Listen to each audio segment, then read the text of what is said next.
Good afternoon and welcome to Madrid, the capital of Spain. And for the next 4 days, the capital of Padel as the city plays host to the second edition of the groundbreaking Hexagon Cup. Prepare to be dazzled. There's an array of paddle talent competing in a unique team format involving the heroes of today, the rising generation of tomorrow, and celebrity owners like Rafa Nadal, Anthony Joshua, Pierre Gasly, Robert Lewandowski and Eva Longoria. This is paddle with a new dimension for 2025.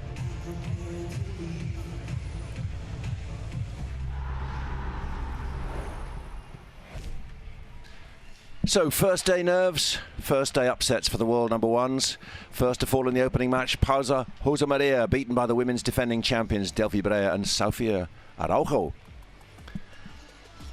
Next to go was the men's number one, Agustin Tapia. He and RL9 partner John Sanz were overwhelmed by crowd favourite Paquito Navarra and his young Argentine partner Alex Chozas in a super tiebreak. Jess Castello only got the call last week to replace the injured Bea Gonzalez, but she and 17-year-old partner Amanda Ustero edged a super tiebreak to take down Claudia Fernandez and Tamara Icardo. The men's defending champions Martin Dineno and Juan Tello knew they'd be up against it with Fede Chingotto and Momo Gonzalez, and the scoreline proved it, edged out in a thrilling super tiebreak. No such dramas for Gemma Triay and Martita Ortega for the Rafa Nadal Academy. 6-4, 6-4 winners over another world number one, Ari Sanchez with Lucia Sainz. And what about the closing match of the day? Arturo Cuello completed the set of world number one losers with Coqui Nieto, Mike Yanguas and Javi Garrido taking a super tiebreak 10-5. Breathless stuff, we want more. All of which means in this team format at the Alpine Hexagon Cup 2025, the league tables with the 8 teams look like this. So Team Advantage, who were the defending champions men and women last year, are nicely placed along with Rafa Nadal Academy, but there is still a long way to go. Just because the Hexagon team don't have too many points at the moment, we've still got Thursday, Friday and Saturday before the Sunday finals. What's up today? Lots of good stuff. Busy for Jess Castello on her debut in the Hexagon Cup. She's out there again for Team Bello Puerto Rico against Sergio Aguero's Team Crew. Kim Bella makes his long-awaited entrance at the Hexagon Cup after injury forced him out last year. He's going to be playing for the 11-11 team. Another great paddle star, Alejandro Salazar, graces the court in match 3 for Hexagon. Dineno and Tello have an early chance to bounce back from that defeat against world number one Cuello and Nieto. They're not going to be happy, are they? Advantage against Team Bella. Match 5, another Team Advantage champion pairing, Brea and Aruco going for a win double against the world number one Ari Sanchez. And then the crowd favourites, the dynamic duo Navarro and Chozas, close out for Hexagon against last year's losing finalists.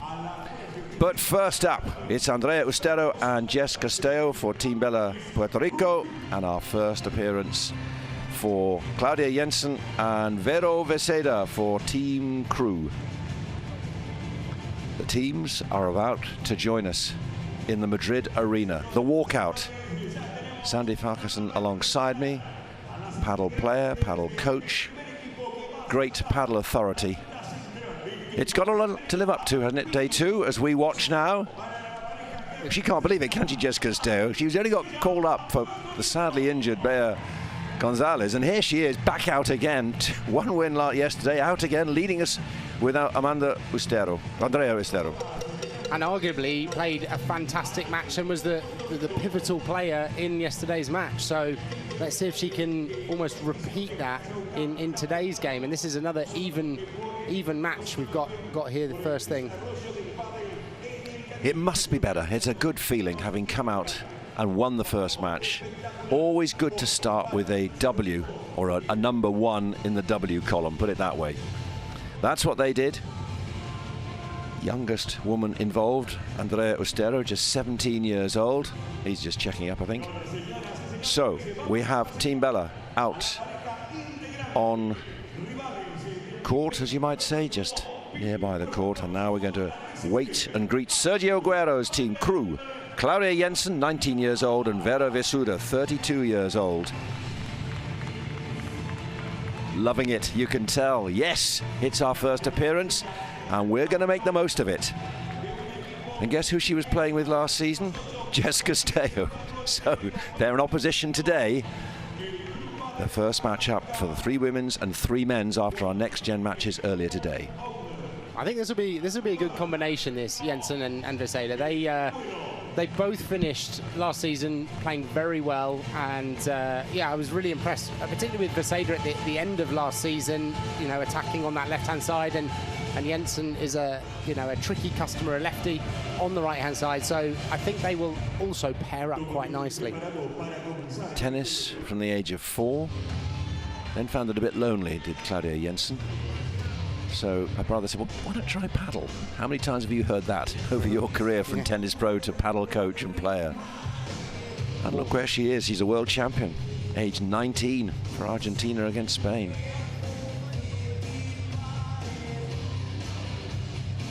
So some words from the umpire.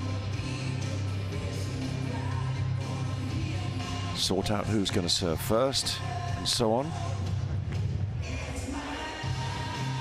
All the formalities as we prepare for another day of full-on competition. 6 matches are about to unfold, and all of them counting to this team league table. And this is the different dynamic, isn't it, that you as a player, you know this is playing for Great Britain and so on. It changes the dynamic from what you're used to, say, in the tour. It completely changes it, and I love these bigger team competitions, and I think it does put more pressure on, but so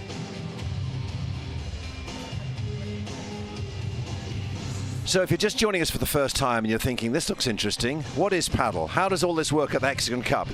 Here is what you need to know.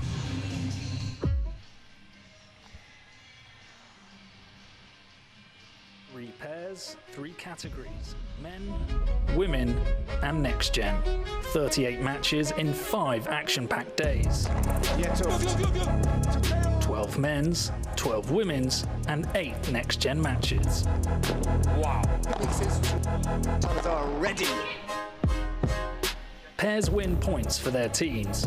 Men and women earn 2 points for a win. Next gen bank 1 point for a win. The 2 teams with the most points will face each other in the grand final for a chance to win 1.2 million euros. You're about to experience the most spectacular paddle event.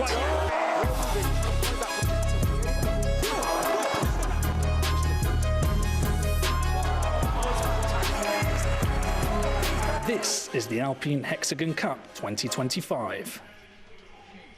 We did see some extraordinary play yesterday, some extraordinary serving, some extraordinary rescue shots.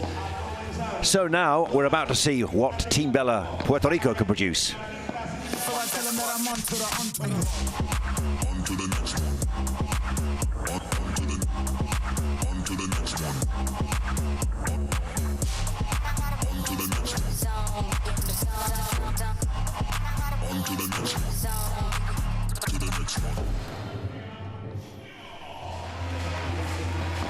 So Jess Castello, ever ready and always in the right place seemingly yesterday, particularly in the first set when she and her partner Madrid Arena 6-1 in the first set. Fantastic performance, wasn't it, Sandy? I mean, just on the front foot, dominating, and their opposition, Claudia Fernandez and Tamara Ikada, had absolutely no answer. Yeah, certainly. I mean, she was really playing tenacious paddle, wasn't she? Kind of almost pressing the net and following up, predicting where the ball was going to go. And when she got into that, particularly on the cross court with Ricardo, she put her under so much pressure, and you felt like she was almost that momentum shift in that beginning set, wasn't she? She was a bit of a force to be reckoned with. Almost like I was a late call-up. Gosh, I'm here ready. I've got my bags ready. I'm out on court, and here we go. And that sort of sense of purpose and rush was maintained.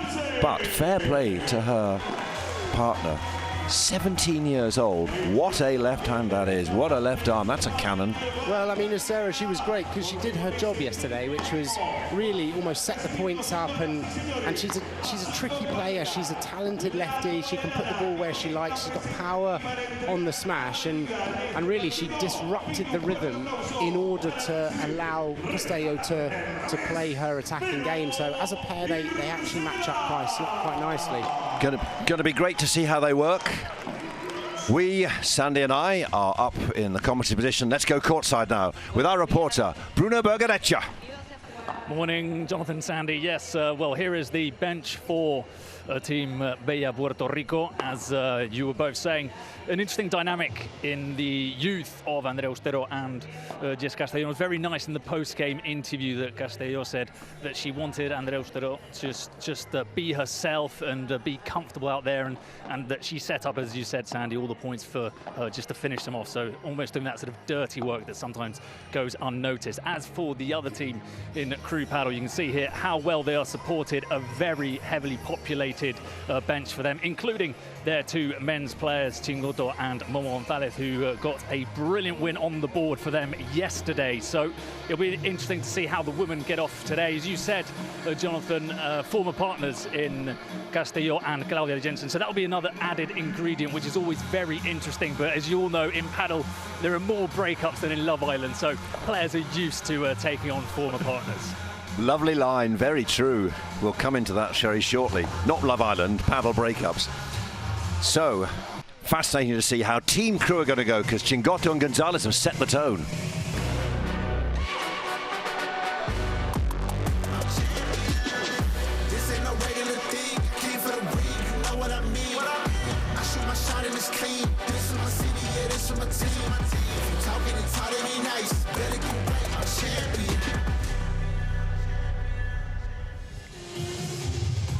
So, Claudia Jensen and Vera Vesuda, how much of advantage do you think is going to be, Sandy? The fact that these two have played together. They were their partners in 2023. They reached a semi-final. They've various quarterfinals. They know each other's game, whereas the other two have just been thrown together.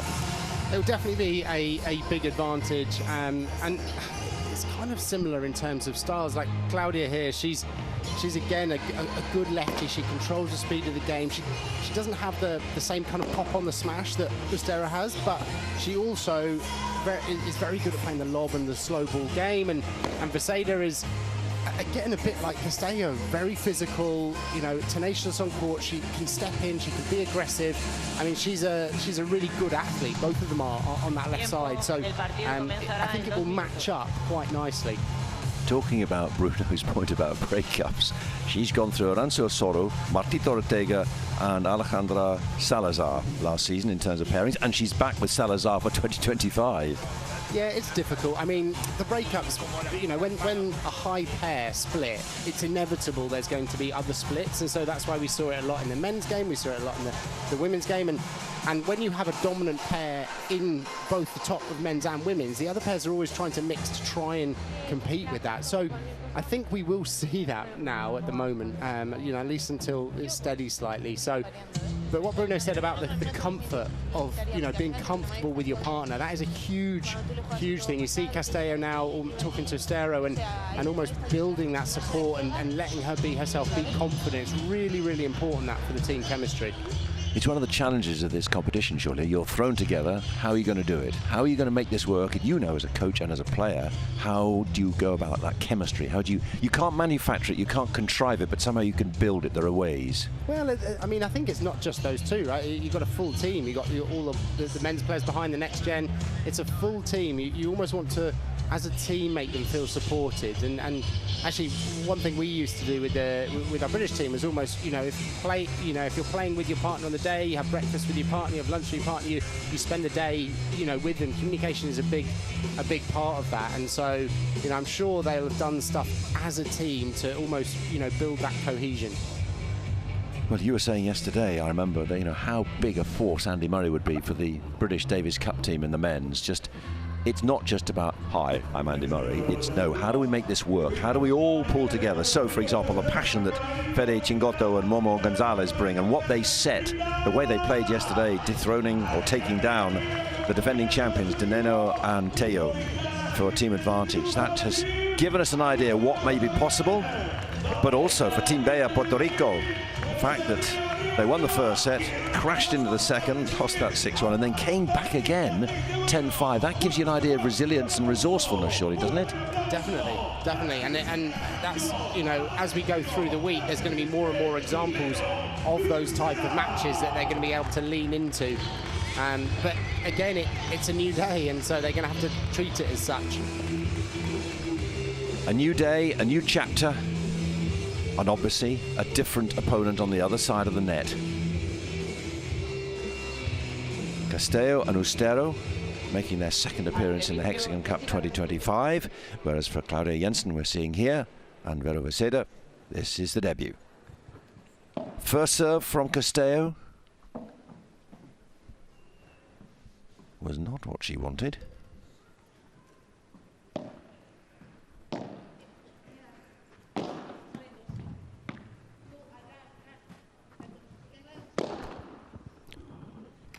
That's what she can do, but not what she wanted either. Well, yeah, we know we'll expect that. A few rockets from those bajadas from Ustero, though. I mean, at the beginning, she's just going to feel it out and get into the game, I think. If you're watching paddle for the first time, this is very like tennis scoring. Love 15, love 30, love 40. The difference is a golden point instead of a deuce. There's not an advantage, it's win or lose. Great innovation for the Hexagon Cup.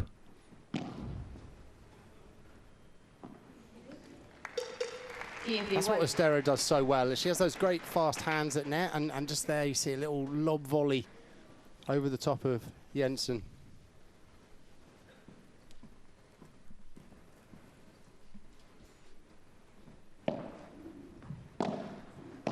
Tricky serve. Jensen got that one back. Oh, great volleys.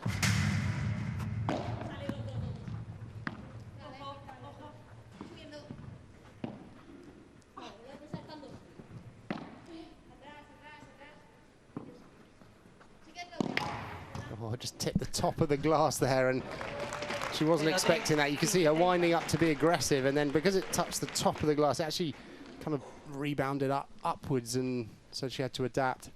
Some very good lobs there. There were some good lobs. That was great defending from Veseda, and you see that, you know, that physicality there, getting low down from the middle, then fast up the side, lobbing. Great defensive play.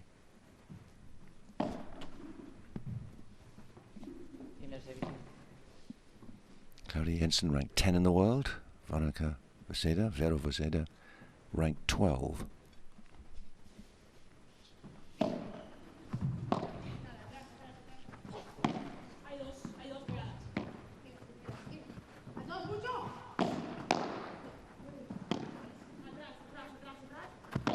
Only got a few communication issues there, just running who was going to take that shot.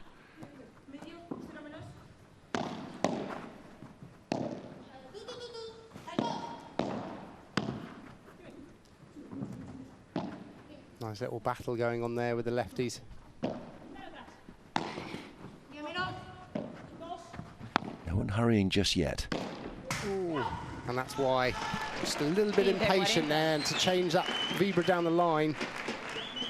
It was an opportunity to potentially win the point, but very easy to miss when you're changing direction like that.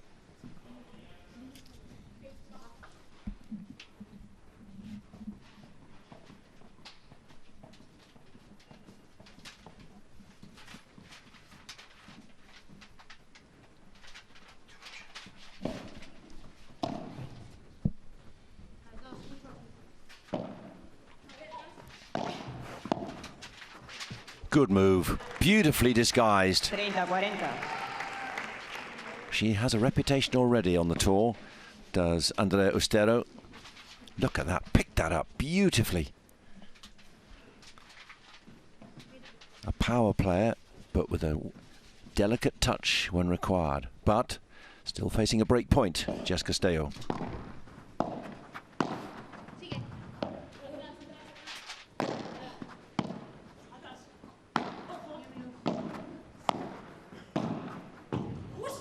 Oh, just out, I think.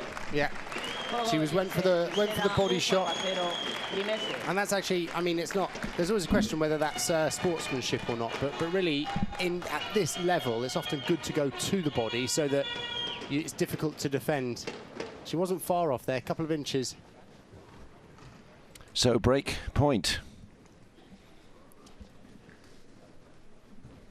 Nice start for Jensen and Veseda.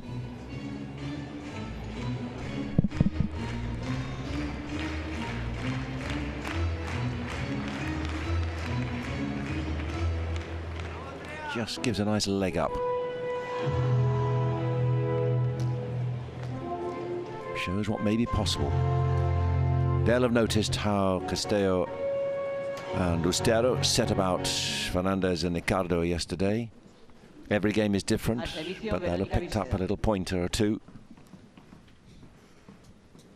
So, important to follow up then, with Veseda on serve. Oh, nice volley. Lovely touch volley there from Veseda. Finding that little angle down towards the fence. Excellent, not much they could have done about that. It wasn't a bad return either.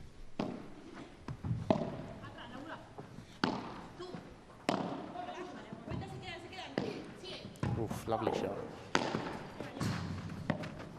They've got a bit of an attitude already, haven't they? I have to say, Team Crew, right out and at it. Good shot. Lovely bajada there from Ustero down that middle with the slice on, which meant Jensen couldn't get back and defend it.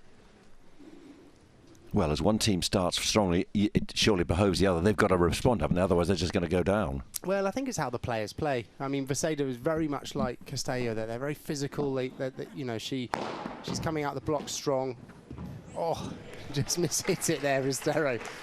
She went for the power, but just caught the top of the racket and almost slowed it down into a even more difficult position. Beautifully played. Yeah. A lot of luck on that one. I meant that. You know me, Jess.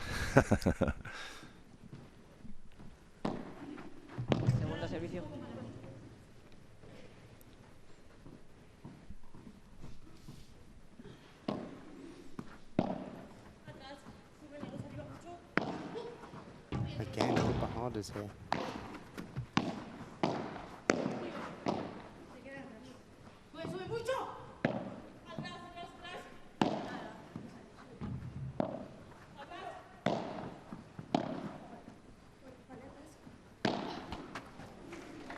Oh, unlucky. Trying to change direction with that bandeja, just to mix it up, I think, a little bit. She hit a great shot into the corner there that Ustero almost comfortably got out, and maybe she felt like a change. We'll come to the terminology in a minute. We're just going to keep an idea on this, because this is 2 break points now for Castello and Ustero. That wasn't the easiest. Let's see what Castello can do with that.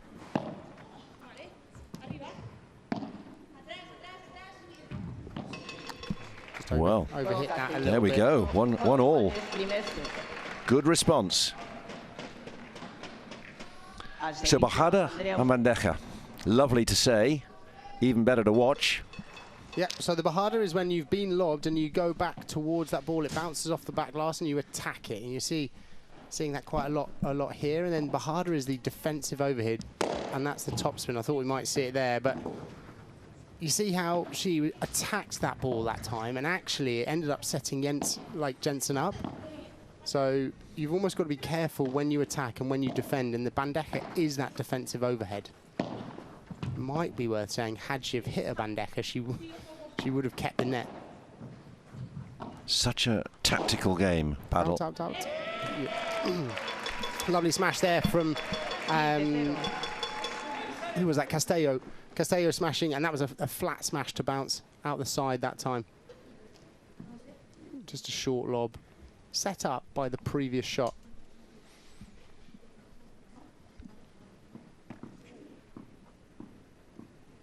It's not just about power. There's placement and strategy, and also keeping a firm eye on what your partner's doing and where they are, and how you can inform them where to stand. Bit of confusion over the serve there. I think it was out.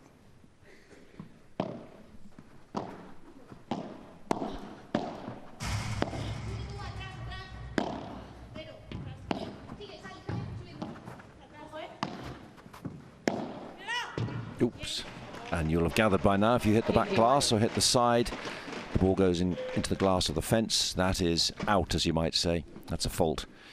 It's got to bounce into the fence or the glass at the back or the side.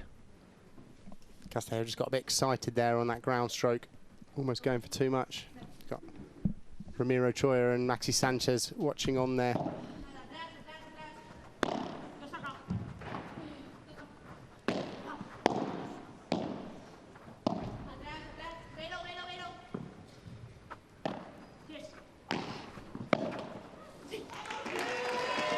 Couple of errors slipping in here from Castello on balls that she wouldn't normally make them. She just really needs to use that double-handed backhand just to put it back in the cross court.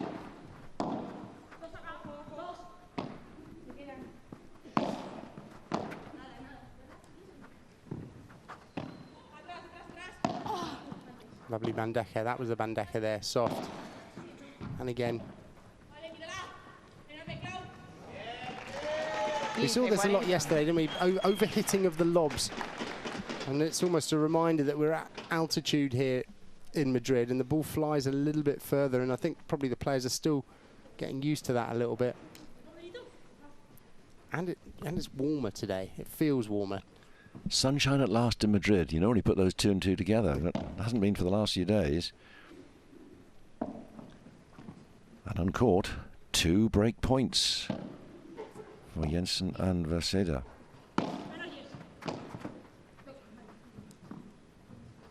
Oh, we can have a 3rd break of serve. Using that high lob well. Oh, what a bandeja down the middle off that ball there from Jensen. And again, look at the speed. You see how much he forces Ustero right to that back glass with the speed of it. It shows you that it's not about power.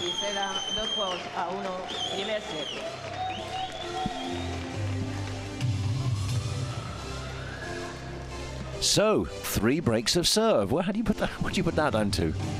Well, it's more common in paddle. It's not like tennis where really, especially at this level, the serve is really to start the point.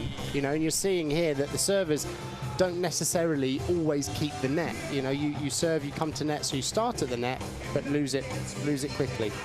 Right. So 3 games played. Plenty already for Bruno Garecha to talk about courtside.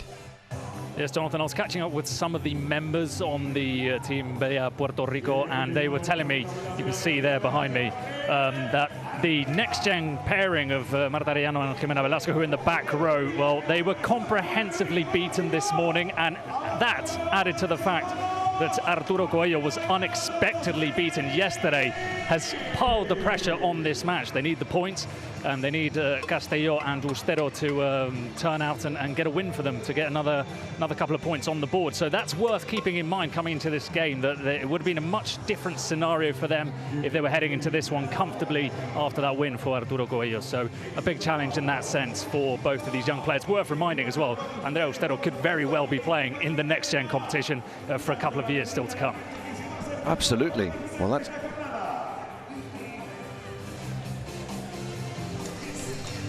very good points. And we see Alex Chozas, for example, playing with Paquito Navarro for the Hexagon team. He was the next-gen winner in 2024, and here he is starring now as Olympic champion, a world champion with Argentina in the World Championship, which we had last year in Doha, tail end of 2024. But it's also one of the features of paddle, how many younger players are coming through now. As the sport spreads, and so many people say it's the fastest growing sport in the world, more are taking it up. Former tennis players, those who've gone straight to paddle without doing any tennis. So Claudia Jensen looking for the first hold of serve from our 4 players on court. Team crew owned by Sergio Aguero.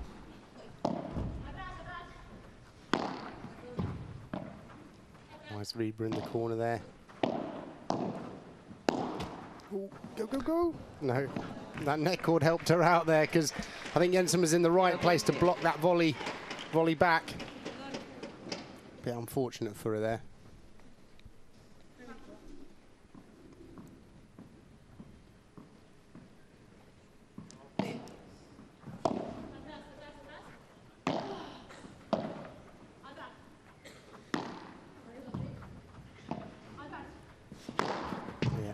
Good hit. Sudden change of pace. What a shot Fantastic. From My God. But who took the point? I mean, brilliant by Jensen, but there was Ustero, cool as you like at the net. Well, it was brilliant reaction from Ustero, wasn't it? Because, I mean, this, you think you would have won it, and then Jensen hits a fantastic shot, and Ustero's moved from being ready for a forehand volley to a backhand and hit a drop shot. So, I mean, she was, yeah, she was ready for that. Lovely pickup, though. Fascinating, attractive game already. Wow, we were saying these two lefties on the right-hand side are very talented. You know, they create points, and well, that previous point was a show of that. As in any sport, the players who make things happen will get people through the doors and will spread the popularity of the sport. Many great things expected of Claudia Jensen, world champion already, aged 19. Father was handy too, ranked 4 in Argentina in his day. What a shot that was! God. Lovely little, almost a Chiquita down towards the fence there, off that back glass. So often off that back glass you attack, like we were saying with the Bajada there, and so when you make a change like that, it really catches your opponent off guard.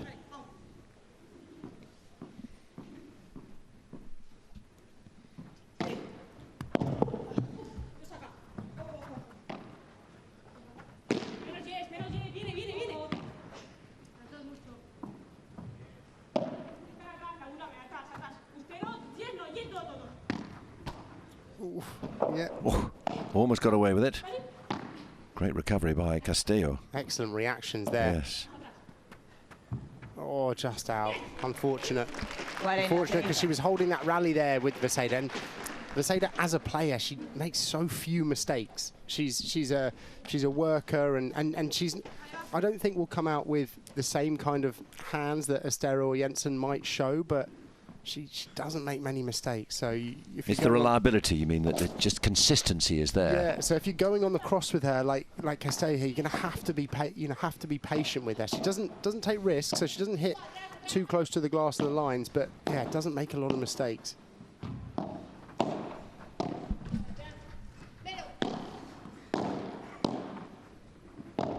Ooh, lovely shot. Claudia Jensen is busy. Oh, fantastic. Everywhere. Yeah. This is what a point this is. Chaotic point. Out of position. Oh, the wrong side of the court for each other, but great entertainment. It's a good volley finish there. Look how much Ustero chops down on these volleys. Like, it creates so much slice. Here you see they've made that switch. Look at that chop. You see on her backhand, the high take back brushing down that ball, creating so much spin on the ball, bringing it down off that back glass. Need really good timing for that. First golden point.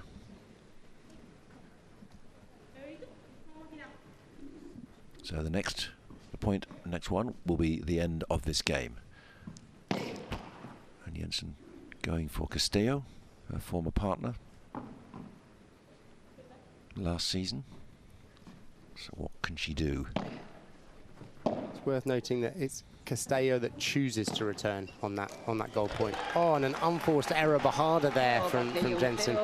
Looked like she was in two minds there. She almost looked like she changed her mind a bit and ended up hitting something between an aggressive Bajada and the Chiquita shot. 4 service games, 4 broken serves. She didn't want to feel left out. If you're the coach, I wonder if you'd really say that. So, here we go again. Jess Castello trying to break that pattern. It's a good pun. Didn't get that one either. Gosh, come on, wake up.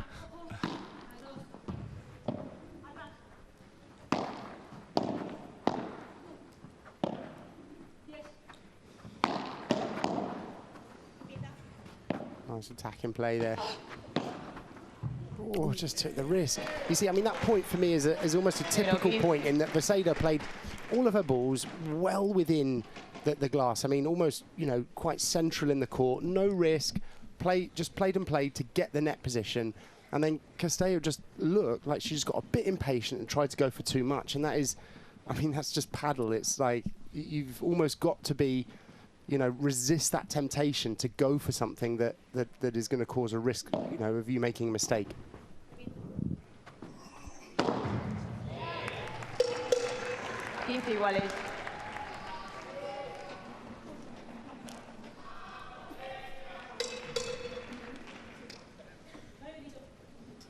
Nice power down there from Ustero on that.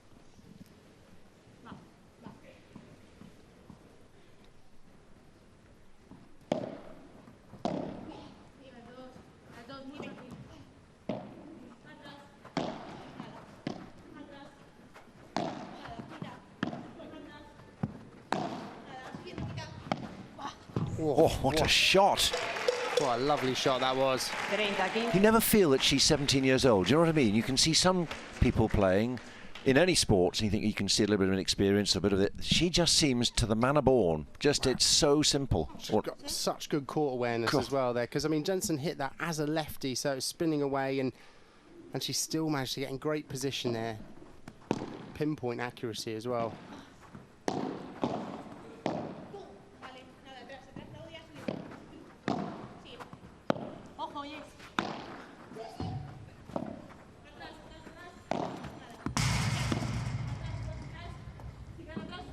Good defence as well off the fence. Ooh. Quick hands by Castello.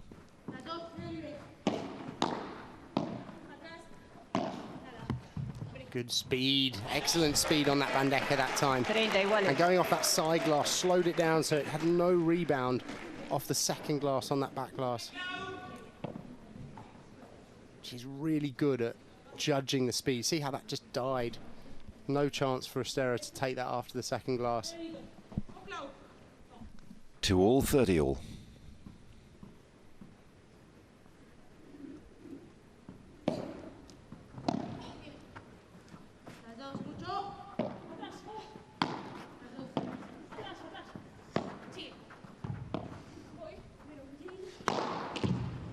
And she clipped her racket, so point's still open. Yeah. So even there, when you get that smash and the player hits the ball, which we might see here in the replay, you see it clipped her racket and then hit the back glass and went over. That's still, the ball is still in play at that point. It doesn't necessarily have to come forward off your racket. But it does mean that you're often spread in a position, leaving some big gaps. Another break point.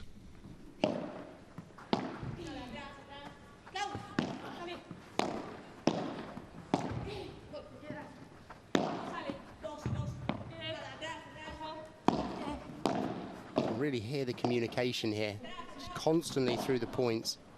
Always recommending for our players to come and watch live because you just get a sense of the communication that's going on.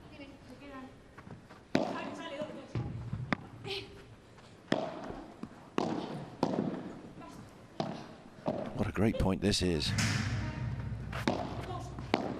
This is where you've got to stay patient.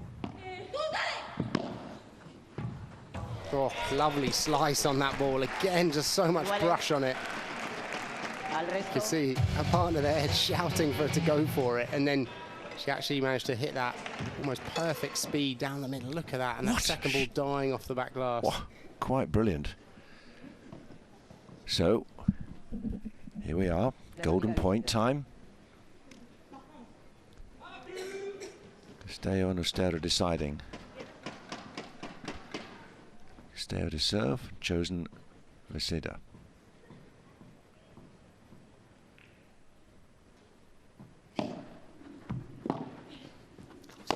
She's gone for it, a bit risky, but yeah, got away with it. You see, Viseda couldn't quite get on that ball to cause some damage.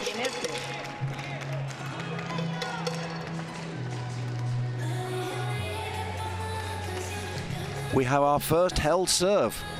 Taken to the fifth game to get there, but Jess Castello and Andrea Ustero hold. That is always surely a relief, isn't it, if you keep on being broken. So, during the Hexagon Cup, one of the features is you can vote on your phone for your player of the match. And there is the QR code to scan. And who do you want to choose? Jess Castello, Madrid Ustero, Clara Jensen or Vero Vesuda? Let's see how long this game will go on for. It's not like we're saying this is going to happen in the next 40 minutes, half an hour. We're already seeing a very intense competition. Great to watch, tactical battle.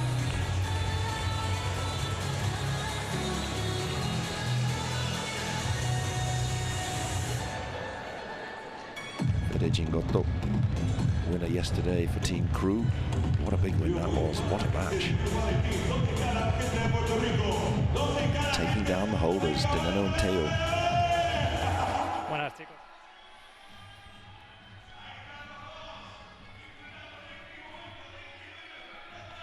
Still to come, we've got a change actually, because there's no Agustin Tapia. He's got an injury, picked up an injury in his match yesterday, partnering John Sainz against Paquito Navarro and Alex Chozas.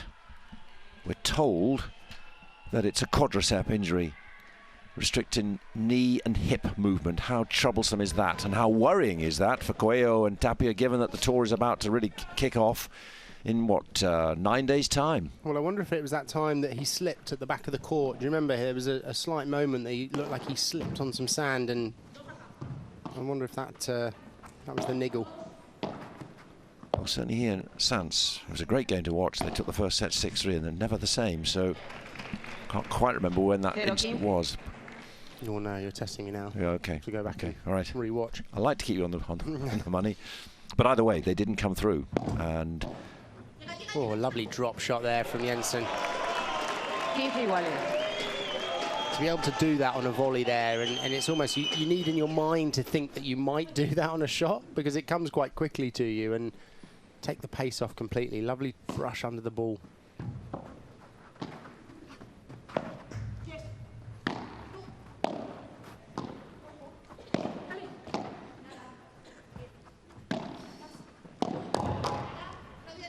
Great defence there from Jensen. Oh, just going for a bit too much there, Ustero. Really, the angle backhand harder towards fence was probably one of the more difficult options. You liken this game to chess. Many people do, and the strategy of it. Often there are familiar openings in chess. Is it the same in paddle, where you just know there's a way of doing it, where you want to put it earlier, the lobs and so on, or is it, how random can it be, as you might say? I was incredibly fortunate to spend like my first amount of time in paddle with Bella and King Bella, who we're going to see in the second match. Watching him train, and the way he trained, and I would sit down with him over the lunch and we'd talk about the tactics, and the way he thinks about it is really like 2 or 3 at least shots ahead. So he's hitting a ball thinking where they will respond, thinking where he will go next. And so it kind of opened my eyes to the tactics quite early, like in the game, in my paddle journey. And so it's yeah, understanding that when you hit to a certain place, you're forcing your opponent into a certain part of the court, and they're likely to respond this, likely to go here, and then you will be ready for that. And so it is very much like chess on a court. And how different was that then to your upbringing as a tennis pro? It's very different. It's very different because, and it's also something that it's been a challenge coaching, from my background coaching tennis to coaching paddle, is that tennis is very much patterns of play. So you hit in one place, looking for the next ball to hit somewhere else. But in paddle, there are so many dynamics with the glass and the opponents and where they are on the court, the game situation, that so much of the tactics in paddle often is it depends. It depends on the situation. And so that's why I think tactically paddle is much more complex than tennis. What do you like at chess anyway? It's been a while since I've played. Oh, nicely cut across. I was okay, but I couldn't think of enough moves ahead, so paddle so far is a struggle. Oh, lovely. Disguise from Ustero. And that's the thing with Ustero. We talked about her missing the backhand side, going for that angle. That time she's gone for the forehand angle, and it's one of those she goes for that same shot at a set all 6-all in the super tie break, and it's a risky shot. Like, it's relatively low percentage compared to, for example, hitting a sensible bajada down the middle or a lob, but these creative players, they, you know, like a Tapia, they're very good at going for those. It does carry risk, though. Is the ideal then of a Seda and a Tapia, as you might say, the consistency as well as the flair, to marry the two? Yes, yeah. I mean, together, like a Cuello and Tapia, for example. You know, Cuello, I think, plays very percentage. I mean, he plays fantastically, but plays a more percentage style, whereas Tapia will go for the upper limit. And so, again, both of these pairs, it's a similar setup.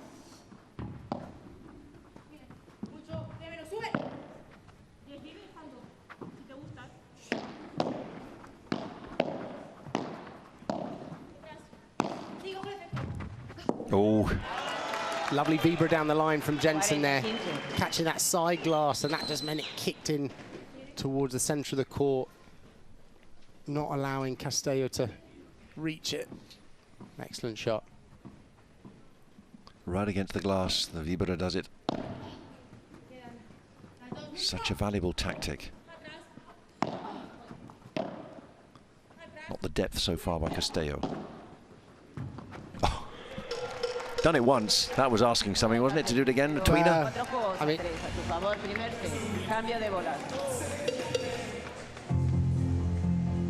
so, a held serve for Andrea Ustero and Jess Castello. And they go back into the lead again by 4-3.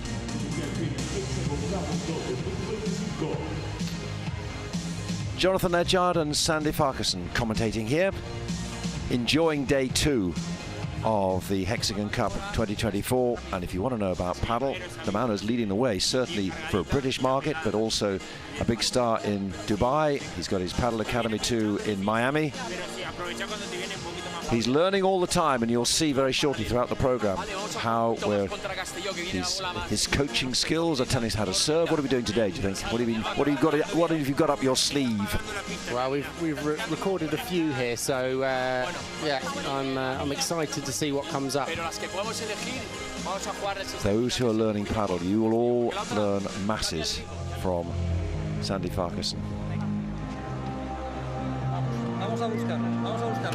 11 years now in paddle. About 14 now. 14. Actually. Yeah. It's flying by. It's flying by. That's true. I mean, especially these last 3 or 4 years, the game has taken off.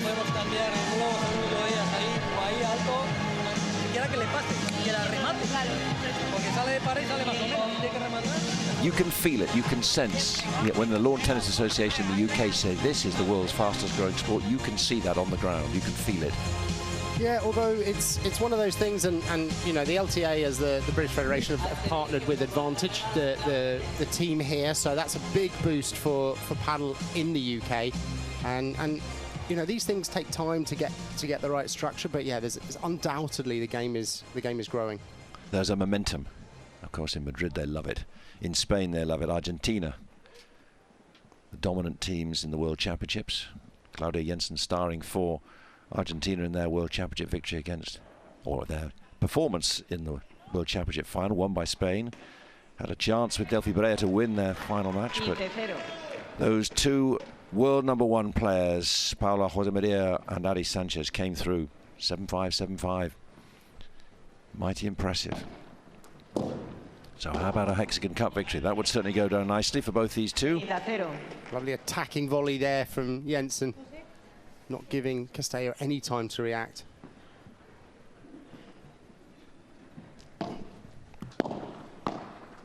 Ooh, an uncharacteristic error there from Vaseda.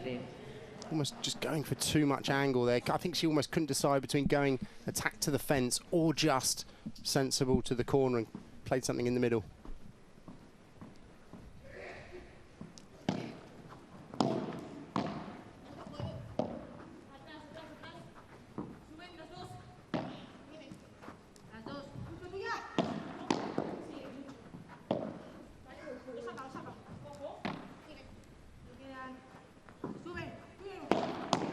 Oh, great block. Good Bajada. It's the time. In tennis, people just go for the big overhead smash, but time, weight. And lovely change there from Ustero at the end there, almost looking like she was going to hit with power. like Castello's one there, and Ustero actually just turn the racket head. You see that, and just slow down to the feet. Beautifully done. Big few points this, if Ustero and Castello can take a 5-3 lead.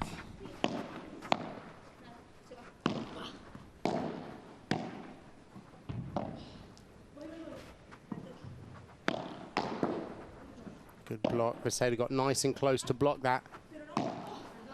Look at that speed. She hits that so perfectly in terms of like soft that's going to go in the corner. Oh, she could be in trouble.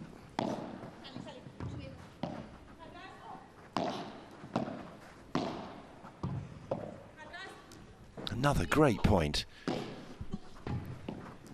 And they're all fighting for it as well. It's not like they're just lobbing and pushing the ball back. They're all working the angles. Great defense again.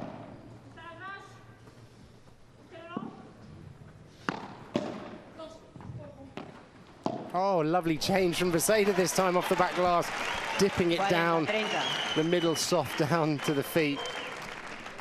That was a great point. Best point of the match so far, surely, wasn't it? So much to watch, so much to enjoy. Well, I think yesterday when we were looking at the matches, there was, you know, always a couple of players in each match that were starting slowly, making mistakes. I feel like all four players here have come out the blocks pretty strong. We haven't seen a lot of unforced errors at all at the start of this match. I can count one. That was for Vaseda, who you've billed basically as, whoops. Well, there's another one, but Riskacinza, yeah, difficult at the back. I get that. Yeah. Bar was high then for. But there's been a few. Castello's hit a few at the beginning there, and there have been a few, but yeah, not many at all.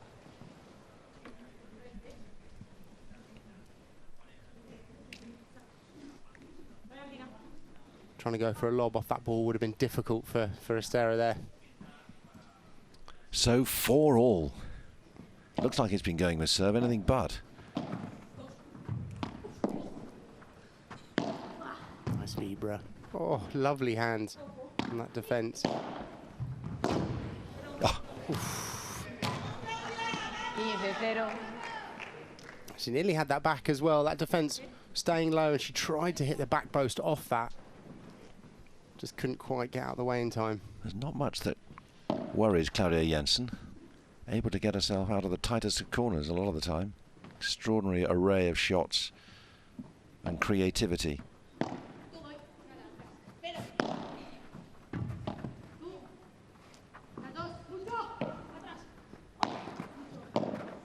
Great play.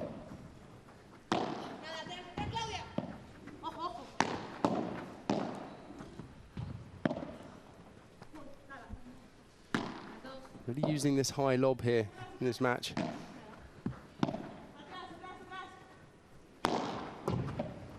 Smash. The other thing I'm always asking our players to do, our recreational players, is to use the lob more often. Oh, and she just tried to go for that. But you see, a point like that, I mean, I lost count, but there must have been at least 10 or 11 lobs in a single point. And so many people coming from tennis, they use the lob once because they're using it as a defensive shot, and they only use it when they're in real trouble. Whereas if you watch the pros, they use it as an attack and a defense, and it's used several times during a point. The ability to think ahead, that's the thing, as to where you're looking for, what you're trying to produce. But it's also your easiest way to get to net, and the objective at the back of the court is to get to net. It's not to win the point. You don't have the same passing shots that you have in tennis, so it's the best way to find the net. Good block from Jensen. Oh! Brilliant work by Vaseda, moving straight into position, wasn't it? Well, she was moving for the smash originally because Ustero hit the smash and she was running up to receive it off the rebound. So when Jensen blocked it, she was already there, and she just happened to be in the right place. And so in a way, it was, yes, it was good positioning. Great anticipation, but actually for something else. It was a bit unfortunate for Castello and Ustero, who, that's not quite enough either. Great pick up there. Oh, yes, she's landed that. Lovely volley into the corner. You saw that time where she hits that smash, and we're seeing it here where, see how they quickly, the opponents take the net if you use that smash at the wrong time, which is can be so dangerous. As it is, they did the job. Every point is a prisoner, it seems, in this game, in this match, really. Had to work and scheme for it.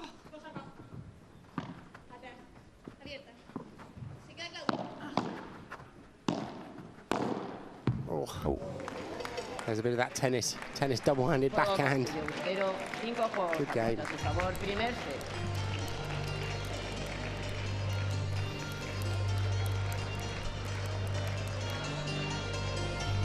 5-4 to Castello and Ustero, which means that when they return to the court, they have the chance to break serve and close out this first set.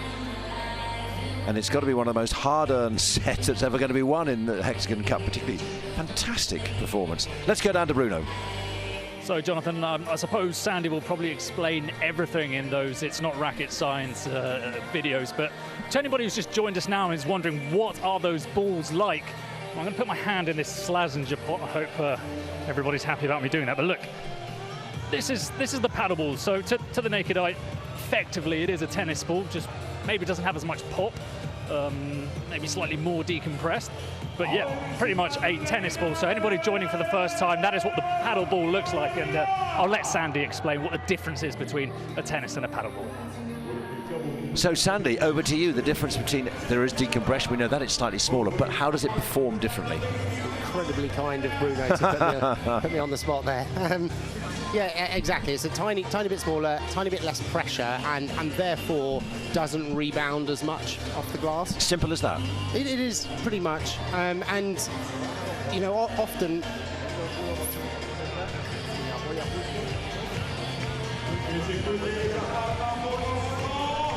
And then often for beginners, you know, we often say you can use tennis balls, really, like at least just to get started, because so often courts are built in areas where there might not be a paddle shop, and so I'd say, look, you can use tennis balls, but it would just be aware that it will bounce faster, and so if you are a tennis player that's hitting the ball hard, you know, you will feel like you've got more power on your smash and things like that using tennis balls. It just will feel a bit more like pinball.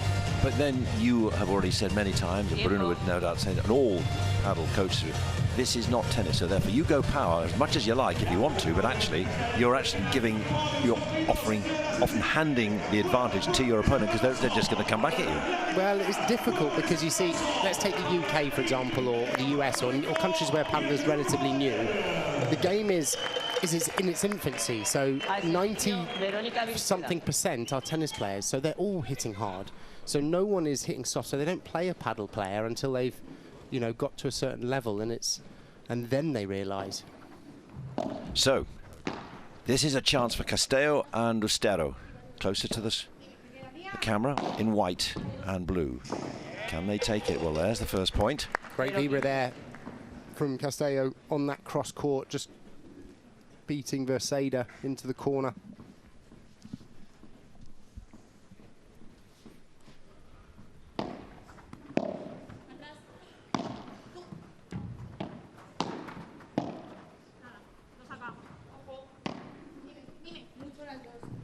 Oh, what a lob. That's a brilliant lob.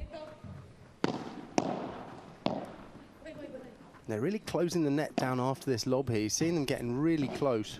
Oh, unlucky Jensen, just going for a bit too much. 0-30. 0-30. So at the moment, position A. For Castello, you see how good that was, but still they got it back.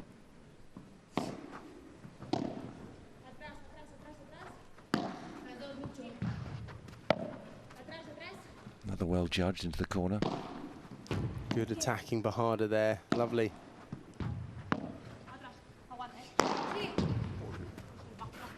Yeah, just caught them by surprise there with that aggressive smash. It almost didn't give Castello time to get forward. That was a good shot change from Versailles.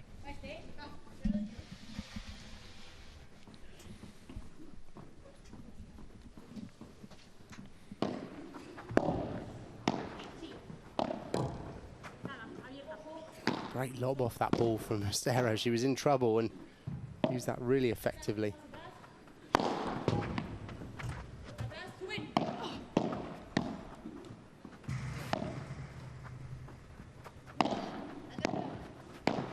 Lovely, excellent read there. Saw that going down to the feet of Ustero. Expected then the next ball to come up a little bit for her, and she pounced on it like a cat, didn't she? Just getting into position, hitting to that open space.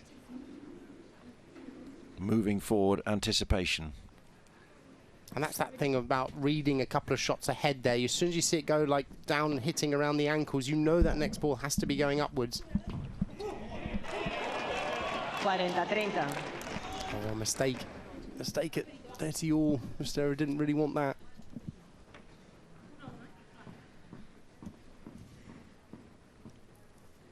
There's the whole serve.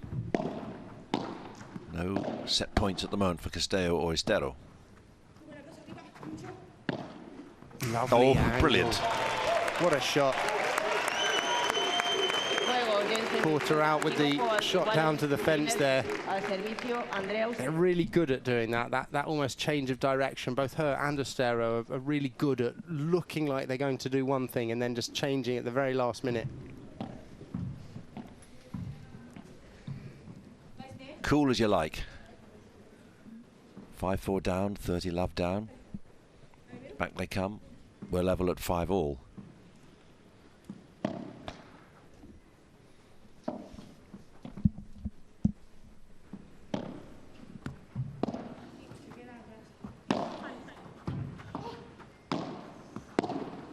Oof, great backhand, finding that space, and she did well, Castello, to keep that in.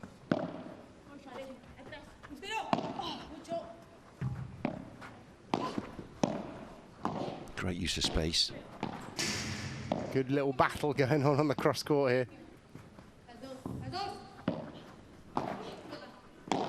Seda holding on.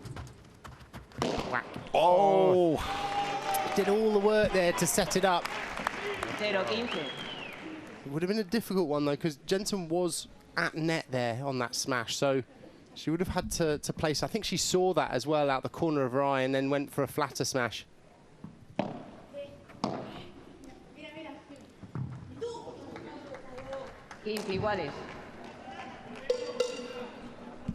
Just too deep.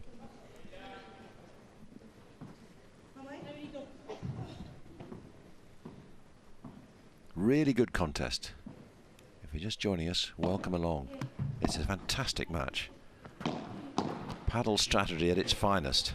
30-15. She did a good thing there, Vaseda, coming in to block that. Just didn't quite execute.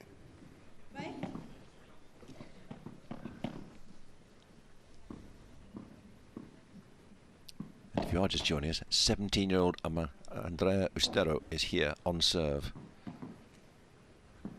Looking like she's been on the world tour since she was born.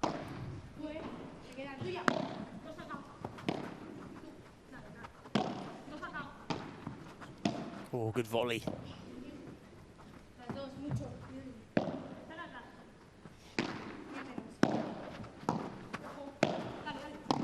Get the kill she wanted there, I don't think, Ustero. See how they're using the speed of these bandejas to force the players into the corners. That time a rouleau and it just clipped off the fence. Lovely shot from Castello.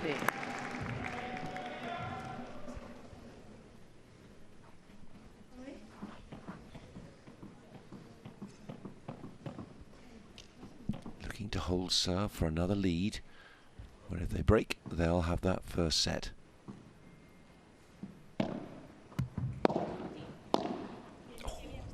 Return, eh? 40-30. It was a good return, but I feel like that was maybe even an unforced error there from Ustero. She just didn't quite get her feet in the right position.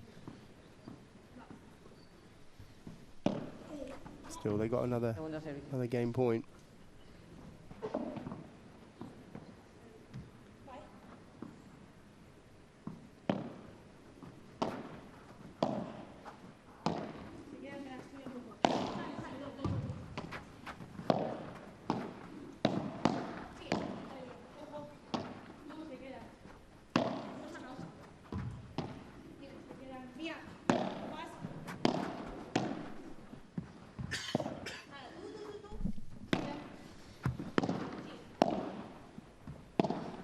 It's another marathon.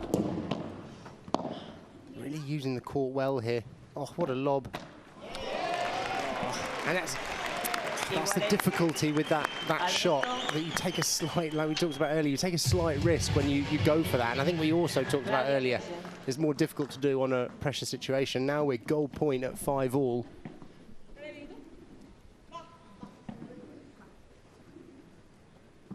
But at this level, you do need to take some chances. You can't always play safe.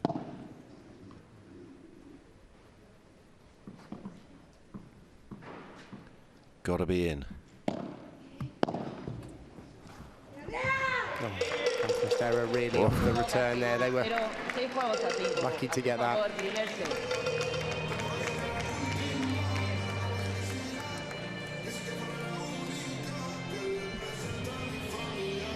6-5 to Castello and Ustero, knowing that when they come back, they've got a second chance to close out this first set. They led 5-4, and it didn't work for them in the 10th game. Here now in game 12, it's back again. Your chance, as ever, in every Hexagon Cup match to vote for your player of the match. There's the QR code. You can go for Castello, Ustero, Jensen or Vaseda. Who's your money on at the moment? It's been a really level, absorbing match, don't you think? No one's really stood out, and yet everyone's been at a very, very high level. Yeah, it's difficult to say, isn't it? I was thinking about this a couple of games ago, who would get the vote, but yeah, I can't really say. I think they're all playing well. I think Ustero and Jensen are both creating chances, but they're also making a couple of errors by going for those chances. And Vaseda and Castello are both playing very solid, which is their game, which is how they play. And so. Yeah, I don't have an answer for you right now, unfortunately. I'm not surprised.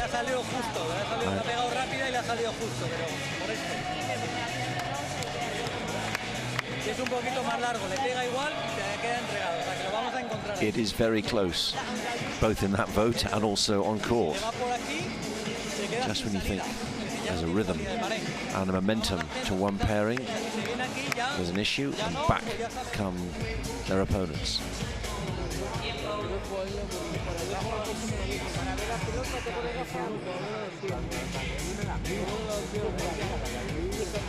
Chingotto. And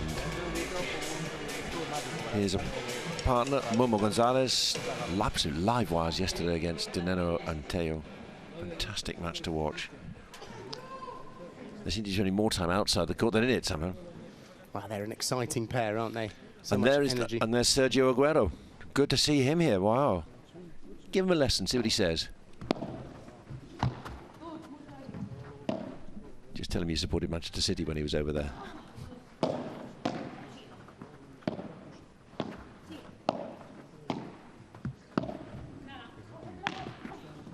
So a team crew with Sergio Aguero as their team principal. How are they going to do? Lovely lob. Ooh, shot. God, can you get a bit more in the corner?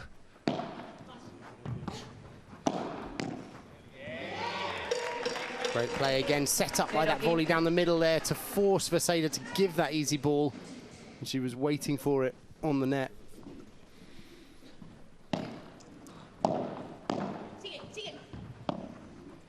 And again, another lovely lob.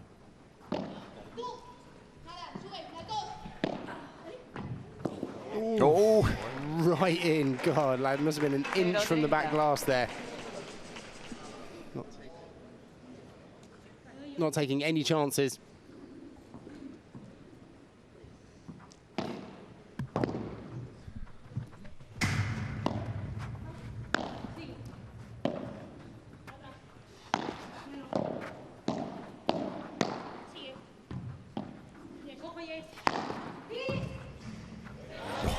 Well worked. Really forced that point there. Well played. Edging ahead at this now for this set. Well, they've been here before.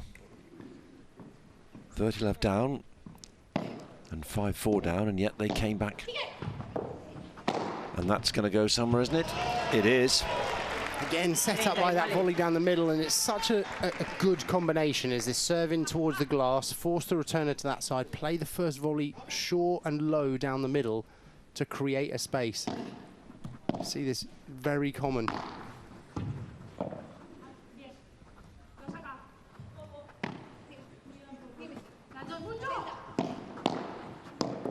Good block volley from Veseda, and oh yeah, Castello's just kept herself in.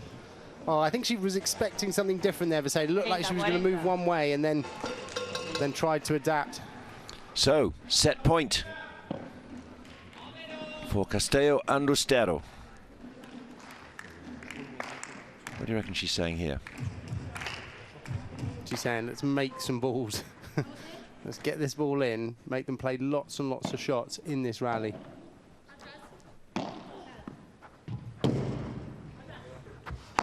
It wasn't as deep as she wanted, I don't think, was it?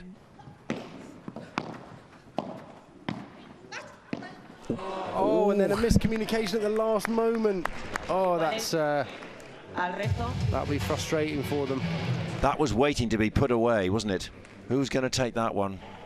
Oh, and it's so difficult. That's the difficulty with a lefty and a righty in that middle zone. You're, especially on those easy balls, you almost have too much time to think, or too much time to go for it, both of you. This is a huge point. So golden point for the set, quite possibly.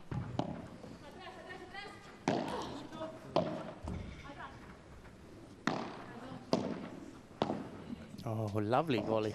And then that body shot, yeah, excellent way to go for that little drop volley down to the fence, forcing them close. There wasn't really many other places for Jensen to go there other than to the block, to the volley, to the body, sorry. So, we still don't know who's going to win this first set, and we're now off to a tiebreak. 6-all.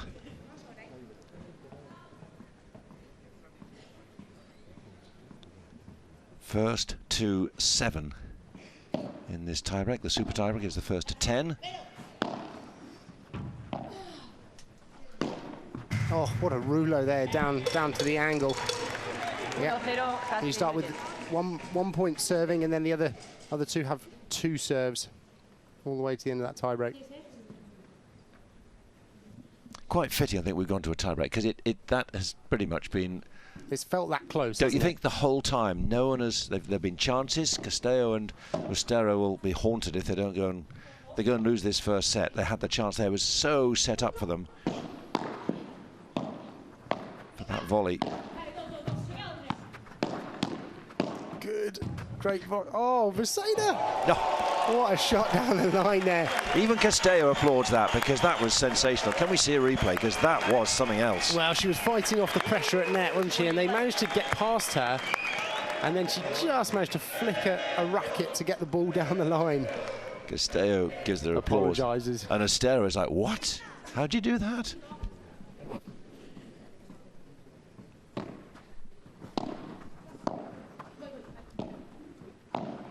Oh, what a shot there, Jensen. Great pickup from Ustero as well.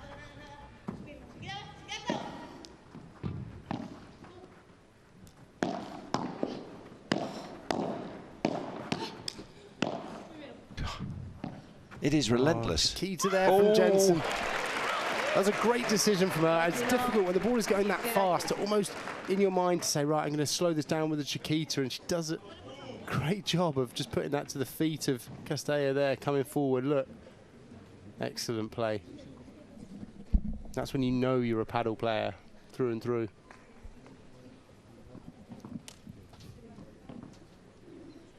She'll take that as a badge of honour as someone who's a former tennis player. She's arrived, you feel.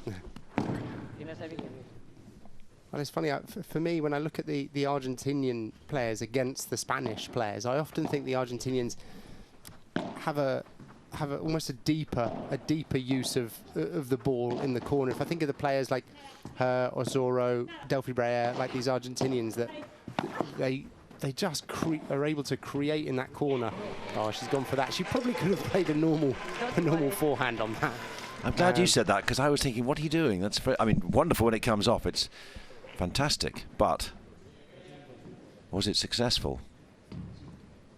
Yeah, she probably could have moved to the side to play a forehand there.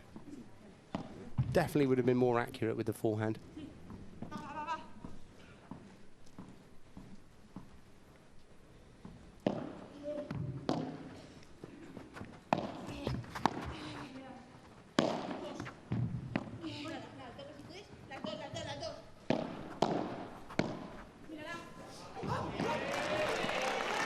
Yeah, solid play there, just missing that lob volley. Not easy to get the lob volley because obviously you've got to still get it over your opponents and down before the glass, but off a volley you don't quite have the same length of court to do it. First time they've taken the lead for a long time. Castello and Jensen looking to close out this first set. Oh, is that enough? Yeah. Never in doubt. Andrea giving it everything, full beans. Well, especially after a bounce like that, it's not it's not easy. You need a lot of power to do that, but she has that.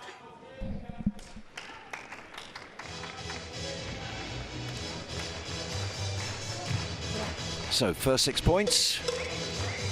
We have our first change of ends. And it's still as close as ever. 6-all, so we go to a tiebreak, 3-all. And it's the first to 7.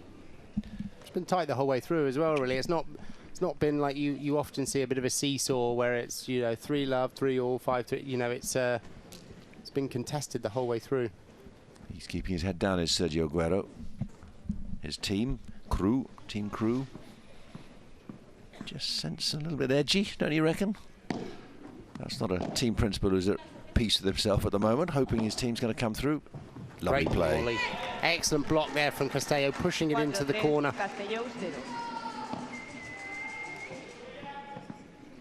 Again, another example of a slower volley winning the point.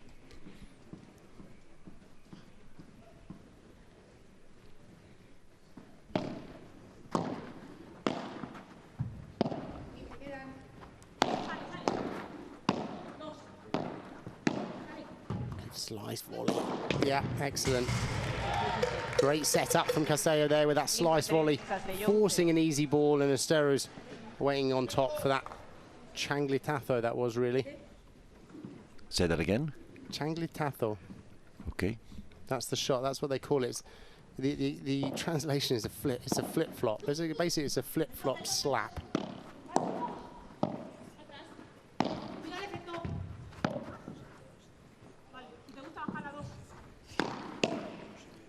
Great block.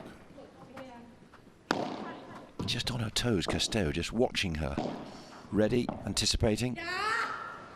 Oh, it's getting away from team crew. 3 set points. Yeah, it's interesting, isn't it, watching the players off the ball. There's so much movement when they're not off the ball, and I think that's a big difference between the pro level and the amateur level, is that often at a lower level we get ball watching, whereas here there's definitely none of that. Here's a chance then. 3 set points for Castello and Ustero. Is that going to go? No, hit the light post anyway. When the smash bounces, hits the glass and hits the light post, that counts as an automatic win there. And you can see that bounce and hit the. Can't quite see it on that replay, but it did hit the light post. So 1 set point saved. Deep. Oh, took a bit of a risk there. I mean, she knew that Castello was in there tight to the net, so she's going for that. It's a big risk.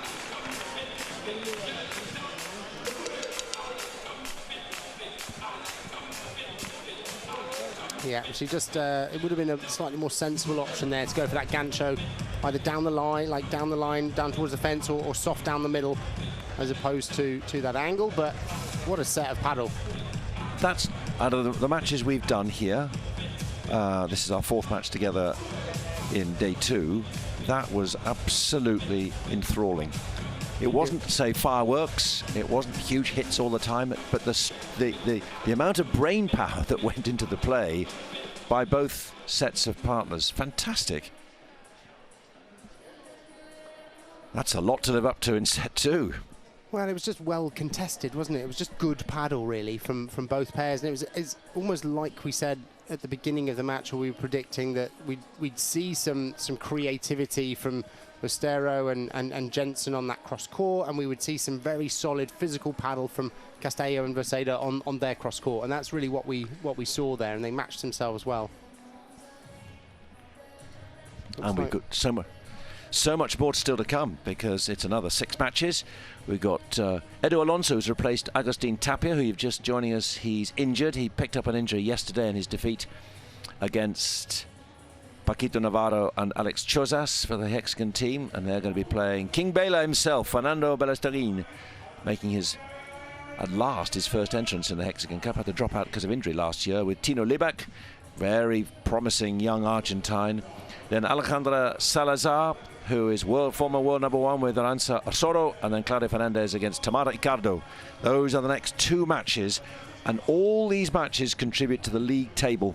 And the top 2 teams at the end of 4 days of competition, Wednesday, Thursday, Friday and Saturday, they will then contest the final, and the teams in 3rd and 4th will contest the final podium place. And it looks like Jensen's getting a little bit of treatment here at the change of ends now. So I'm not sure if she's called a physio timeout, or if it's just going to be treatment, because you can get treatment during the change of end. So your big thing in terms of stats, we can be blinded by them, is break points. How many you created and how many you took? I think, I mean, look, this set has been 42 points won versus 40, you know, 51%. I mean, it's neck and neck, really, and they've had slight, you know, a couple more break points, and they've both taken 2 each.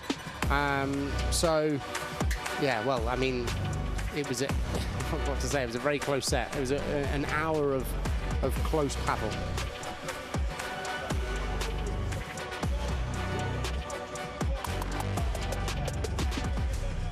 One hour and 7 minutes, you can see, completely enthralling.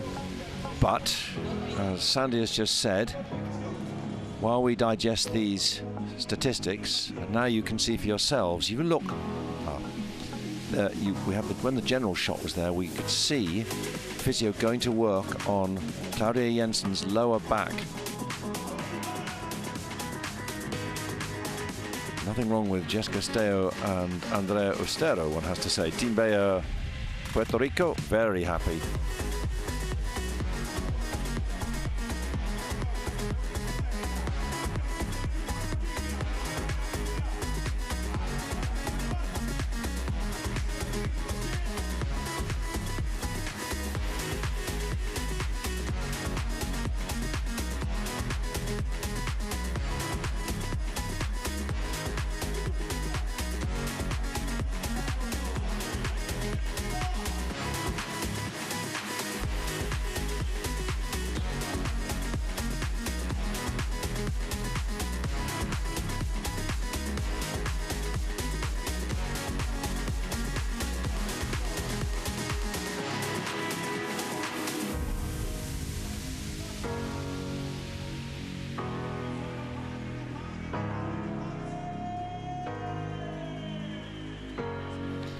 So this is Claudia Jensen with a lot of massage to the lower back, and this is going to be a concern for her, Vera Veseda, and the team generally. What sort of state is she in? It's a longer competition. Now, you've had injuries in your time, both tennis and paddle.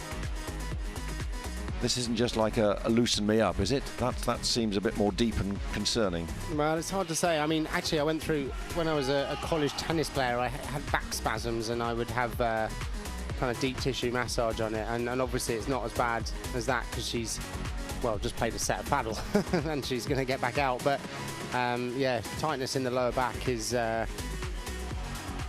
something to keep an eye on.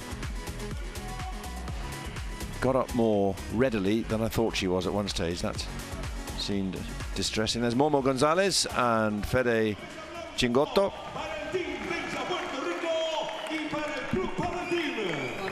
wonder if they've given their team principal, Sergio Aguero, a bit of a paddle lesson. If not, then we can give in the founder of the paddle school. When are your next availability? We're underway. Set 2.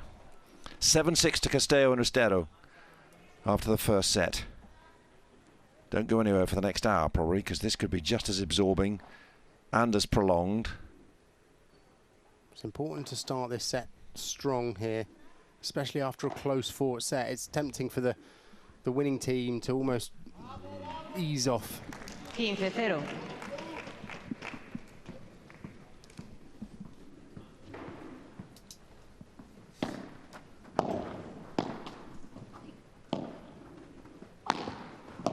Well, the counterbalance to that is that if you weren't with us yesterday, we can tell you that Castello and Ustero took the first set in their opening match 6-1, and you thought, right, okay, this is pretty dominant.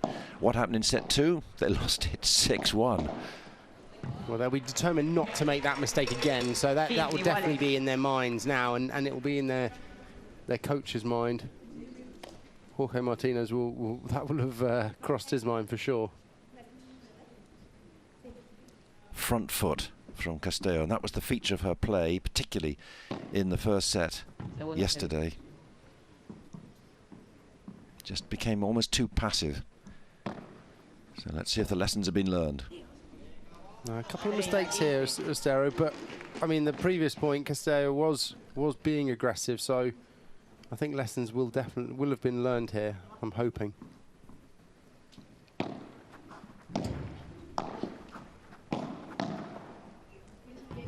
Good attacking play there from Castello. 30 iguales. And probably, if you've seen your opponent just have their back massage for an injury timeout, and I'm imagining they'll be making Jensen play more of the balls here, especially as Verseda herself is quite a physical player. Great shot, lovely. Oh, what a pickup from Jensen. Magnificent. Oh, still playing. Well. God. Oh, what a rally. I mean, great pickups there. 40-30. That's a difficult ball for Ustero to go for there. She was a little bit far back and both players were at the net. Really almost a little fake towards the back would have probably been a good option. Great pickup there from Verseda was in. So even if that had gone in, I think she would probably have been in trouble. Do you temper that boldness or just say keep going? Well, I think she must have touched the net there. Just thinking back to the previous point with Ustero, you know, because that was there waiting to be delivered and done. Well, I think it's you know, choosing the right balls, and you don't want. We talked about this yesterday with Tapia. You almost don't want to take the flare away. You almost want to say to them, right, instead of going for a ball that there's a 20% chance of you missing it, go for balls that there's only a 10% or a 5% chance. Lovely smash there from Jensen. That's a good solid start, particularly after losing the first set, and even more so after suffering that injury, what seemed to be like a timeout as well, just to make sure she was good. Well, to hit that smash, yeah. Often when it's lower back, it's you know, things like aggressive smashing is more difficult. So she's obviously not feeling too bad.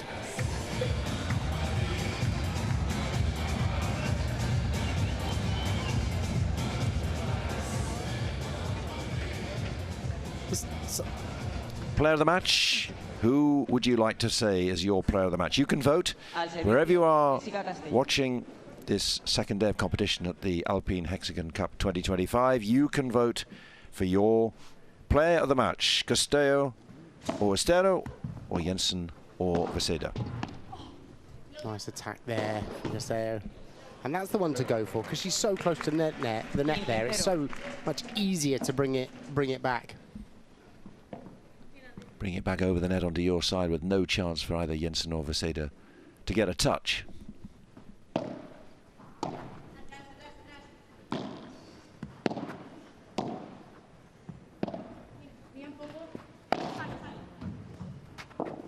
Oh, lovely speed and angle there from Castello. She was quite wide, so when she played that down towards that first side glass, actually delivered the ball into the centre. You think you're doing so well to follow it round. Not a problem. It's all under control. No, it's not. It's gone. Yeah. And when you're learning, that's often how it happens, and it's super frustrating when you're going through that learning phase.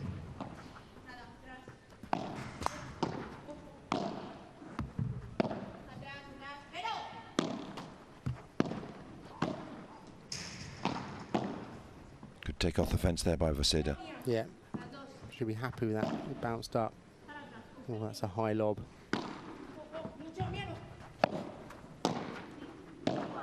Look at that slice on the ball there from Ustero. You see, take the racket back, almost like an axeman chopping a tree there. I mean, she just comes down that ball so much. Look at that, creating the slice on that ball. There aren't many who could match that, are there? I mean, for 17 years old, she's got this reputation as the big hitter, but that is another absolute gem of a weapon. It's like her technique with her volleys that she chops down, and she creates slice on a lot of those balls.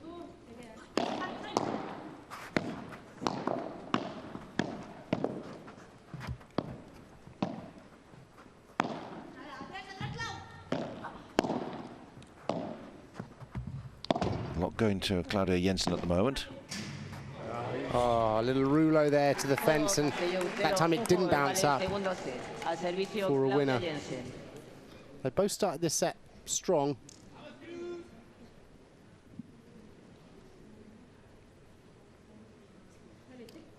The standard is still so high.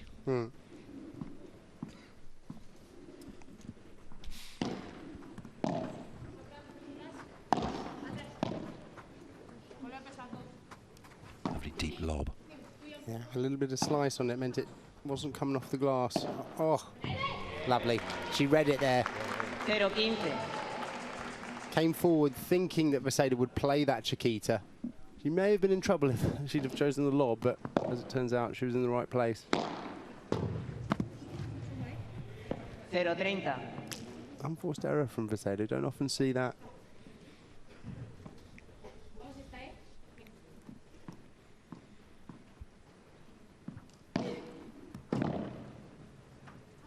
Unforced error now from Ustero.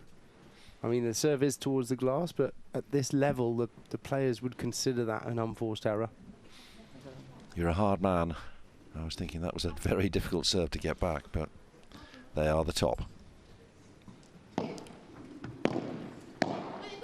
At this level, there's no, you know, men's and women's. There's not really an impossible serve to get back. They are all so good with the glass and the defence that almost any return error would be considered an unforced error. Lovely rouleau there from Vaseda down towards that corner and just catching Castello out with her court position slightly. Rouleau being a tight, low volley. No, rouleau is a topspin smash. So it's a topspin smash where you play it down towards the fence area. It can be played in attack where you're stepping into it, and it also can be played in defence when you're falling back and you brush up the ball. But it's when you play it as a topspin smash down on the diagonal to the fence. Oh, that's a lovely shot there from Jensen. Down her line, finding that gap. She's played a few of those in the first set. How did she manage to dig that one up, Ustero?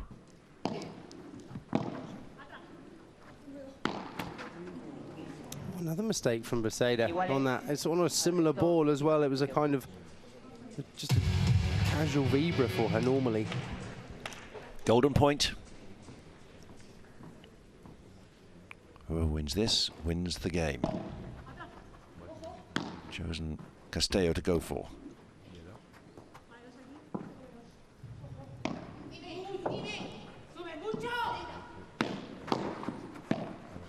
Good block from Vaseda there. Lovely vibra.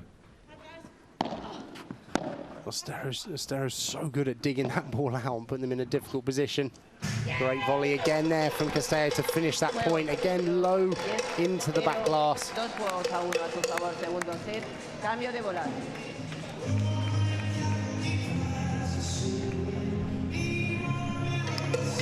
Castello and Ustero lead in this second set by 2 games to 1, and they took the first 7-6.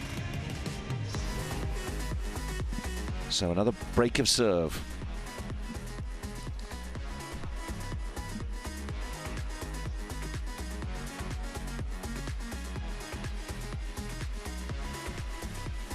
Just watching how Castello just kept on probing, and eventually drove into the corner, took the point, took the game, and they lead 2-1. Let's go down to Bruno, courtside. Jonathan, I've caught up with the president of this crew paddle team who sat there, as you've all spotted, in the back row with his cap on, Sergio Agüero, who was mentioning how excited he is to be here featuring for the first time with this team, and that the objective is to try and win the championship. Of course, he is someone that has won so many things as a football player. Well, he's trying to bring that across to his players here as Claudia Jensen continues to receive medical treatment. So we'll have to keep a close eye on how she's doing.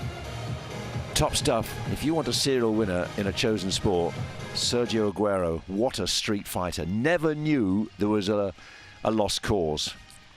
In fact, I'd say Fede Gingotto is the Sergio Agüero of paddle.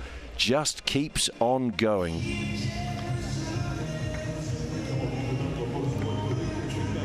This isn't going away, this problem, is it, for Claudia Jensen? And I know you would say, well, of course it wasn't going to, but that as a player, as much as a coach, doesn't that become distracting, because you're then thinking, can I go for it?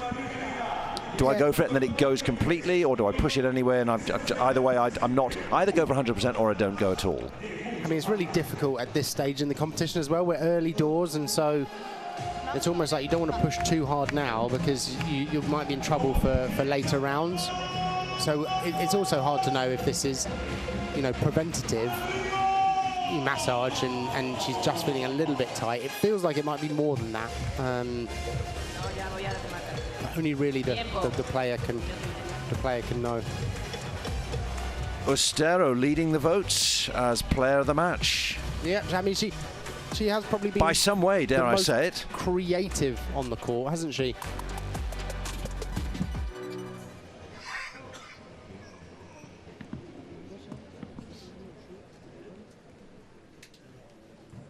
"17 years old. I know it said a lot, but it's a fantastic achievement. And I'm sure the coach when you go, now remember, Jess, when you go out there again with Andrea, you're just seeing Claudia on the ground having a massage. We're going. Are we targeting? No, definitely. And also it's one of those that you've got to still keep focused on your game. You can't get distracted by your opponent being injured and suddenly start pushing the ball to them. You've still got to play your paddle.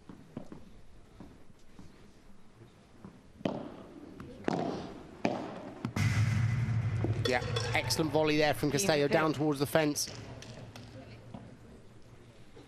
Chance to rub in real discomfort for Team Crew. 2-1, hold serve 3-1. Establish an advantage. Great smash there, yeah. 30-0. They've come out firing, which is good. They're taking the game to them, which is important not to get sidetracked.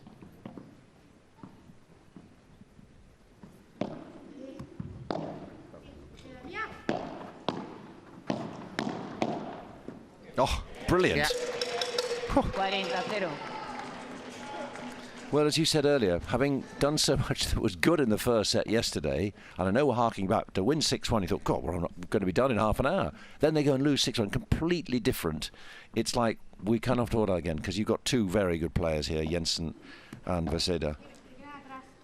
Well, they're sticking to their games, and I think also they're probably a little bit more comfortable playing with each other now. Now they played the first round, and that was a lovely vibra there from Ustero into the corner, dying in that back corner.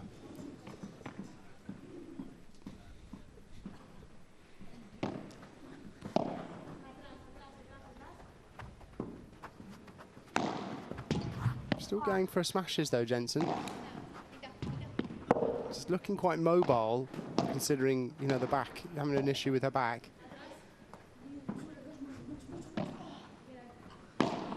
Defiant so far. Let's see.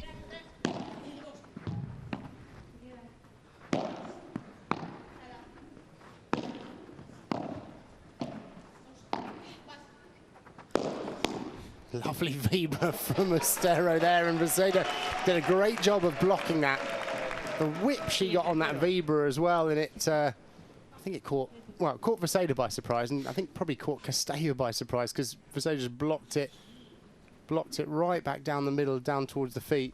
That was almost just instinctive, wasn't it, Vaseda? I mean, what else do you do? Because that was so hit with such power, as you say. Yeah, and if you'd onto have her so left it, fast. Yeah. If you'd have left it, you'd have been in a bit of trouble after the glass on that one. Oof, just out. 30-0. This is what Team Crew needs, isn't it? Yeah, definitely. And they want they're playing more balls to Veseda at the moment, and I mean, Veseda they'll be wanting that. They want her to take the majority of the game. And look, and Jensen, I mean, the back can't be that bad if we're playing a shot like that. You know, going for these smashes. Great change from Ustero there. Lovely hand. Well, she's going for it. She's up for it, isn't she? Just a bit too keen, maybe. Too ambitious. But that's a good hold for Veseda and Jensen. Vital. 4-1, and we're looking at problems.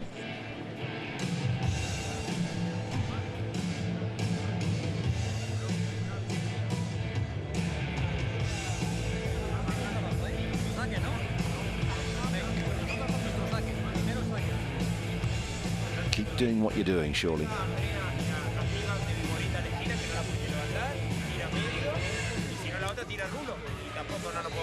So there's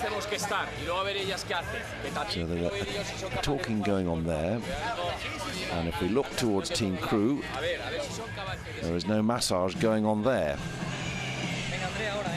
Yeah.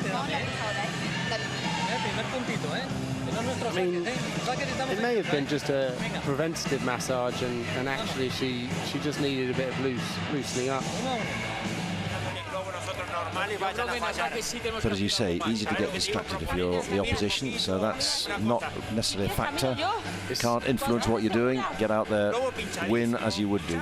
It's so interesting, this dynamic of two coaches. You can hear both coaches talking over each other to the players, and it's great. I mean, it's amazing they've got Maxi Sanchez and Ramiro Choya on the bench, and what an experience for these players to have the team players that they do. Behind them, they've got Chingotto and Momo, you know, sitting there supporting, and these coaches on the bench, and it's a great experience, this, and yeah, I'd love to almost be a fly on the wall for these team chats to see, you know, how these discussions goes, because here we're not only getting used to a different player, like playing partner, but you're also getting used to a different coach and a different coaching style, and how it works within this dynamic. But two coaches is rarely a good idea.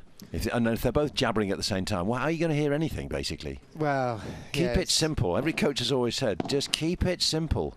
It might be like American football, where you've got an offense and a defense coach. Oh, yeah, and that fence helped Ustero out there for the 3 meters.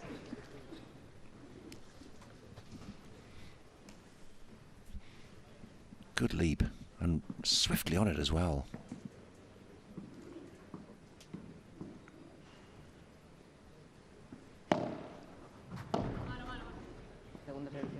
Yeah, just long.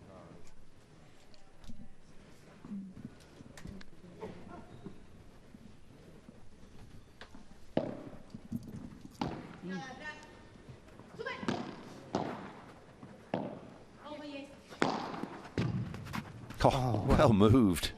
She touched it. Oh. Yeah. Good sportsmanship to have called that. Padel still has very good sportsmanship, I think. You know, if I compare that to when I played pro tennis, it's, you know, the majority of padel players would call a shot like that, whereas I'm not sure if I could say the same for the tennis. And she's gone for that again. It's just got enough that time. Keeps going for it. I mean, that must have only cleared Veseda's racket by an inch or two. What would you have done then instead? What would you say, Andrea? Just try. Well, it's always difficult when it's just worked. Do you know what I mean? Like, oh, it's bound on the fence.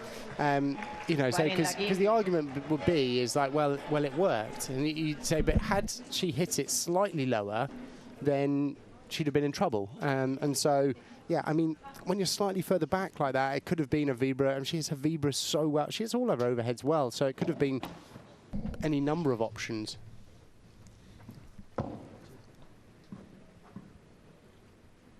I think that as she's a young talent, you know, you almost want to encourage her to go for those, though.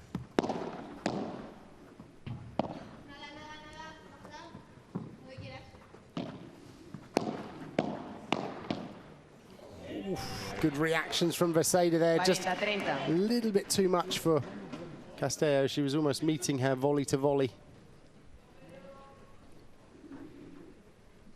How big for them if they could break back. 3-1 to 3-all.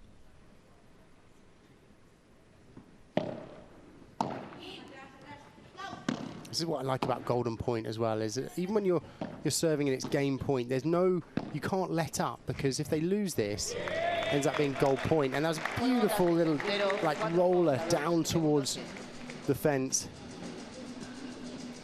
Look at that. Excellent speed.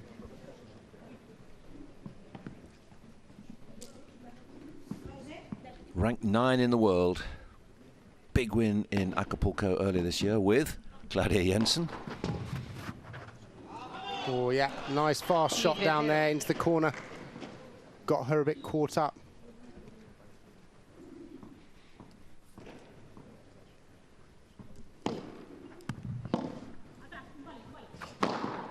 Out. There she goes. Good get. Oh, well played. Oh, nice shot down there from Jensen into that corner.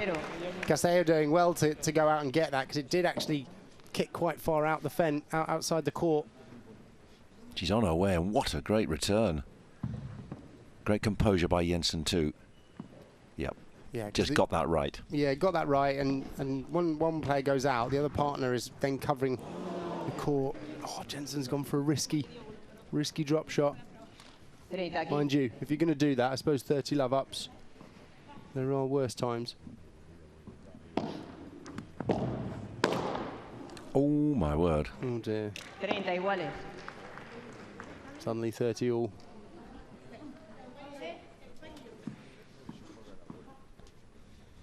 Clear the mind, go again.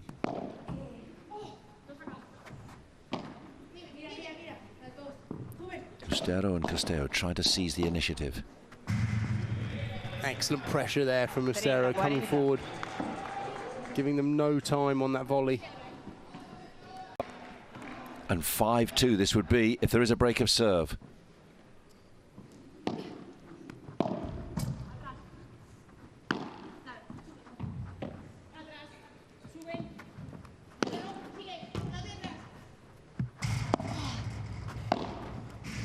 Two fence shots, setting it up. Good change. Oh, and caught her on the foot. Well played, Ustero, though. Almost playing the sensible option on the first one and then having a bit more time on the second. And that's 5-2.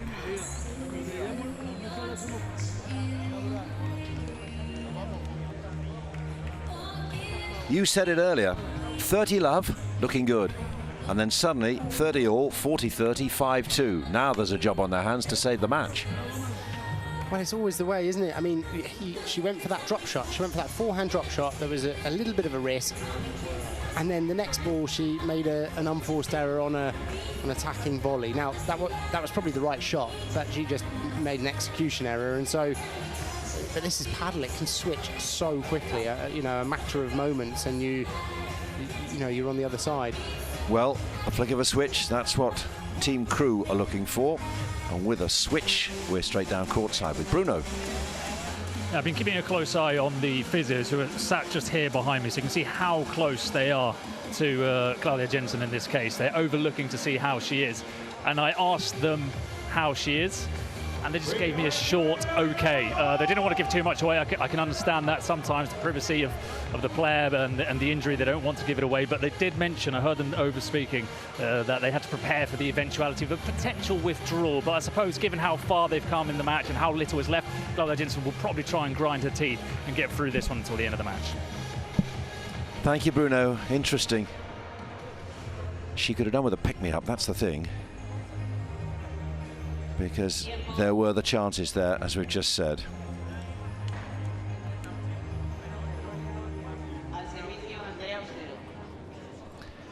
It's the same in all sports. You've got to take your chances, and she didn't. And more frustratingly, it's given a huge opportunity now for Madrid Ustero and Jessica Castello to close out this match. Win this set, and they've done it.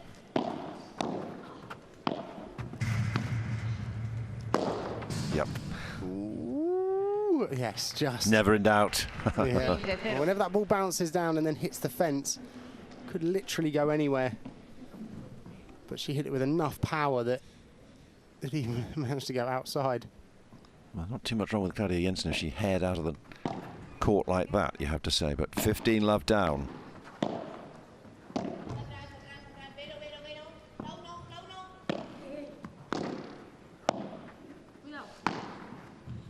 Lovely ruler there, down towards that glass.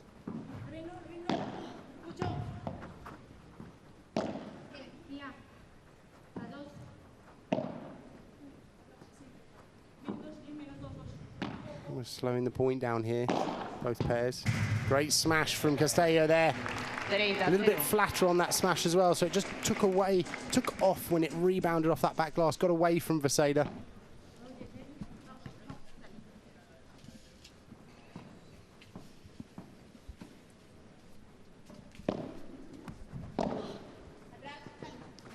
Well, she's gone for the 3 meters and difficult ball again to do that off the overhead. 30-15.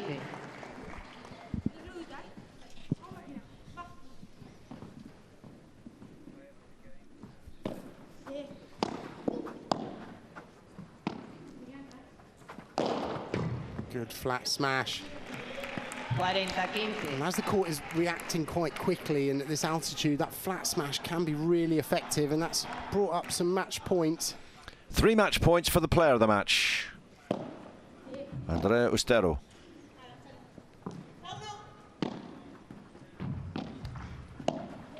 Oh, going for the Yes, the out the door finish drop shot.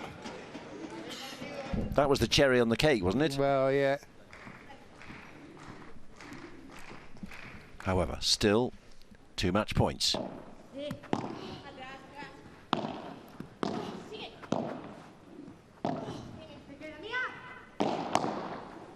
Great block from Veseda there. And that's out. And that's it for Castello and Ustero. 6-2. Straight sets. What a good pairing they've become. Well, I mean, they deserve that, didn't they? They played great paddle in that match the whole way this time. It wasn't like yesterday where it was, you know, one great set and they took their foot off the pedal. They did really well.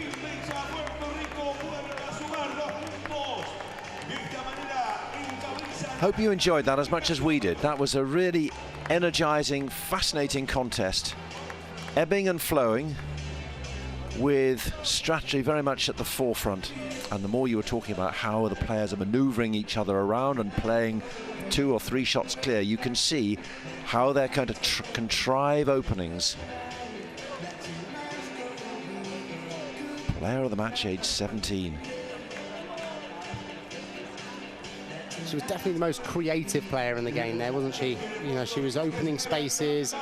You know, you weren't quite sure where she was going to hit her overhead, and she has that power on it as well, whether it's the Vibra or the tops of the smash. She can just generate so much power. As a coach, then, without telling you what she should do, where else could she just improve? You know, you're always going to improve age 17, but is there any way to work on that or something? Because I mean, she's got the disguise, she's got the smash, wonderful, and the creativity's there. I mean, for me, it's the physicality, and she's young, so there's time, but. You know, that will be the difference, I think, you know, because as the game develops, we're going to have more and more players that have more and more weapons. So, you know, it will be, you know, because if she had the physicality of Castello, for example, or Veseda, then that would be a player to be reckoned with. When you say physicality, what do you mean by that?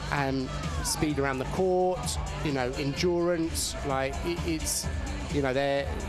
You know, Veseda and Castello are, you know, really well trained, like physically. Like they're physically strong, they're physically fast, they're fit, they could play all day. And you know, as matches get more and more difficult throughout a season and you're playing more matches and it's a long season now, that is going to come into play. Yeah, so I mean, after that first set, it was very, very even, wasn't it? And you can see that it just kind of stretched away there a little bit. They won a lot of gold points, so that was probably, you know, a deciding factor. I know 3 of those gold points were in the first set, actually. So, Yeah, and then they just stretched the lead in total points. But it was a well-fought game. She didn't even know she was playing a week ago, Jess Castello, because Bea Gonzalez was all set to come back, and we're sorry to her. We sent her our best wishes. There's her injury, which kept her out of the Barcelona finals, which you would have been working. I know you were working out. She missed that, and she now had to sit out the Hexagon Cup. Great frustration, but Jess Castello, one door shuts, another opens, and through she's walked. And how? Played well yesterday. You know, probably she would be my choice for the match, and even today potentially. Yes, it's interesting, the choices, but fair play. 17-year-old Madrid Ustero is the player of the match, and that's played to 1-2.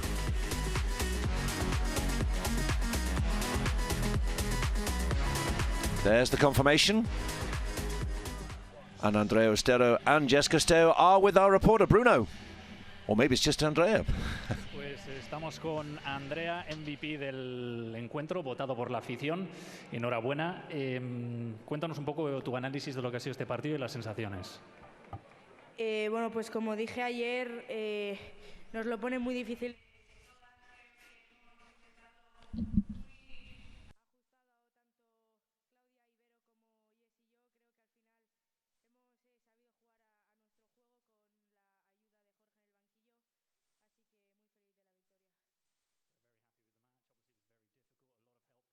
Their coach Jorge on the bench, and that helped them to get through this game. Dos victorias de dos, habéis empezado perfectamente pese a ser una pareja un poco de último minuto.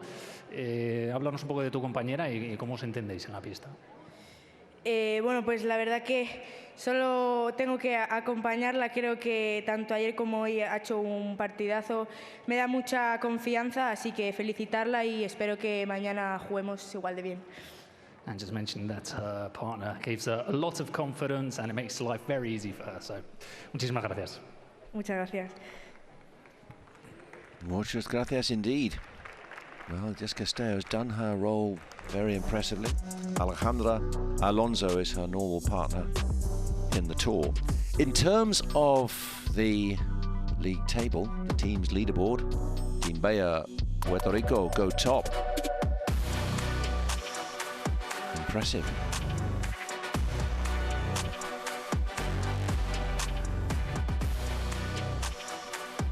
This can all change. Early days. So that's how the standings look, with Team Bea on top because of their win. And now we get two for the price of one. Here's Bruno. Pues nos acompaña también Jess Castello, ya que Andreas has pasado el mal rato de las dos preguntas sola aquí. Me voy a centrar en ti, Jess.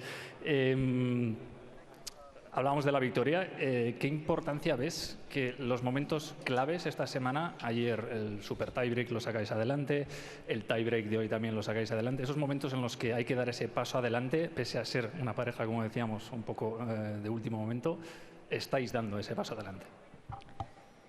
Sí, bueno, creo que estamos jugando bien esos momentos.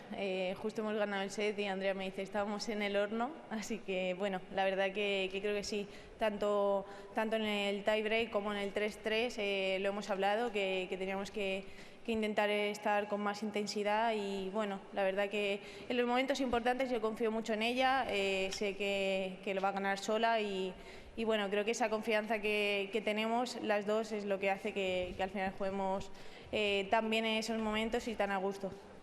So just explaining that in the clutch moments they've got a lot of confidence and they're showing that on the court, and that's why they're getting through in those very tough moments in the super tiebreak and also in the tiebreak. Mirando hacia la competición en sí, los chicos perdieron, la pareja de Nexion perdió. Estáis tirando el carro ahora mismo. ¿Os hace sentir un poco de presión añadida también el salir a pista sabiendo que hay que sumar puntos? Bueno, creo que presión no, por lo menos en mi caso yo creo que Andrea todavía menos, porque la verdad que le da bastante igual. Pero bueno, contentas, ¿no? De si tenemos que tirar nosotras del carro ahora, luego estaremos animando a los chicos. Las chicas la verdad que también han hecho un gran partido hoy y al final no ha podido ser, pero bueno, seguro que ya te digo, esta tarde estamos con los chicos, mañana mañana seguiremos y al final creo que tenemos un gran equipo, es como una pequeña familia y confiamos los unos en los otros, así que bueno, cuando toca tirar toca uno y cuando toca tirar pues el otro. So the team's one big family. They've got the points on the board so far, no one else has, but they'll be in that dugout, in that bench, making sure that they show all their support for the men's pairing and for the next gen pairing so that they also get some points on the board. Muchas gracias, chicas. Great stuff, Bruno. Thank you very much. Team Bea, Puerto Rico then. Play 2-1-2. Next up against Salazar against Ustero. Now, if you're inspired by enthusiasm to play paddle, here is Sandy Farquharson telling you about the importance of communication on the paddle court.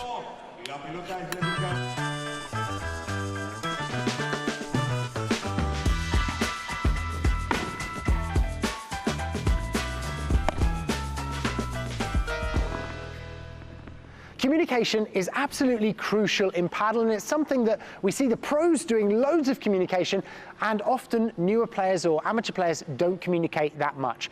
So how it works is we're both at net. If my partner has been lobbed, my job now is immediately communicator, and I'm going to look out the corner of my eye to see if they're going to hit a bandeja or they're going to play after the glass.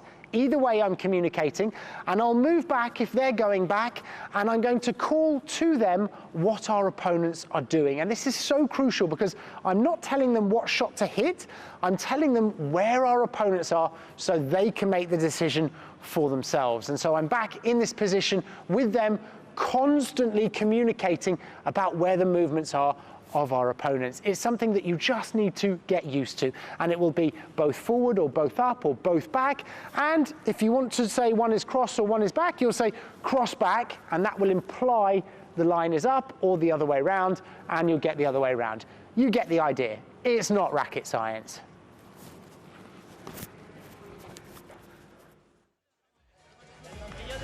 What do you think for people? I think that the first thing is that in the sport that they will have come from, whichever that is, whether it's squash, tennis, badminton, non-racket sport, you don't communicate like that. You're not used to doing it. So it's partly you're not used to doing it, and then also players are so used to watching the ball that they end up following the ball around the court and not actually watching their opponents. So it's difficult to communicate where your opponents are when they've not been watching them, and then it's just getting used to it. Like we say to them, we say to a lot of our players, look, just say something, say anything to start with, and you will get better and better. Like as what, you practice. for example, when you say anything? Just say something. Someone's in, they're in, like, or they're back, or at the beginning, it's really just getting players to talk on the court and get used to saying something. And it's just to be practiced. It can make such a difference, and we've seen so much of it when we got one game. So we've had one down, we've still got 4 more matches to go today.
We have our appetite whetted at the Madrid Arena on the second day of competition at the Alpine Hexagon Cup 2025. We've just seen a spellbinding women's match, and now we're preparing for a piece of Hexagon Cup history. The first entrance of King Bella.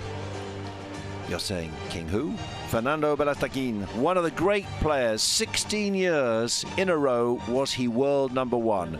He's responsible for producing the founder of the Padel school, Sandy Farquharson, just next to me. So here is what we've got still to come.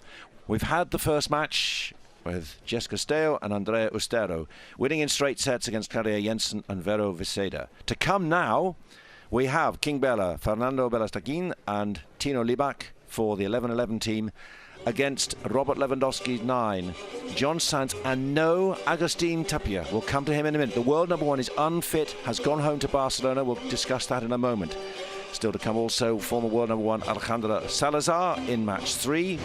And then we got the defending champions Martin de Neno and Juan Teo for Advantage in match 4. Delphi Brea and Sofia Arauco also for the Advantage team in match 5. And then the final match of the day, Paquito Navarro and Alex Chozas against last year's losing finalists Alex Ruiz and Franco Stupachuk. So much to look forward to. 1 down, 5 still to go. And we will start in a moment. We'll have King Bella, but first, Agustin Tapia, the world number one, out.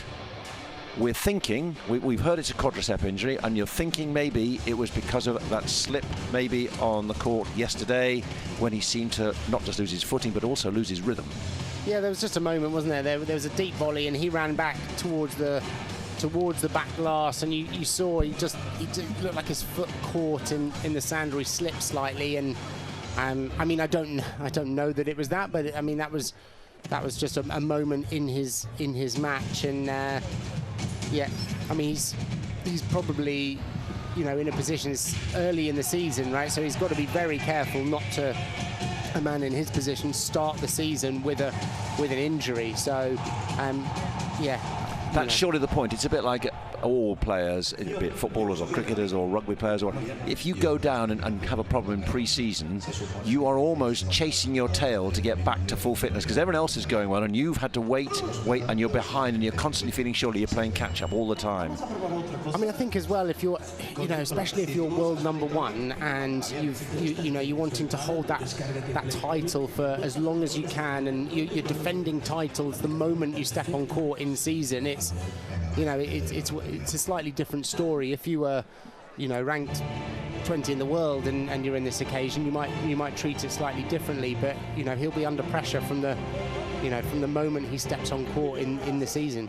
Well, we wish him well, Agustin Tapia, to recover. The team he's playing for is RL9. You'll see them, the Robert Lewandowski team. 7th at the moment with just 1 point. Team Bella Puerto Rico have started well today. They picked up another win. 2 points. So it's 2 points for men's victory, 2 points for women's victory, and the next generation, the younger talent coming through, because there are 6 players in each team, they pick up 1 point for their victory. So Agustin Tapia goes out. What about Eduardo Alonso, who comes in? This is what we've got to look forward to. John Sands, 2 Spaniards, Eduardo Alonso against 2 Argentine, Tino and King Bella. I mean, it's always going to be tough filling Tapia's shoes, and it's going to be particularly difficult as a right court player coming on and playing as a left court player to fill Tapia's shoes. But I mean, he, like Edu, finished the season extremely well. You know, the tour finals, he had some great matches. He was on great form. He's playing well, and yeah, I mean, deserves to be on this court, absolutely. It's going to be difficult for him on the left, without a doubt, but in a way, he's on the cross with Bella, who doesn't have the biggest weapons in the world. I mean, Bella is a master tactician, but yeah, he'll be in with a game. 24 going on 14 by the looks of it. Very young looking is Edu Alonso. but the same age as John Sants. And this will be interesting to see how John Sants reacts to this, because you felt at times he felt trapped a little bit by Tapia. So here they come, at last. The man who helped you on your journey, King Bella on the left-hand side, back on a professional paddle court again. He left in tears alongside Tino Libak in Milano at the quarterfinals, his defeat, but he's here. He was due to be playing for the Hexagon Cup last year, but picked up an elbow injury, but hey, he's back, and let's see what the King can deliver. Yeah, I mean, he's a fantastic role model for the sport, and, you know, so many of these young players, I mean, the young player by his side will have been, you know, watching him growing up, and yeah, I mean, an excellent example for all of those learning the game. And Miguel Sierra really is his coach, or was his coach, so, you know, that'll be a familiar face on the coaching bench. A man responsible for launching so many careers, not least yours, as you might say. Well, but, you know, you were inspired to do it. He's been great help to you, and he's done this around the world. I mean, when you've been world #1 for 16 years in a row, that's quite a record. That is a record, yeah. There's, he will have, you know, many people starting the game will have joined while he was #1 in the world. And here he is, age 45, still going strong. Tino Libak, 19 years old, so you got the oldest player on court, the youngest player on court, against two 24-year-olds. And Libak's exciting. I've only really kind of watched him play more this last season. I haven't seen him a lot before that, and he's an exciting player to watch on that right-hand side. He was responsible for helping Argentina win the World Championship in the final sets with Leo Augsburger. Had an injury, but it didn't show. Played quite brilliantly. Yeah, they made a good pair this last season. Really, almost coming out of nowhere and challenging some big names in the paddle world. So let's see how this unfolds. Plenty of storylines, not least the fact that here is Edu Alonso suddenly being called up to replace the world #1. Yeah, that's and also, to pick up your point, which is probably far more significant in your eyes, he's on the wrong side of the court where he normally plays. Yeah, definitely. So, I mean, taking Tapia's spot, in a way, I think will free up Sands. That'll be fascinating. Let's go down to Bruno, who's lucky courtside. Yes, this is a collector's item. It won't happen many more times, as you just said. It's impossible to comprehend this sport without Fernando Belastegin, 26 years senior to his partner, Tino Libak. They've got their chairman here, Dani Ormedes, in support for the two players out here today. So the minor advantage maybe that these two have with regards to other pairings in this competition is that they do regularly play together. So they've been on tour this season playing together. So let's see if that gives them a head start as we head across over to the RL9 bench. Of course, no Robert Lewandowski here. He was on Champions League duty yesterday with Football Club Barcelona. But it will be fascinating to see how these two gel together, John Sant and Edu Alonso. Edu Alonso, normally a player that plays on the forehand side, so it's a very different role in paddle, playing on one side and to the other. So I'm sure Sandy will be able to enlighten us on that topic. Sorry, Sandy, I'm giving you a lot of homework today, but it'll be a different task today for Edu Alonso to what he's used to. Don't worry, he loves it. We will be going through a lot, particularly that event. So, Robert Lewandowski's team have quite a tall order on their hands. Excuses, they never excite me. Boxes, I cannot fit in the boxes. Stop it. Quitting was never an option. Exhausted. This passion is never exhausted. And you cannot stop it. Nah, you cannot stop it.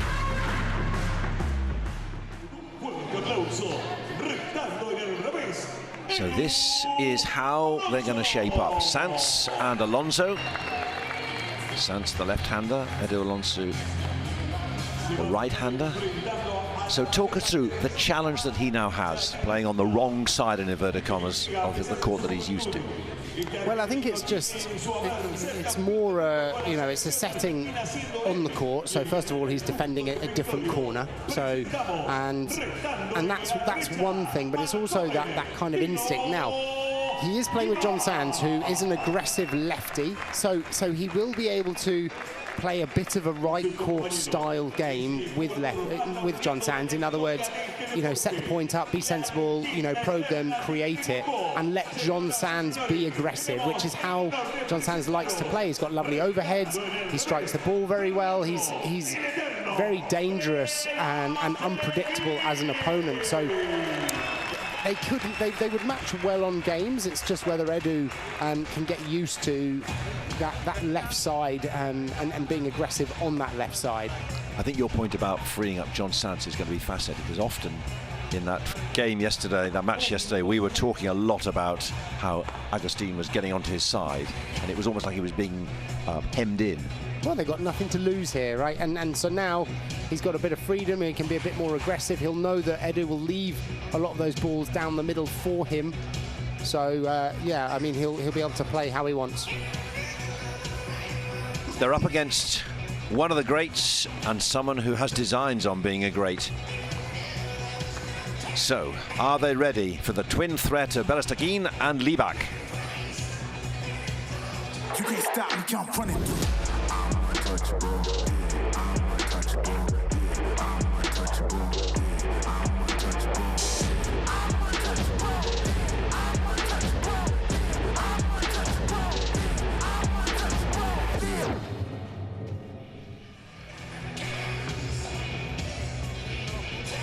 Love this shot, coming down and then out onto court.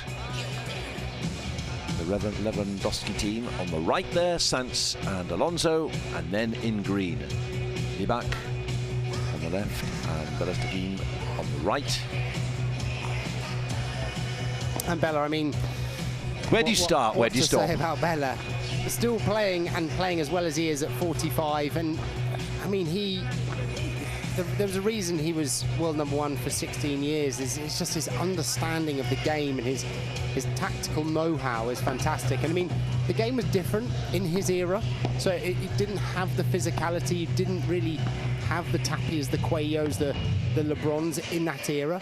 But I mean, he basically was consistently world #1 because he was so consistent on court. He barely ever made mistakes. He fought all the time. He's extremely competitive as a player, and it just goes to show you how important the tactics are in the game, because he doesn't have the overhead that, well, even John Sands has across the other side, but he knows where to place it, when to place it, how to move and respond. And his partner here is a young, very athletic Argentinian who, like we say, will have been growing up watching him from the age of, I don't know what age he started playing padel, but probably around 5 or 6. And he's a very active defender, knows that corner really well. We said that about the Argentinians earlier, about really, having a depth of understanding of the game, and he's definitely someone that is in that category as well. You'll see him get forced into the corner here,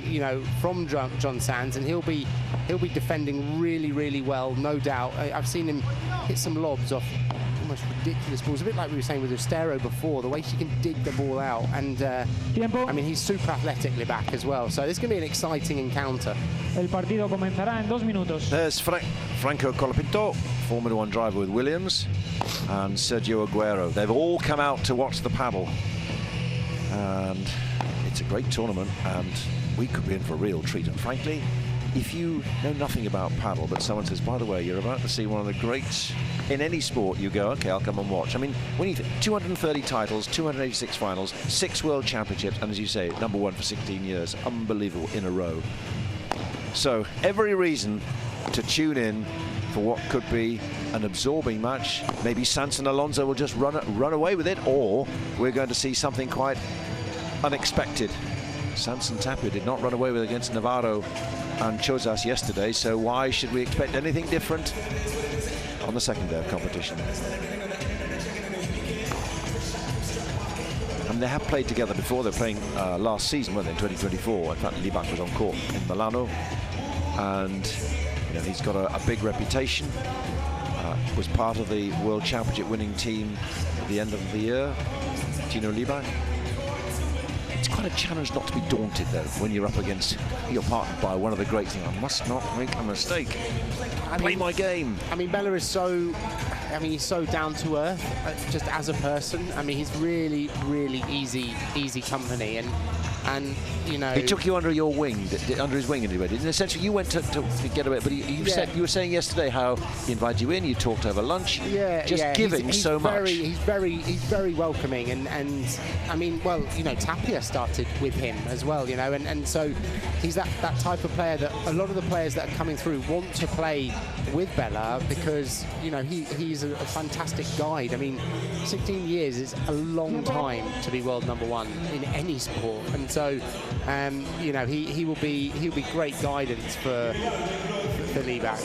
Juan Martin Diaz, 13 years together as world #1. Pablo Lima, the great Brazilian, and then more recently Agustin Tapia and Arturo Cuello. He's got an eye for a player, hasn't he? Yeah, that's for sure. Wow. And I mean, well, you know, at that time, everyone wanted to play with him. I mean, he was the player to be partnered with. Comienza el partido. Al servicio, Fernando. You're in the right place at the right time to watch a paddle king. And he's on serve for Team 11-11. His first appearance in the Hexagon Cup.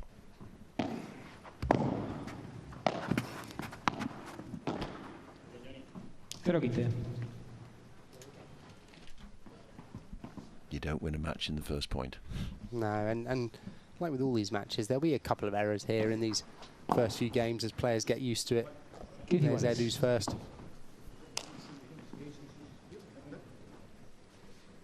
Big moment for him as well. I mean, he is a huge star in paddle. Goes to the line with that serve.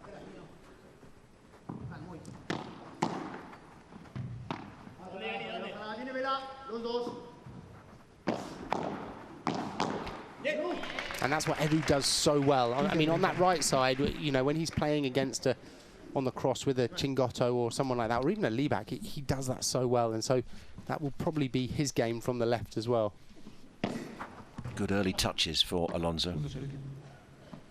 We saw him warming up this morning, didn't we, on the practice courts? Desperate to get as much in as possible with his usual partner, Alex Arroyo, 23-year-old Spaniard.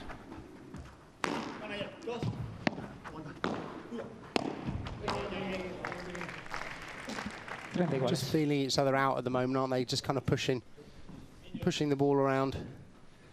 It's early days. And just to pick up on your It's Not Racket Science lesson from just a few moments ago, listen out for the communication between the players, what they're telling each other, how they're getting the movement coordinated.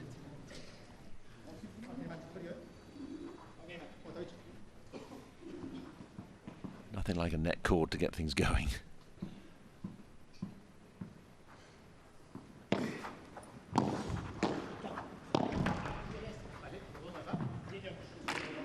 Just long. Nice start. Welcome. Hold serve. Doesn't matter whether you're an old master or a slightly anxious novice. Holding that first serve, it still means as much.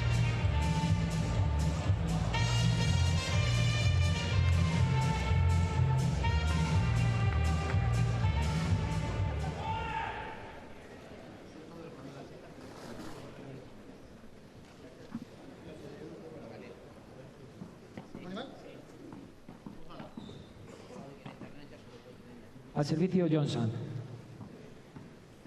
So John Sant to serve first for team Robert Lewandowski 9, RL 9. Nice little rouleau there. I mean, Libac's got to really watch John Sands because he can kick it out and he can hit the rouleau. So he's a very tough customer to face on that diagonal. Bella just making a mistake on the return there.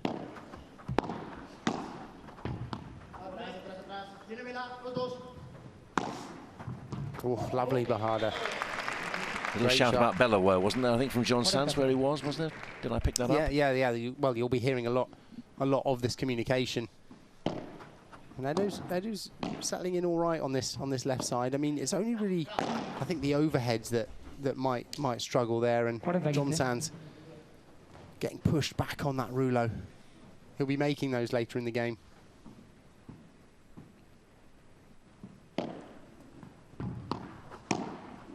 If you were Bella, would you be playing on Alonso and Liebach?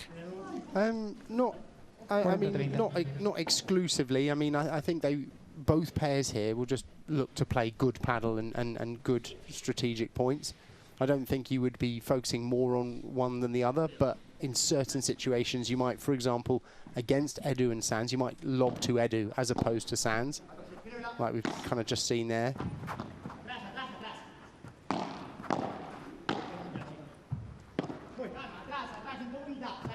You can hear Edu really talking to John Sands.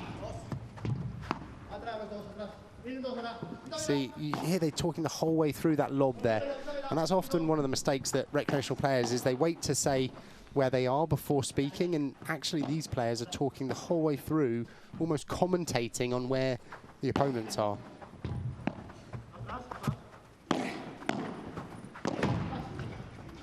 Good fake from Edu there. He looked like he was going to go for it, faked it. Little gancho down the line instead. Defensive overhead shot, the gancho. Servicio Valentino Liebach. They're happy with that because that means they've closed out their first service match, first service game, and it's one set all. Now, Timo Liebach. 15-0. A few return errors here from both sides, and I would almost wonder whether the court is fully played in yet. It probably needs to play in a little bit more. I mean, it's unusual to see these return errors from these players. When you say played in, what are we looking for? What do you as a player be looking for? Consistency or something? Well, a more even bounce, basically. Because what happens at the beginning is when you put a temporary court, because this is a temporary court, when you put a temporary court down, you put the carpet down and you put the sand in, and that's why we have all the leaf blowers and the court maintenance. But in the end, there's little air bubbles underneath that surface that they're essentially the best way to get it out is to play on it, and so the court will get better as the week goes on. We already talked about the altitude and therefore the speed of the ball in Madrid, 650 meters. Oh, John Sands taking a bit of a risk there to come on that way across. It was, even if he had got that, he would have not been in a great position. You see here, he opened his side up.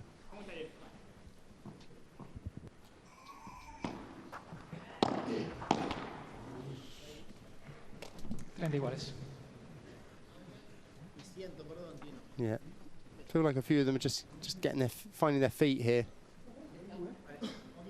New partner for John Sands, Edu Alonso, unexpected debut.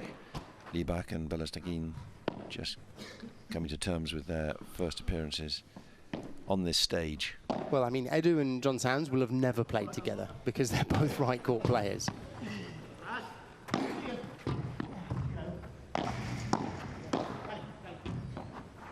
Lovely Chiquita there from John Sands coming forward with that shot.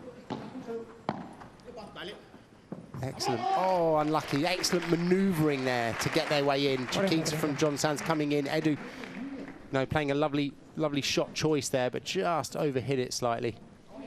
That lob volley. Chiquita, soft shot, landing at the feet of the opponents. So Liebach and Belastagin hoping to hold serve, and that's some way to make a statement. There's that Changlitazo again. Yeah. Is that your favourite word or favourite shot? Bit of both. Well, it was a decisive intervention.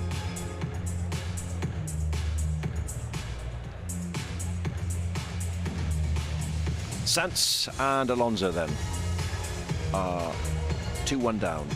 But this is all going with serve at the moment. Edu Alonso, we're about to see what he's made of on his first appearance in this competition.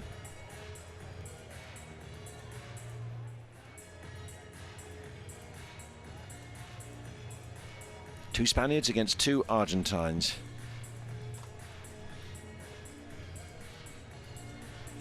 Often the way. Yes, I'm sure. One day, Sandy, when you've had your way, there will be two Brits somewhere. Maybe two Americans, two South Africans, Well, there will be eventually, right? I mean, that's where the game is going now, and all of these countries they're building momentum, and I mean those 3 countries you mentioned. I've spent time in those countries in the last couple of months, and you can see that the communities are growing quickly there, but there's an awful lot of catching up to do. Very much a Spanish-Argentine dominated sport. But in terms of the more English-speaking world, then, they're like the...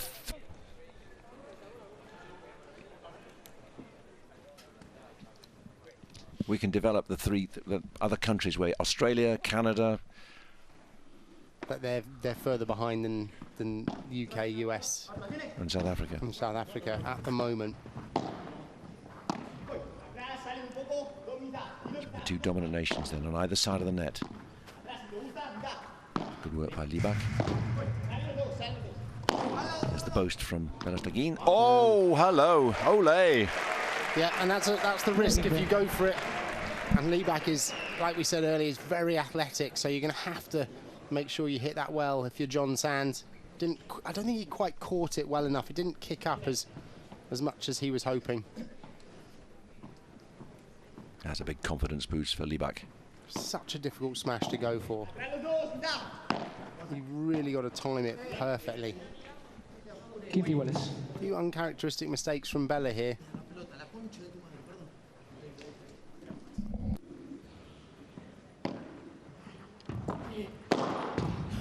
Yeah, there's that Changlitato again, and a great shot from John Sands. As soon as you see your opponent almost push that ball up and you're forced back, it's a good option because you're taking less risk, and you actually don't need to hit it, you know, on a perfect location on the court.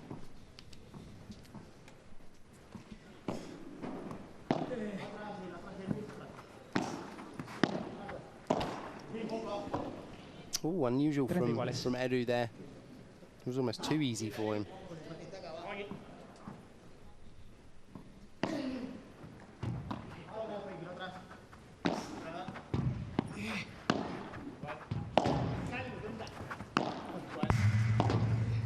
Good from John Sands.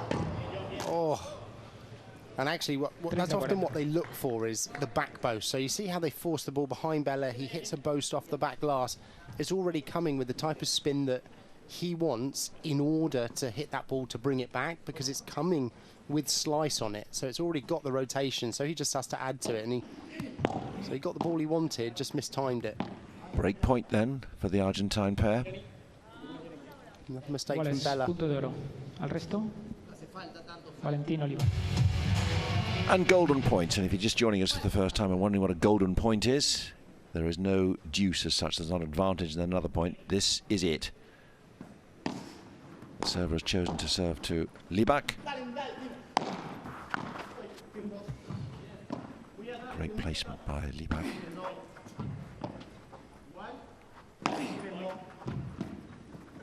Good defending from Edu in that corner. Unfamiliar. That's not normally his favoured place.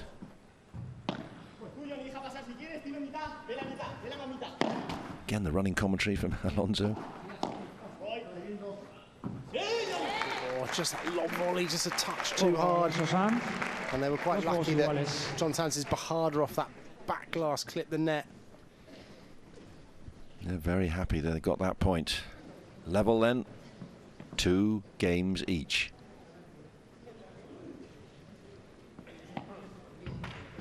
Servicio Fernando Belastegui.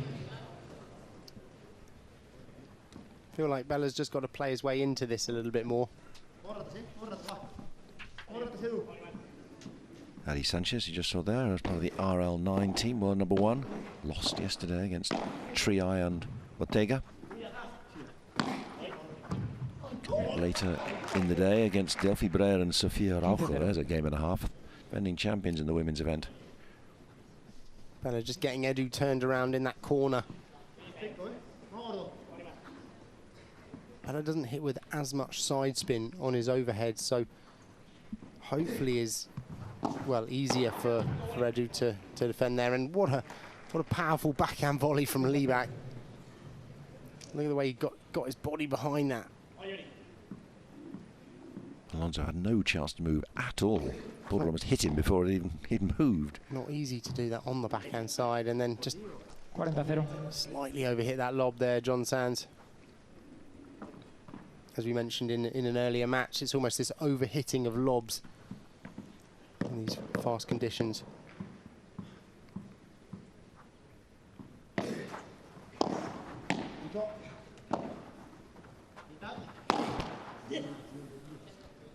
The one feature so far has been the unforced errors by King Bella. But still 3 points or 2 points to the good and can close out another service game.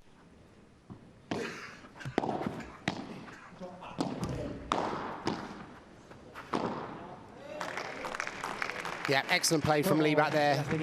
Playing that first fast ball, forcing an easier ball, and then down and out.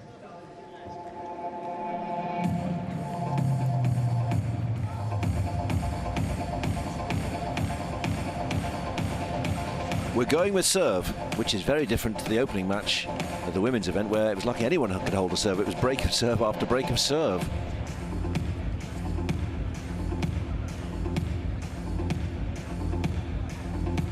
There's a pause in the action, change of ends, so let's go down to our reporter, Bruno Goreccia.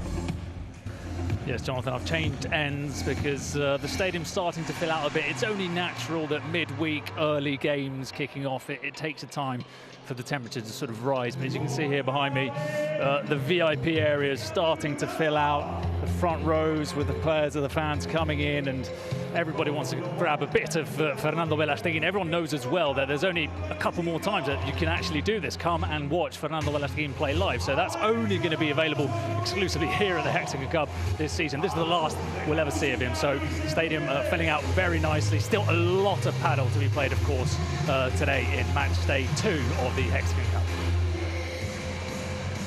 Two Argentine legends then.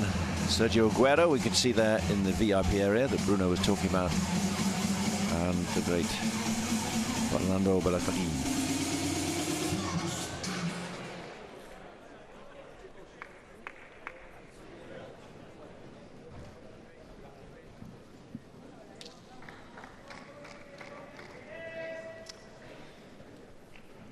The onus now on John Sands, coming back out.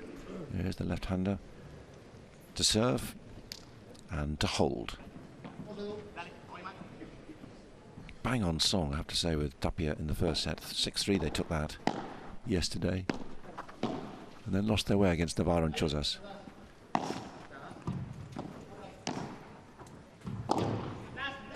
He does love a good back boast, doesn't he?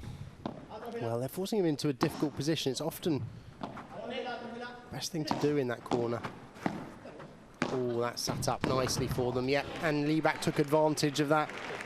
Can't hit a floating chest-high volley at this level. Look, you see there. Lovely backhand volley there from Lieback. Dispatched with power and to some extent disdain. John Sands got away with that. Look at the ground Lieback covered from the back of the court to get to that volley position. He's so quick, you're going to have to be careful. 1m84. A giant compared to Fede Cingotto, than most people are.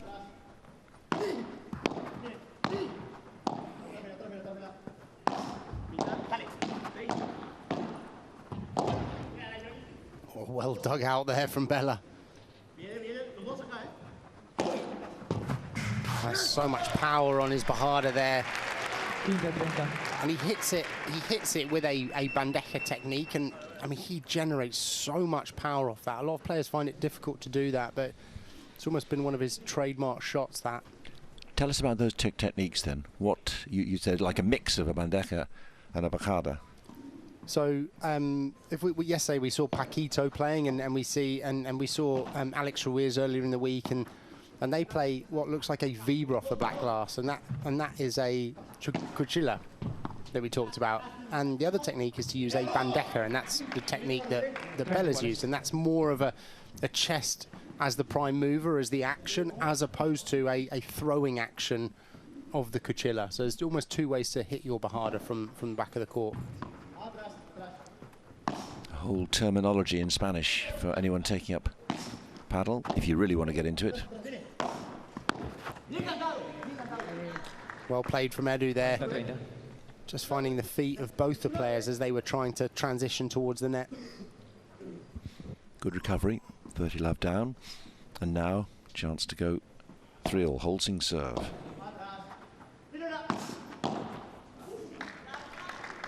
Another mistake from Bella there, really. I mean, he got the ball he wanted. He hit the lob up to Edu. He came in, was prepared to block it, and then just an error.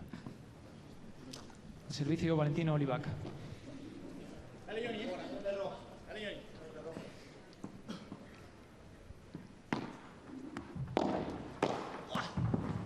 That is a special of his, What a isn't volley. it? My word. Yeah. I mean, he's so fast, and it's interesting watching him alongside Bella, because, you know, Bella's obviously 45 now, and I mean, I've seen Bella train at the moment. He trains so hard and so well, and he'll be the first to admit he has to keep up with these players. And then next to him, you've got a young, elastic Lieback who is, 19, I think it is, and it's I mean, he's just so explosive. What a master to learn from. And what another great shot. He's a very talented player. Winning the deciding rubber in the World Championships as well. So he's been in pressure situations, and it doesn't get more pressure than that against Spain in the World Championship final. Again, super fast Bajada.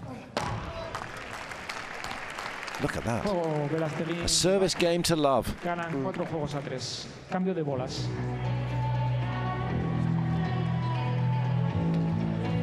If you're going to break us, it's like you're going to have to do it the hard way.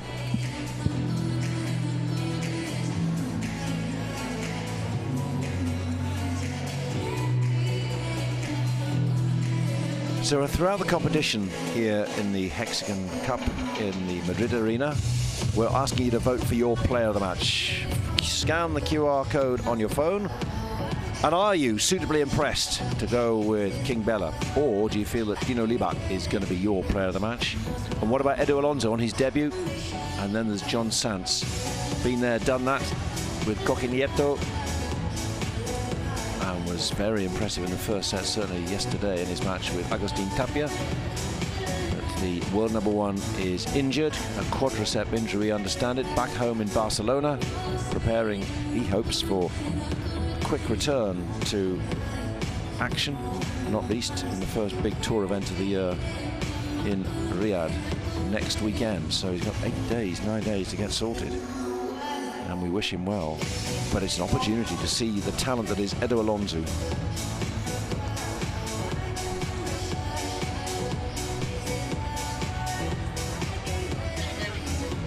There we can see, the majority of the game being played in that defensive position for Lieback and Belasteguin. Al servicio, Eduardo Alonso con bolas nuevas.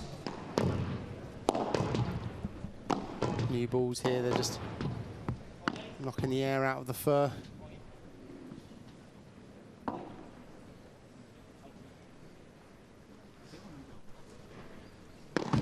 We haven't seen that before when we've had new balls. They've just been presented. As in tennis, here we are, new balls. We haven't seen anyone getting the air out of them, as you might say. Well, you will. Yeah, I think every time they will. They'll always look to come out and hit some almost sliced volleys into the corner. And if you're watching, you think, what on earth are they doing? But they do that on the new balls.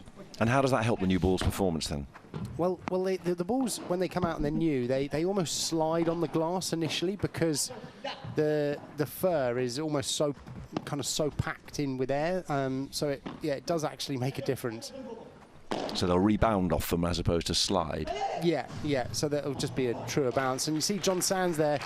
He will have gone back there thinking we're using new balls, and he's gone for that. And it was nowhere near enough. Like for Lieback, it took advantage at the net.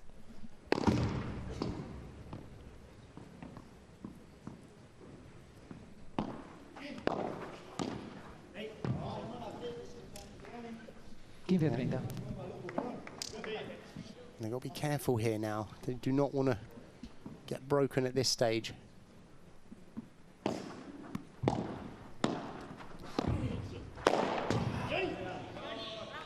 excellent smash there from John Sands. That sat up nicely. He was able to get behind it. I think he heard you. Because obviously 3-4, fine, but and 4-all is great, but 3-5, and you're facing... Same for Edu as well there. And that's that whole thing of, you know, seeing them at the back, knowing that look, Lieback's right back there, back against the glass. They know he's not going to be able to run forward to get that, so why not play with power off that back glass?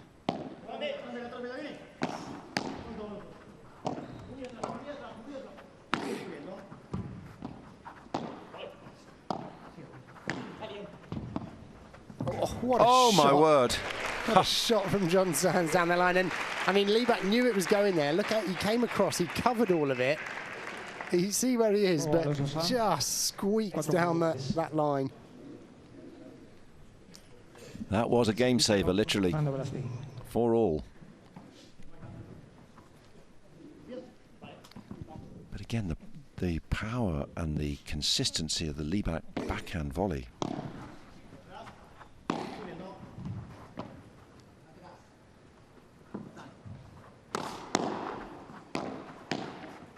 Great blocking from John Sands there.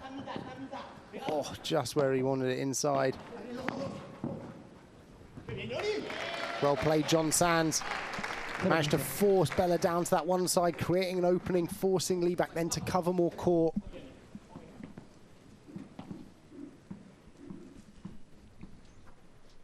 This should be a handy time to have a break of serve for Alonso and Sands. Well, it's early days.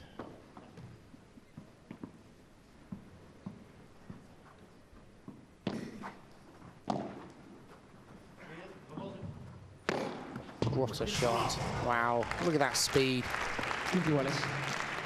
And the players know it's coming as well. Like, you can see they're set, ready to block this, because they know that's one of his favourite shots. Even on that angle, he hit it so hard.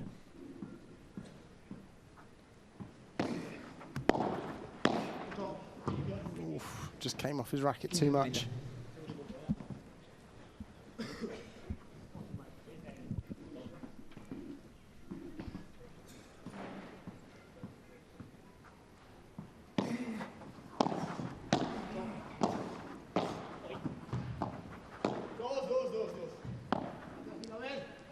Driving Lieback into the corner. Oh, it's gone too far.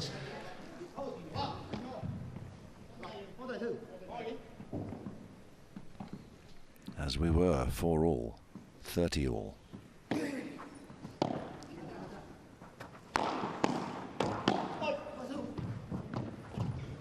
Great recovery.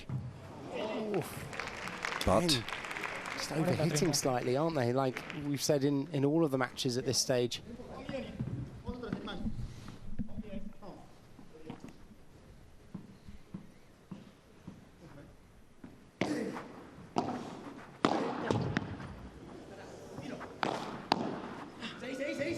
Oh, just in. Good fake from John Sands. he timed that to perfection. So break point. This is a huge gold point here. Johnson.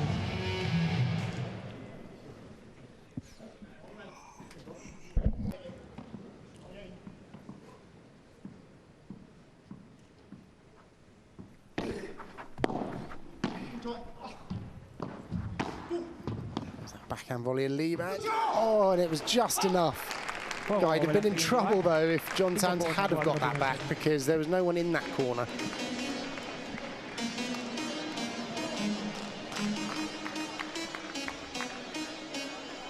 And still we go with serve.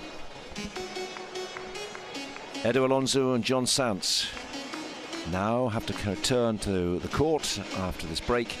5-4 down to Belastagin and Lieback.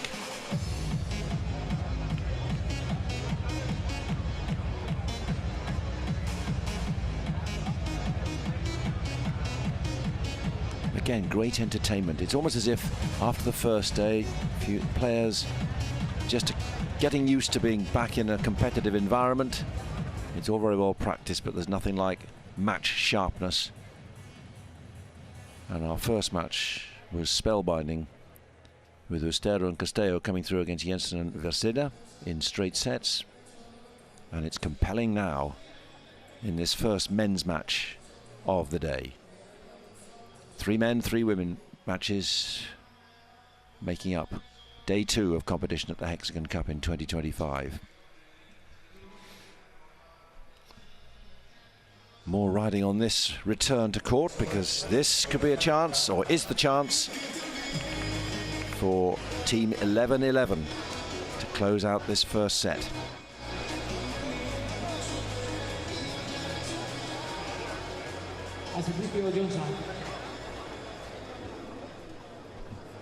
So, really John with, Sants.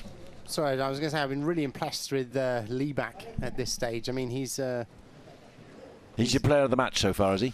Well, he is really. Yeah, he's causing them a lot of problems on that side, particularly at the back, but particularly when he gets to net. Oh, is this going to be good enough? And just, I mean, enough. Yeah. And even though it was enough that Lieback couldn't attack it, it still gave Lieback the net. So, I mean, again, I go back to this idea of going for this smash at a time when you feel like you can make it. Lovely Chiquita from Bella. Oh, look at that. Beautiful the way he came in off those Chiquitas.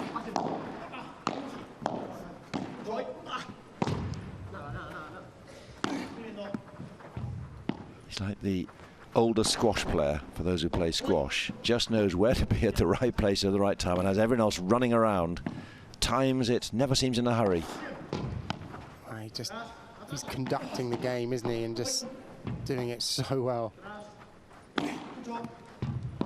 These days, though, these players defend so well, like he's got to do so much to finish a point, and this is where the game has changed, I think, in the last 5 to 10 years, is that now the physicality needed to win these points and beat these players is just so much more. Fitter, faster? Both. Stronger.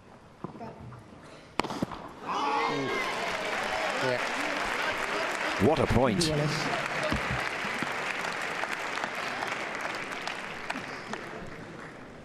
Great defending there from Edu and John Sands. They were up against it.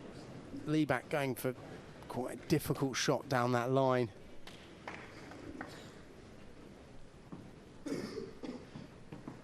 Great expressive natures on both sides of the net, particularly John Sands and Edu Alonso.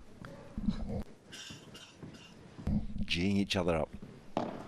Have to win this service game, have to hold it, otherwise they've lost the first set. Oh, it looks like Lieback slipped there on the surface as well. You see there, it just slipped with his back foot to push across.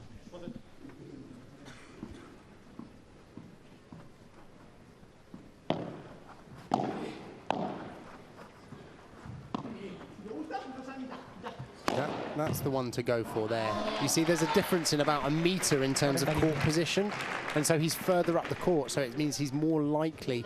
You see, look, he hit that just about the second post or roundabouts, maybe slightly further behind, but he wasn't pushed back, so it's basically playing within your capability of being able to do it.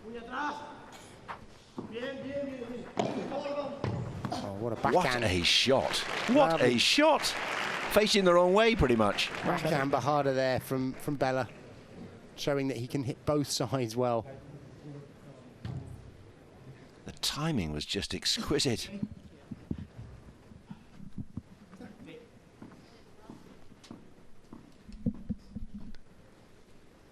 Still a big chance of a break.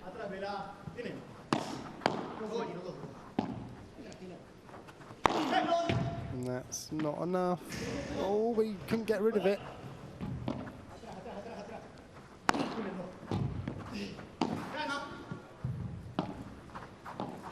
Just over the net. Now Edu's comfortable on this side. Yeah. There's actually the fast, flat smash. You see what happened there? Edu was pushed back, and Bella went fast, flat to his side, and that's where kind of experience comes in. Not trying to go for a topspin smash or anything like that, and it just meant John Sands didn't have the time to cover. Golden point, set point.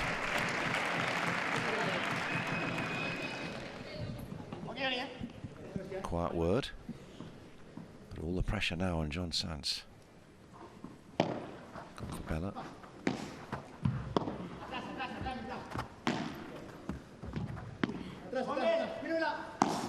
Yeah, from Lieback.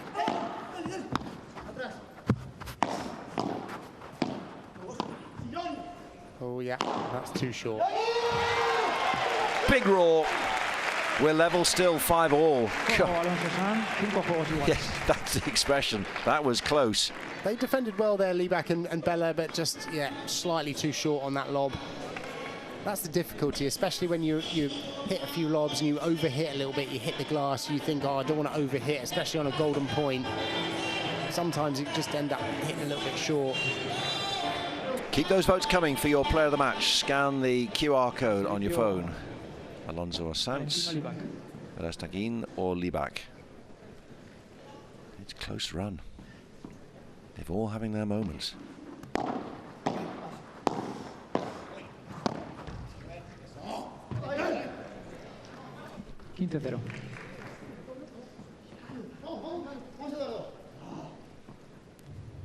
It is interesting what you said about how to look for the different style.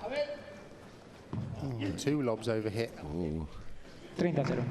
With Verstappen, how the player's evolved and how he's had to go for the fitness, just where he's going for his shots, what he's doing differently to the others, or how the game has moved on with the younger players playing.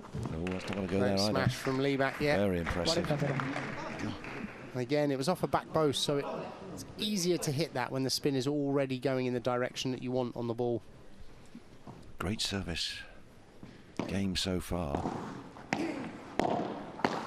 Oof, what a backhand volley he has. He's desperately trying to get it away from him, but no, that's out. And thank you. Job done in a matter of seconds. 6-5. Off court, change of ends.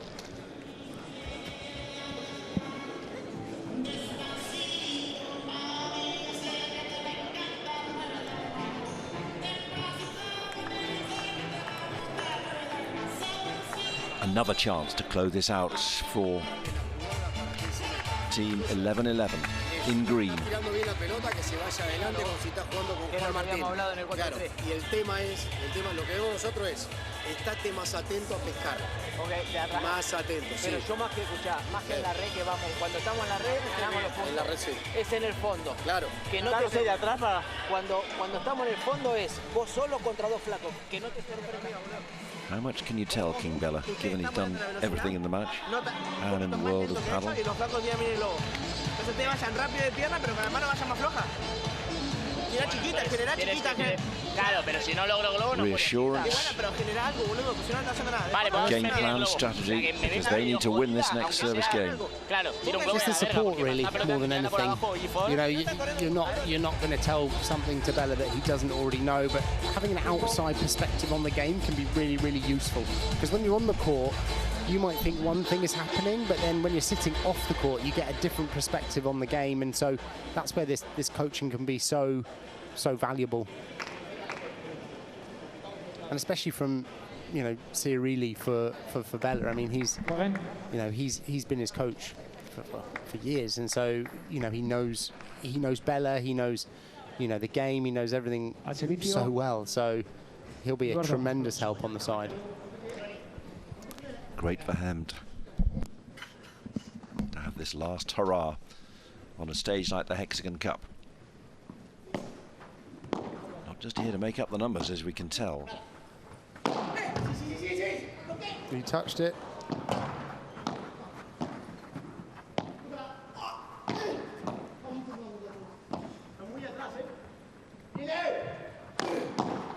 Good reactive volley there from Edu, but Lieback was at net waiting for it. Again, almost playing for that to set him up, because he can see what a weapon it is for Lieback, can't he, Bella? Yeah, exactly. I mean, Bella hit that so fast that he knows that the block coming will only be a reactive block.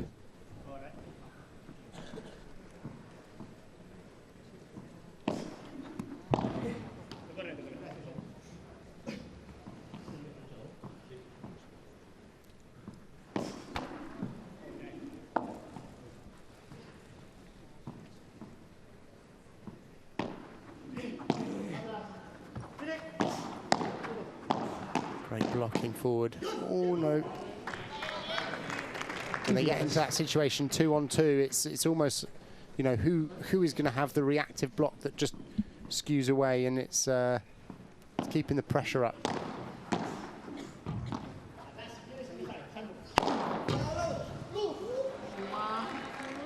I don't know if John Sands did that on purpose there. It looked like he was winding up to hit 3 meters and then saw Lieback herring out of the door, and I think he maybe even intentionally just flattened it out slightly to avoid that. I'll give him the benefit of the doubt. I'm with you. I think he did.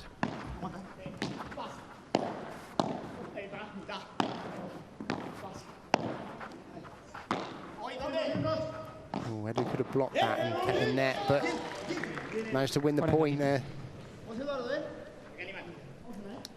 We're heading for a tie-break unless Lieback and Belastagin have got something they're ready to produce. No. Need it fast.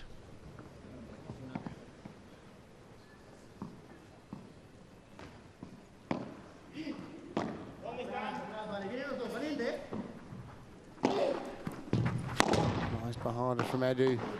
Oh, good from Lieback. Lovely, down towards the fence there, and it just took a favourable bounce. Not much Bella could have done. And it is a tie-break.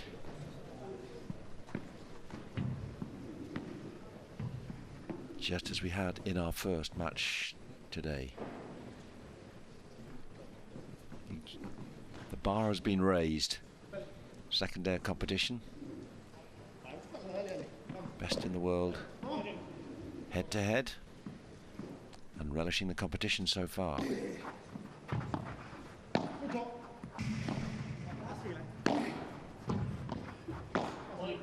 defending, Edu. Oh, couldn't turn that way as well.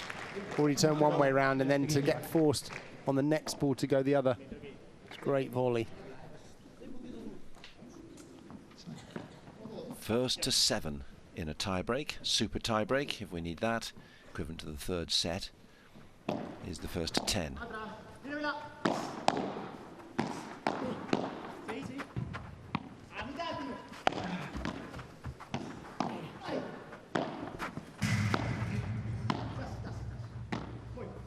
Oh, is he going to go for that? Yeah, it's quite short. Is it enough? Yeah, it is.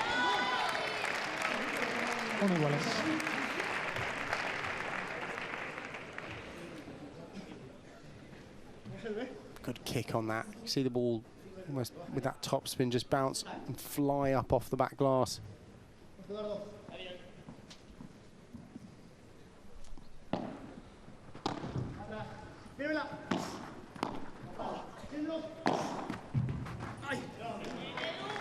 Tying Bella in a knot there.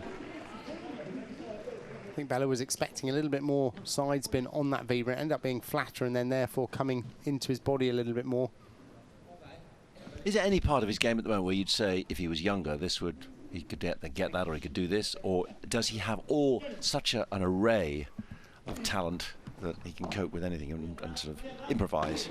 No, I mean, well, I'm not 45 yet, but I'm feeling, I mean, as you get older, like you just, the reactive capability is no longer there. And yeah, I mean, he is as sharp as anyone could be at this age, and he's obviously got, you know, his experience in the game and the power and things like that. But I mean, there's an example of, you know, a 25-year-old Bella would have probably had the physicality to do that. Now, yeah, it's difficult for him. I mean, he's the fact that he's competing with these 3 players at 45 years old. You know, it's phenomenal. It is extraordinary, and we're still waiting to find out whether he can take this first set. It's still there for the taking.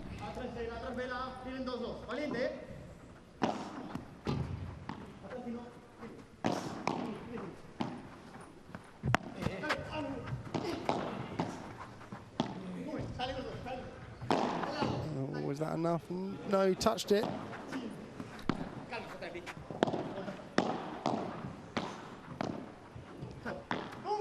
Great athleticism from Lieback there. And he's got that as well. They've done it again, but that's dispatched. Excellent attacking play there. I mean, Lieback did all he could to maintain in that point. And it was that ball that really he struggled with. It was almost that block. As a player, you're preparing to block on your backhand side, so when it goes too fast to your forehand, it's difficult to get a good block on it.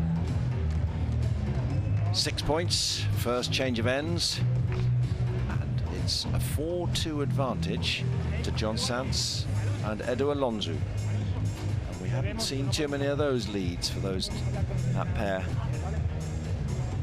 So he's engineered it. We're seeing some special John Sants shots, aren't we? Just since he's getting into it, just I felt restricted by Tapia, whereas now this is his court. It's a Spanish court. He's with Edu Alonso. They may not have played together. He realises Alonso is in a difficult position because it's not his favourite side of the court. So right, I'll show you what I can do. Nice shot there from Bella. Great speed down the middle of the court. Almost pinpoint accuracy between them.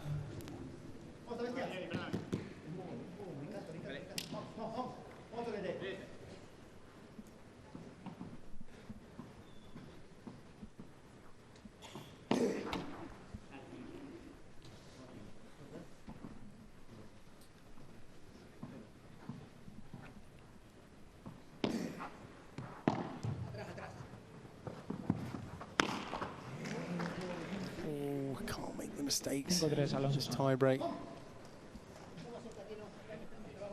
2 more for Alonso and Sainz. It's the first set.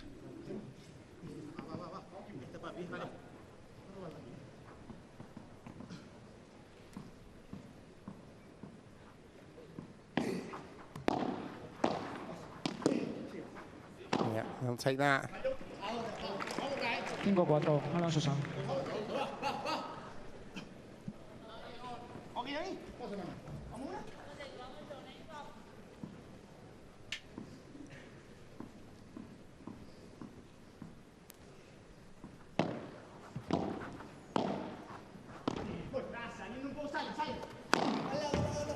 Not enough.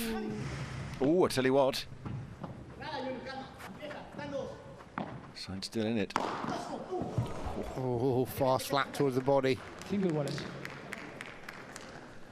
mean, that was the thing, though. It was again that John Sants smash that wasn't quite enough, and it gave Lieback the net. Ali Sanchez there, left of your screen.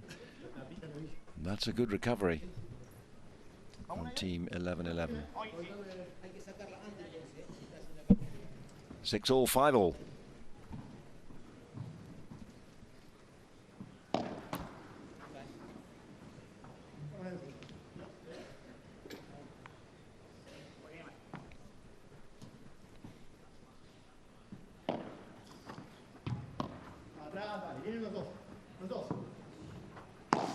Ooh. Be upset with that. That was, it bounced nicely off the glass there for him to be aggressive with the Bajada. A shot he usually hits pretty well. Set point. A few words from Bella to Dino Lieback.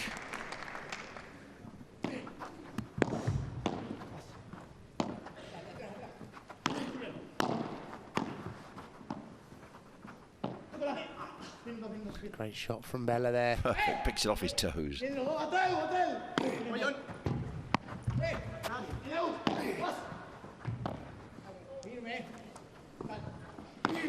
Oh, God, what a shot. What a Bajada there with slice. A few inches from the back glass, making it die. Para Velasquez, Lieback.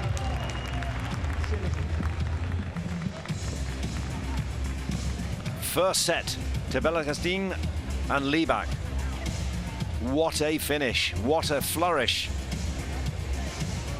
7-6. He may be 45 years old and he may be playing with a 19-year-old, but they are a heady concoction at the moment. Consecutive points, 1-5. Golden points, Sants and Alonso. But in terms of points won percentage, I mean, again, it was a very, very close set, that, wasn't it? I mean, there wasn't really much in it, a point here or a point there. It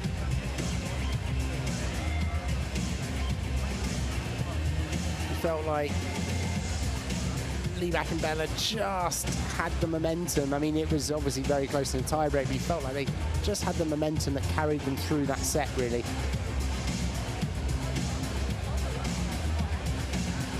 That's got us thinking and talking a bit. Wonderful to see King Bella and his young apprentice Tino Libak. John Sanz finishing, of course, 2024 with a flourish, winning the Barcelona Tour finals, and you were there watching Sainz and Nieto come through against Tapia and Cuello. This has been a hesitant start so far, because they went down yesterday, Tapia and Sainz, and they've got it all to do now. Went down against one Argentine and the Spaniard, Chozas with Navarro. This time it's double Argentine.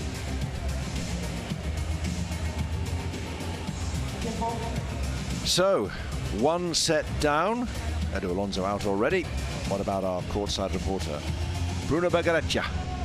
Yeah, just quickly, I've come over to this end to see what the words were like in the Edu Alonso and John Sanz bench, and, well, encouraging words. You know, nothing to lose for them in this match. They gave it their all in that first set. They came close, and you feel that they're enjoying their paddle out there, because they don't really have the pressure to pick up a result today against Fernando Valentin, given the circumstances. Do you take that as a coach, or are you there? Come on, get out there. Well, it's one step at a time, isn't it? It's what's done is done. True. Live for now. And that's what John Sanz is trying to do with Edu Alonso.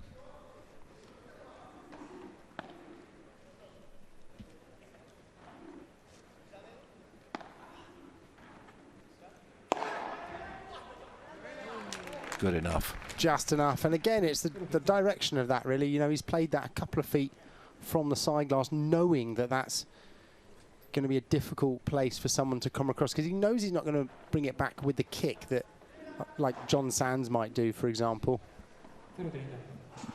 Forcing Edu to make a mistake there as well. This goes back to what you said after the first match and the first set. Winning team has to maintain that level. The losing team in the first set has got to find another gear.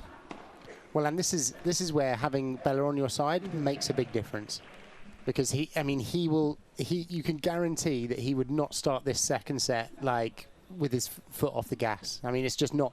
Well, it's not in his nature, and it's not in his inexperience. And we said that he just missed that Chiquita, but still, it's you know, it's the way he would play. That's why he become a 16-time in succession world champion.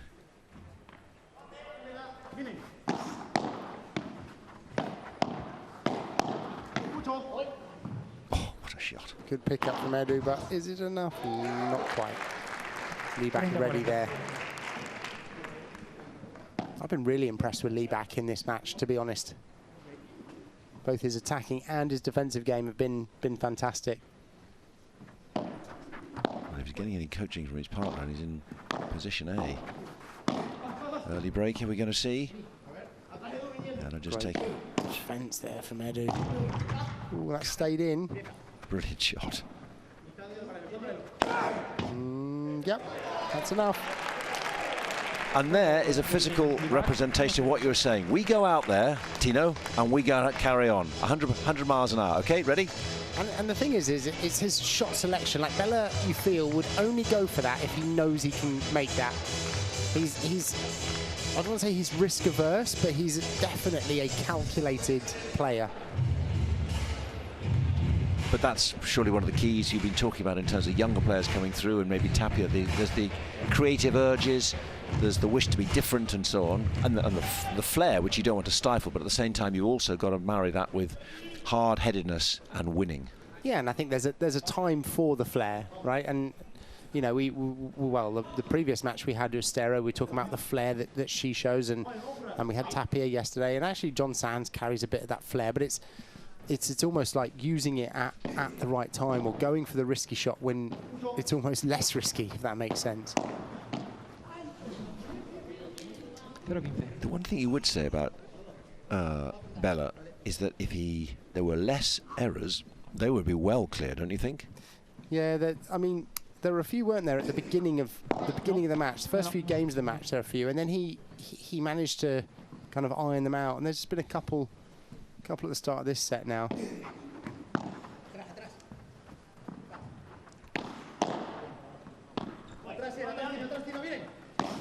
Oh, lovely bandeja down that side there from Edu.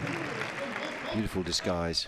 I think they were both expecting him either to go towards the centre or go cross-court, which would be your normal place to hit that bandeja, and then sneaked it down the line, roundly back.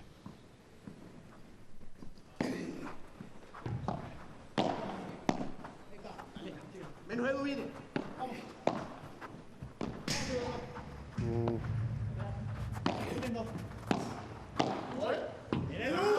Ooh, unforced error there again from Bella. Over hitting that volley. Just giving that break straight back.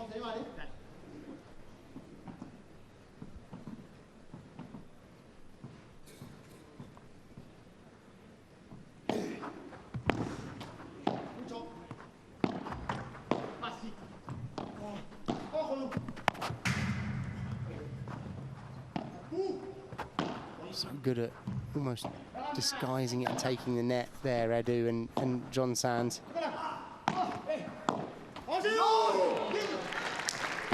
Oh dear. Game to love broken.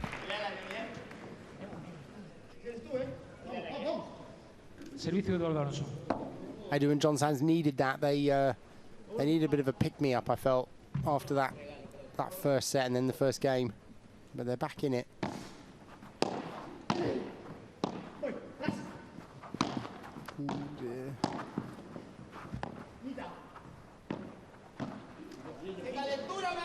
Your worst fears weren't realised. Another error from Bella there, really. And like you said, I mean, actually, this is almost how the first set started, wasn't it? He made those errors, and you would have thought without them, they would have gone clear, but that's not going to be good enough.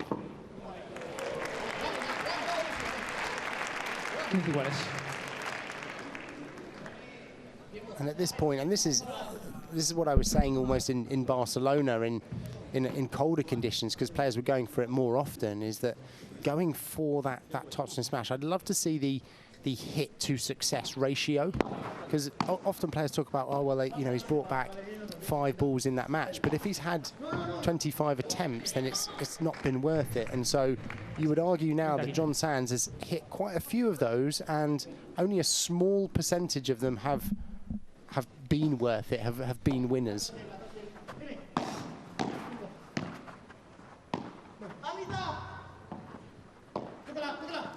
Lovely lob there from Reback.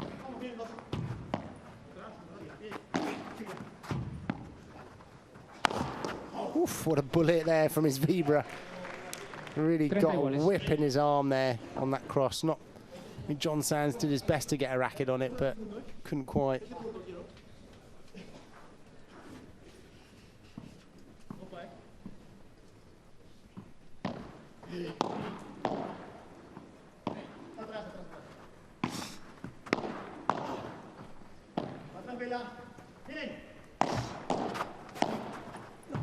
Well played, John Sands there, anticipating that ball down the middle, was in the right place, and all he had to do was just push it almost gently down between them.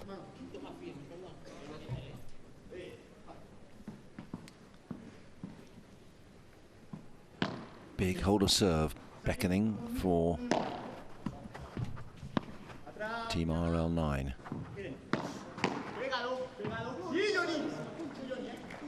Done it.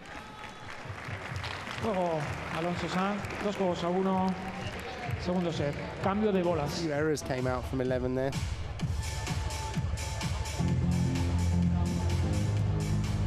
That'll be frustrating because they teed themselves up nicely by breaking the serve. Then they've lost 2 service games in a row. It's early days, we get that. But you know, as you said earlier, it's that level which you do not want to slip from, because if you allow the opposition a chance before we know it, the doors open and they're running through, running amok.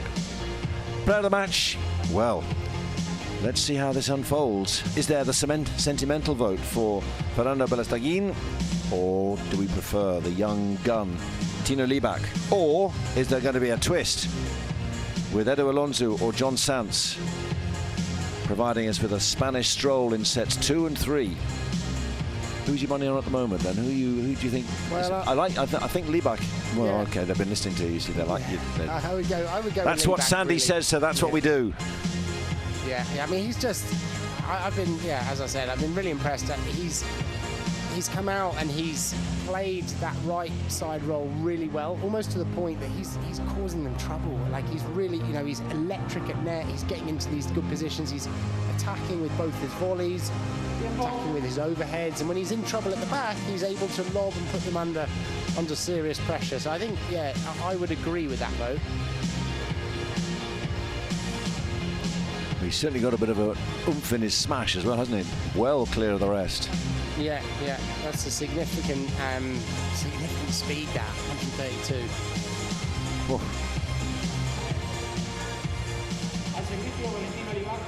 It's not how fast you get there, it's whether you get there. Let's see. So, Tino Libak to serve. No. Nope, that's gone long. 2-1 down, but a set to the good.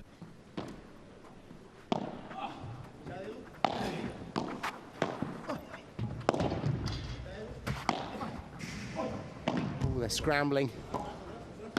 Amazing that they got themselves out of that mess. No over the net. And there's a good shot from Bella there. Wasn't too complicated for Sanz, though. He could have kept it going. Isn't that enough? Oh, not quite. Great smash from Lee back there. Just had just enough kick to take him over Sanz.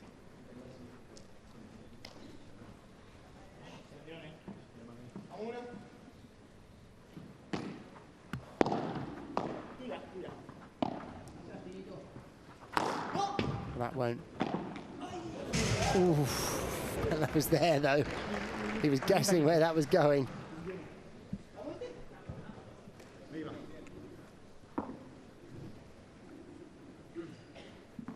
That would have been for the highlight reel. Wasn't that far away, just a couple of centimetres. Died into the fence, and who knows where it would have gone. Dug that up well. All these balls are either good lobs or to the toes, aren't there? There's almost nothing in the middle. Oh, and an error again from Bella.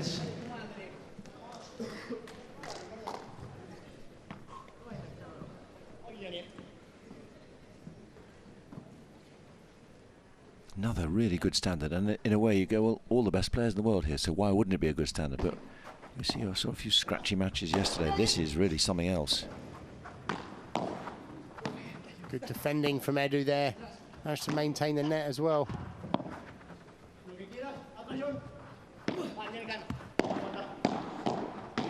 Oh, he was on the move.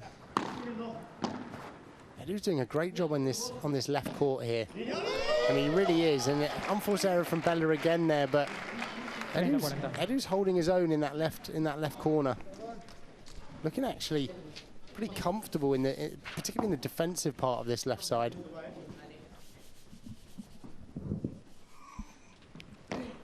No. So break point.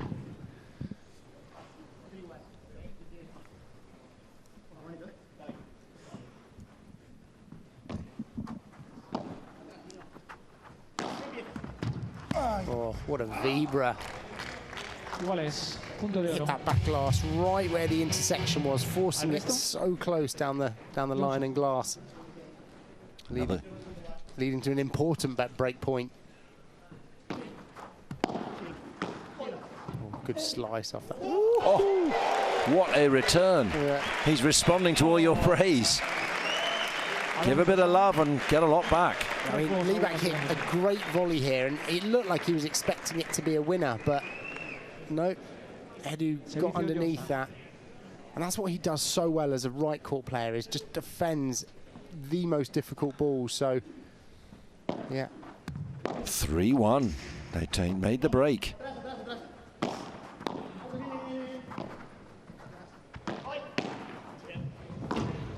Oh, my word. What a recovery. Wow, Lee back, fantastic there. Look at that defensive skills. I mean, here, look at this. Flicking off the back glass with your backhand is so difficult in that situation.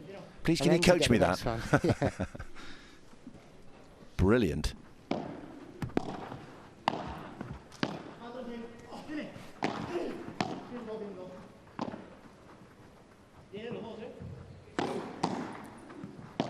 I like Lieback's position there. He almost just crouches down like a wicket keeper in cricket and waits for that next ball.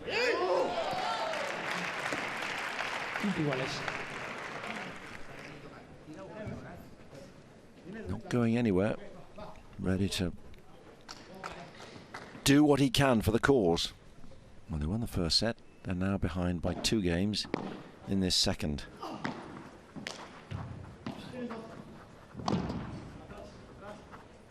Defence again from Edu. Look at this. And he's back in at net.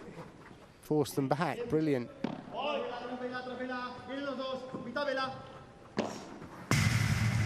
Oh, just overcooked it slightly. Probably the right shot to go down towards that fence area. Just, yeah, miscued.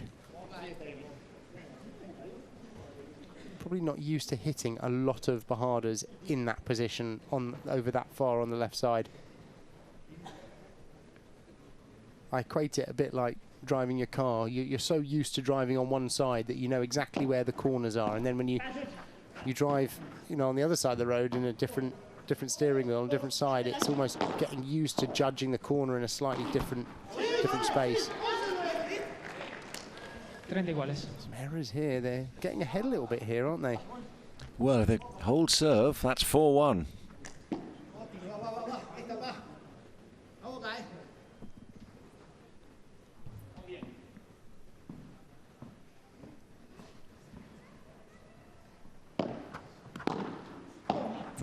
What a return.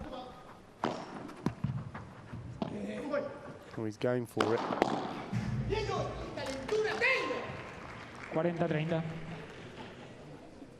And he knew that Bella was going to stay at the back there, so down the line was a better option.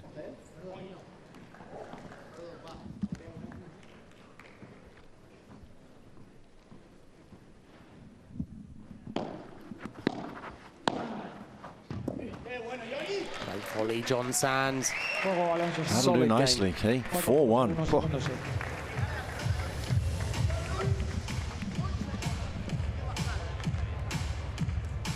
So are we praising Sands and Alonso, or are we questioning the errors made by their opponents on the other side of the net? It doesn't have to be one or the other. You know, I think there's always a bit of a contribution, and that's what we saw yesterday in some of those matches that seesawed, and it's, you know, it's often one leads to the other. You know, like Edu and John Sands are, you know, putting more pressure on. They're making the points longer. They're making it more difficult, and now some errors have slipped in. Well, it's certainly made this interesting, and I can't believe any in the crowd are going to say, well, we're looking for this done in 2. We're looking for a super tie-break. Well, I think that's where it's headed, isn't it? It's definitely looking that way.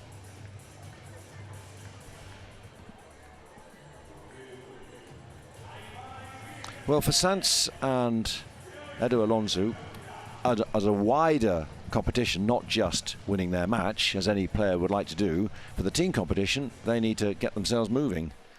After going down yesterday, 2-1, losing to Navarro and Chozas.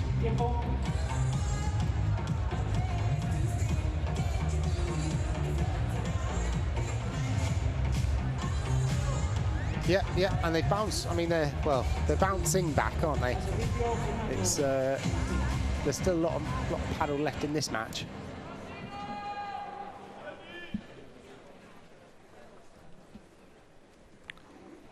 So Bella, Fernando Belataguin.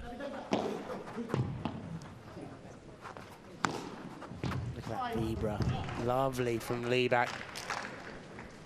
You saw as soon as he was winding up for that, you knew it was gonna come with some power, and it's got that precision right in by the corner as well. The Spanish Viper. Can he get there? He can indeed. Oh, another good angle. Look at these Chiquitas, nice. That's going to go. Yep. Yeah, Edu tried to play down off the back glass there. So sometimes you play your boast, and most of the time you go for a lob. And here, you see he tried to play it a bit lower, but it ends up being almost in the mid zone. Ooh, yeah, is he getting it? Just. Oh. I mean, he'll take that. He wasn't necessarily going for that, but. Yeah, did well to get it, actually, even to reach it. One stage I thought he'd put it straight into the glass. Hold is big now for Belataguin and Lieback. 5-1, it would not be a good look. Yeah, excellent power there from Bella. I mean, the players at net almost leave that hoping that they're going to have more time off the back glass, but when he hits it with that slice as well, it's so difficult. He gets right behind it. Just watching his head then, looking right at, analysing where to put it, checking the opening and then delivering. And importantly, relying on partners' communication, because you don't know where they are as you're hitting it. And again, lovely volley from Lieback there, forcing that error. Important hold, 4-2. Servicio Eduardo Alonso.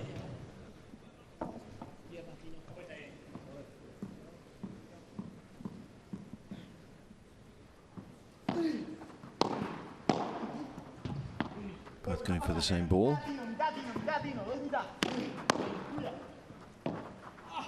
Oh, he's got spin on that lob as well. Oh.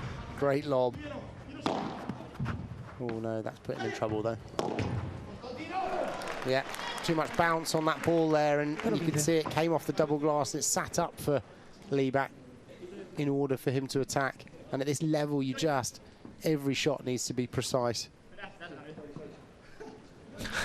John Sands was about to serve then. Bella's funny. Bella is usually so on it.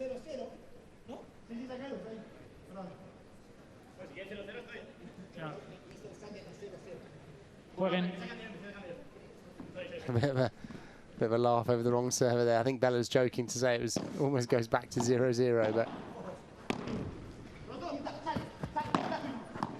great speed there. Nice soft bandeja down to the toes of Lieback. And that change of speed can actually be really difficult for a player to deal with.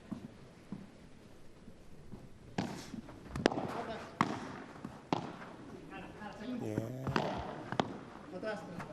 Oh, he's gone for it. Not enough, though. Yeah.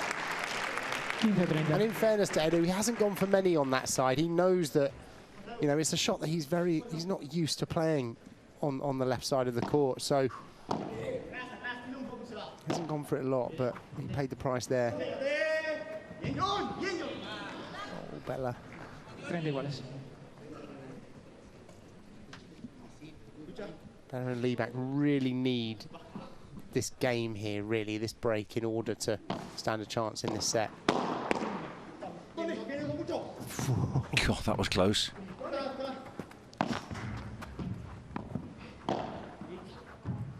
God, where was the ball coming out?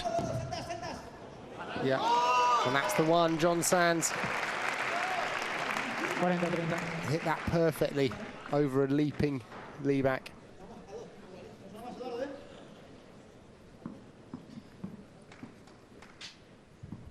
He's got spring, he's got youth, but he didn't have the height then. He's gone for it this time with more angle, and that's gone out nicely. 5-2.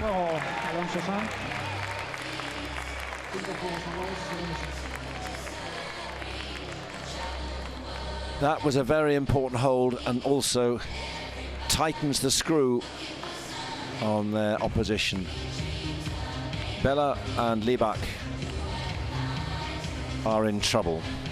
In terms of this set, it's going to be a super tiebreak, I think. What do you think, Bruno?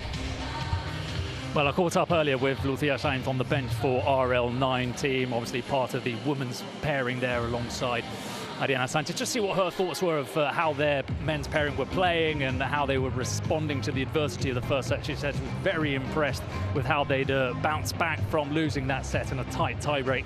And also, you need to acknowledge the fact that Edu Alonso was getting adjusted to a new position, a late call-up. So she said she's very impressed with the way they're both playing. They're all going to continue to give them energy over there on the sideline. So they'll be looking to make sure that they can try and drive them into a deciding superset tiebreak. I think they're well on their way. If you're 5-2 up and you don't close out at 6-2, there's a problem. Although one has to say, if Bella and Libak do that, that is very much to their credit, because that'll be some turnaround. It was close in set 1, 7-6. We went to a tiebreak, and it looks we're all set to a super tiebreak.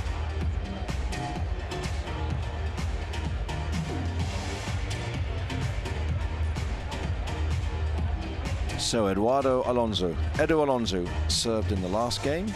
We're now waiting to see what Tino Libak can manage. What havoc can he create? How can they haul themselves back into contention? What's momentum, I suppose, can they generate towards a super tiebreak? Well, exactly. Third set being a super tiebreak, it's almost like it's all square at that point.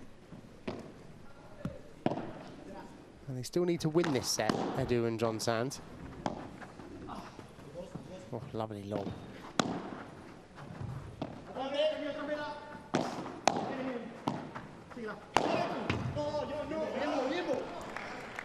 A little bit too short on that lob there from Edu, and Bella just snapped it up. Nice, flat, powerful smash. Ooh, hello. First miscue from one of the most powerful backhand volleys in the game. Well, you can see how much he chops down on it. So that result there is, you know, that I suppose that will happen from time to time. But he's been incredibly accurate with it so far. Power he generates. There we go. That's what he can do.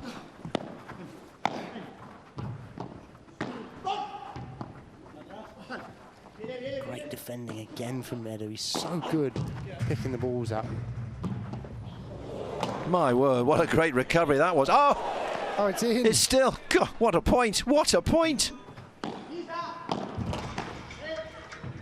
Doesn't matter where anyone is on the court at the moment, just enjoy this play. That was too much. Quite outstanding. Brilliant. What was that? Didn't have time to move around on the backhand, just a little flick. That's a sign you really know where the ball is in that corner.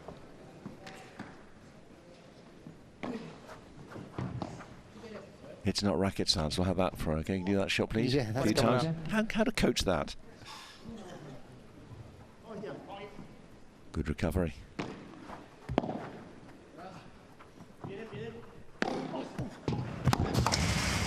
Yeah, excellent Bajada there from Bella down that line into the corner. There's a big gap there.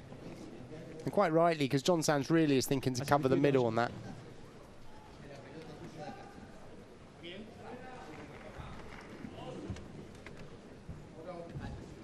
So now they're needing a break point, or break, service break against John Sands. Done it perfectly. Yeah, great smash. To close out this second set and take us to a super tie break.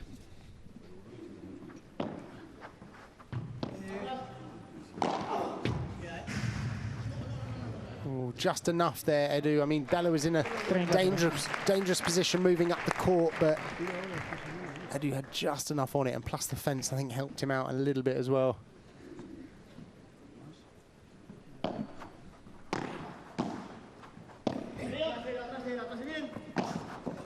Lovely change of direction there.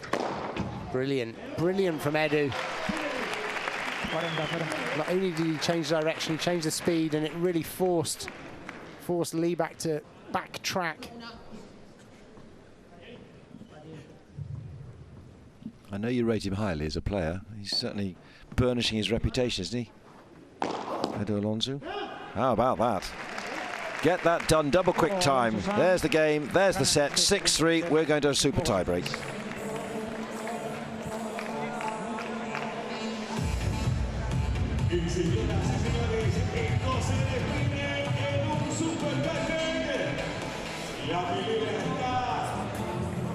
It's just what this game deserves, this match. Great entertainment, great to watch.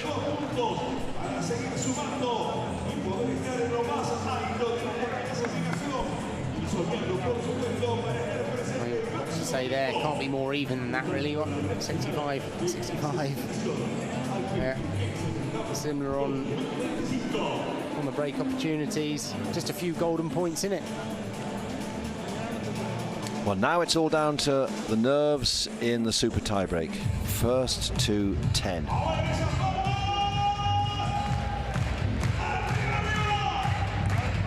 It's going to be really important here to keep this momentum going. I mean, it's these first 3 or 4 points of the super tiebreak are crucial. There's Paquito Navarro. Come for the music. Loves a bit of crowd though, doesn't he? Hey, can't bet a bit of crowd action for Paquito Navarro. We've got golden points here. We've got the super tiebreak here. How different is that to say another set, which could go on and on, as you might say? Well, it's hugely different. I mean, it means that there's no room for error here. There's no room to get comfortable in this third set. It's every point counts. So yeah, I mean they're coming from this change of ends now, and they're really going to have to focus like 1 point at a time from the very start. We talked about unforced errors, and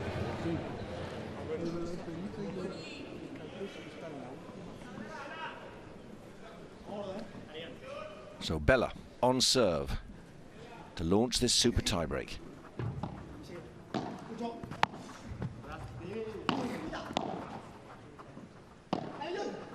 lovely change from Bella. Oh, has that gone in from John Sands? Wow.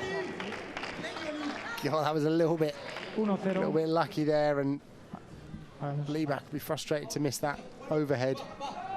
But great reactive play from John Sands. Who's now on serve. 1 point to the good. Can they double it? Get some daylight early on.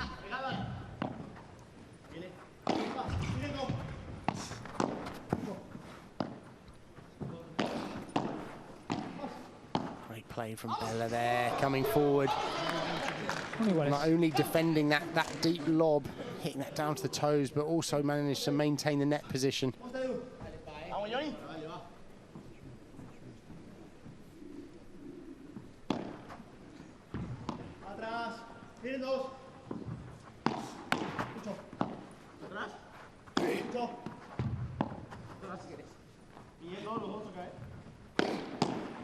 Great block from Edu.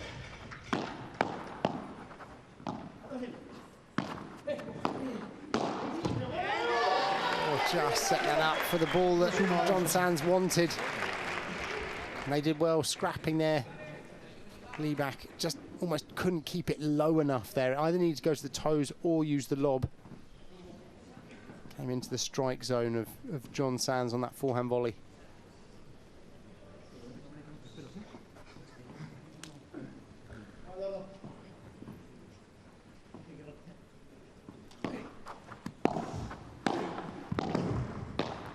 Defense from John Sands on that.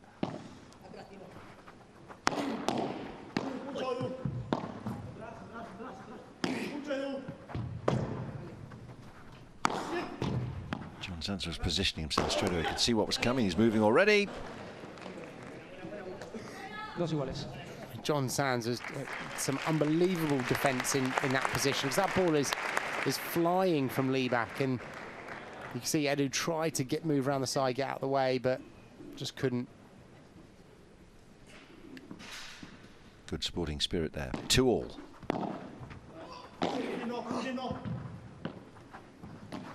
Nice adaptation there to still hit the Chiquita. This is what they do so well. When they're on the stretch in a difficult ball, they still manage to play a good lob or a good Chiquita.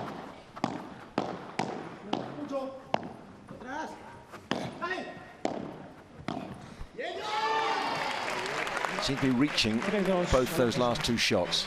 Yeah. And I mean, they were just pushing him, weren't they? Almost into that centre, down to the side.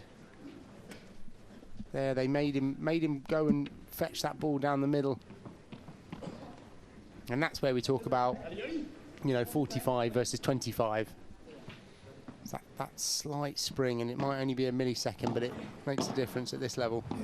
The speed around the court. It can be in the right place most of the time, but sometimes, as you say, when the ball's fizzing like it has been. 4-2. That could be big. It looks like they've carried their momentum on from this second set.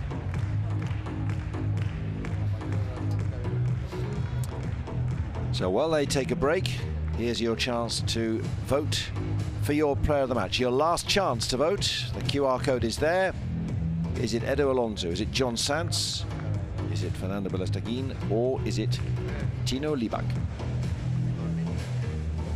I have to say, Edu Alonso is, since the last discussion on the man of the match, he's really picked up. Maybe he's considering the competition. Interesting. Ari Sanchez and Paulo Jose Maria, normally teammates and partners, but in opposition in this Hexagon Cup environment. Both losers yesterday. No respect of reputations. You got to do it every match in this format. Going out, but he's there. Oh, he was there as well. I think he probably just worried that he was getting too close to the side because it had so much side kick on that. Look how wide he went. You'll see it on this replay. Almost like he stopped because he felt like he was coming to the edge. Because when you're running out there, you can't see where you're running because you're running obviously to fetch the ball. So you're just hoping that your path is clear. You're hoping there's not a TV camera there, for example, which would not be pleasant. That bin that he will have seen. All right. Have you had any bad moments like that? Yeah, there's been a few. You've ended up in a bin, have you? No, not in a bin. You don't always get as much space as these courts here, where you've got 4 or 5 meters outside. That's going to be trouble. John Sand's way too far back in the court there to go for that shot. Showing he's feeling confident, though. Well, there's every reason to be.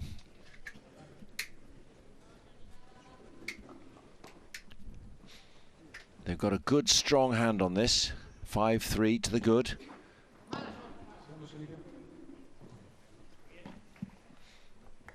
First to 10. 2 clear if we get to 9 all.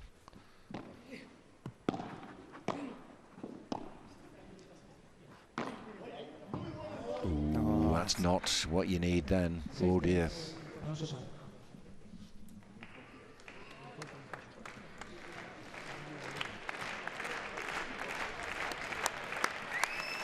Now they got to pick themselves up. It's only 3 points, so in paddle that can turn around very quickly. Great shot, John Sands. Wow, found that little gap round Bella. Perfect speed as well, so the second bounce was just dying off that back glass. I think you said it a few points ago. You can just sense the confidence. This is all flowing. He can see a way forward. He and his teammate have really worked together. Alonso, oh, wow. And that time going to the body of Bella, knowing that he had Lee back hanging around the net position, and probably from the last time thought, you know what, I didn't make it last time. It's a more sensible option to go with a powerful, flatter smash down that line.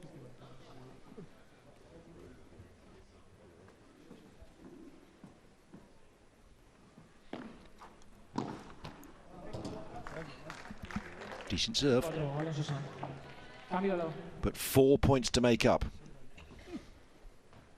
Still a bit of a way to go there. But they're not down and out yet. Second grouping of 6 points, up to 12. Change of ends. Short and sharp. 2 more points needed by Alonso and Sanz. Lestagin and Libak. Much more of a tall order.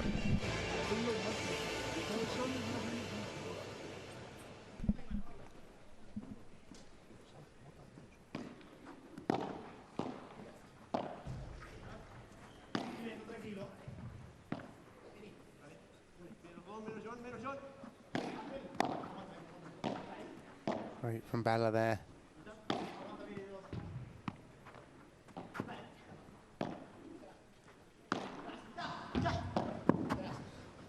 Oh. Well, they knew he was flying back into the net, so and the second lob will have forced him back. Oh, and the net cord. God. I mean, that's what they needed to get themselves out of that defensive position. Libak and Bella really just hanging on in that point. Well, hanging on anyway in this match, you have to say. But let's see if Alonso and Sanz can close this out. Here's Edo Alonso then. 2 points on his serve. We're done. 10-5. 2-1 winners.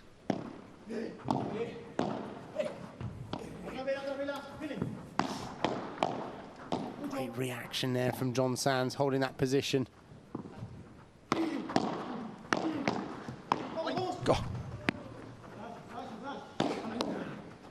God, look at they're the ones holding on now. John Sanz. Oh, I thought he was going to go for it again. God, throwing himself. He's out of action at the moment. Down to Edo Alonso. Bella just using everything in his toolbox here to finish this point. Oh my word. I mean, that is paddle, really. I mean, the idea that you've got to be, you know, put the ball away so many times at this level. Look at the way they scrapped around to keep in the point, making them play another ball, and eventually it's almost like you run out of ideas as how to finish the point. I'm glad you said that, because I was thinking, where can they go now? And they just got to keep pressing and pressing, and it's almost like a relentless patience, but being aggressive at the same time. 4 match points. Oh, wow. Very, very good. That's how you finish it. 10-5. Welcome to the Hexagon Cup for Edo Alonso. What a whirlwind. Well, 18 hours, really. Agustin Tapia gets injured. Edo, you're on. Let's go and practice. Oh, by the way, you're playing out of position in your wrong side of court, but this is what we've got to do. You're up against one of the best players ever to have graced a paddle court, and they've won. And he did great, really. I mean, you wouldn't be able to tell that he wasn't a left-sided player. I mean, the way he was defending that corner and the way he was almost attacking the net. There's only really a couple of things with, you know, potentially his overheads and using the vibras and things like that you might notice, but generally, I mean, that was a fantastic performance for him on the other side.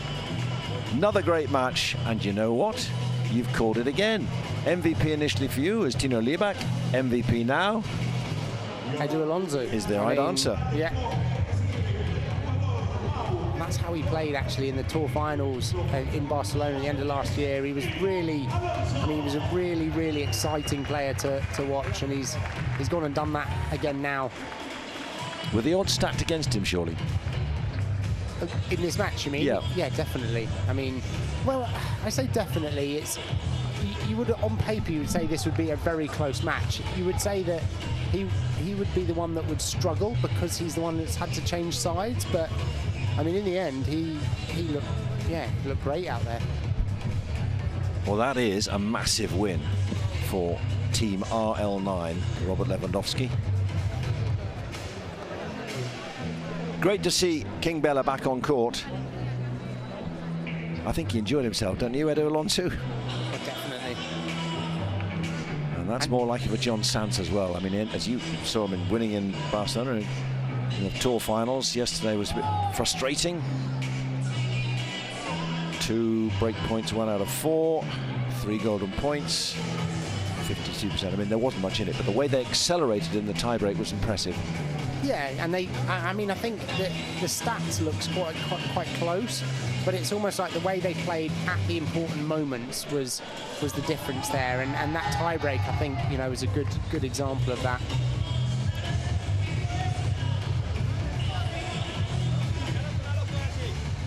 Well, there's a bit of inspiration for Ari Sanchez and Lucia Saints when they take to the court in a few hours' time. We've still got 2 more matches before them, and they're up against the defending champions for a team advantage, Delphi Brea and Sofia Araujo. There's Paula Jose Maria, normally the regular partner on the tour for Ari Sanchez. He's getting up there with Alejandra Alonso. You mentioned it before, but it's this rare sort of chance for players who are normally all out for themselves, not surprisingly, to be in a team environment and seeing friends, colleagues, partners on other teams and how that comes. So we'll discuss that a little further, but first let's get down to Brno and hear from the winning pair.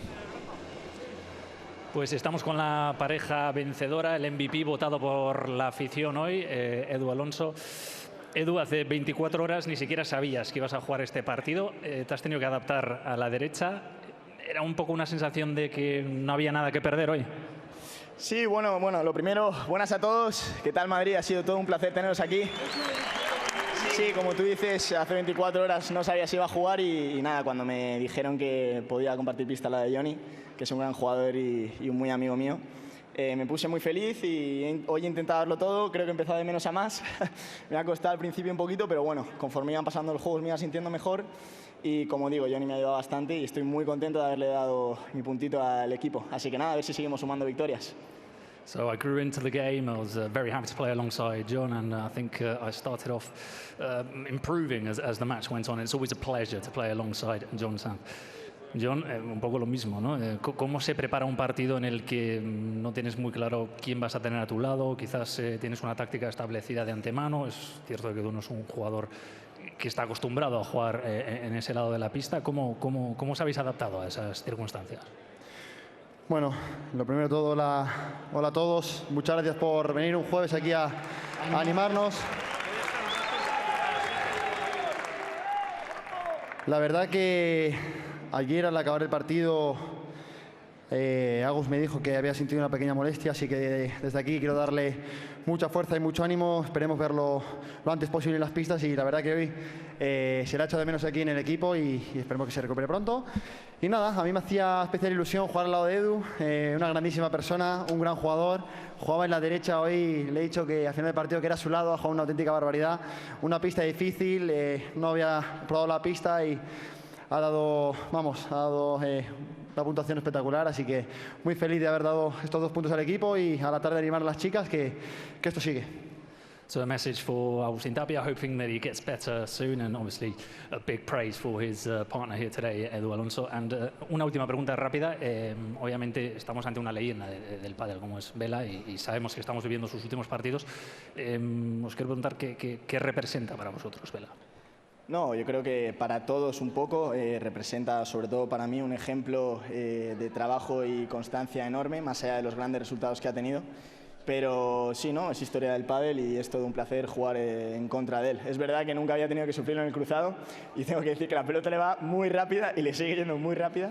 Pero bueno, ¿no? Como te digo, es todo un placer jugar enfrente de un gran jugador y una gran leyenda como él. A lot of praise also for Fernando Balasteguin, saying he's an absolute legend of the game, and he wasn't used to playing against him in that cross court, but it was a very nice moment for Edu and also for John here today. Muchas gracias, chicos.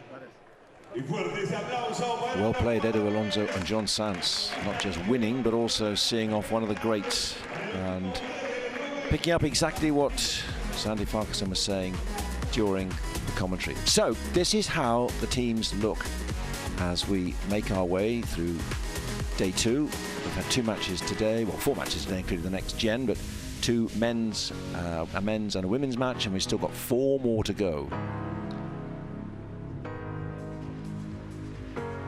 This can all change. We're getting ready for Alejandra Salazar and Aranza Osoro for the Team Hexagon against Claudia Fernandez and Tamara Ricardo from X10 Padel. And we're now going to feature Alexandra Salazar and Alex Ruiz from Team Rafa. They've let us have a look at the photos on their phone. All I can say is they must be very, very brave. A ver lo que nos encontramos por aquí. Mira aquí, esta misma.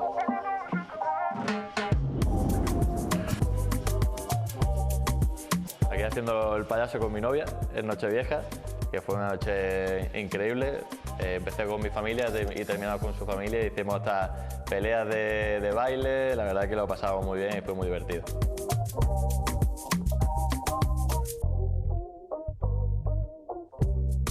Pues esta foto que ha salido me gusta mucho porque fue cuando ganamos en Roland Garros en cuartos de final a Claudia y a Gemma. Fue un partido muy bonito por 3 sets, con mucha intriga de idas y venidas, con altibajos, y es verdad que empezamos regulín, teníamos el partido bastante en contra y lo conseguimos levantar. Fue la verdad que un partidazo y esta, pues eso, es esa cara de wow, no me lo creo. Muy bonita esta foto que me sacaron. Es como ese sentimiento de satisfacción y de orgullo, ¿no?, de haber sacado ese partido.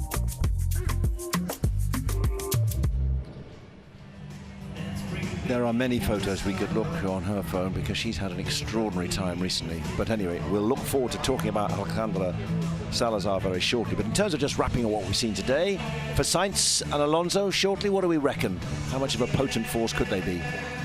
Yeah, I mean, I think probably, like we said before this match, they went in with no pressure. There was nothing to lose. They played some great paddle. We're early on in the week, though. We're only on day 2, so let's see how they go. I mean, they're both in great form, obviously, but you know, there's still a lot of paddle to be played, a lot of matches to be won here. So, yeah, I think we can expect some good things from them, though. Yanguas and Garrido on Saturday, so they've got a day's break, a little bit more practice for Alonso maybe on that different side of the court. So we're going to take a little breath, but not long, because we're going to launch straight into Alejandra Salazar and Ustero, Team Hexagon against X-Padel, Claudia Fernandez and Tamara Ricardo. From Jonathan Edgard and Sandy Farquharson, don't go anywhere.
For the first time in Madrid in the Hexagon Cup 2025, we're about to witness the entrance of one of the greatest women's players ever, Alejandra Salazar, ranked 15 in the world, playing alongside Castello and Ustero.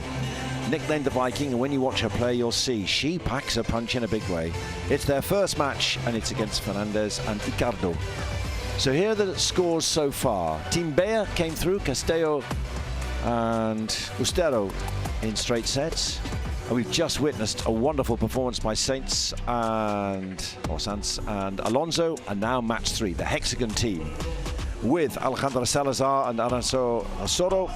Also in the team, Paquita Navarra and Alex Chozas, against X10 Padel with Mike Yangas and Javi Garrido, with Claudia Fernandez and Tamara Ricardo. She was a losing finalist last year, Tamara Ricardo.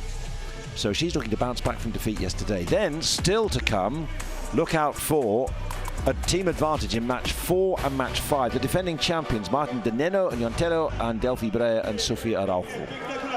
So much to look forward to, and here is what we're served up next, with Alejandra Salazar and her Argentine partner against 2 Spaniards, Claudia Fernandez, who has really taken the world of paddle by storm. Just 18 years old, playing in World Championship finals and winning contests, winning tournaments. Phenomenal. So, how do we call this one? It's a tough one, isn't it? I mean, I would have to side with Osoro and Salazar, but, well, like we've seen for the rest of this tournament so far, it's anybody's game at the moment. Here they come. Big smiles. I watched a practice match these two played yesterday against some next-gen players. My word. There was absolutely no friendliness in Osoro. She was hitting like it was winning the Hexagon Cup on Sunday. They take these practice matches very, very seriously, and often play with a much higher intensity than they might do in the match, just so that it feels easier when they get on the match court. But they'll be up for this. Well, Claudia Fernandez and Tamara Ricardo have got plenty of reasons to come back. They didn't give a fair account of themselves, really. Lost the first set against Castello and Ustero 6-1, came back and won the next 6-1, and then just seemed to lose their way in the super tie break 10-5. So, Tamara Ricardo on the left of your screen, Claudia Fernandez with some interesting bandage on her right arm. We didn't have that yesterday. Maybe just feeling a few aches and pains from, you know, almost the start of the season here. Well, we've already seen Claudia Jensen have a few issues, so you can understand, and it is a long, punishing season, the longest season ever. So, as paddle expands, so the demands on the players. Definitely, and you almost don't want to see this too early in the season. We haven't actually even started the season yet, so you definitely don't want to be seeing it at this point. That's the voice of the founder of the paddle school, Sandy Farquharson, who's alongside me, Jonathan Ledyard, as we look forward to match 3 in this afternoon session. Our second women's match, 3 more matches still to come.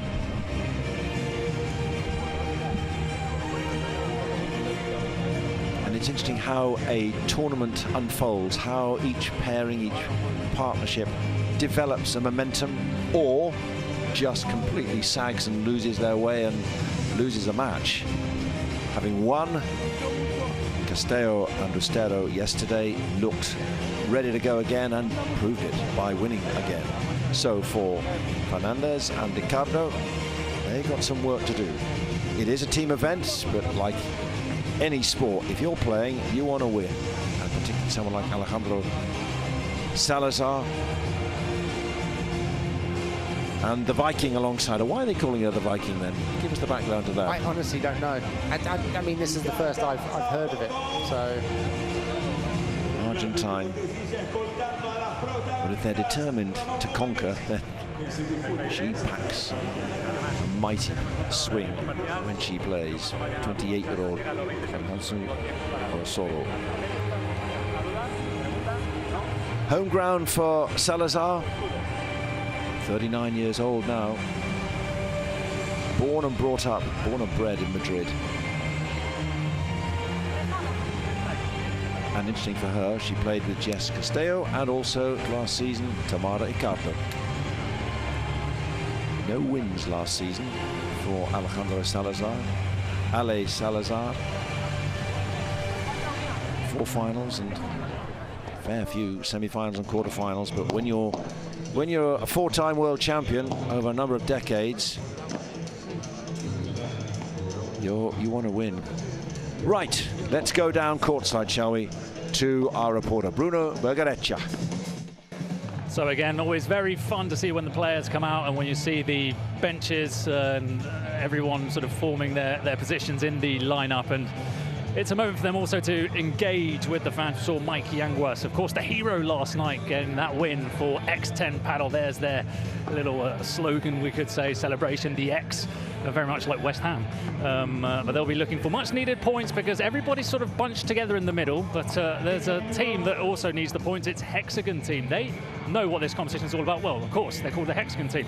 You can see on that bench, there's always smiles. There's always a good time when you've got Paquito Navarro, when you've got Alex Chostas, Juan Martín Díaz, you can see there, an absolute legend of the sport, also having a very good time out here supporting his team. So now it's down to the ladies. It's the first time we're going to see them in action in this competition. Alejandra Salazar and Arantxa Osoro. We'll look forward to more from Bruno. For the fans, for the players, for the game. Alejandra Salazar and Arantxa Osoro ready to go.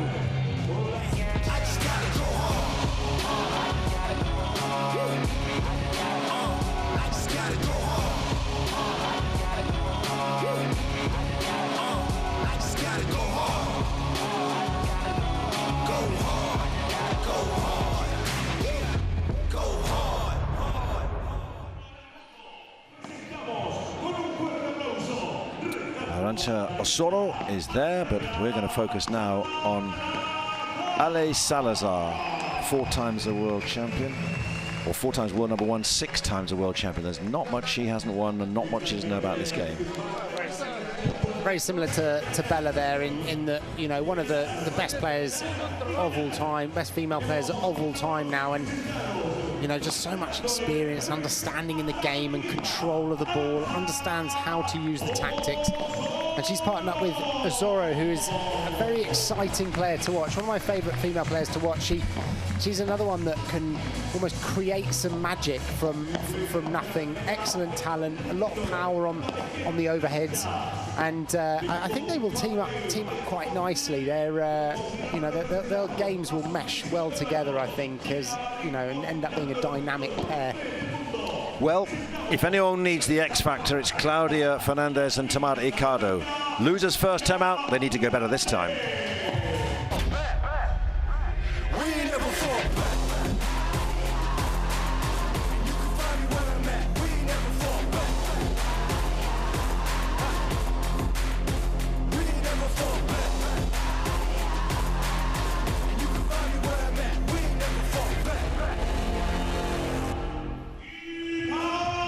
Six tournament wins last season, Claudia Fernandez with Gemma Triay.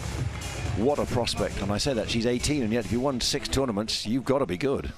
Well, it's like we talked about earlier. It's almost like you're seeing a player with less experience partnered with an experienced player, and she partnered with Gemma Triay this last year, and it was brilliant for her to, you know, establish herself as a top flight player, and that's exactly what she did. She built her confidence, she built her play, and now she's in great form. She defends so well, she uses the lob really well, and also when she comes into net, she's great. I mean, particularly with her backhand volley, but she's really great at blocking and putting pressure from the net as well. So, yeah, excellent right-sided player here, Claudia.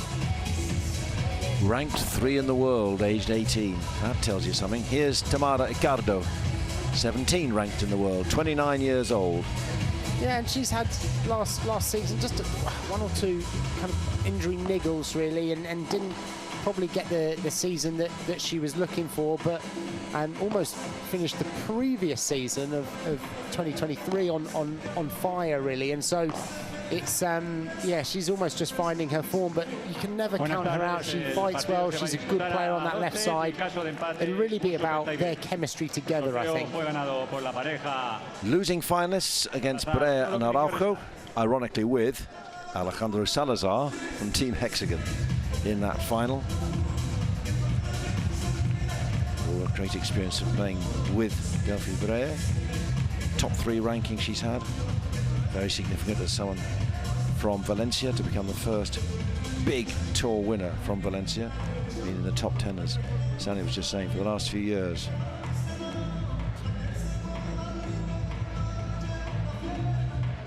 Some story too about Ale Salazar. I mean, that heart condition when she was, some say, 5 minutes from death. I mean, extraordinary to hear. See, A, thankfully she's come through. B, playing as hard and as fast as ever.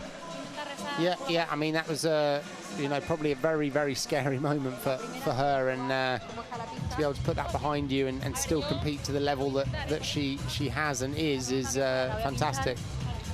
Her motto is never stop believing. I think any sports person had to have that, don't they? Probably a matter for life for all of us, surely, in a way. She didn't stop believing. She certainly, thankfully, didn't stop breathing, and here she is, didn't stop playing. So, much to look forward to from Ale Salazar there on the right, and Arantxa Osoro. There's a game face already. Surely, Fernandez and Ricardo can't be as tame as they were, subdued as they were yesterday. If they get themselves out there. But it's already good to see them running out of the seats and running onto court and bouncing around. And I mean, for those two, they're just as characters on court, they're quite kind of calm and quiet. And so, you know, I don't often see Claudia bouncing around like this and getting into the game. So this is going to be really important for them, that they start with positive energy together and really, you know, a bit of intensity. Osoro, her middle name could be Intensity, I say, having watched her and seen her yesterday as well. You very much enjoyed that practice. I did. I was really fully engaged. Right. Tamara Ricardo for X10 Padel.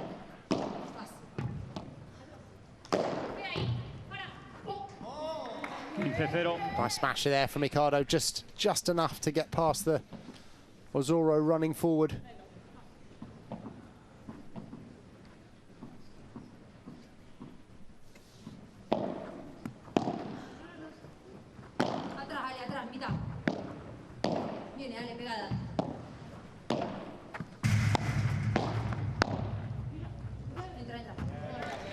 Yeah, nice sharp volley from Fernandez.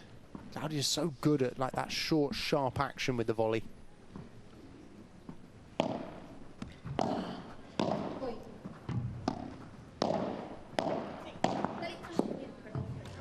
She read it there. She knows Osoro. I mean, Osoro, you see already there, she's being a bit creative, almost playing down to one side, flicking to the other with that angle, but Claudia was on it.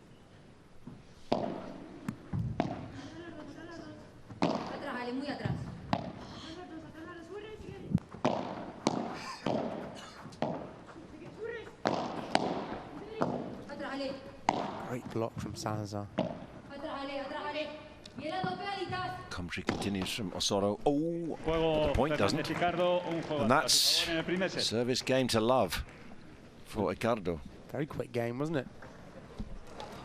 Not really even long points. Compared to the two games we've watched, men's and women's, that was a blink of an eye. Well, it's early days. It was just the first game, but yeah, it was. Didn't quite give themselves a chance to get into it.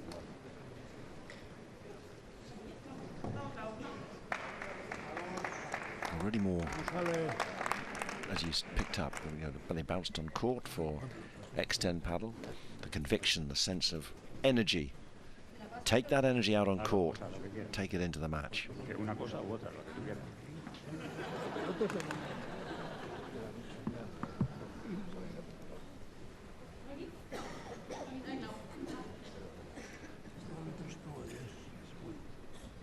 Servicio Arantxa Osoro. Osoro first to serve for Hexagon.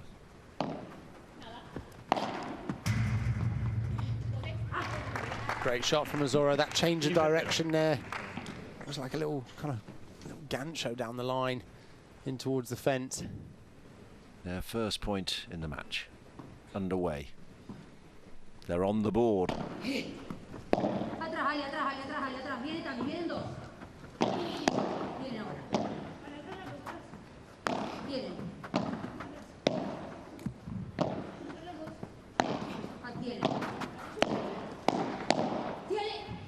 Oh, great block volley there, pushing into the corner. And then actually, something we haven't talked about is Salazar playing on the left side. She's normally a right-sided player, and I was watching that, thinking that something looks weird about that as she's defending in that left corner.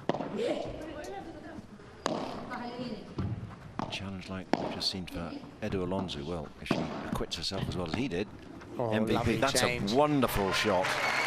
She loves to whip the crowd up as well, Ustero. So we'll definitely be seeing a little bit of that.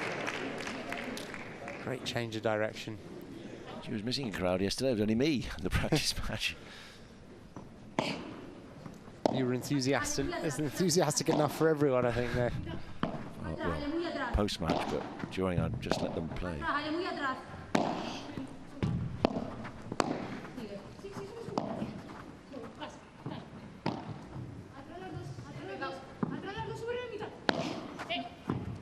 Oof. I think Alejandra was expecting that ball to come back to her. 30 iguales. And that will be, yeah, this will be a difficult matchup, I think, for Alejandra Salazar. I didn't actually even think she would be the one playing on the left. You would have thought, I would have guessed that Ustero would have done with a bit more power on the overheads and things like that, but yeah, nicely dictating that point, Ustero.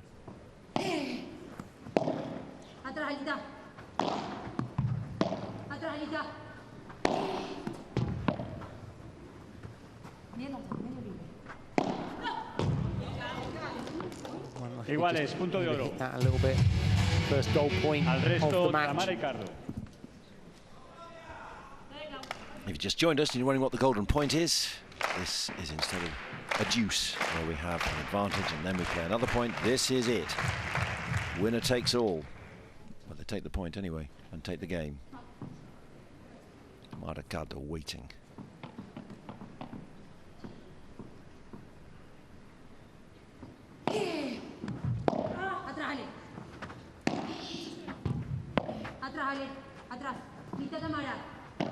Good calling, good communication from Ustero there.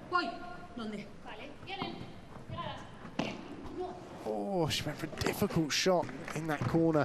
She was already being forced across to the left side of the court there. There wasn't a lot of space for her to find that angle towards the fence. Servicio, Claudia Fernández. Where would you put it? Where would you say it was a better? Well, I mean, the further you move into the left-hand court, the more options then become, you know, the centre or the other side. Great play, lovely forcing themselves into the net there, stretching their opponents from one corner to the other side. See how they moved Ricardo there, forcing them into the middle and then open the gap where Claudia's line was. Yeah. You think, what a great return by Ustero, but then where's it come? They're in position A, just to go, thank you very much indeed. We'll dispatch that.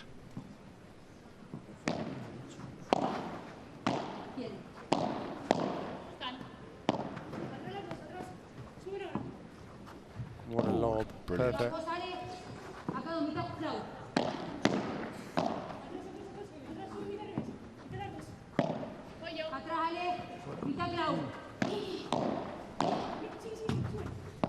Great play from Alejandra Salazar coming in after that bandeja.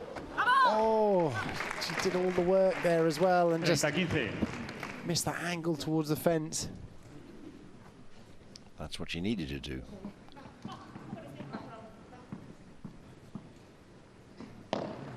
They need a break of serve here. They need to take this. 3-0 is not a good look. Good smash from Ricardo there, and Ricardo and Fernandez looking like they're coming out with a little bit more vigour from the match yesterday.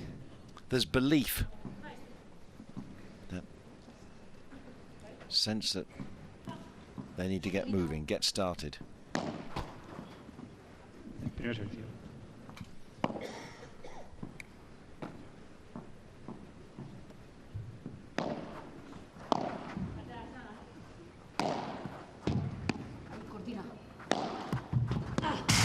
Beautifully played.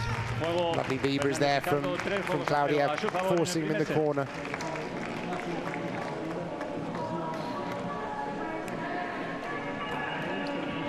No break of serve, far from it. It's pedal to the metal for X10 Padel, Claudia Fernandez and Tamara Ricardo. 3 games, 3 victories. Nice. So a bit of thinking to be done by the Hexagon team, and our man there to tell us all about it is Bruno Bergareccia. Yeah, not the start they were anticipating, was it? I'm going to step aside so you can see a little bit the energy on the other end, because there's a lot of conversations going on the Hexagon team bench, understandably. We saw a little pause in the previous game between Salazar and Ustero for them to chat and try and sort of iron things out. You can see a lot more smiles on the other side. They've started the game exactly how they wanted, but you can see everyone's getting involved here. You mentioned earlier, sometimes it's too much information, but all 3 coaches trying to give their little bit of input to try and turn things around here after this poor start from Salazar and Ustero. Something needs to change. We've yet to see a 6-love set. Getting ahead of myself, I'm well aware. But there needs to be something changing for Team Hexagon.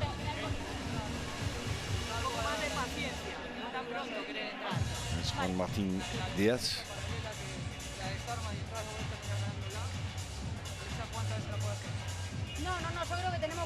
Was standing tall, now he's obscuring us.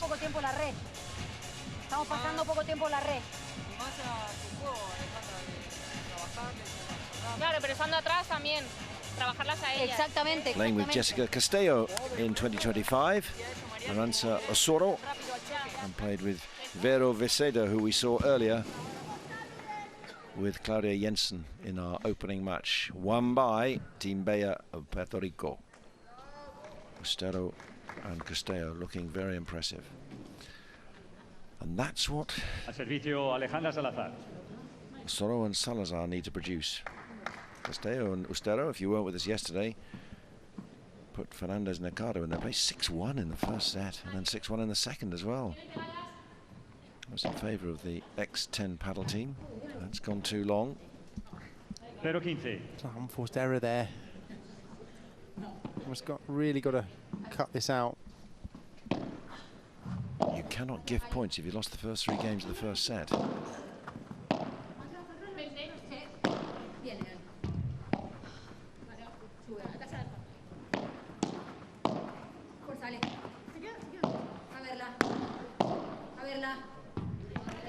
Oh, and that just came off the racket a little bit there. She did the right job though of almost bringing Claudia and well, her partner Claudia back into net, but this time that.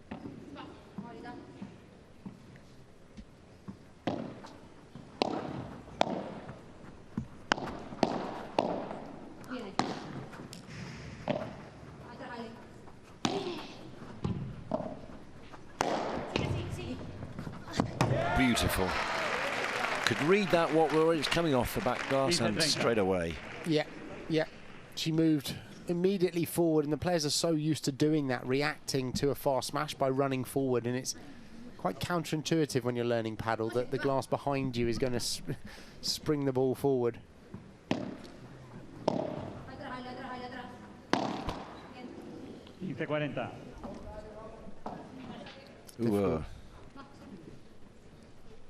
Difficult. Smera's here.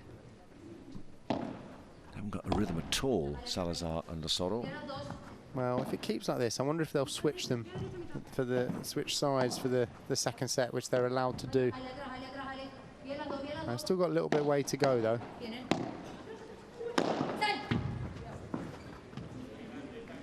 And that is a sign of a right court player there, that she wasn't confident where the door was, and to run out like that. You can see that she got there and almost was uncertain, looking for where the fence is. And you know, I felt that many a time when I've had to switch sides. It's getting used to that.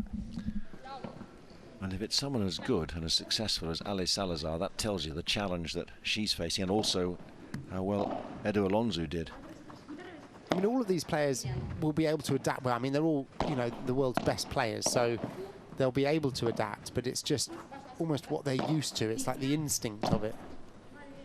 You just know where to go and what will happen, whereas if you're thinking it through, you've lost valuable microseconds. There's another one. And in a way, Ustero, like the type of player she is, and I'm going to go back to this analysis of an Argentinian, but it's almost the understanding of the game is so deep. I don't know if it's almost the way that they're brought up playing in Argentina, or the way they, you know, process the game. But it's yeah, she was the one running forward here, and Alejandra's got that one out the door this time. Oh, she brilliant! Had a bit more time on it. Inspiration. Ooh, done early. 30-0. They're trying. They just can't quite find the rhythm of this. Great recovery. Good blocking at net from Ricardo and Fernandez, though. 40-0. Haven't quite just woken up in a way, have it? It feels like there's just almost like a lack of confidence, which, knowing those two, is unusual. A bit like watching Fernandez and Ricardo yesterday in the first set, when they didn't seem to even know each other. So much more confidence and assurance.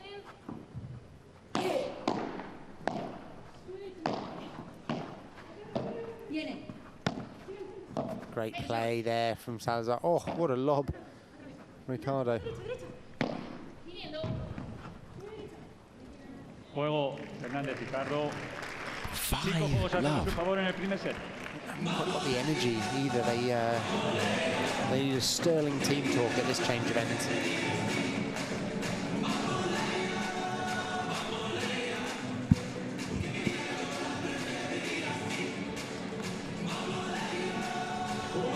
But what do you say as a coach then, when you know you've done lots of work? There's no point in going hard, is there really? Because they're low, and what good is that? What are the positives to be able to pass on to a pairing who just haven't got started, to put it mildly? Well, I don't think you would go hard in this situation anyway, and I think it's more around giving them a game plan that is something slightly different that they can almost fix their minds on now. So it would almost be saying to them, right, let's play the majority of the balls here and let's force this situation. It's something that they haven't done. He's going to have to completely switch up the tactics now in order to get a bit of a change of mindset. So it's like, right, okay, now, as an example, let's really press the net and show high energy at the net and do this and do something very different, because if you've lost the first 5 games in that amount of time, you need to do something different. And here's something that you picked up on at the start, and it's maintained. Who's first out on court? Who's bouncing around? And who are you going to vote for as your player of the match? Well, it's got to be one of these two at the moment. And that's what I would change. Is at next set I'd probably switch their sides, and I would say, right, you get out first.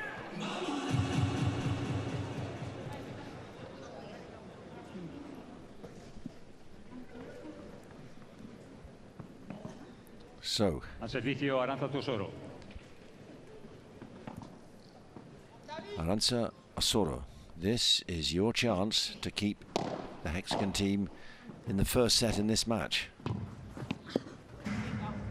0-15. That hasn't started in the right way. Interesting though, so they've switched sides now, which they can do on the serve. So Ustero is now playing on the left. as the change. They were listening to us. Listening to you.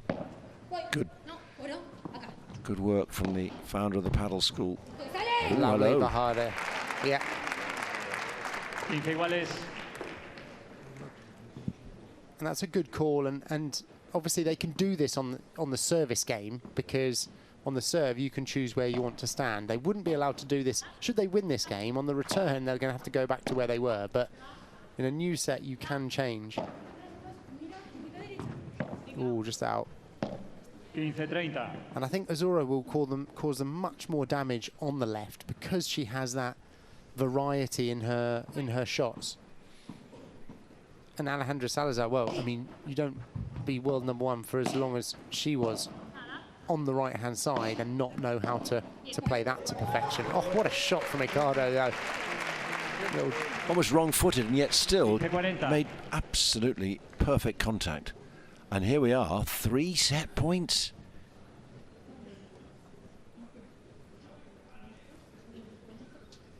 Oh, they're now not sure on the sides. She's going to the right.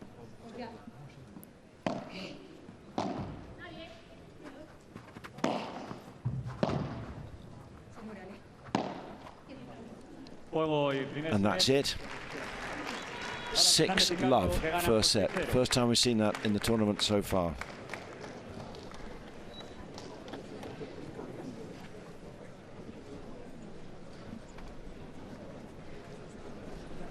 And this shot pretty much sums up what's been happening for Team Hexagon in that first set. Now they got 4 coaches around them. I mean, it's a difficult situation. They need to do something drastically different in this set. But that, again, I would say, looking from the outside in, 4 coaches, crumbs. That's enough to complicate everything. And that's as one-sided as we would see statistics. 80%. My word. Well, you can see that, but help. So there's an SOS from Team Hexagon, whereas for X10 Paddle, you just keep on it. A completely different pairing, and how often does that happen? It's like a day at work. Some days you're just on it, and other days it just does not happen for whatever reason. Yeah. And there, I mean, you can see that, I mean, with the heat map there, it's showing Ricardo is playing more aggressive today, spending more time up at the net, moving forward up the court. And first out again, on their toes, energy, they mean business today. And actually, I mean, this is a good approach, I think, for, Fernandez, well, for both of them, actually, to almost bring this into their matches generally, because they're playing much better by showing a bit more intensity and almost, jumping up and running out. It's not quite to a Rafael Nadal style, but it's on its way.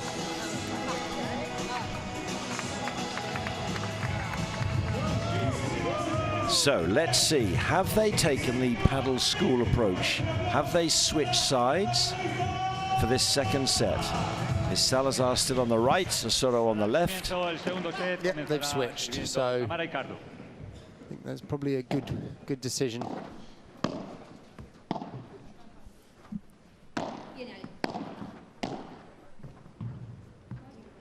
Excellent volley right in that corner there from Fernandez.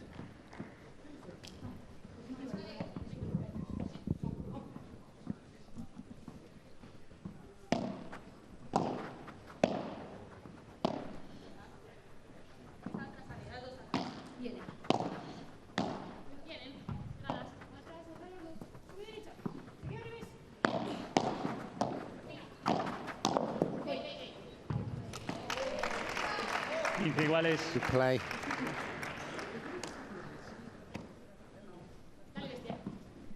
Well, that's an advance, because the first set was gone. First game disappeared. Never managed a point.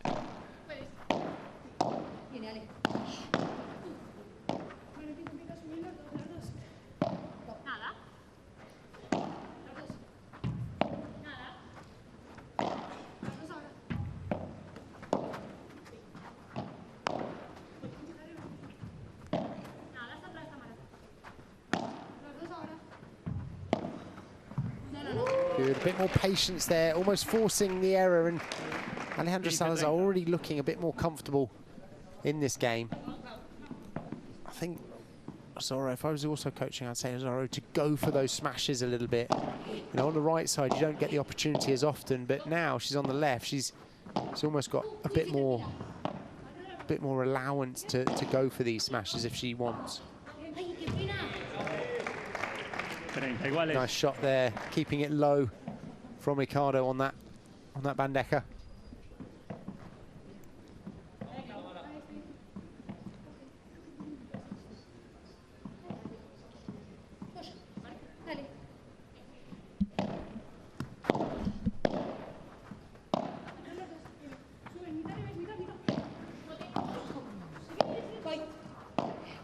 Oh, lovely shot. Soft down that middle, so that second bounce was dying on that back glass. Excellent use of the court from Ustero. So, 2 break points.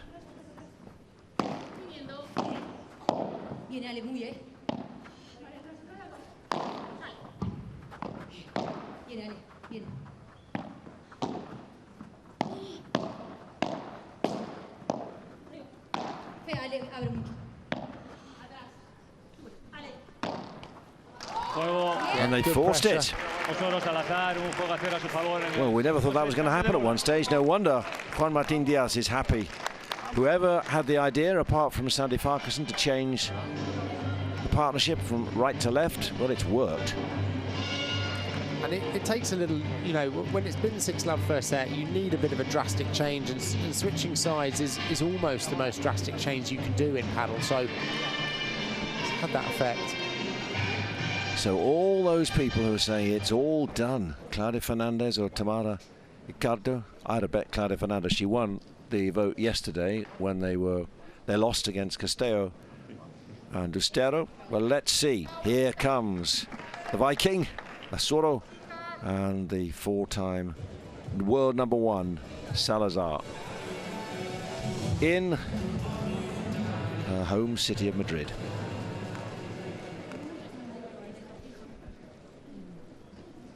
That's one game now. Al servicio con bolas nuevas, Alejandra Salazar. Salazar the serve to follow up.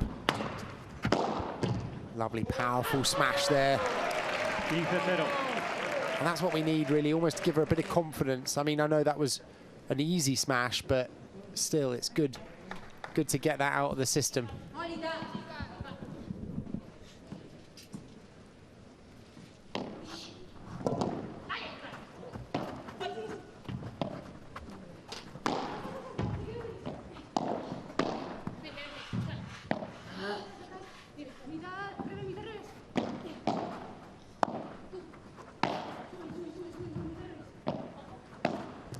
Oh, wonderful play.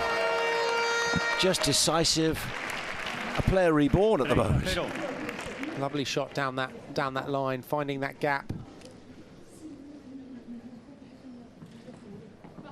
Good depth, good pace, and of course, excellent placement. She'll be able to cause them trouble on this left side. The left side player, you have a bit more kind of freedom of movement. Oh, lovely shot there from Claudia. It's that backhand volley. She's so sharp on that. Look at that short take back and boom, in towards the fence.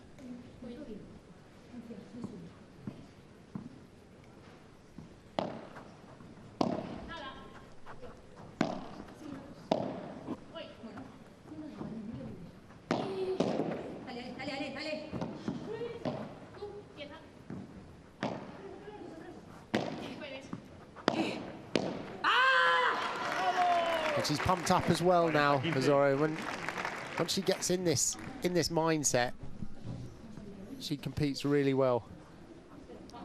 Great get from Alejandra as well on that drop shot. She may be playing with a 6-time world champion, but who's calling the shots? Or the voice is the louder. Very impressive. Good teamwork, good coordination for Team Hexagon.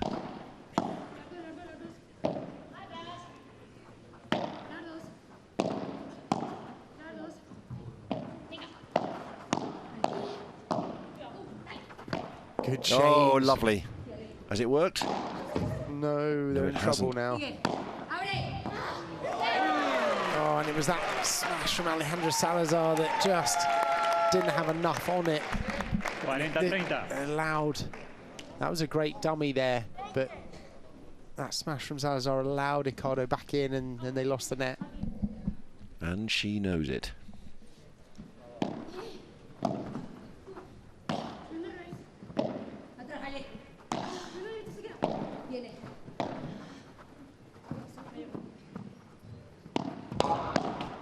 Ooh. Iguales, punto de oro.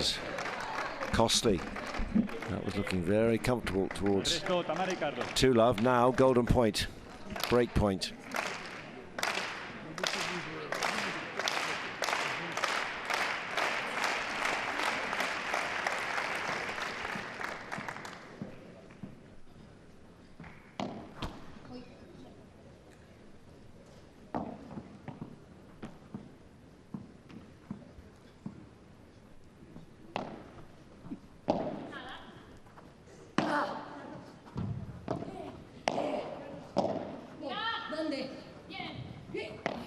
Lovely change. Look at that, rolled over the top of the ball, just dipping it down towards the fence there, turning that aggressive Bajada into almost like a little Chiquita Bajada towards the fence. You're doubling up now. I know, getting excited. Was a great shot. Claudia Fernández.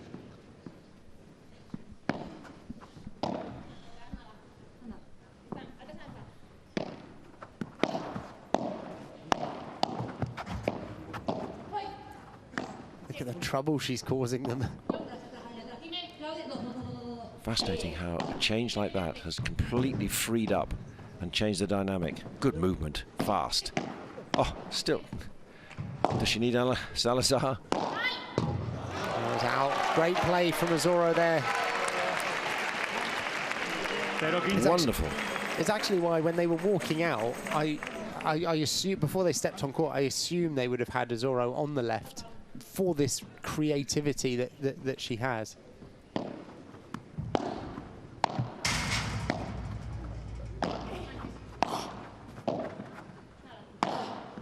Yeah, nice shot to the fence.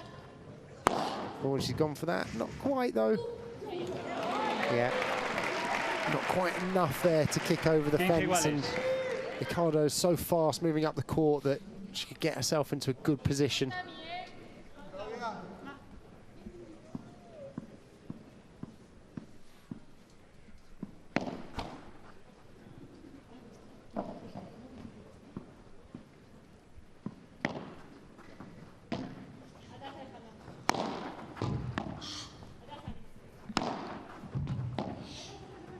Great defense from Alejandra.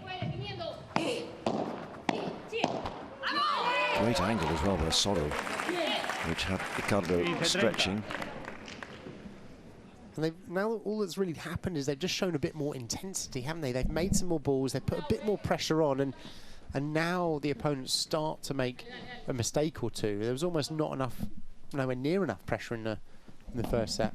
Way too easy. Just didn't seem to believe. It's almost as if it's like, I know we've practiced this, and that's what they did yesterday. From Azoro, brilliant defense. But they didn't believe that the different formation with Salazar on the left and Soro on the right was going to work, and so it proved. Now, ooh,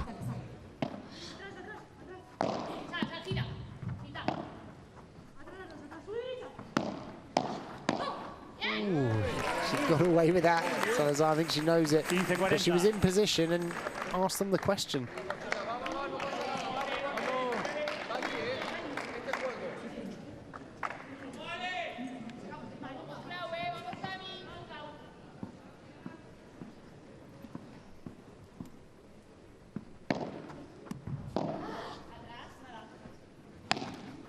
Three break points. Oh my word. And it's 3-love. It's just like another seesaw. Just like the last match involving Fernandez and Cardo.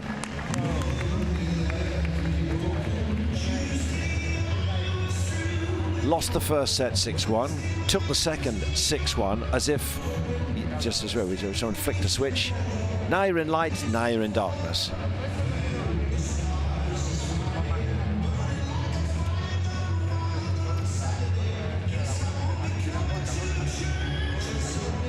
So many more smiles from Ale Salazar.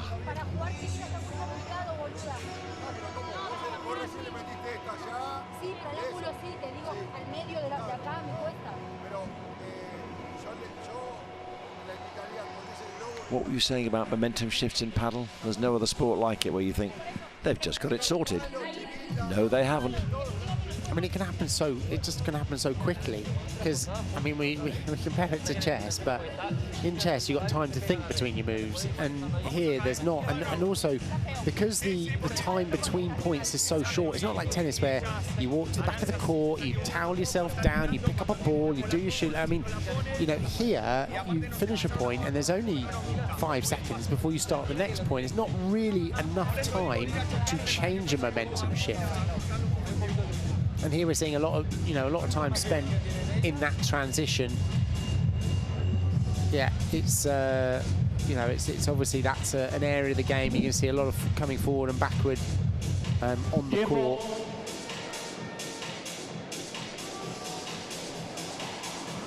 It's not that they don't want to attack; it's the chance to get there. So who's getting out on the court first? That's been a feature of this match with Fernandez and Ricardo out there. But is there the bounce that we've seen in previous times? Answer, not really. Not as pronounced as before. A bit more bounce.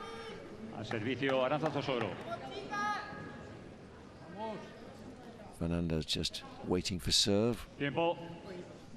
Shifting from foot to foot. So they need to find their energy again. At the moment, Team Hexagon are running on emotion, relief, and also exuberance from rediscovering their touch.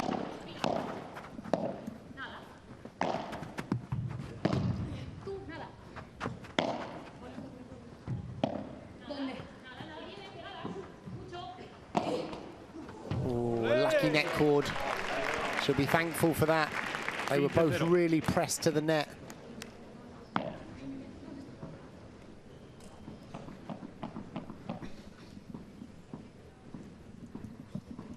First set, that would have gone into the net.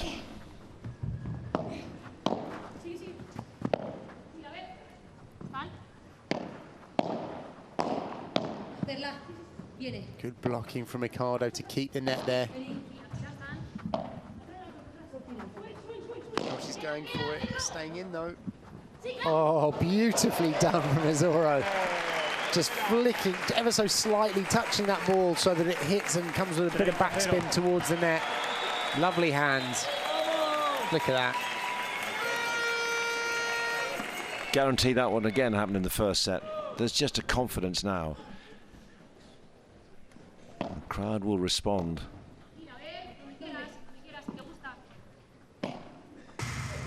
Oh, and that's the other side of confidence. It's going for glory. For a difficult, very difficult shot. It's very capable of doing it, but that was an unforced error.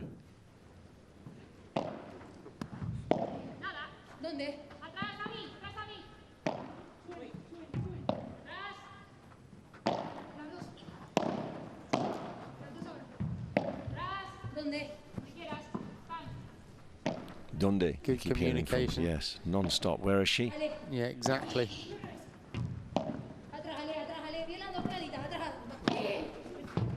Great Bajada there from Salazar coming in behind it.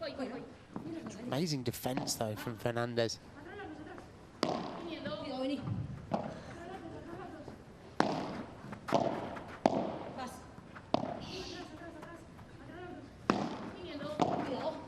Everyone's being patient at this point. Ooh, not easy off that fence, but still in play. Great Chiquita angle. Both looking for little chinks in the armour here, aren't they? Oh, and we went for a difficult drop shot there. It's almost like you run out, you reach a limit of patience, isn't it? You think, right, well, what number of balls in it? And at the pro level, it's 35-shot rally that you lose your patience, you try and go for something else. And that number gets lower and lower as, you know, until beginner level where you're completely impatient. Unforced error there from Fernandez. 4-love. That's Padel. Well, it's fascinating. It's the Hexagon Cup.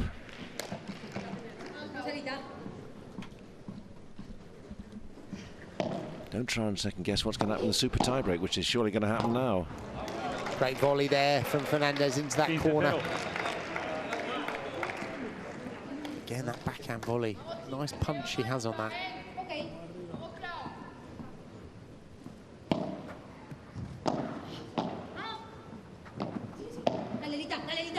Great speed around the court to Soro now. Ooh, just a bit too much. 30-0. Not her favoured part of the court.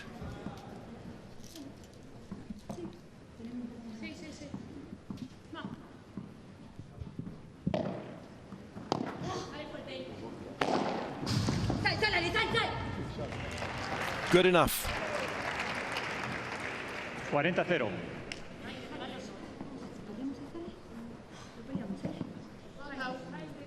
Well executed. Nothing that Salazar could do there. So, this will be a significant milestone if they manage to hold this, and they do. 4-1. The comeback starts now. Salazar Ustero en el segundo set. That was a comfortable hold as well there, wasn't it, to love?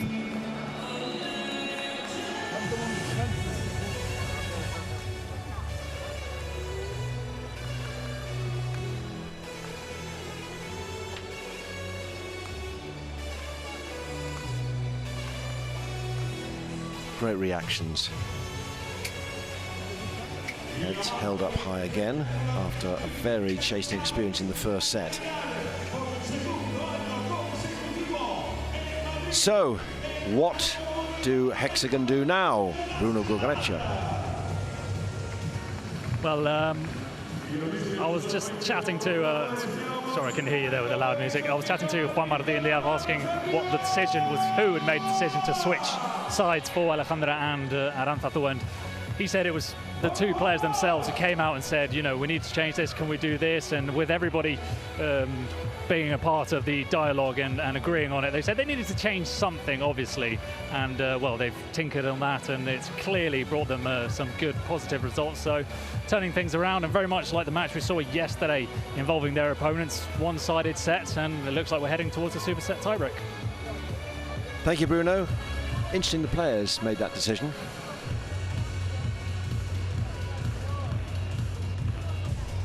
Don't often see a heat map like that, but that's obviously showing it court coverage from both sides of the court there. That looks like Alejandra Salazar is playing a game of singles, but no, I mean at this level, look, you know, they're such experienced players that they're the ones on the court. They make the ultimate decision. The coaches are there just to advise, and I often say, you know, a good coach has really brought a player up to make their decisions for themselves. So, you know, they look a bit happier in this set as well. Well, they would do, wouldn't they? Well, they made the decision, and it's paid off. They were empowered to feel that way by their coaching team, and let's see if they can give another demonstration of what they're hoping to achieve. 5-1 would be very good. 6-1, and then we're into a super tiebreak, and who knows what's going to happen there. The fact that they're happy in this setup, and that's the big change from the first set, would suggest they may go into that super tiebreak with more confidence, but let's see. Well, they both look more assertive, don't they, on the court? You know, they look almost kind of unsure of themselves in that first set. What a defence there from Fernandez to get that ball back, and now recovered that as well down the line. Beautifully done. 15 iguales. It's a really good little counter puncher, if that's a word. Counter puncher, yep, we'll take that.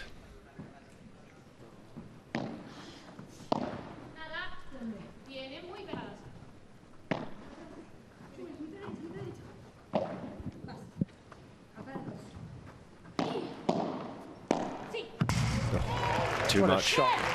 What a shot from Ustero there, finding that angle from the centre. Slightly risky, but you know if you can find that gap, it's a winner.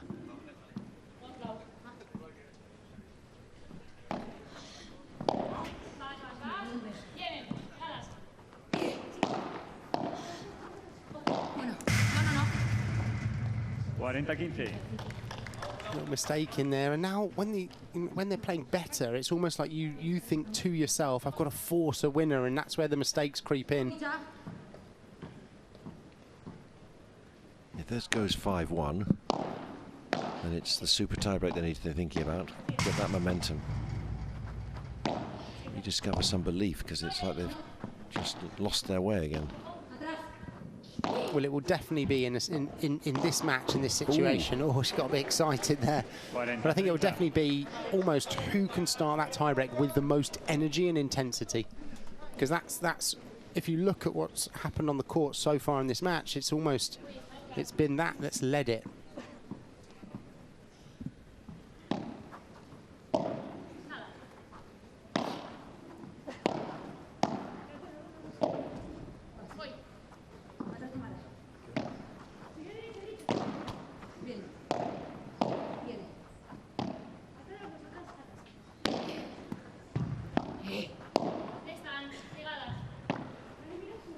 Lovely lob into that corner. Oh, Alejandra, your bandeja. Her best shots as well now. Set up a very important golden point. It's the difference between 4-2 and 5-1. Important not to go off the boil for Team Hexagon.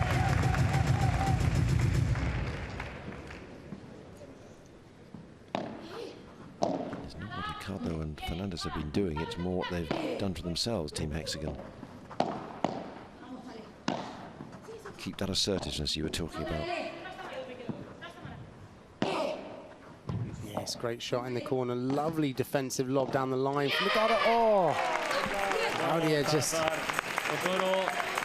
there. 5-1. They weather that self-inflicted storm, shall we say. So now, chance to close it out and take us to a super tiebreak.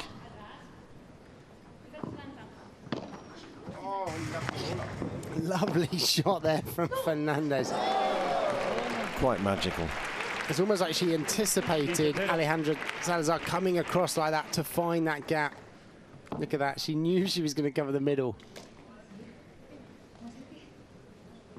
Great point, lovely rouleau in to the fence there.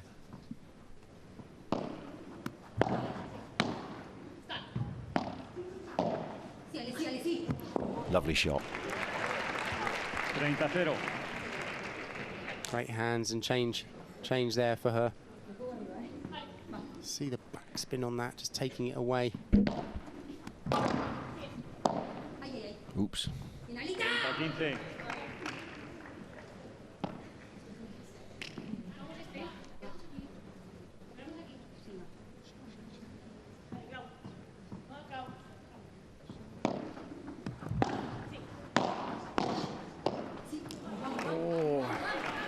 There on that volley, going for the drop shot. It's almost like they're going for it a little bit too early in the point there as well, really. It's almost like we could have waited for a few more exchanges.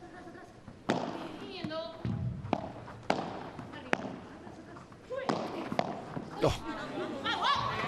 That was a great change. Ricardo looked like she was going to hit for 3 meters and try and kick it over the fence, and then last minute changed to a rouleau and went down to the feet of Ustero, who couldn't really adjust in time.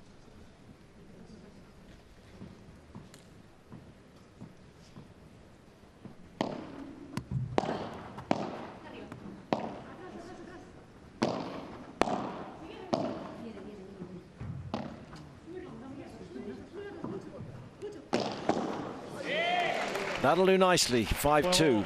That's much more conviction, and X10 Padel being more assertive, just to extend what you were talking about, the other team who just seem to not switch off, but not quite get it right.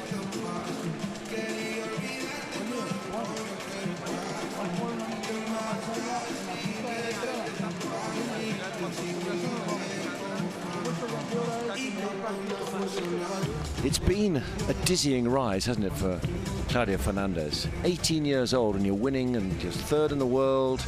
You're taking Player of the Match awards yesterday and maybe today. Let's see what happens. It's interesting just to read one story about how she found she needed support, psychological support, but because you're 18, you're suddenly catapulted into this maelstrom of success, and you were just playing quite happily at home, and now you're suddenly, everyone wants a part of you in the paddle world. Yeah, and I mean, a year ago, she was obviously playing good paddle because Gemma Triai made the decision to play with her in the season. And I remember that moment when they made that decision, and lots of people were saying, you know, it was a mistake for Gemma to play with someone so young, and could they handle it and everything like that. And almost from the beginning, she showed great maturity on court. Now, she didn't have the confidence she has now, but it's improved. Pero esta porque mala fortuna me pegó en el... Vamos, chicas, bien. No quiero comerse, pero... Really interesting to see here that we're playing this. I mean, this is the overall match return, right? So we obviously first set had Alejandra on that side, but 71% to see that down the line is an interesting stat, because you would imagine it would be 50-50 generally. Most of the time you would play back to the server unless you have a more comfortable side yourself. They're out there first. There's a bit of a bounce as Mike Yanguas watches on. Teammate in X10 paddle, Yanguas and Javi Garrido coming through against Coelho and Nieto yesterday in a super tiebreak spectacular. The other big news, if you haven't heard, is sadly Agustin Tapia is home with an injury, quadricep injury. So Edu Alonso took his place with John Sands, and he performed very well, MVP, and they won.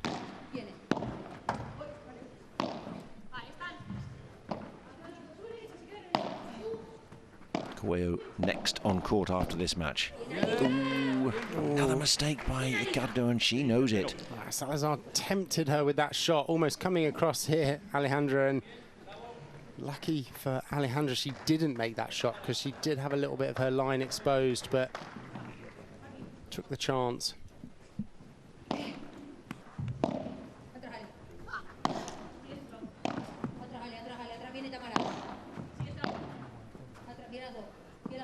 Good defending from Fernandez.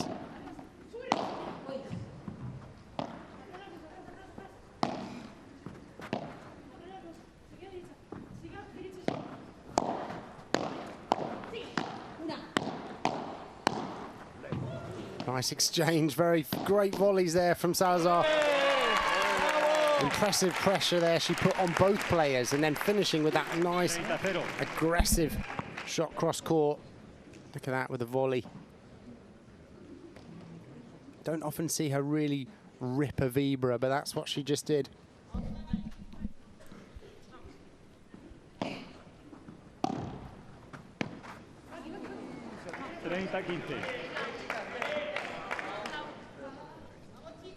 That can be the difficulty when you play a really good point as well. It's almost the next one you kind of your mind is elsewhere.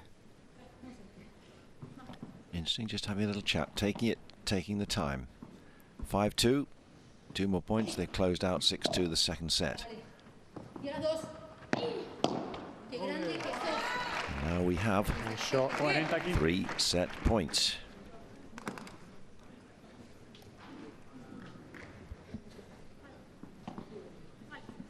No slip up, as you would say, continue being ruthless.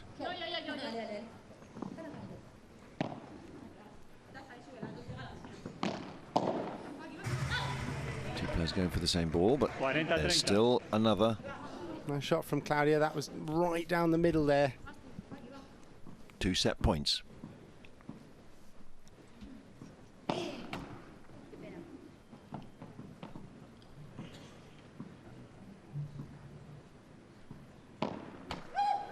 Ooh. Iguales, punto de oro. Oh, a double fault, we don't often see that. Tamara y Cardo. Wow. They're laughing about it because it's so infrequent that you would see that. especially at 40-30. Set point. 2 set points. Almost like she just wanted to make it a bit more exciting.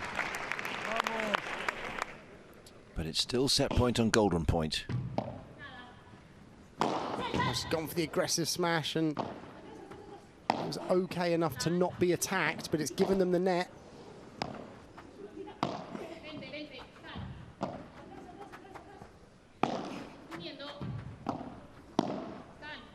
She's so patient in the back corner, Ustero, just waiting for the right time. Oh, what a drop volley. What a fantastic shot. Brilliant.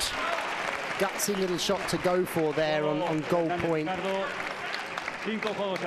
She had the space because Alejandra Salazar was right at the back. So they've still got a bit of work to do to win this set. Salazar and Ustero.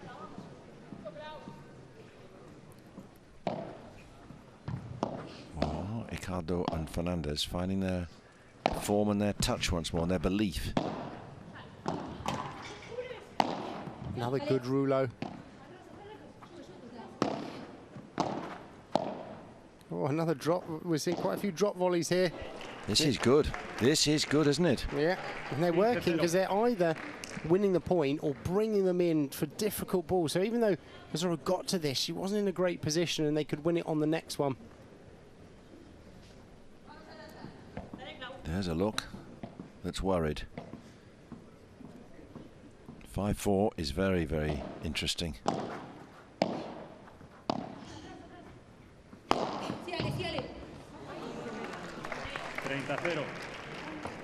Just lost a little bit of a spark, haven't they, Salazar and Ustero? Just almost as if they thought they got it done. Got to 5-1, here we go. And suddenly 2 games have gone, and if they're not careful, it'll be 3.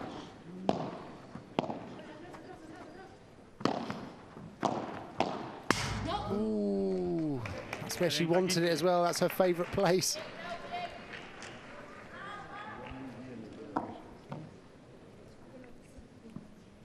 It's not like Ricardo and Fernandez have really changed their game much, have they? I mean, they've kept pretty solid throughout. It's almost been Ustero and Salazar that's kind of seesawed slightly.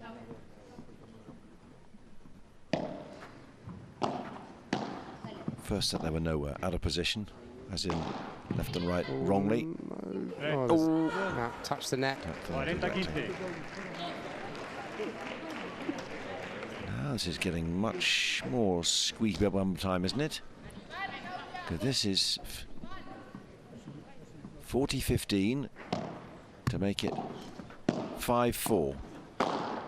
Yeah, lovely attack there from Fernandez, and she's pumped about it. Right, this is a service break which has got a lot more oomph to it.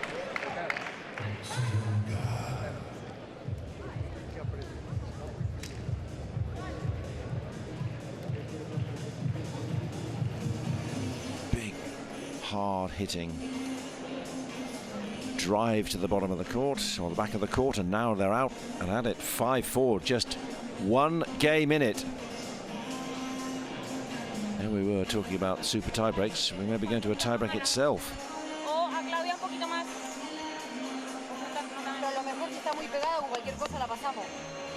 So what are they going to have to do here? How's your Spanish? Tune in. Well, I don't think, yeah, I mean, obviously the coaches are giving their advices of where to play and what's working well for the opponents and what they should be doing, but it feels like it's almost like the intensity that has to be the focus here. It's like, right. Your player of the match, who is that to be? Claudia Fernandez is leading the way at the moment.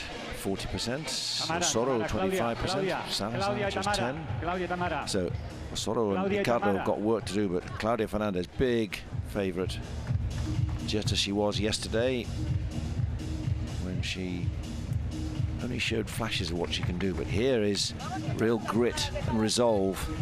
I love the way that Juan Martín Díaz is smiling all the time. No matter whether you're winning or losing, keep that positive approach. He's a very, very positive guy.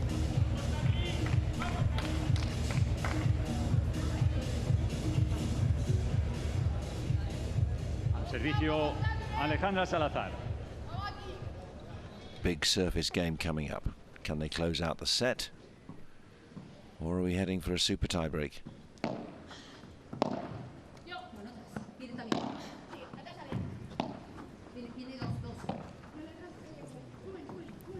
Lovely lob.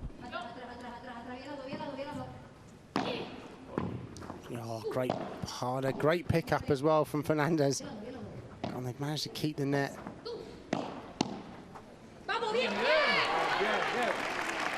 That's what they needed to start that game, was a bit of, yeah, bit of enthusiasm. Look at that, and the pickup as well from Fernandez. Amazing.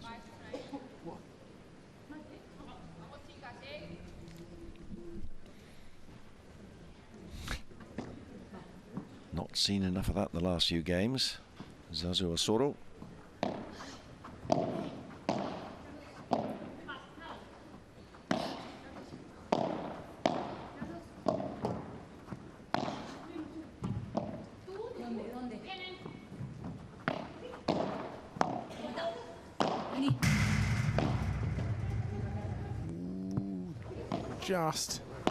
Just in. But can they take the point? Ricardo looks to where the opponents are. Can't find a way past just yet. Ricardo's playing well. She's doing a good job of keeping that net.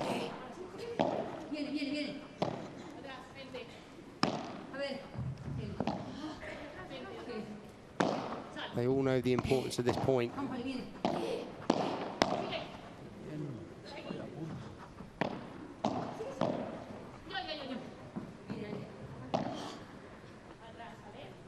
Oh, she's going to hit this. Oh, what a volley from Salazar. And she's done it. Excellent finish. Well played. What a point.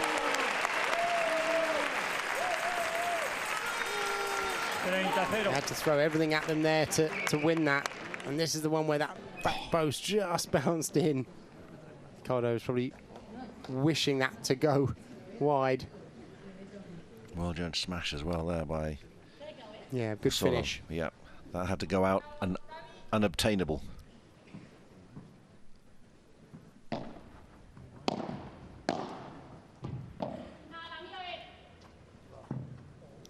Ooh, just ever so slightly clipped the back glass first there. So 4 set points.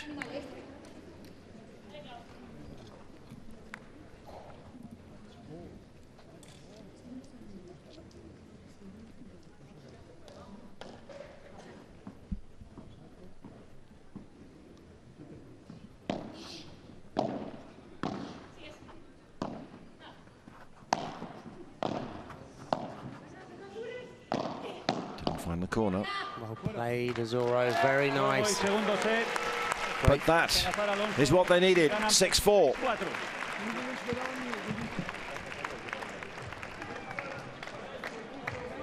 We are going to a super tiebreak. From 6-love down, they've taken the second set 6-4. Salazar and Osoro still have a chance of winning their first match of the Hexagon Cup 2025 and taking 2 points for their team.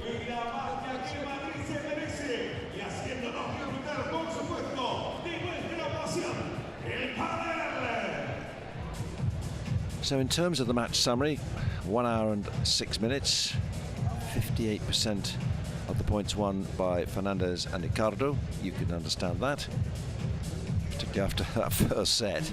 But anything else stand out for you? No, well, I mean, if you look at the total match summary, it looks like Claudia and Tamara have been quite dominant here, but I mean, it is the first set really kind of skewed those stats, really, haven't they? I mean, I think going into this super tiebreak now, we're pretty even in terms of momentum. Like, you know, Claudia and Tamara, they got themselves back into that set. Okay, yes, they ended up, you know, losing it at the end, but, you know, I'd say that at the moment it's fairly evens for this super tiebreak, but it will be who's going to start with the most intensity.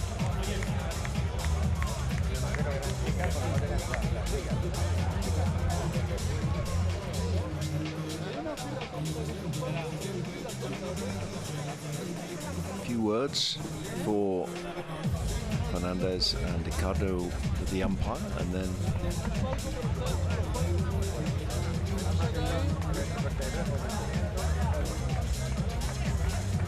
and also Bruno, if you look, our reporter, if you look at the Hexagon team and go slightly left, you can see Bruno talking with Paquito Navarro. Maybe he'll tell us what he thinks. Paquito, of course, one of the big names playing for the Hexagon team, Team Hexagon. It's brilliant to have players like that in the team as well. I mean, not just, you know, for his performance yesterday, but it's just that, you know, he gives, doesn't he? An ambassador for the sport, and he'll be a very positive teammate. So the super tiebreak, 1st to 10, or 2 points clear if we get to 9-all. Que se va a desarrollar en un super tiebreak a 10. Comenzará sirviendo Tamara Ricardo. So Tamara Ricardo started this whole match, and here she is getting us underway for the tiebreak, which will decide who takes the 2 points. Great shot there from Salazar, dying in the corner.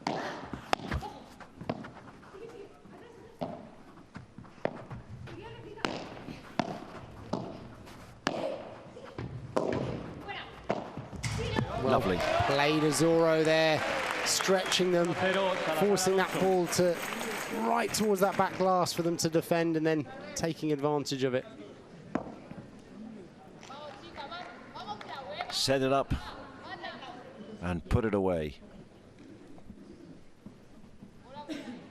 So after the first serve by Tamara Ricardo, everyone else now gets 2 serves.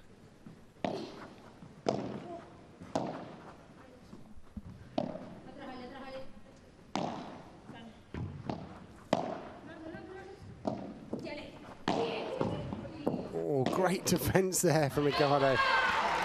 Yeah, and they come out the blocks here, attacking.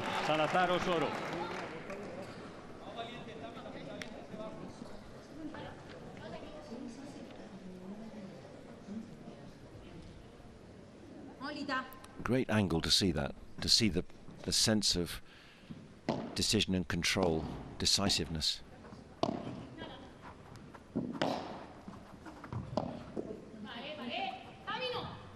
Can't afford to go passive.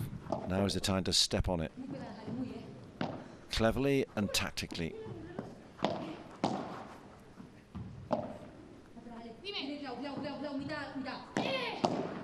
Good Bajada there from Salazar. Nice 1-2 combination going over Tamara's head.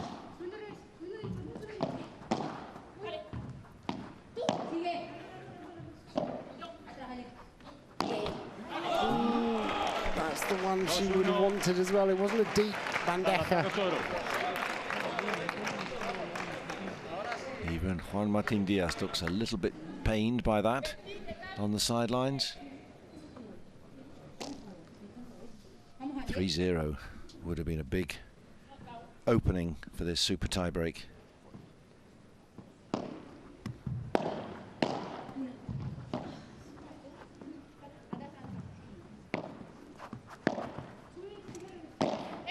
Oh, an unforced error there. You almost can't give them one. If you've just seen Salazar make that bandeja error, you've got to almost make the next rally last as long as possible.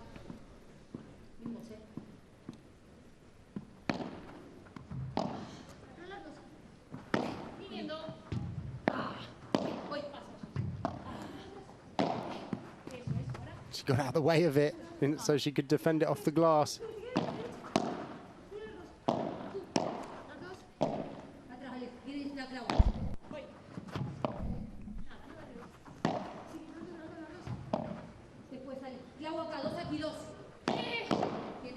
Lovely play. Tamara's fighting hard here, playing a lot of the balls in this point. Patience, persistence. Is it going to pay off? Great play. Oh, magical. What a great finish. The way she thinks to do that as well. It's, I mean, it was great defending from Ustero here to go against that back glass there. You know that it's going to be a low ball because she can't lob with that angle, but Claudia just almost like she planned it. He liked it, Mike Yanguas. Just a point in it.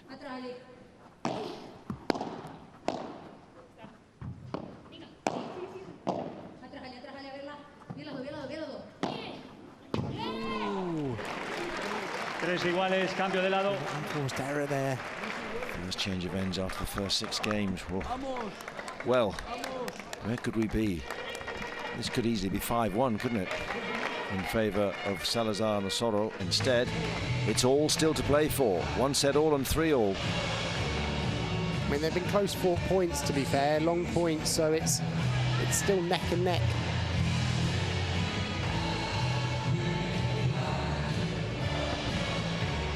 Well, at least we've got a match, because at one stage it seemed after the first set 6-0. Heavens, this is going to be done in 40 minutes. Tiempo. Who's got the fight?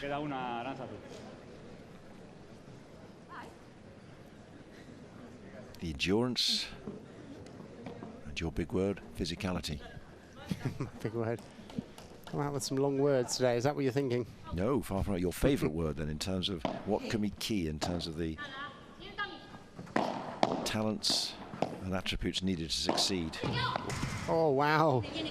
Claudia, that's some seriously good defensive skills from Claudia Fernandez there. Brilliant return, and still very much at the net too. Lovely shot from Salazar, setting this up.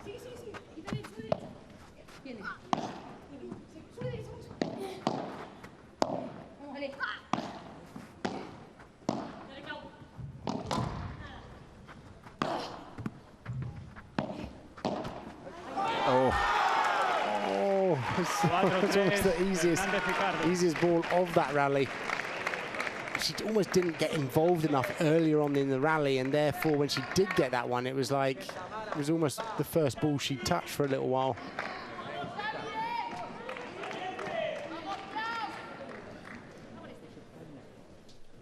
How important is that error going to be?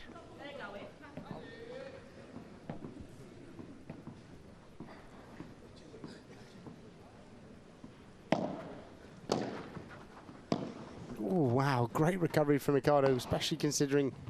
I think she thought Fernandez was going to take that, and so did she. Good recovery. Cuatro iguales. I mean, you know one player on the point, on the court, who's going to get pumped up in this tie break, and that's going to be Ustero.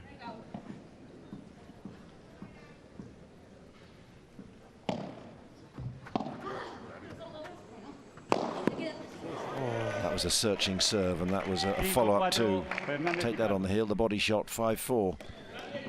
A little bit unlucky for Salazar there. Had that gone past her, she would have been in a good, probably in a good position to take advantage of it.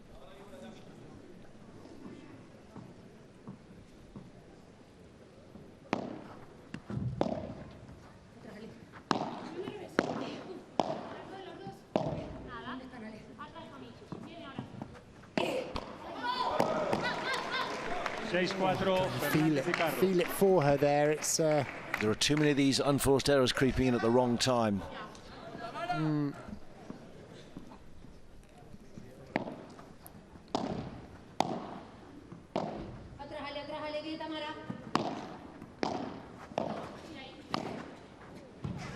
Great play from Claudia again. She's really stepped up in this tie break.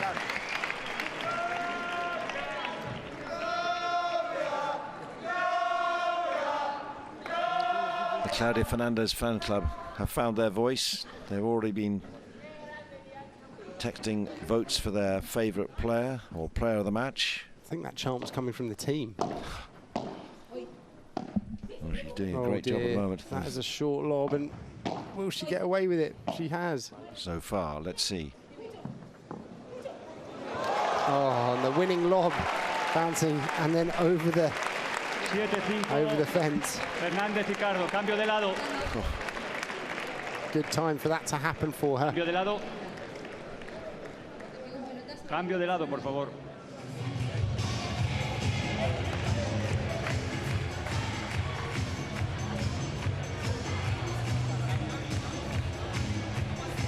Another 12-point mark. 7-5 in favour of X10 Padel, Claudia Fernandez and Tamara Ricardo. And this is your last chance to vote for your player of the match. Salazar, Ustero, Fernandez or Ricardo. What do you reckon, Sandy? Who's called it pretty much right every time, so... Well, there's some pressure on me there. It's difficult, isn't it? I think I hate to say it because I'm enjoying Ustero being excited and pumped and showing so much creativity. But I just feel like Claudia and Tamara are carrying the momentum at the moment. Oh, and that's not... She touched it. I think she did. It looks like she did touch it. Yep. She would have wanted to finish that. That was meant to go hard and fast and out, but didn't. She took a massive swing at it.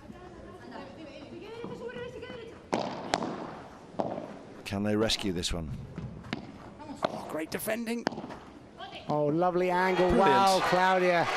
Guess lovely who? little angle Guess down who? to that side. 8-5, Fernandez Ricardo. I mean, she's playing really well, Claudia. I mean, that should have been a simple finish there for Ustero. It's another error. And maybe you think I'm being harsh, but these errors have cost them big time. They should have been through in the second set, and they should have been very dominant in this tiebreak. Well, they've had the chance to be, let's put it that way. I think they're going to recall that. That serve went in.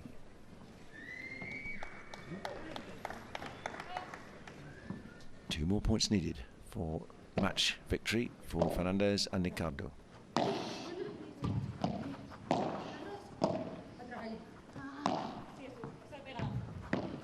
Claudia Fernandez, she's playing really well at the moment, finding that gap on that cross court, giving Alejandra Salazar such a tough time with that space down towards the fence. Look at that, open the court up beautifully. I think we've seen our player of the match, haven't we? The last 2 points, outstanding. The whole tiebreak, to be honest, she's really stepped up on that. 18 years old, ranked 3 in the world, and there we go. That's good enough. 4 match points, they don't need them all. 10-5. They lost in the opening day in a sorry way. This was much more like it. X10 Padel have 2 points, and they've seen off Team Hexagon. Alejandra Salazar in a home city, and Zazu Ustero.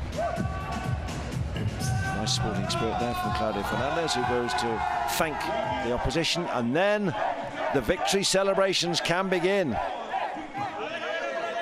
This is becoming a habit. Mike Yanguas and Javi Garrido last night, and now Fernandez and Ricardo.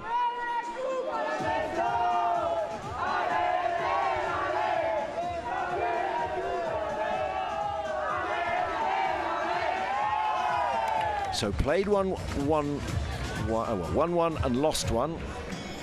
And next up, Ari Sanchez and Saints on Saturday. So they got a day's respite. And that was the killer points. That was when X10 Padel, Claudia Fernandez and Tamara Ricardo could celebrate.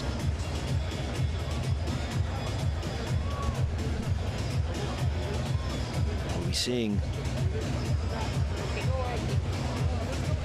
them very shortly. The winners, talking to our reporter Bruno Garecha La Vikinga. We've got a little bit of celebrating to do first. And well done. That would have been a bit of a seesaw of emotions as well, that, because almost when you kind of go up and down like that, can be quite difficult.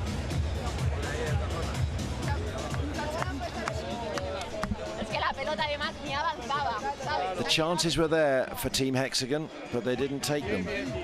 Ignore that first set. They were very good, very much improved in set 2, but then lost their way again at the big points in the super tiebreak.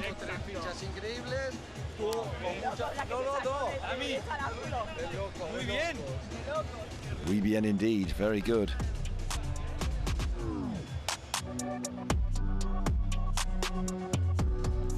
So overall, well, there's a gloss now, but slightly skewed, as Sandy was saying. That's 6-love scoreline in the first set.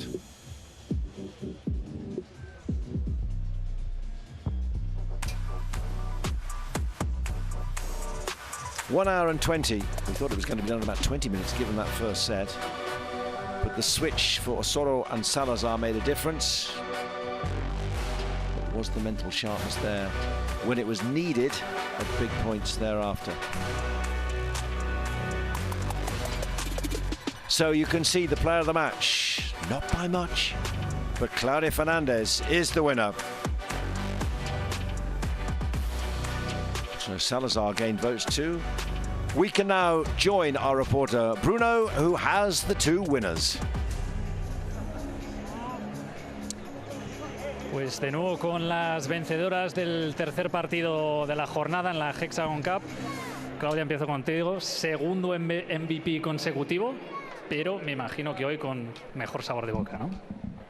Sí, la verdad que ayer también me lo dieron. No creo que lo merecía ayer porque las chicas hicieron un muy buen partido y bueno, creo que hoy por fin hemos podido dar 2 puntitos al equipo. Estamos muy contentas y nada, la verdad que es espectacular jugar aquí en Madrid, en mi casa, así que nada, también agradecer a todo el equipo que ha estado apoyando y mañana vamos a por más. So 2 points on the board. Very happy the team have been supporting them all throughout the game, and well, happy to have been named MVP for the second day on the bounce. Tamara, menos partidos lleváis, ¿no? 2 días un poco de partidos difíciles de explicar, ¿no? Con unos altibajos tremendos, pero lo importante hoy, supongo que era, después de lo de ayer, salir fuertes, que es precisamente lo que habéis hecho. Sí, al final, bueno, ayer las chicas jugaron muy bien, pero es verdad que Claudia y yo no habíamos jugado nunca juntas y bueno, pues nos teníamos que acoplar, pero nada, muy contenta de jugar a su lado, que es una maravilla y nada, ya le hemos dado nuestro puntito al equipo. Well, I think that's self-explanatory. MVP chants from the team as they're celebrating another one. Love it. Bruno getting taken over by the celebrations. It's a release as well. It's all very well being MVP, lovely, fans love you, but actually what the journey was to win, and they didn't do yesterday. Today though, X10 Padel are up into second place, and they, along with Team Bella Puerto Rico, are the leading contenders to be in Sunday's final. But of course there is still a long way to go. We've got 3 more matches now. We've got Martin Dinero and Juan Teo against Cuello and Nieto, Delphi Bray and Sofia Araujo against Sanchez and Saints, and then Navarra and Chozas against Ruiz and Stupichov. All still to come. So we've got plenty to look forward to. And also, we're going to go a bit of a deeper dive now into one of the key players here at this tournament. Sadly, his tour partner, Agustin Tapia, is at home with injury, but that's not the case for Arturo Cuello. We've asked the world number 1 the reasons why he plays padel.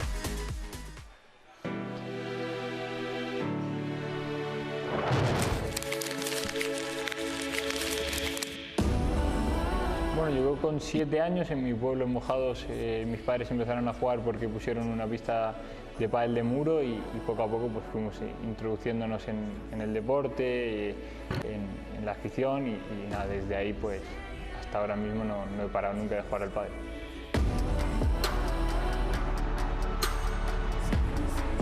Era más un hobby que ninguna pretensión ni ningún sueño. Y ya pasados los años me di cuenta que quizás era la oportunidad de poder dedicarme a ello, pero tardó mucho. Cuando tenía 15 o 16 años, que yo ya me había mudado a Extremadura por el trabajo de mis padres y decidí volver otra vez a mi ciudad, que era Valladolid, para seguir dedicándome, yo creo que ahí fue como un punto de inflexión en el que yo dije, bueno, si me muevo de mi ciudad, dejo mi familia aquí para entrenar, era como el momento en el que decía, bueno, si lo hago todo este esfuerzo, también que sea para algo, voy a intentar ser profesional, voy a intentar dedicarme y ver a ver hasta dónde llegaba.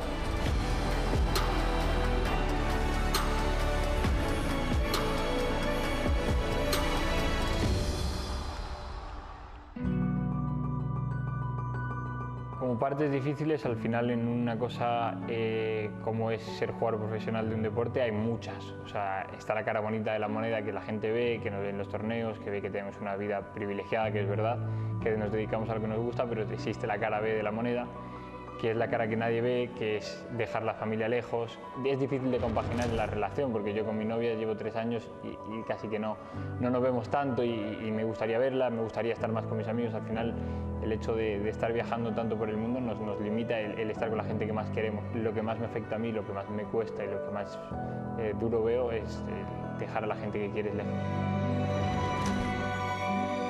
Mis padres, ellos son los primeros y las personas más importantes en este proceso. Obviamente también mi equipo de trabajo, mi preparador, mi psicólogo, pero mis padres y sobre todo también Miki, mi manager, han sido las 2 piezas claves de este engranaje.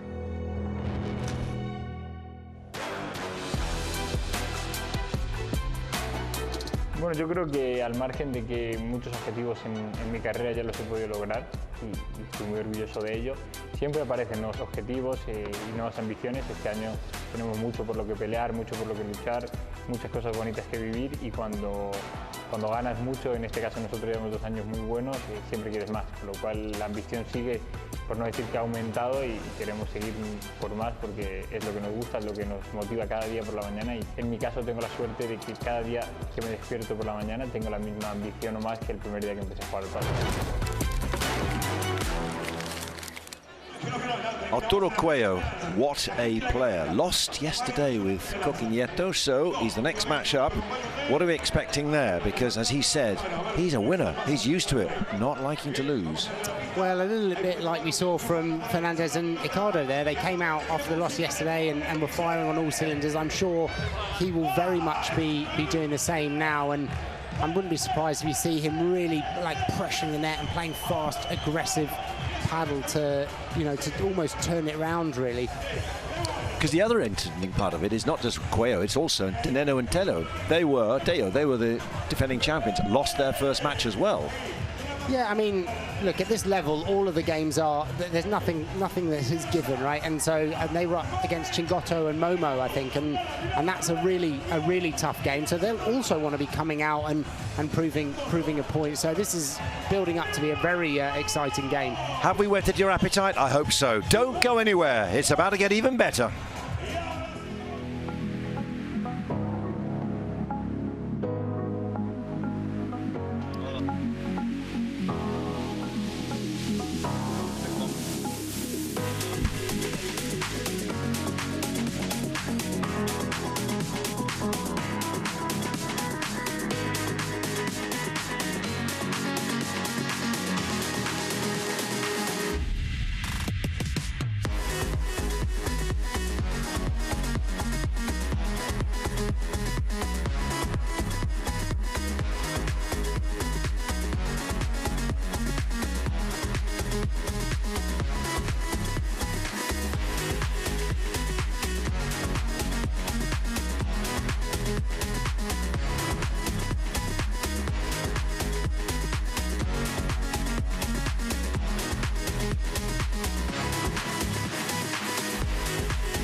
Welcome back to the Madrid Arena. We are halfway through day 2 of the 2025 Alpine Hexagon Cup. There's been drama aplenty already, and there is so much more to look forward to with the biggest names in the sport chomping at the bit.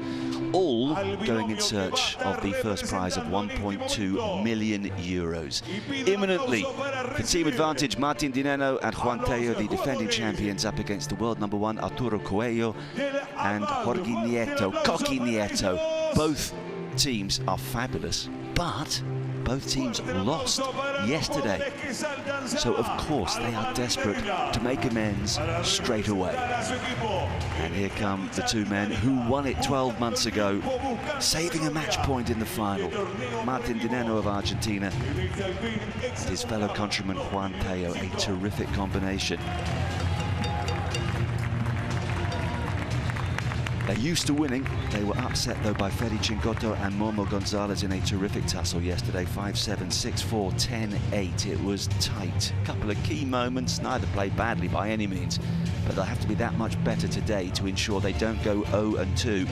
And don't forget, every win is worth 2 points for your team. The exception to that rule is with the next gen, where the winners pick up 1 point per match. Here come two other fabulous performers. The tall, elegant world number 1, Arturo Coelho. And alongside him, a man who you just can't take your eyes off when he's playing, Coqui Nieto. Smaller of stature, but full of energy and determination, with a little bit of extra oomph after what happened yesterday. So what a start to the evening session. Nice little bit of sportsmanship between the two teams. They're all friends. It's a pretty small world, Padel.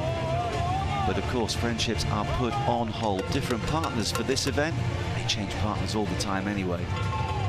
So they're used to being friends one day, arch enemies the next, as long as you can make sure once you go off court, you put that to one side and get on with each other as best as possible, which is what we do in the commentary box. I'm Marcus Buckland, and I'm delighted to have Mauro Andrini alongside me, super coach, super former player, knows it all.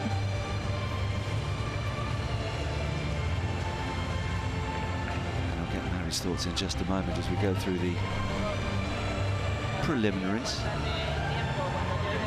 Just a reminder, boys, what's expected of you. We're going to have a coin toss in a moment. Play nicely. Don't do anything untoward.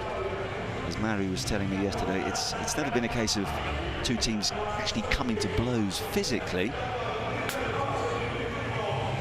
But inevitably there's a little bit of an edge. So this is the first of the evening matches. Here's a quick reminder of what's already happened here today.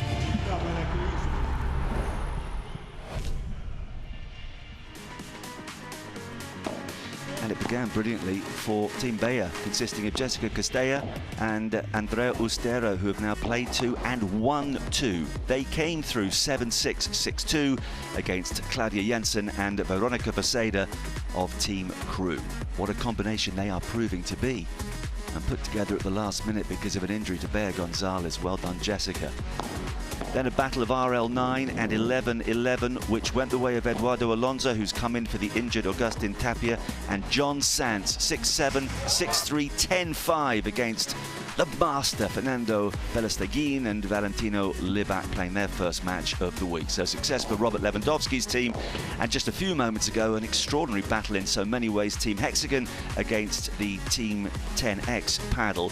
6-love, 4-6, 10-5 in the super tie-break in favour of Claudia Fernandez and Tamara Icardo against Alejandro Salazar and Aranzazu Osoro. Further proof that you never quite know what's going to happen in a paddle match. It ebbed and flowed, and the celebrations in the end belonged to Team X. So here's confirmation of exactly what has happened so far and what we still have to look forward to. Match 5, Team Advantage on the women's side up against the RL9 team. And then we finish with a Hexagon Rafa battle between the men. So settle down and enjoy. And courtside for us once again this evening is Christina Gullen. Good evening, Christina. What are you up to? Good evening, guys. guys, I want to introduce you to Maria Esteves. She's one of the owners of Team Vela Puerto Rico. Hi, Maria. Can we have a word with you, please? Of course. Fantastic. So, first of all, congratulations. 2 victories for your team, and you are on the top of the table. Yes, we're super happy. We had a close match last night, but we know that today we're going to have a great win with Arturo and Coqui, and looking forward for Sunday participation for us for the first time. So good luck for tonight, and let's enjoy the game. Yes. Thank you. Thank you so much. Plenty of passion from Team Bella. We heard from Carlos Lopez-Ley last night. They want to win, but so, of course, to the defending champions.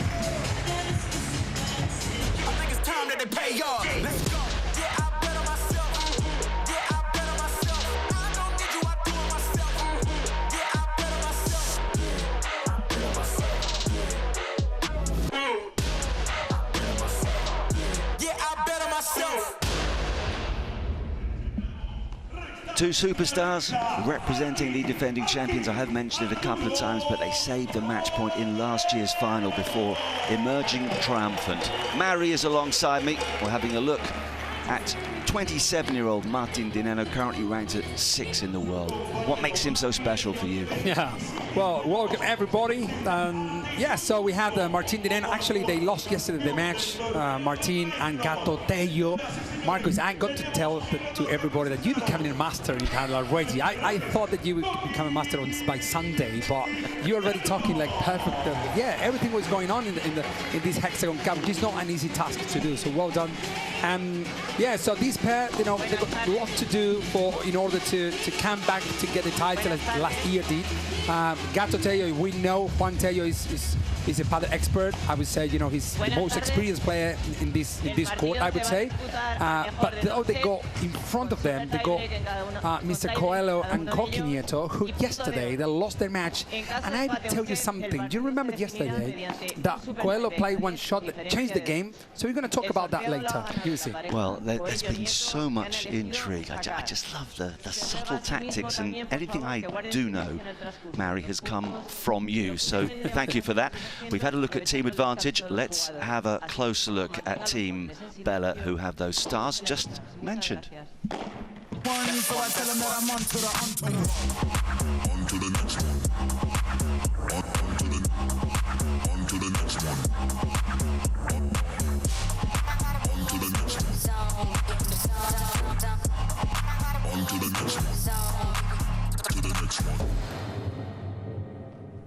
They lost a thriller yesterday to Mike Yanguas and Javier Garrida, who gave their all. They were down on their knees on more than a couple of occasions, getting the ball back into play. It worked for them, 7-6, 2-6, 10-5. So, obviously, Cuello, I do feel they have a little extra to prove today, Mary. Yeah, I think so. Actually, I think they lost the match just for little silly mistakes they've done throughout the second set. I think they had a complete control of the game. We got Arturo Coelho here, #1 in the world, but not for a reason more than covering the whole court, being very active.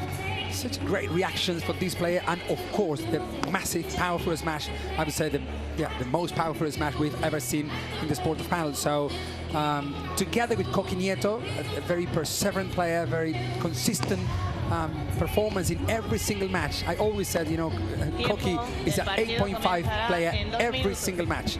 So, you know, this pair has a lot to do, and I think they will prove it in this following match. Oh, okay. So you're getting your predictions lined up straight away, are you? Yes, but those who understood.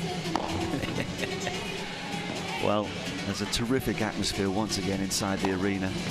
Just a reminder that ticket sales this year have risen dramatically, 4 times as many tickets sold as in 2024. It's a sellout on Saturday. They're not saying it, but I think they're expecting a sellout or pretty close to it on Sunday as well. If you're in the area, you fancy coming along on Sunday, you need to get those tickets pretty quickly. If you're not around, don't worry. We're going to bring you every single match live. 6 of them every day through to the finals, when of course the top 2 teams will battle for glory, and 3rd and 4th battle for their own rights as well. It's a lot of celebrities around as well, you know. Not only the teams, you know. We got the those team investors into this fantastic event. But also, I just was there in the VIP area. I was from Colapinto, the Argentinian driver, the Formula 1 driver. There was, I don't know, man, Kun Agüero was around there. All these celebrities that help paddle to grow around the world. Fantastically. Yeah, it doesn't surprise me that you were hanging around in the VIP area. Well, Mary, I wondered where you were and why I hadn't been invited, but... You're always invited. Can you bring some of them up here? I'd like to talk to Sergio Aguero about that goal he scored in the last minute for Manchester City against Queen's Park Rangers to win the Premier League title a few years back. But he's in charge of one of the teams. It means so much to all of these celebrity owners. Well, I think both pairs have to win this match. I mean, they haven't, you know, they lost both matches yesterday, and now they got to demonstrate that they're here, and they got to get these 2 points very needed for their own teams, because as we said yesterday, every match counts, and then when Saturday arrives, then you got to see who's going to be the winner, third, fourth position. Perhaps the points that you need are from, you know, for Thursday, Friday. So we need to fight today in order to get Here we go. The title. Andrei Shevchenko, another great striker, is in the house as well today. And I'm sure he's going to enjoy this. I just was with him. Oh, of course you I was did. with him there 10 minutes ago. Yeah, man. They're jumping into Hexagon perhaps soon. Shh, don't say anything. Why not? It's the sport to be involved in, the fastest growing sport in the world. And footballers in particular love the fact that, you know, they want to be good at racket sports. It's perhaps just a little easier to get started in paddle than tennis, though, as Mary was saying yesterday, to get to this sort of level, if you had 4 talented youngsters, it would take the best part of 10 years. So it's not a quick fix before you're playing lights out paddle, such as we've become accustomed to over the first day and a half here. Cuello then on serve. Yeah, 30-15, little unforced error there from Martin Dineno, which actually, you know, is the beginning of the match. They've already played yesterday, yeah, in this court. They know how it works. They're just finding out a little bit the feelings of themselves of today's match, you know what I mean? So they already know how fast the court is. They know how the aircon or the heater is on the stadium. They know, well, pretty much the partner a little bit. They had already played, so now it's a matter of how they feeling. And yeah, but it seems that Cuello, you know, always covering a big part of the court. Oh, well, I mean, he's supremely talented. He's always calm. He's allowed to make the odd error, especially early on in a match. Usually happens. Actually, he tried to play a vivora there, yeah? And it makes sense that he misses the vivora because he's usually smashing most of the shots or playing a kick bandeja or smashing per tres. And it makes sense that, you know, tennis players they don't know to play how they play the bandeja or miss the vivoras because they usually play more smashes. That's the same thing for Arturo Cuello. So, a relatively comfortable hold despite that error from Arturo Cuello, who comes from Valladolid in Spain. He's 22 years of age, newcomer of the year in 2020, became the world #1 at the tender age of just 21 with the great Fernando Pelasteguin. And he intends to retain that exalted position for a very, very long time. But interestingly, yesterday we saw 3 world #1s all lose. So there are no guarantees.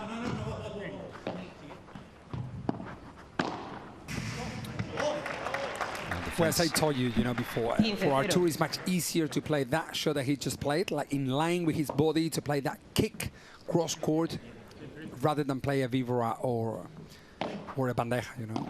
A bandeja is not on the list to do for Arturo, you know. He doesn't really need it. No.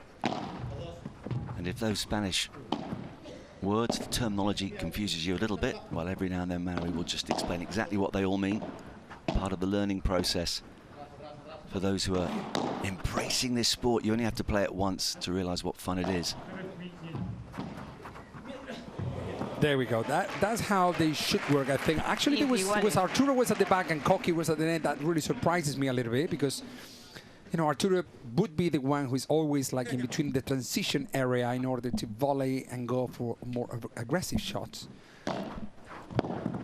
So when Coqui was at the back, he was dominating a little bit more the game. 30-15. Coqui Nieto, by the way, 26 years of age, ranked 9 in the world, also a Spaniard from Madrid, so he'll have plenty of local support today. Segundo servicio. Up against a couple of Argentinians in Martin Dineno and Juan Tello.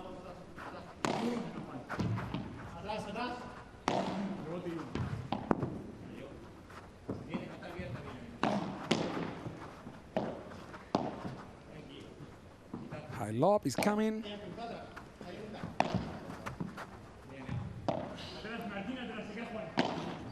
Already the cat and mouse nature of this sport becoming so apparent.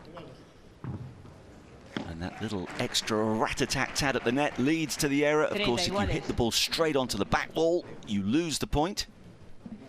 Yeah, I think that, you know, Tello was already at the net, pushing Martin Dineno to do something, because having Arturo Coelho there doesn't really allow you to defend properly, you know. So you go to play to Coqui, and if you play to Coqui and Tello is at the net, then you can make your opponent to struggle. So I think Dineno, when he's back, also Tello has to come a little bit more at the back as well to help him out, and not to push him to take amazing decisions all the time.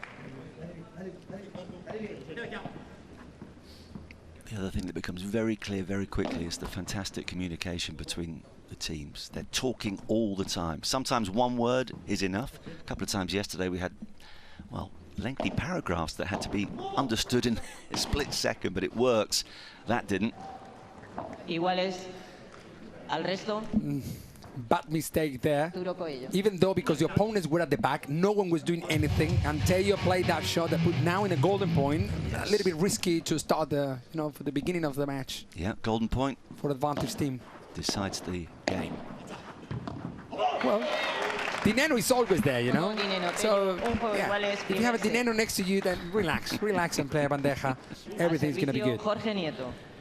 Well, I mentioned Martin Dineno, the revelation player of 2020, and we did touch upon the really tragic circumstances to his rise to the top, and every time I mention it, Mary understandably gets emotional, but he was traveling in a car with two of his very best friends, incredibly talented young paddle players, Hernan Rodriguez and Elias Esterfel, and in the accident they both lost their lives, sadly. Dineno was very seriously injured, told he wouldn't walk again, never mind play paddle. His response? Well, he's been back at the top of the game for a long time to come, but he's had to suffer a lot to get there, and ooh, that'll be painful as well. Yeah, no, I thought it hit his eyes, but no, not really.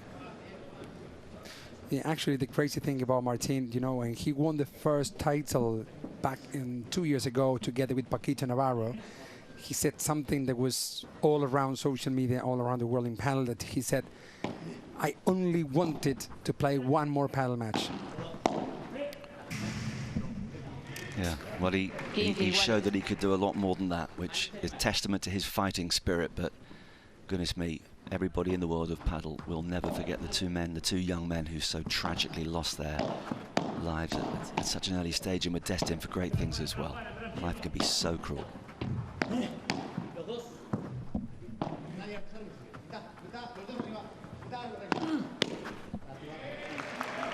The thing is, Arturo with those shots of the back, well, that many people ask me, oh, Mari, why did Arturo play well? Have a look from where he creates that power. I mean, the angle, I mean, think about the Arturo is 1.93 meters height, so he's quite a tall boy.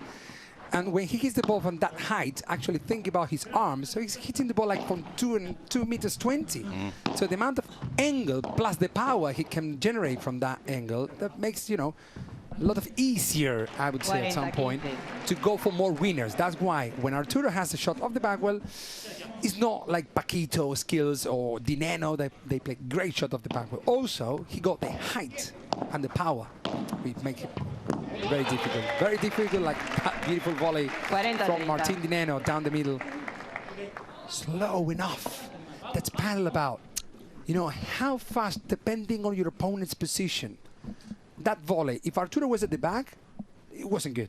Yeah. Arturo was at that was the volley. That's paddle about. I mean, that's the beauty, yeah. It's not all about the power, it's the placement, the positioning, the understanding, remembering the walls are your friends, all these extraordinary little bounces that you get used to. I mean, anything is possible on a paddle court, and we saw that yesterday.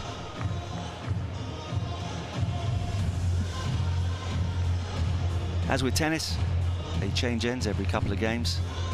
An opportunity for the coaching staff to issue a few words of wisdom. It's a very interactive experience. A lot of passion, of course, and you'd expect that with South Americans playing. Spanish players in the home of paddle, certainly they would see it, Mauri, here in Madrid. And very noticeable that as we head into the early evening in the Spanish capital, a lot of people are arriving. There's going to be a fantastic atmosphere tonight. I promise you, I'm quite surprised about it. I mean, not even sometimes, I promise you, man, I don't want to talk out loud about this, but in the main circuit, it doesn't really happen, the thing. Wednesday, yesterday, I don't know how many people we had. Today, well, half stadium is already full. I mean, it's fantastic. But Thursday, like what, 6 p.m., 7 p.m., it's amazing what this is generating. These kind of events like Hexagon Cup. You know, players are also enjoying playing with the teams. It's something completely different, new version of competition in paddle, and I think it's yeah, it's perfect. There is that extra weight of responsibility and expectation on your shoulders when you're part of a team. 2 points up for grabs, and they all want the 1.2 million euros come Sunday evening. Exactly, and what I told you before, Marcus, I was telling you this before about the prize money, that for the men, it might not be that much because what they're earning a little bit more, but for the women, is a lot. So that's why it's very important for the whole team to win.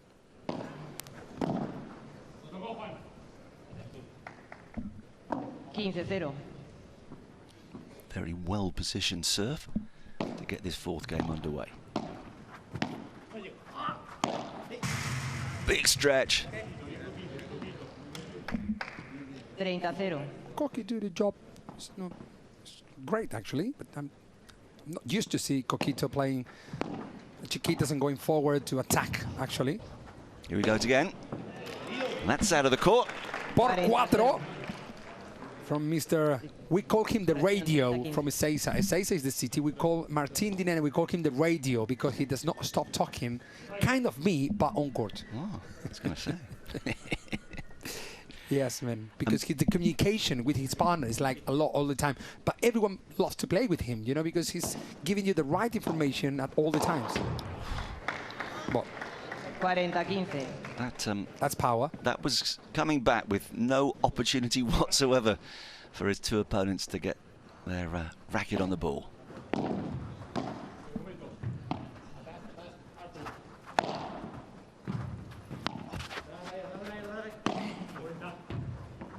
What a chiquita there from Koki again. What a chiquita, allowing him to step forward, push them opponents to take a bad decision. This is about decision making, guys. I promise you. And Coquito knows it.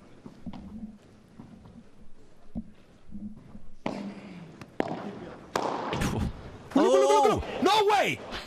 Oh my goodness! That's reactions.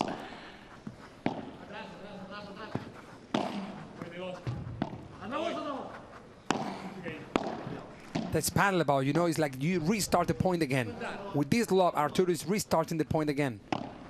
I mean, you get 10 points with one, don't you? You get your money's worth, that's for sure. Through the legs, back in Lob play. always resets, which is a very good shot to play always. Always you're not under pressure. Look at that lob. Yes, perfect decision. I mean, from Dineno, of course. Pushing Arturo, I will tell you something, and this is gold level, yes? So it's something which is, so whenever that happens, like Arturo just hit that ball back magically. I don't know how he did after Tello's smash. So then he will feel like he has the responsibility to win the points, to make this point a highlight. Okay. So Dineno knows it, and Dineno knows that Coelho would like to smash that shot. So he waited until a good lob was coming. Outside the court, you can, of course, play and hit winners from outside the court, but the ball didn't quite do what he wanted it to there.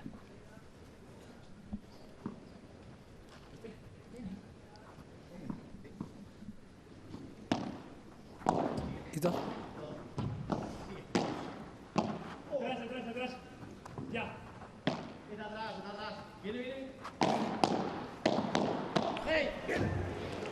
mean, we talked about this yesterday. These block volleys the agility, but more than anything, being able to read, to anticipate what is happening, I guess, makes it possible. 100%.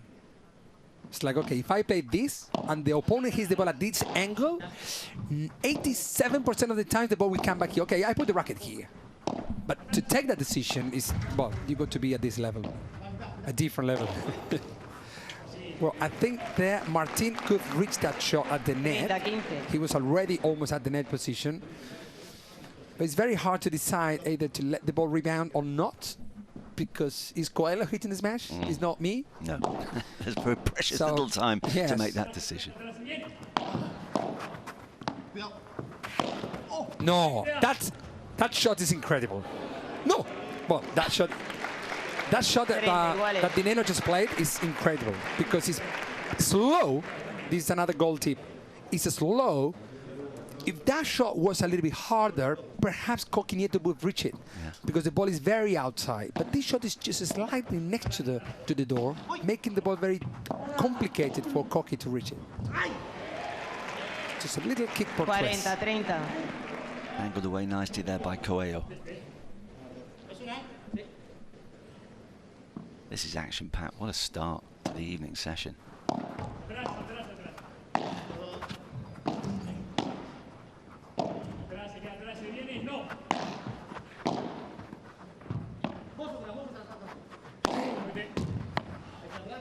360-degree turn from Nieto. You have to be so athletic and agile in every single regard here. Look at that backward boast from Arturo with the forehand. That is going to be out. Yeah, it was. So that is 3-4 to team advantage. Yeah, Coqui and Arturo were on the edge. On the edge.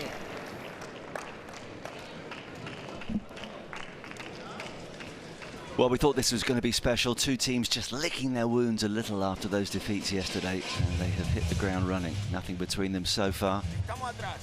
And lots still to come, of course. 6 matches every day, Wednesday, Thursday, Friday and Saturday. And then the battle for the title, the top 2 teams on Sunday, plus 3rd against 4th, as we head courtside and rejoin Christina.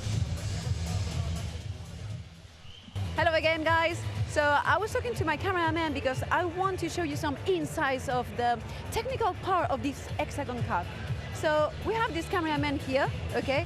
These are the regular ones, right? You've seen it probably in the stadiums, in big venues here in Madrid, such as, for example, the Santiago Bernabeu. But this is something unique that the Hexagon Cup has used for the very first time. This dolly shot here, it is something that we have seen several times in Hollywood movies, or for example, in big La Liga games like El Clásico or the UEFA Champions League final.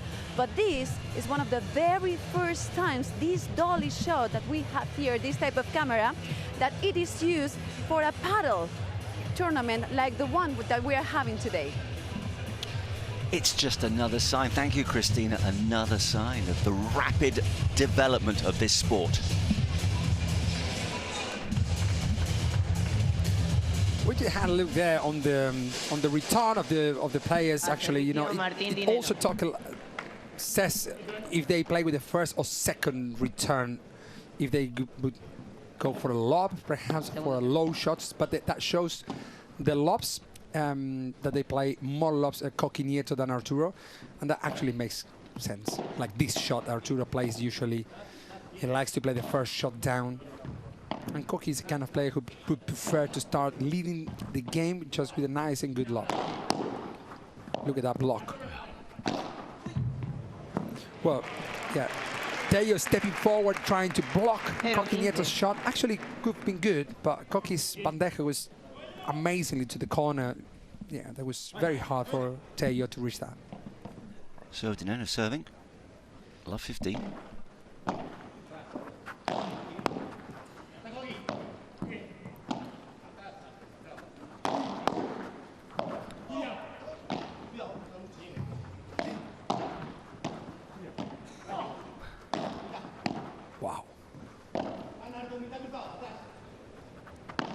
Oh, that's my clever. Goodness. What a defense from Martin Dineno there. Will he go? Not really. He did the Arturo's one. What about now? A right side player on the left. Now change sides again. No way! Look at that block! Oh, Dineno, you're the defender of the Hexagon 2025. Oh, so unlucky, Tello. The cat couldn't catch the mouse. He was close. He was close, but that was a quite ridiculous point. Unbelievable from all four players. Wow. 0-30. Well, Dineno is his comfortable zone, I would say. You know, he was defending. I mean, if Tello touches that ball and goes through the door, that could be easily the point of the day. The good thing is, I think we can be guaranteed plenty more, but it is extraordinary. Honestly, you do have to win the rally 8 times over sometimes just to get the point. What it makes, Arturo or Tello, these kind of players more spectacular is the amount of power they bring to the shot, that kick por tres, making the opponents to run out of the court. Shots like this one that he will reach it. No, he didn't. And if Arturo doesn't reach it, which is the Eiffel Tower of Padel, I think we would not do it neither, yeah? No, but if he's not reaching it... together, we could, perhaps. Even if I was on your shoulders, we would not make it. If he can't, we can't.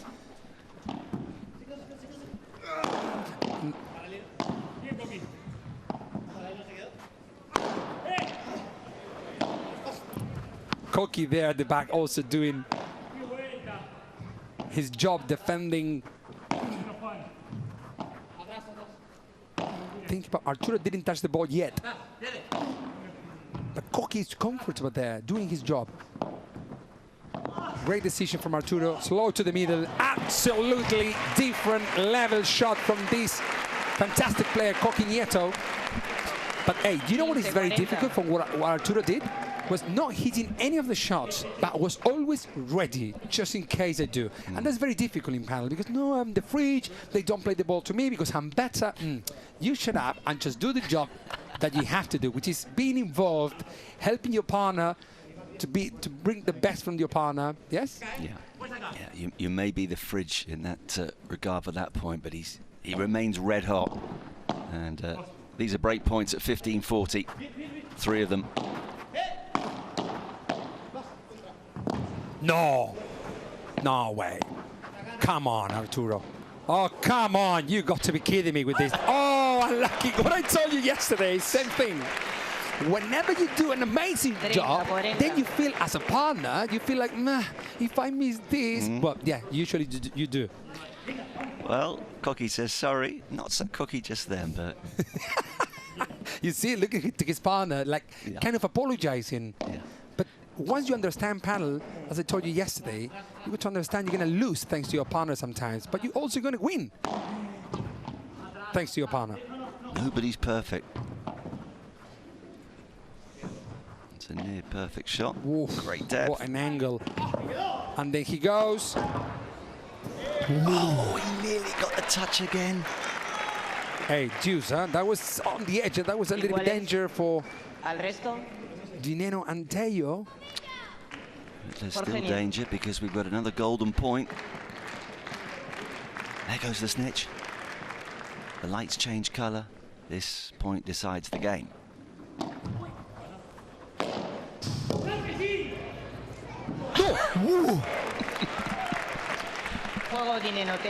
Well, it's a hold in the end. They did it the hard way.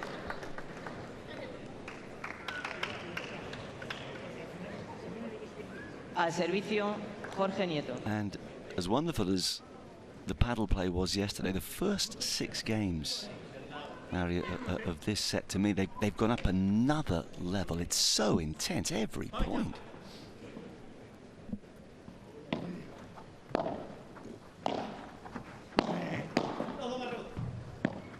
I think the 4 players got on, in shape straight away, after just jumping on the court. The first game was enough, rather than yesterday. We took perhaps, 20 minutes, 25 minutes match to really start playing at the highest. And now you could tell players are not even thinking about the court. They're not thinking about the heat or the ball.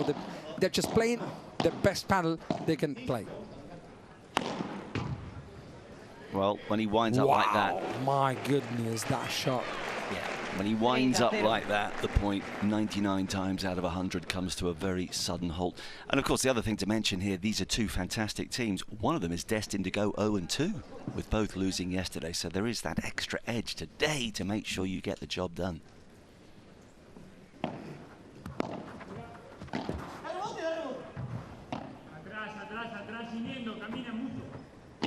And I mentioned the communication that is constant. You can hear it. And that is going to be out. And Gatto's not going to reach it because the perfect combination between a slow volley down the middle from Coquinieto and then kick it out slowly out of the court. It was impossible to Juan Tello. Yeah, on the subject of that communication, the great thing, well, one of the great things about having Mauri here is that he can tell us if there's anything of great interest that is said between the players.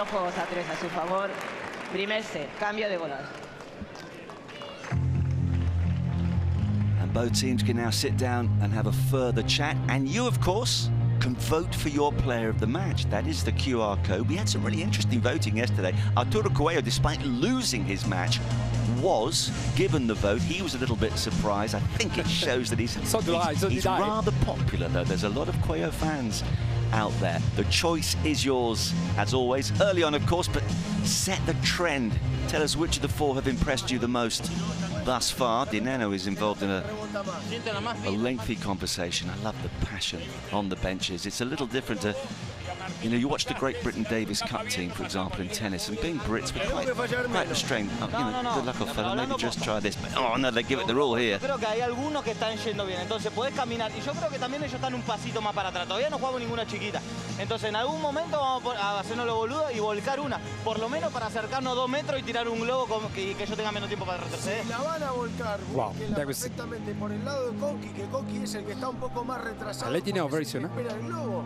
¿Entendés? No tengan apuro por tirar el globo. Si querés cuando la tenés completamente regalada, jugale el globo paralelo a Arturo y caminá. Well, they said, okay, so think about it from the tactical point of view. They say that, I will tell you in a second. Wait. Tiempo. Because it's important that what they're going to do now, yeah, they said that Arturo and Coqui are not actually attacking a lot close to the net, so they will either prefer now Tello and Dineno to play a little bit more, sometimes chiquitas, some chiquitas, which is a shot actually that you try your opponents to hit the ball below the net height, not allowing the opponents to attack. So, and they said that whoever is going to play a lob to Arturo will be Tello, not Dineno, in order that if Arturo decides to go for a winner, will be a little bit more complicated for him to kick the ball by 3. Beautiful volley. Because if you want to kick the ball by por 3, yes, it's better if your opponent hit the ball from cross court. It's more physically works better. If you hit the ball por 3 in down the line, it's very risky, I would say.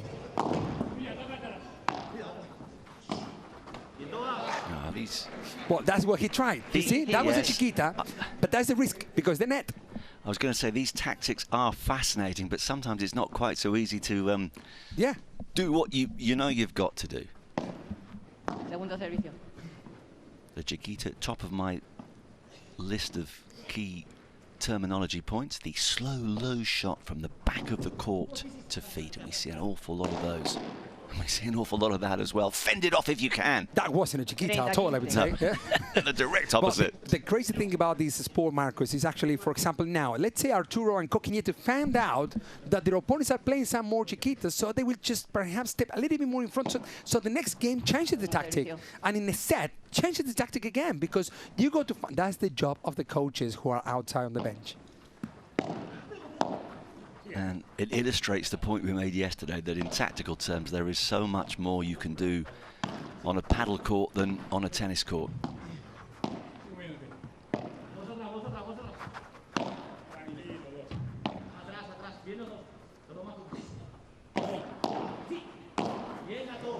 That was, yeah, that's why Martin Dineno said to Tello, well done, Gato. That was because he played the chiquita, he went forward. If that volley from Tello was in, that was the tactic to follow. And actually, they will carry on because it's working. The thing is that the ball is now in, yeah?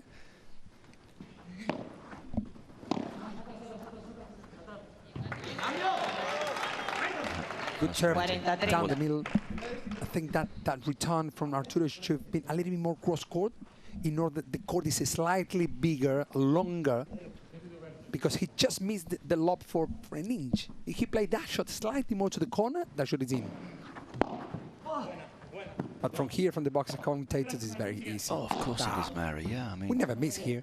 We'd be picking up the 1.2 million here and now, having wrapped up the points required. Wow, Arturo, my goodness. That's the advantage you have when you are a very powerful smasher, that you can slow it down and your opponent thinks you're going to smash it. Yeah, and he got the angle spot on into that fence, which can deliver such an awkward bounce. Worked perfectly for him there. And on the Teo serve, we have another golden point, another opportunity for Cuello and Nieto to break. We had like 4 golden points already in 7 games. Very even. Segundo servicio. Yeah, serve, the first serve just missed. Segundo servicio.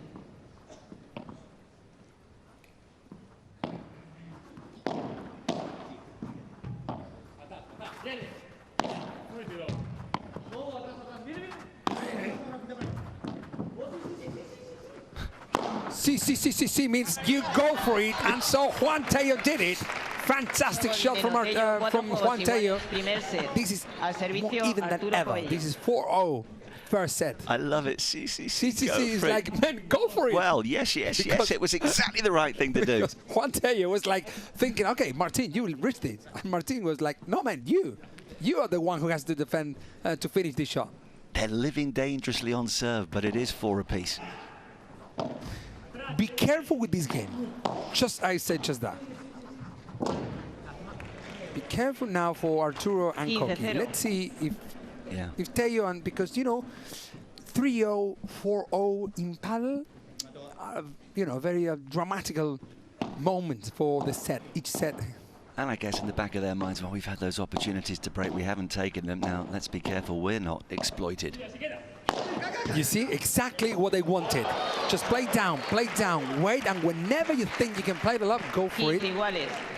So you will make your opponents take a bad decision. The thing is that what they wanted is not to play the lob straight in the first shot. Just wait to the right shot. Just play 1, 2, 3 down. That's what they said before.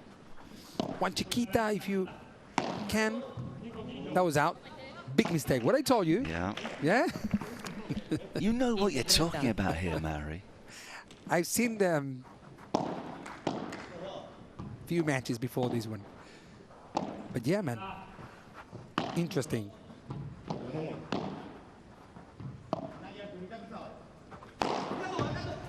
Oh. That was riskier. Risky, but what? Risky for me. I can't make up my mind, Mary, whether I am more impressed by his incredible block volleys or when he unleashes blockbusters like that.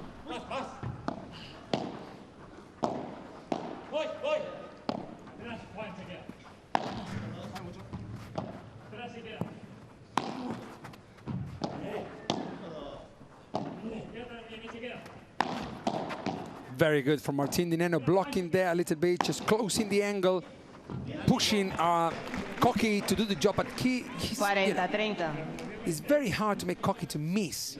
He would miss, yeah, like the last bandeja he did, but usually when you push him to play 8 shots in a row, he's like, okay, boom, control mode. He pressed the button. And now he's not going to miss that. That wasn't the edge, but not enough for team advantage to get this game. And Arturo and Koki are leading for 5-4.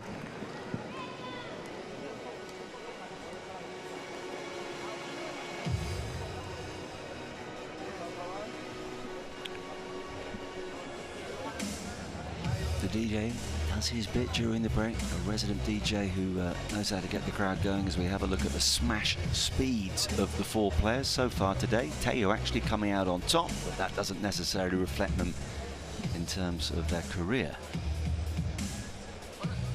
you should count the height as well. So yes, I prefer 100 kilometers with the height of Coelho rather than 150 with the height of Chingoto. Arturo ahí arriba tiene mucho más peligro que el otro. Si ve que viene de fallar una bandejita, trata de meterle el dedo.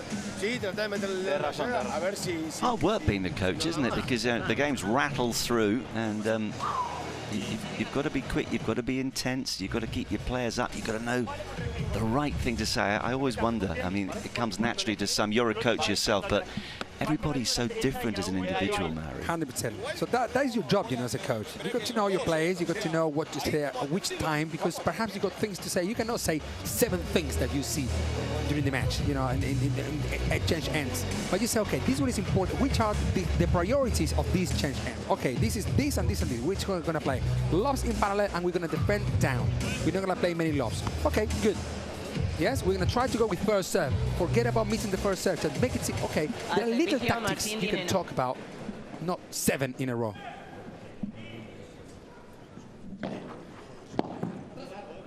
Segundo servicio. Dineno serving to stay in the first set at 4-5, and of course they've diced a little bit on serve, these two, so far today, and that's not going to help the cause. 0-15.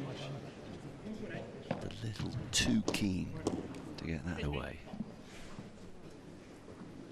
That's the disadvantage of being that powerful player, that sometimes make you do some unforced errors, which, you know, a nice forehand and volley down the middle could have been perhaps more effective than just going for that amount of power. Actually, he missed a shot in the middle of the net, not on the top of the net. That talks about how bad the mistake was.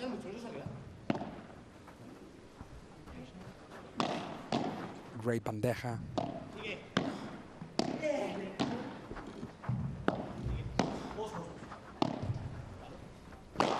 Well, nowadays we have to work very hard to get this game back, because it's love 30 with Arturo, with Coqui not mistaken, and Arturo on fire. So alarms to team advantage.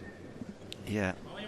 Team Bay of Puerto Rico will be thinking 3rd time lucky in terms of getting the break, and if we do this time, it's not just the break, it's the set.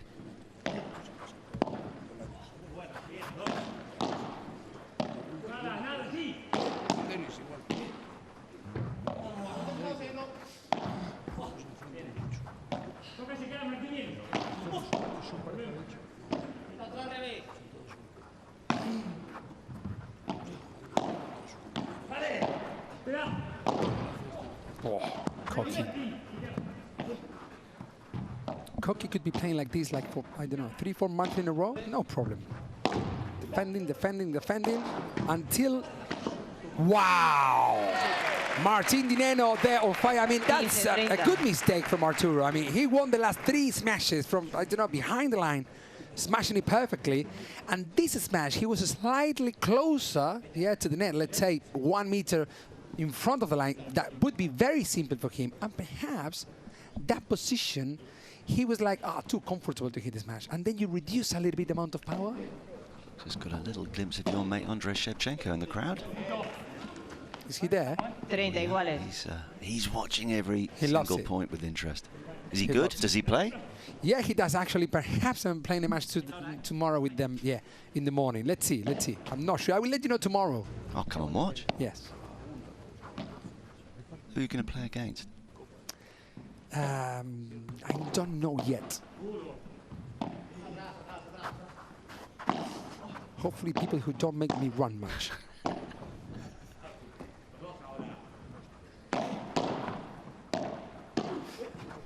Tejo's position there is pushing a lot to Dineno. Wow. What a match. What a game. Slow volley. Not slow enough. Arturo reach it. Here we go. And Arturo will do exactly this por 4 after an amazing point just played for the 4 players. Fantastic game we're watching, Marcos. Oh, Mary, that was absolutely brilliant. The decision there, because you think when you play the smash, if the ball bounces and doesn't reach the highest point of the back, well, the ball is not going to take the parable needed like very high. So Arturo is like a giraffe. He's going to reach it. So the power that Juan Tello brings to that shot should be like a little bit more downwards in order to allow the ball to reach the highest point of the back wall to bring it back, to make it more impossible for the players. The reward, 2 set points. Yes.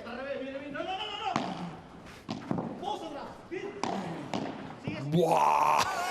Big applause to the master of the shot, the slow shots like Coqui Nieto.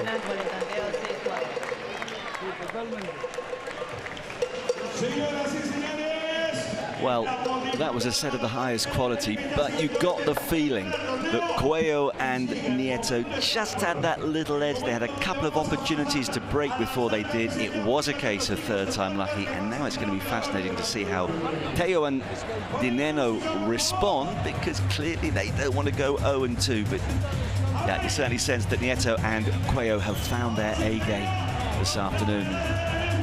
Indeed, of course, and so's the DJ. The stats and the golden points are so important, of course. 3 to zip in favour of Dineno and Teo in that regard. And actually 35 points to 26, quite a disparate gap as well. Yeah, actually, I told you there were 3 golden points. I thought it was 4, but there were 3 golden points in the beginning of the match. And then actually there are much more points. For one set, think about it, there are 9 more points. 9 points is like almost 2.5 games. Yeah. Which is a lot, actually, from the pair of Team Bella.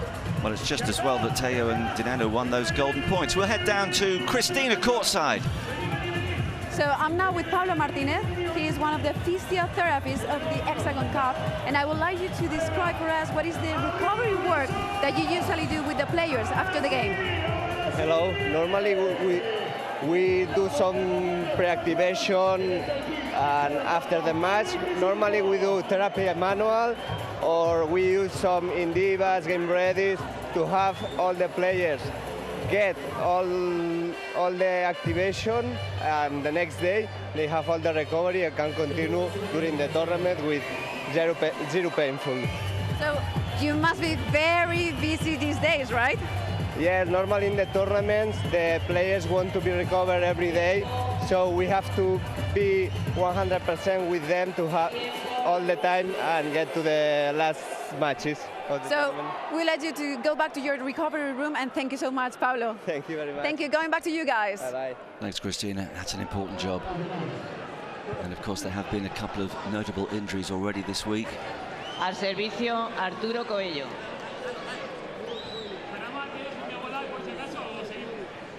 Most notably, Agustin Tapia, the world #1 who was forced to pull out after his match yesterday.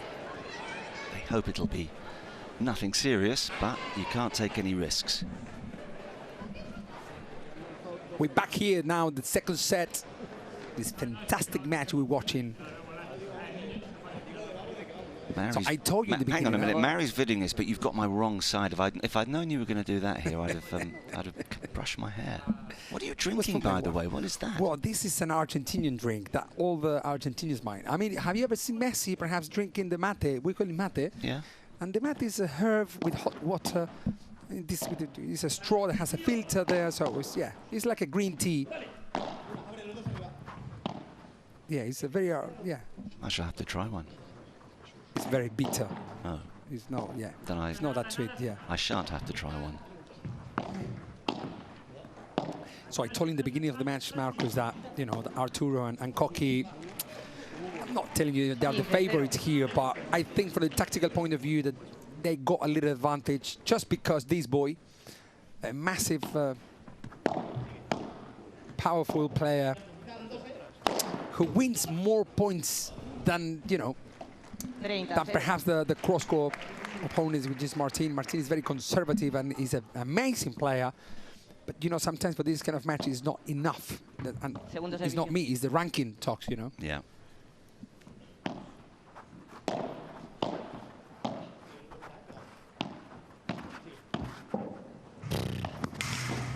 Wow, wow, wow. Wow, fantastic. Just the way he manipulates the angles. Yes, he has his opponents second-guessing themselves. An artist at work. But as I told you, you know, that you've got to be ready all the time. I mean, even though they're not playing the shots to you, you've got to be able to cover the court. You've got to be able to help your partner. That shot should have been from Arturo. But Coqui's not used to play with Arturo. So exactly, he's more used to block those shots. Wow. Two amazing chiquitas from both players. Arturo is not on his... okay, now he's going back home. Yeah, left-handed players. As I told you, I'm also left-handed. And we play on the right side of the court always, because we cover the middle with the forehand side of our body, so it makes much more comfortable for bandejas, víboras, smash, shot of the back, well, you know, so we control more the game. So whenever any situation puts us like on the left side of the court, somehow we're going to play a lob or just go for a winner, because we're going to, that point, to end up the sooner the better. Will you still practice on the other side just in case you're forced into... No, not left-handed players, no. But right-handed players do.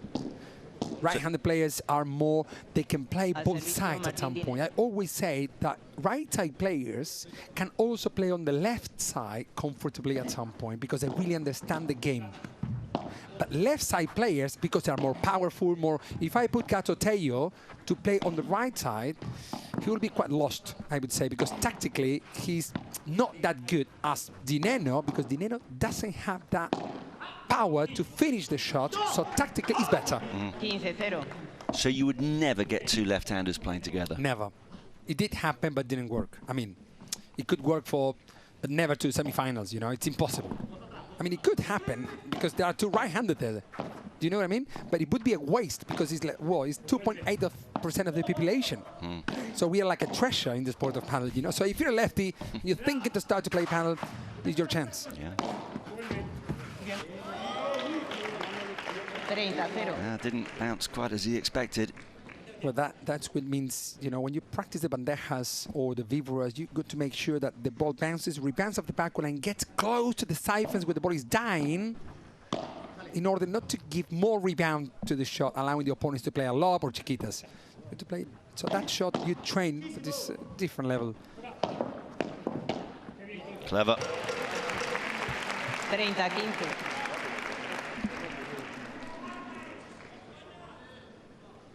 Well, he's known for being very, very quick. Volleys extremely well, Coqui Nieto.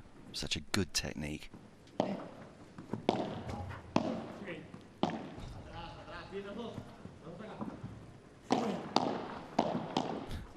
There we go again. Amazing.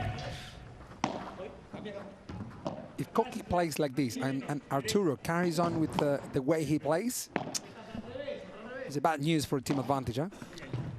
You would think they'd become now unbeatable, yes. Hey, and actually Dineno and Tello are playing amazingly good. They got to. This match pushes them to play good. Reddit, though, sat up. He was in the perfect place, and of course, occasionally you will hit your opponent. They don't mean to hurt the opponent, but hey, it's a great way to win a point.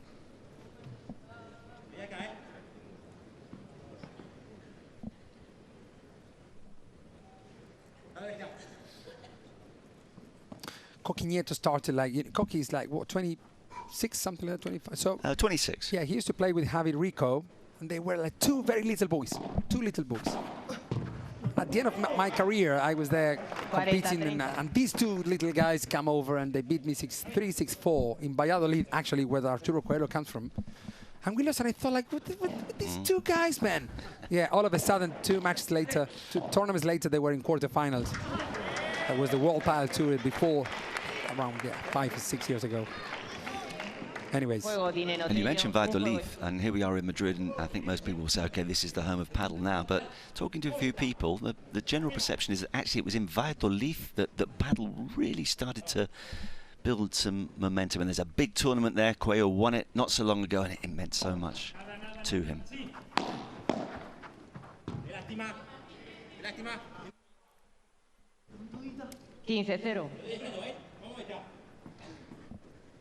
Constantly talking to each other, like a married couple. Yeah, because actually Dineno played a bad shot. I would say that he's not used to miss that shot. And Tello said, "Que lástima." Means like, I'm sorry about that shot, but it was a great decision. Well done, Martin. I don't know if it was well done or not, but he's trying to, you know, how to say, like, just pump up his feathers. Yeah, exactly. Well, I wouldn't say that way because you know, you're English perfect. Actually, no, that's not right. You don't pump up feathers. I've half got that right. You plump up your feathers. Okay. 40-0. Okay. Well, you can pump them up too, but technically you should plump up feathers. That's what try that Martin Tello to do with the partner. Not enough yet because 40 love.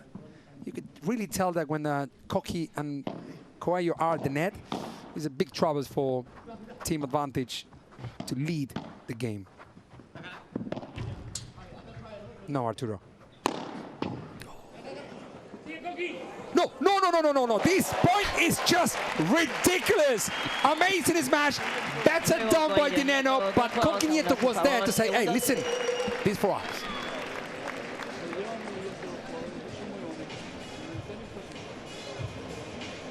Well, just getting the replay of that last point, and look at all 4 players smiling at the end of it because that was something special, as Mary said.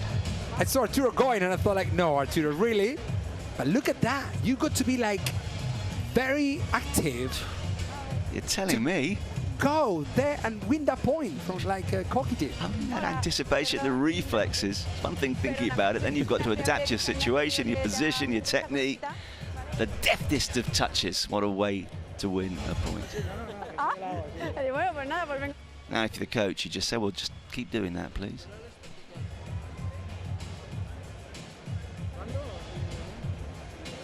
How we can't hear the players now, unfortunately. I love to hear the feet of the players when they're moving around the court. That shows the coordination they got.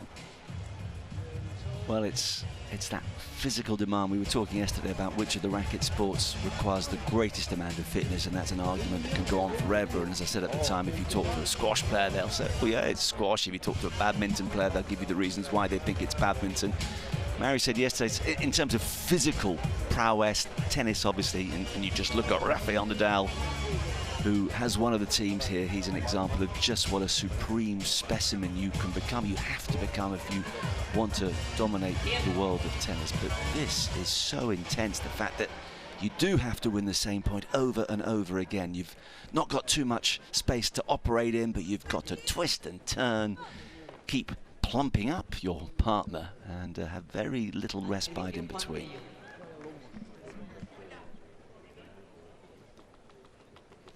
This is the 4th of 6 matches today. We've got some more quality waiting in the wings for you. Delphi Bray, Sofia Arajo. They're representing team advantage against the Robert Lewandowski 9. Magic Harry Sanchez, the world #1 who lost yesterday, alongside Lucia Saint. So they're looking to bounce back. That's going to be fascinating.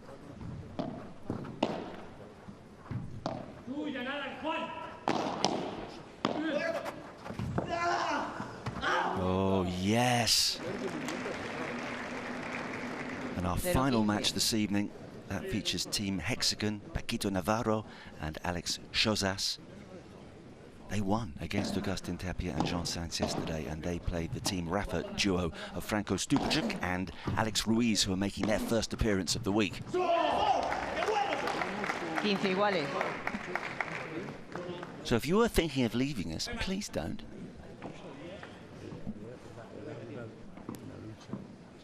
Teo, 1-2, 15-all.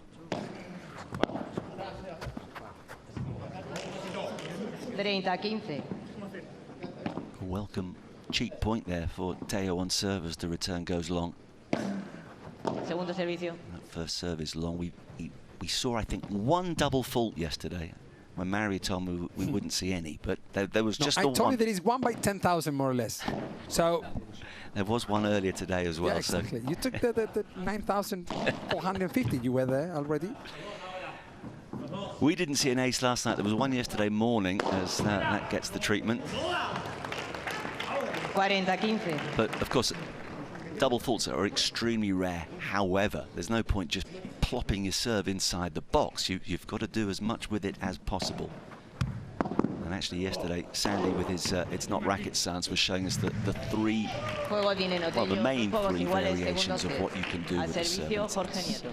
Fascinating. You're looking for the corner, you're looking to go at the player, or of course go down the tee with the spin, the depth, and get on top of the point straight away.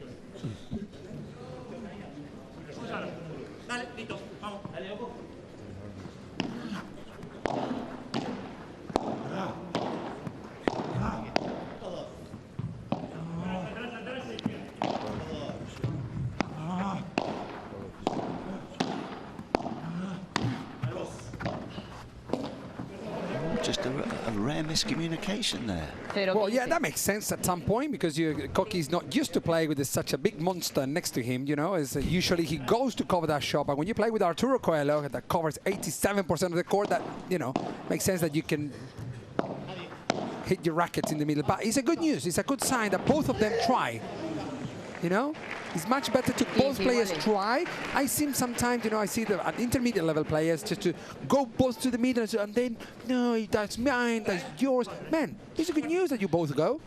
Oh, another superb footballer from the not too distant past. David Villas in the house today.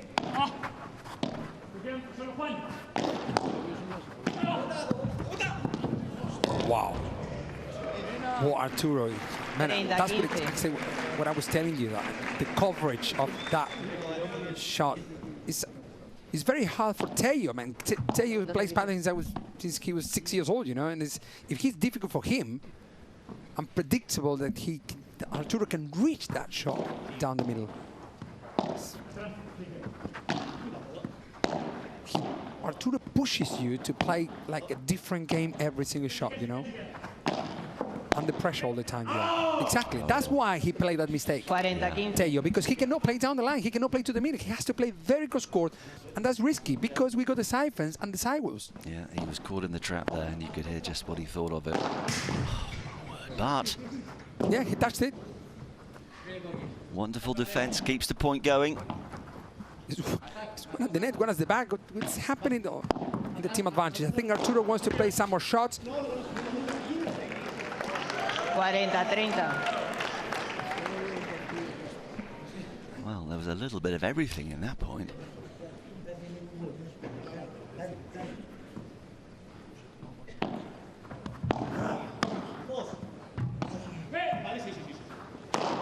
That's mine, says Coelho, and he's quite right to claim it. Juego Coelho, Neto, 3 juegos a 2 a su favor, segundo set.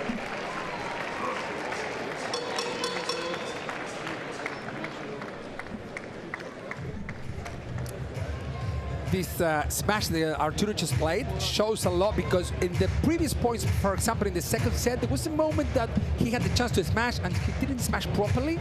And now he's, you know, he knows that they are a little bit under pressure. They got to finalize the points, so he was there, very close to the net, but he gave his 100% on that shot. Where's your vote going at the moment? Don't forget, wherever you are, just use the QR code and tell us which of the 4 have impressed you the most. Can you make a definitive judgment at this stage, Mary? Well, at this match, I think Arturo is doing a very good job, not only with the volleys, also with the partnerships with Koki that was a little bit under pressure at some point, helped him out, winning most of the points, I would say, on the Team Bella. So, well, yeah, if I got to think in any of those 4, I would go for him. Look at the return of direction of the shots. That makes sense that Koki, Jorge Nieto, is playing the lobs in parallel. As you know, we got Juan Tello in the cross-court side with a powerful smash. So a little bit more convenience to play the lobs down the line from this player, from Koki Nieto. We deserve, he said, we deserve this shot.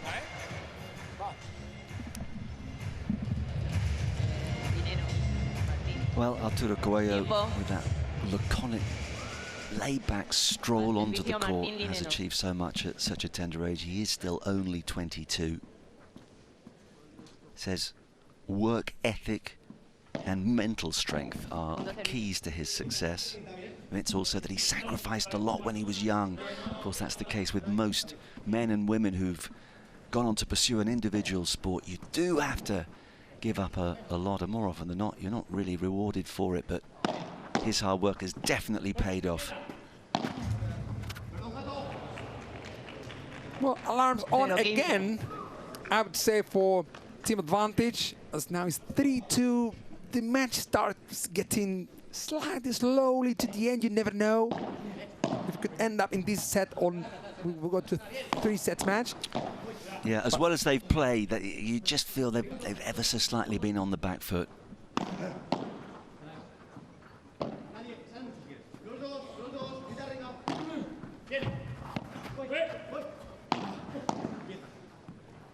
It's bad news for team advantage as Coqui is like calling for the shot. Arturo as well, you know. It's very dangerous now because they're on fire. Tello and Dineno are not showing something different to do, you know, like some vivers down the line from Dineno, or some powerful shots in parallel from Gato Tello.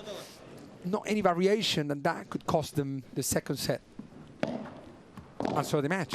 Yeah, I'm afraid that would be the match. Lovely control there, just to simply win that last point.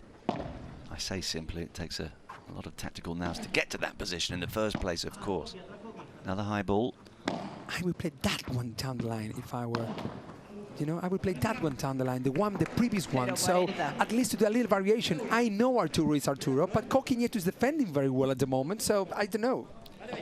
Yeah, but unfortunately that error could prove very costly because it brings up 4 break points.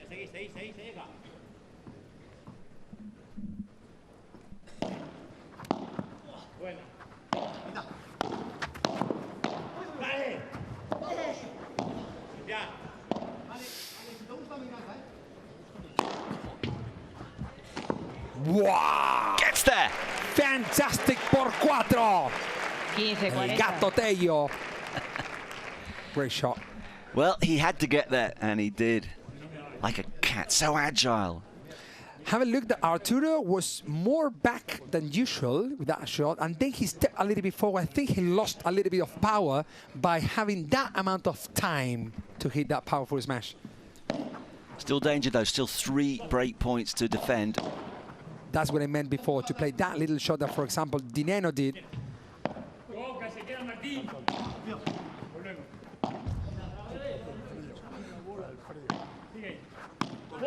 That's the one in parallel?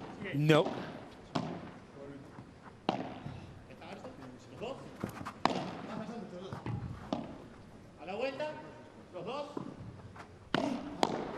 What a bajada.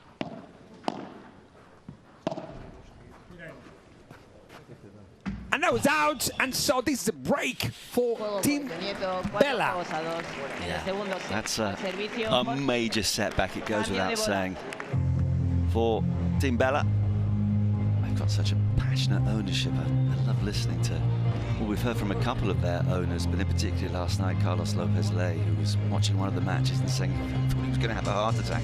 He could barely look, had his hands over his eyes for most of it. They're doing pretty well overall. I mean, obviously after every match we'll update the leaderboard. There's not a lot between any of the teams, but that means every single match is critical.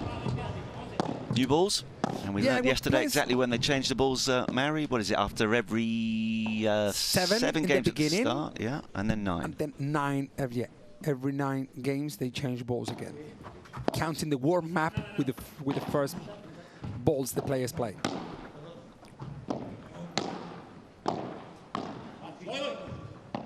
And actually, I was listening to Jonathan and Sandy earlier, and they were saying when you get these new balls, you whack them against the wall a couple of times just to get a bit of the air out of them. Is that right? Man, the shot Arturo just played is something that you don't see. No. Well, I mean, yeah, the thing is that, you know what happens? That then people come to our academy and say, well, Mari, do you know what? I want to learn what Arturo does. And I said, well, that shot of the back wall is something that comes somehow naturally. You know, of course you can teach someone to go for a winner, but the decision-making behind the shot and that amount of power comes from, you know, from a big process. It's not something you learn with a month in a lessons. 40-0. It's amazing. Man, if I've been involved in Padel for the last 34 years and impressed me to watch this, it's because it might be impressive, yeah? For many people, I believe. No. Yes? Oh. He did it. Ah. No, man, sometimes because we hear...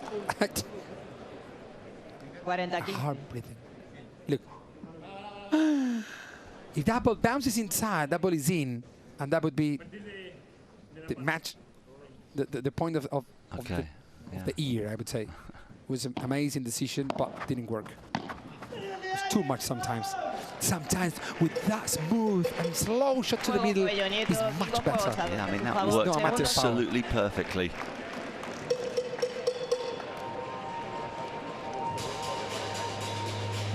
it's the contrast, though, Mary, that we were talking about, you know, the power and the precision. They all work. We'll head courtside in a moment. Christina's on the prowl again. She's promised to get us some food this evening. We saw her outside. We said, listen, if you start showing those apples and bananas and all the nut bars that they're using on the court, you better bring some up here as well. Otherwise, we'll know with her tomorrow. Otherwise, I mean, she has to bring something here. She's aware. She's aware of the danger that she's in. Although I noticed that you brought, as well as your fantastic Argentinian tea, you've got a sandwich or something else in your bag. So we've got a bit of a feast to look forward to, have we? We don't have anything. Let's have a listen what the guys have to say.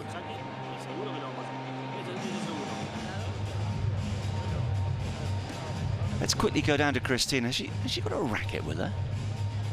Is she? Christina. Yes, I don't have food for you guys, but I do have a racket. Actually, this is the racket of Sofia Araujo, one of the current winners, actually, from the Advantage team. Now, for our international audience, I want to give you some details about these paddle rackets. The materials they're made of, they have a mixture between fiberglass, carbon glass, and also foam. So they mix these materials to get different sensations and different feelings when the players hit the ball. Oh, we have to go back, so I will keep you posted and we'll get back to you after this game, okay? Thank you, Christina. Get Mary to talk about your technique in a moment. Yeah, I thought she's going to hate us, you know. But, yeah, that was good. Good. Yeah, nowadays, remember, as I told you before, when I started playing paddle, the 90th in Argentina, in my little town, Pehuajó is called the city, where Bella comes from as well. I say hello to all the people there, but no one speaks English actually there, but it's fine. And yeah, we play with wooden rackets. Nowadays, you know, it's a concrete walls before. Now we're playing with these fantastic courts. Technologies have changed, and paddle is much more fun. That's why we're going to explode it around the world. You already are. Well, good first points for the team Advantage. They just want, they will say, okay, you're going to win the match, not with our serve. Well, they battled with that serve between the two of them in the first set. Ultimately, it cost them in the 10th game. And here they are, potentially a game away from defeat. That's a high ball. Wow. Wow, wow, wow, wow.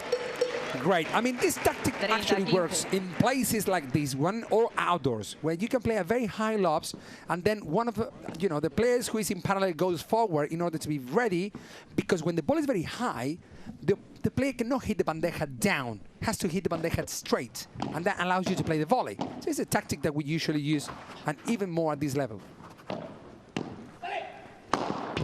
No, Arturo is not going to reach that. Didn't even attempt it, so this is important, really important, of course, for Dineno and Teo. They've got to hold on to their serve here. Posed a question to Arturo Coelho and Jorge Nieto, who have been so impressive so far today, and misses the first serve. So again, just some of the advantage you have with the serve goes as a result. Oh, no, of course. That was a little bit too much. Just for a moment, I thought, goodness me, he guided that perfectly, but yeah, a bit too much. Well, that's the thing, you know, that's why the right side player in that case, like Dineno, should cover the middle. Yeah, you cover the middle, because if the ball goes to the side fence, will either go or fast, the ball could be out, or slow, giving you time to reach that shot.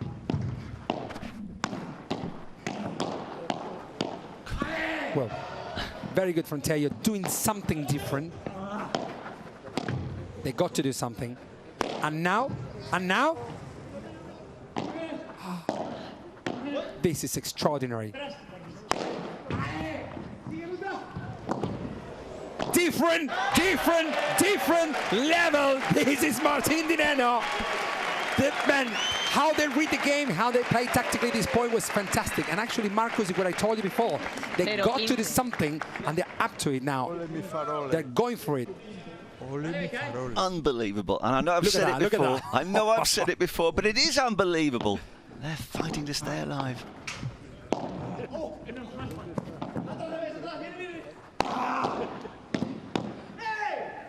Fantastic. Fantastic. We're watching what I wanted to watch it, and I think that everyone was looking for this momentum, like the right moment to start doing something for these pair. I knew that Dineno and Tello would do something in order to change, either to lose 6-3 or to come closer and at the end of the match. So how's the world #1 going to respond? Love 30 serving for the match.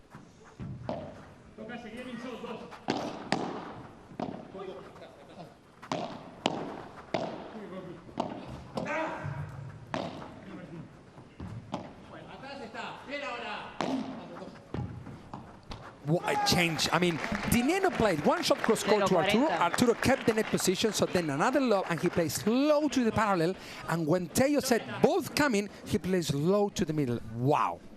Less risk, but better decisions. Yeah, and a moment of hesitation, and here are 4 breakback points. You tell me how Padel works? Well, I don't know. Salí de ahí. Salí de ahí means just escape from that situation. Limpiar means clean up, just play high lob.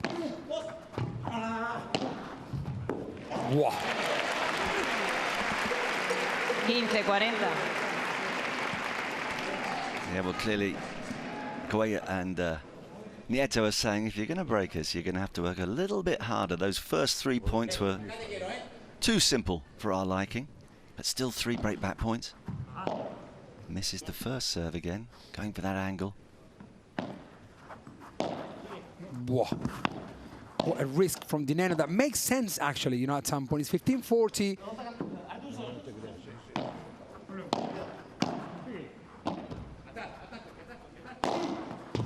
Vivra cross-court, the pace off, and team advantage. Wants to be there and go to the third set. I don't know if they're going to make it happen.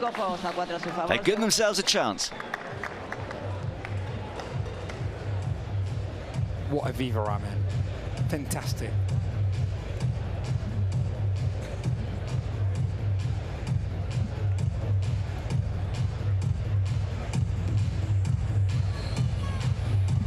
Just when we thought maybe this first match of the evening session was drawing towards a conclusion, we have to think again. We've had so many super tie breaks already in the first day and a half, and that was a terrific response from Martin Dineno and Juan Tello. See if Mary can listen into the instructions here.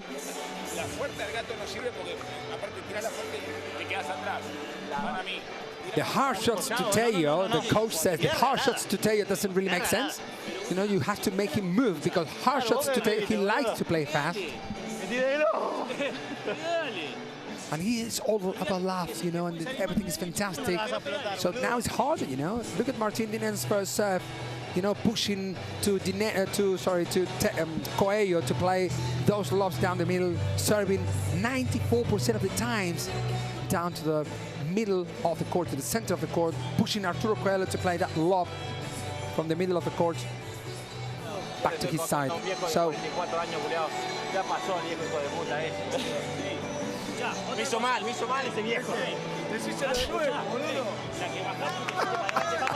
I mean, they're a charismatic couple. Oh, come on, tell us what they were saying. Whatever it was, they were enjoying themselves. He said, actually, I think they were talking about Bella. I mean, think about that Bella played with Tello this year and part of the season, you know, the first half of the season. And he said, that old guy made me wrong, you know, because it makes him run more than what Dineno is making him run. But it was a funny way to tell you, because he knows that the cameras are there as well. And he's a friend of Bella as well. So, no. Close. Look where Coquinieto is. Yeah, he's out at the stadium. Man, he's in the Madrid Center. He's halfway to the Bernabeu. He's in Madrid City Center. He's almost gone off the stadium. Look. A little bit higher, and that point goes on. Look. Well, that's an important first point. They got the break back, but they're not out of the woods, of course. They're still serving to stay in the match at 4-5. Backward bows with the backhand.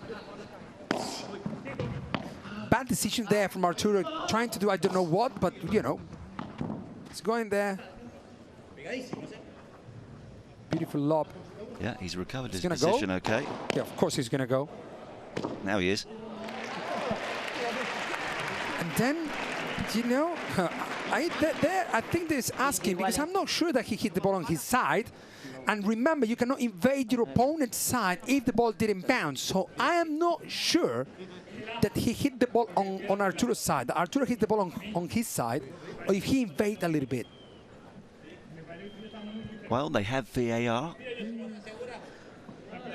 Are you sure?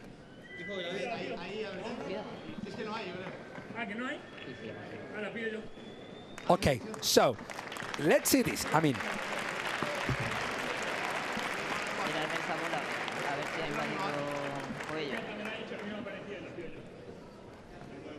so I think that, listen to this, crazy, because Lapido Yo says Arturo, because I think that the umpire said that the, yeah, you see, I told you, he's hitting the ball, invading the opponent's side, or on the edge.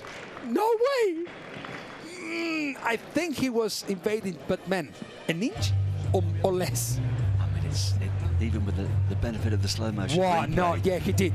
That's point for Teo and Dineno. What I see, I don't know what the umpire sees.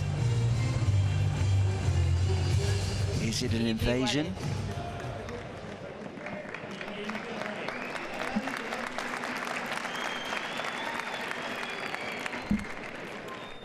Well, there wasn't.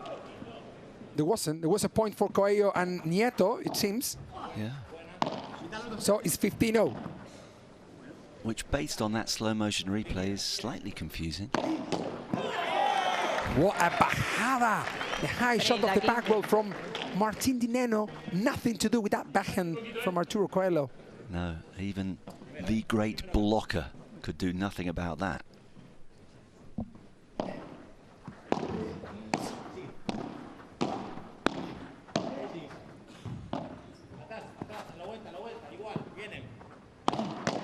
Wow, what a change. 30 iguales. 30-0. It's a tough moment for both pairs, I would say, because, you know, Arturo and Coqui have nothing to lose, but perhaps the confidence if they don't win this coming ball. 4-5-30 all, couple of points potentially separating Cuellar and Nieto from victory.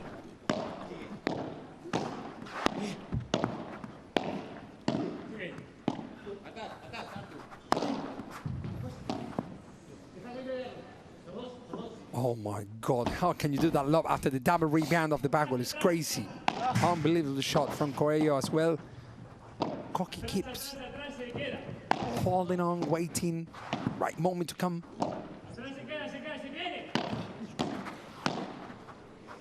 Yeah. Oh, we've seen that a few times. He's so quick to spot the gap, take the pace off the ball, create the winner, and bring up a match point. A match point. Say. Yeah, Dineno's still smiling, you know. This is what the good things about the pro players. You got to understand that they enjoy. And if they do, why don't you on court when you're playing sometimes?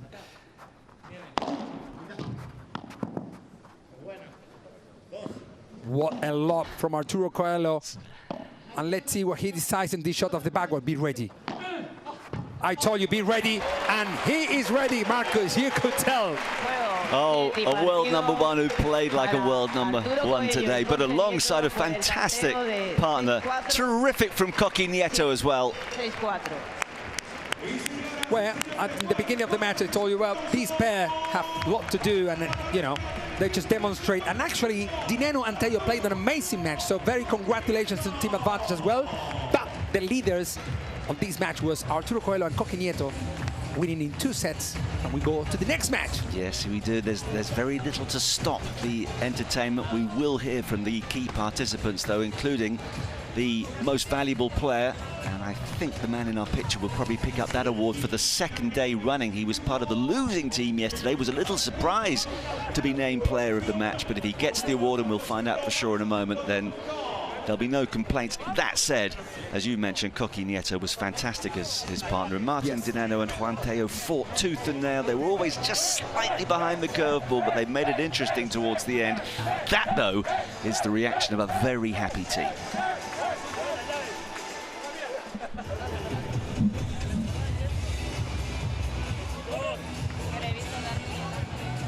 Top quality stuff from start to finish. Cuello and Nieto making up for their defeat yesterday. Tough for Dineno and Teo. Of course, it's an event with all the best players in the world, so picking up any sort of a victory is not easy, but they've gone 0-2. The team that won it for their team, Team Advantage, 12 months ago, saving that match point in the final. Team Advantage owned by Andy Murray and also Anthony Joshua, along with Danny Valverde, who was part of Team Murray for many years. But they've been beaten on this occasion.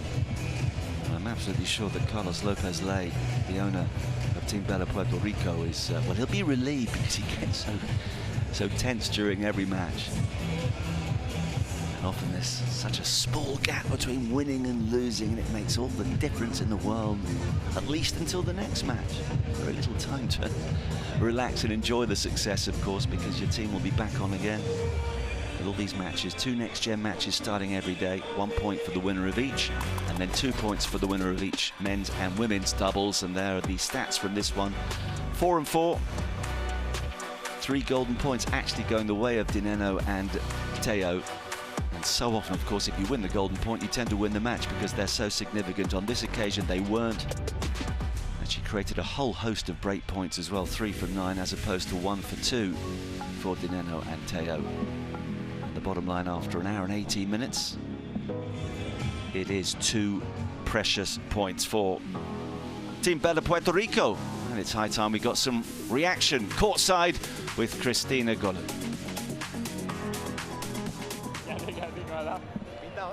Bueno, pues ya estamos con el MVP del partido, Arturo Coello. ¿Qué tal? Muy buenas tardes y enhorabuena.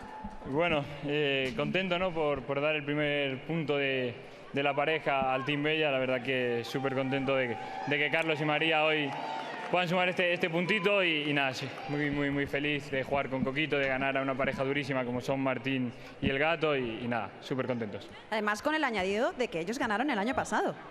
Sí, totalmente, ¿no? La verdad que ellos dos juntos son una pareja muy complicada. Sabíamos que teníamos que jugar muy bien, hemos podido descansar y la verdad que nada, súper contentos de ganar este partido y de sumar 2 puntitos más al Team Bella.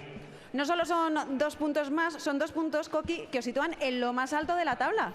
Sí, bueno, lo primero de todo, agradecer a Madrid por venir. Bueno, para mí es un placer jugar aquí siempre, porque estoy aquí, y jugar con caras conocidas en la grada es una maravilla.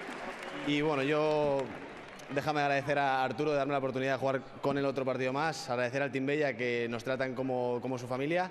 Y bueno, como dicen, nos ponemos primeros en la tabla, esperemos que mañana seguir sumando puntos para el equipo, así que ojalá poder llegar a la final el domingo. Bueno, pues un fuerte aplauso para los ganadores de este partido. Enhorabuena. Escucha, promesa, si mañana ganamos, Coqui toca. Thank you, Cristina. Well done, guys. Mary would normally translate, but he's been drinking too much of that Argentinian tea, so he's nipped off to the gents. I think we got the gist of it. They were very happy. And no wonder, as we look at the leaderboard, Team Bella Puerto Rico, for now, a couple of points clear. They have played more matches than anybody else. 1-3, lost 2, sets 1-7, sets lost 5. Team Padel in second place at the moment, but it's such a bunched leaderboard, which is great. 11-11 will feel they've got a little bit of work to do. And watch out for Rafa Nadal Academy. They've played 2, they have won 2, and they've yet to drop a set. The defending champions, Team Advantage, just dropping down that leaderboard a little bit. But we've got 2 more matches today, and of course then 2 more full days of action on Friday and Saturday before we know the final order. Right, time for a little bit of information from Sandy about the transition.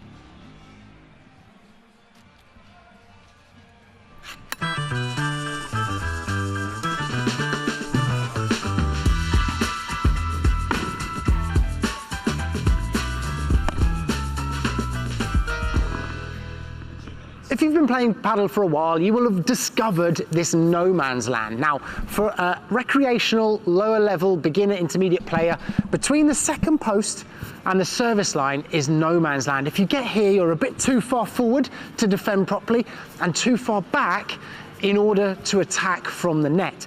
At the pro level, this is the transition zone. So if you watch the pros playing, you'll see that they come into this zone in order to prepare to move forward and to move back, and they might be stationed here. So if you're at home and you're wanting to improve your game and your intermediate level or below, you want to avoid this. And if you happen to be a pro, then this is your transition zone. It's not rocket science. Sandy Farquharson, part of our commentary team alongside Jonathan Ledger. They bring the first 3 matches of the day. I know he says it's not rocket science. It's all quite complicated and confusing for me. So what's your thoughts on the transition area of the court, Mary? Yeah, well, as Sandy said, there is a moment there where, you know, that you see some of the pro players, man. You see Chingato or you see Arturo.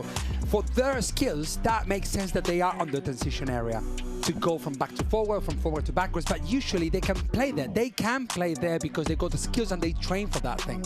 But if you're not them, then you better stay on the transition. Don't stay on the transition area. Go at the back, stay at the net. And there are 2 shots that will give you the amount of time you need in order to go from back to forward, which are the chiquitas and the lobs. Whenever you can play those shots will give you the time available to reach the net position and perhaps to win with the next coming shot. So, said that, also you got to consider that sometimes you're playing with players who play so many lobs to you. So depending on the match you're playing, it would make more sense to play on the transition area, but you got to be able to read who you're playing against and who you're playing with in order to position yourself properly. But that needs a few lessons, but you know, it's a good tip to consider. Yeah, absolutely. We'll have more from Sandy. He's an expert in his own right. Came to the sport relatively late in life. He was a tennis player. His brother actually won Junior Wimbledon, the doubles with Liam Brody, but he's made a life in the paddle world. When you win, life is sweet. Coqui Nieto and Arturo Cuello are going to give a couple of balls to a couple of lucky people. And once they have cleared the court, we will get ready for the penultimate match of day 2. It's going to be an absolute cracker. Again, it's team advantage up against the Robert Lewandowski 9. Before that, a reminder of what we've just seen.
Welcome back to the Madrid Arena. The first match of the evening session has been concluded. What an absolute blockbuster it turned out to be. Arturo Coelho looking every inch the world #1 and emerging victorious alongside Coqui Nieto. But they were given a bit of a scare late on by Martin Dineno and Juan Teo, who may have lost their first 2 matches, but have played a lot better than an 0-2 scoreline would suggest. And here's confirmation of everything that has happened today and is still to come. As I've mentioned, we've seen 4 matches, team advantage just losing that last one, the 2 players that won the Hexagon Cup 2024.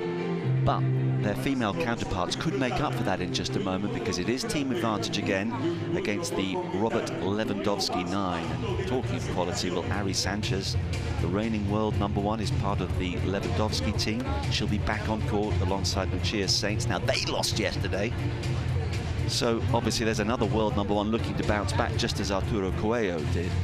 But plenty of quality performers in all 6 of those matches. And of course, don't forget the next gen players as well, who are picking up important points as well. 1-pointer win for them.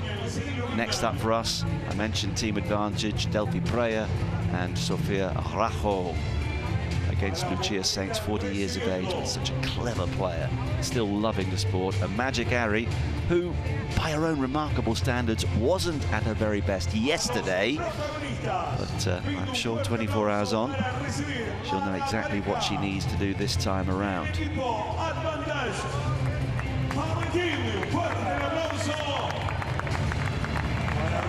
Bang on time. Well, this pair yesterday played, they started struggling a little bit in the beginning of the match, but then all of a sudden they started, like, you know, linking each other, playing tactically very good. And I think this pair is a very good pair, I got to tell. Delphi Breyer, we all know, is a very great defender, you know, covering the middle all the time, like perfectly with her backhand. And Sofia Araujo, she's the Portuguese player #1. The best player ever from Portugal, and actually she is a player that has not been discovered yet at some point. I mean, I think that she has such a potential, but she took the sport a little bit late. You know, Padel to Portugal arrived like around 15 years ago, I would say. And so, but I think we got a lot to say about the Portuguese player. But now it's time to talk about these 2 fantastic players from Catalunya, from Reus. Yes, indeed, from Reus. You know, Reus has an airport as well, like Barcelona. Reus is around 1 hour away from Barcelona, is where Ari Sanchez was born. But actually, he lives in Barcelona now, the same as Lucia Sainz, and they both know very well each other. And actually, so, for Ari Sanchez was Lucia Sainz for Ari. It was like, wow, her star, you know, for Ari Sanchez. And look how look at now. Yeah. Lucia was #1 as well in the world around 5 years ago. Now is Ari, and now let's see how they complement each other, because they have a very tough match. Well, they certainly do, but they will look to make a few amendments after yesterday's performance. I mean, listen, it wasn't bad, but there were some unforced errors at key moments. Sanchez not quite at the level that we've become accustomed to. 27 years of age, the current #1. Child star with Marta Ortega. She's also played with the likes of Tamara Ricardo and Alejandra Salazar. Salazar, of course, who's been a #1 in 3 different decades. So she's had some useful players, the youngest #1 in history. Lucia Saints at 40, picked up 6 doubles titles on the ITF women's circuit as a tennis pro, and has been a #1 in her own right 5 years ago in 2020.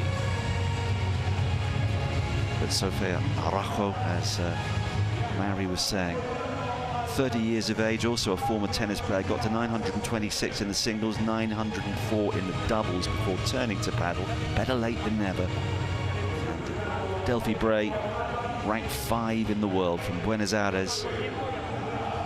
Wonderful player to watch.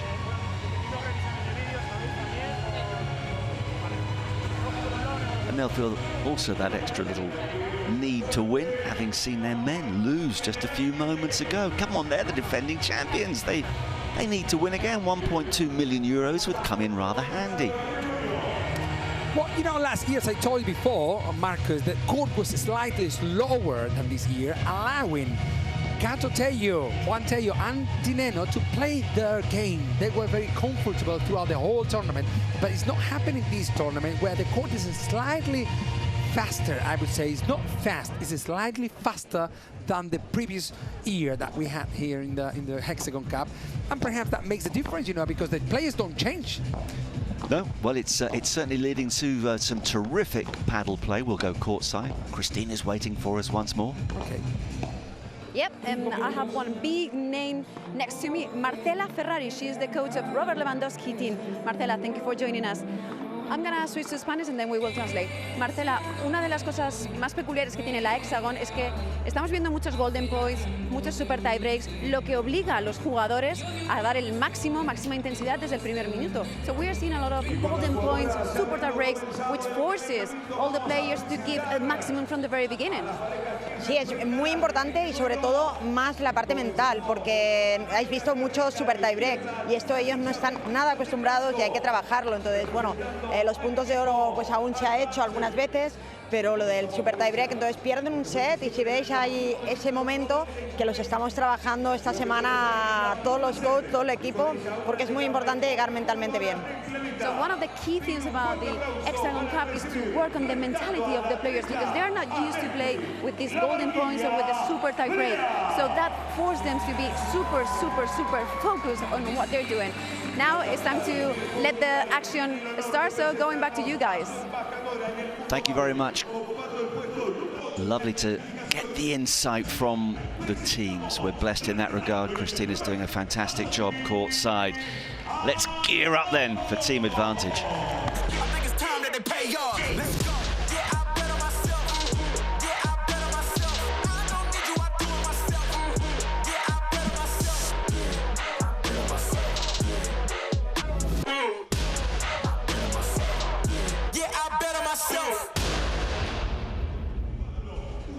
Will they have the advantage this evening? We're about to find out. Now, you said to me yesterday you could talk for 30 minutes on Delphi Bray. You've got 45 seconds. 45 seconds. Yeah, big team. They've got a massive team. Well, Delphi, you know, makes a difference, actually. She will play this year with trying to fight for the #1 in the world. Delfina comes from Argentina. She's the daughter of a very important coach in the world, Nito Brea. It seems that he's done a very good job with her daughter. And now she's a woman, you know, and she's fighting to reach the #1 in the world. She's going to try to do the job with Gemma Triay throughout the year, but now she's going to try to win these 2 points for her team. Her partner, as we mentioned, did come to the sport relatively late at the age of 30. Really decent tennis player, but thought, no, ultimately, I'm not enjoying this. Had a few health issues, said she was lonely. Her uncle suggested paddle. Good move. What a move. What a move from the Portuguese player. Very powerful player, very temperamental. And temperamental, is that okay? Like, you know, she's the kind of player that she's loses, she's very down, but when she's winning, man, be ready, because, and that is why Delphi Brea can help a lot her to do her job, because if Delphi makes her to be happy on court, be ready, because Sofia Araujo has a lot to do and a lot to show to the world of paddle. Okay, yeah. Followed their progress with real interest, but they have got their work cut out because, of course, their opponents represent 2 superstars. Don't make excuses, they never excite me. Boxes, I cannot fit in the boxes. Stop it. Quitting was never an option. Exhausted. This passion is never exhausted. And you cannot stop it. Nah, you cannot stop it. Adriana Sanchez, 27 years of age now, the youngest #1 in history not so long ago. Child star, as I mentioned, with Marta Ortega. She's played with a whole host of superb partners.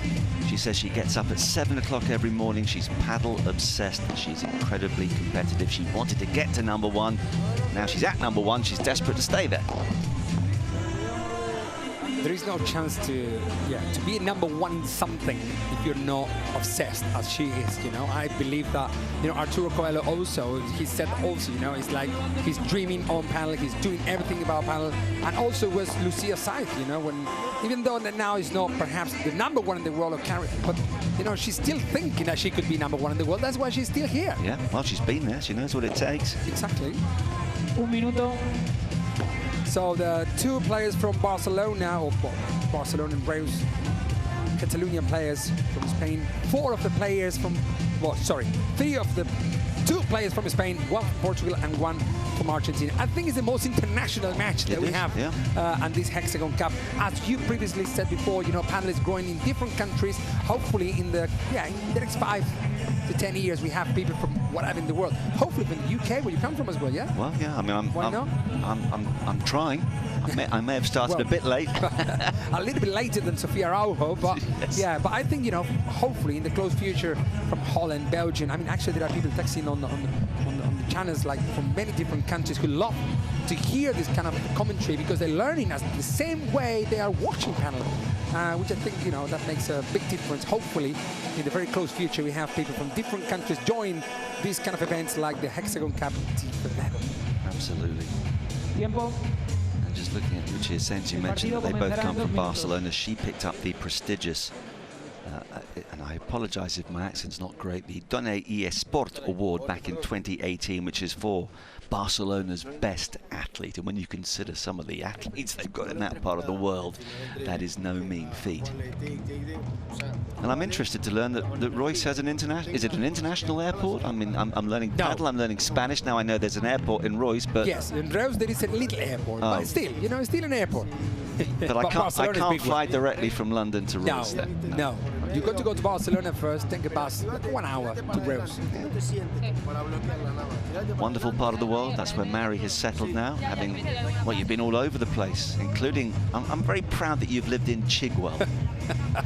Which is, and if anyone's listening in Chigwell, it's a beautiful part of well, Essex. It is. It's on the end of the Central Line. For those who might know their London Underground map, it's also where a very famous, very near at least to where a famous British television comedy series was filmed. Have you ever heard of Birds of a Feather? No. No. No, I didn't, but it's famous, isn't it? Well, it is famous. Yeah, I'll send you a couple of DVDs, see what you think. Okay. Yeah, it was a lovely time in the UK as well, you know, helping as well the national team to grow step by step. And yeah, I think there is a lot to do worldwide with this beautiful sport that everyone enjoys. Doesn't matter where you are in the world. Well, there's a lot for these four to do now with 2 more points on the line. Our resident DJ pumping up the crowd. They're coming back inside. They've nipped out, some of them, to have a drink. There's a lot on offer, actually, around the Madrid Arena.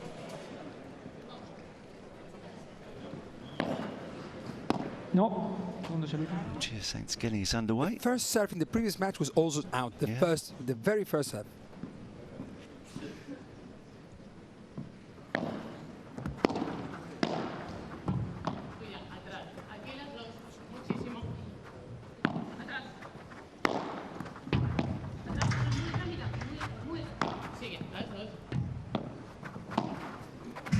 Oh. 15-0.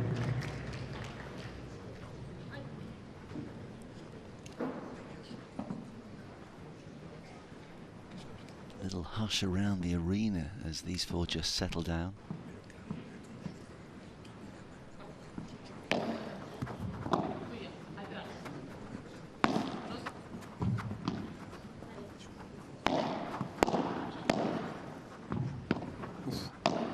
Deep.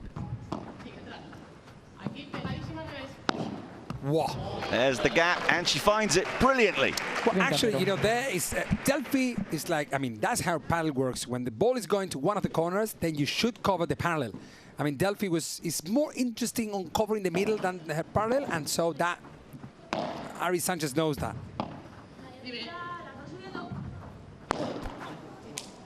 Little unforced error, unnecessary, I would say. Unnecessary, because there was a good leading at the moment. Now it could make them doubt on the next coming shot. So, but let's see.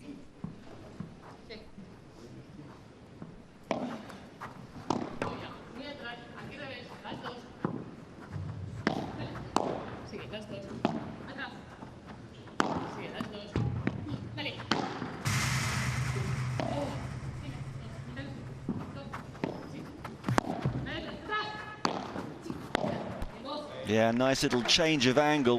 30 iguales. And this is a very sharp start from Brea and Araujo. This is what I told you before, you see? Now it's 30-0. The previous Amphos error from there from Lucia's side. Now the little change of angle with that nice bandeja down the line from Sofia Araujo. And this Amphos error pushed them to be, you know, with 2 break points in the very first game. That's what I told you, you know, I mean, Delphi hasn't touched more than the first ball that she missed, and now it's 30-40 line. It goes on and it goes on. No, again, quite in the groove with that first serve.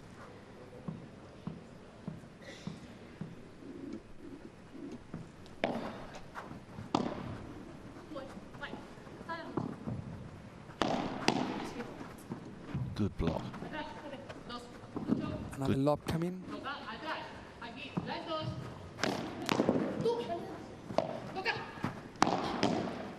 Whoa.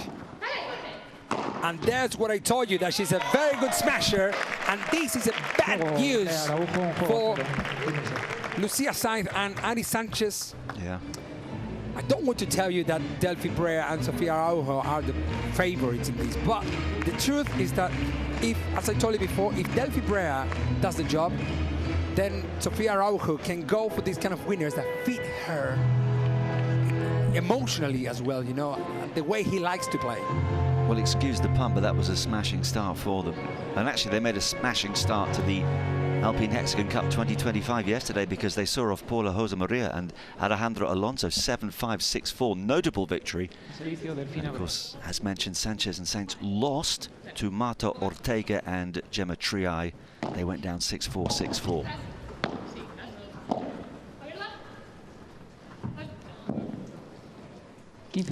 There was a good help from Sofia Araujo. She said, a verla means, let me see if that ball is in or out. Let me see.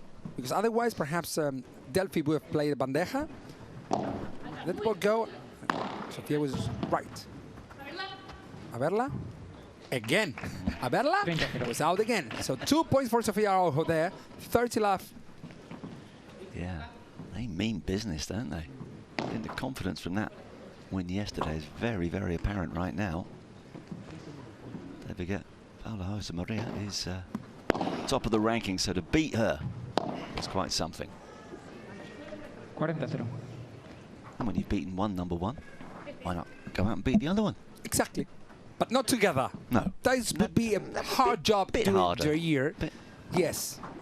Because at this level, players have to know themselves, each other, playing tactically. That's why when they do the change, as you mentioned yesterday, nowadays players are changing partners all the time. Well, for them it's very hard as well, you know, then to really read what to do, to decide, because ball goes faster. And when the ball goes faster, you got to decide faster. And so, you know, this is a new game nowadays, what we used to see back in 2018, for example.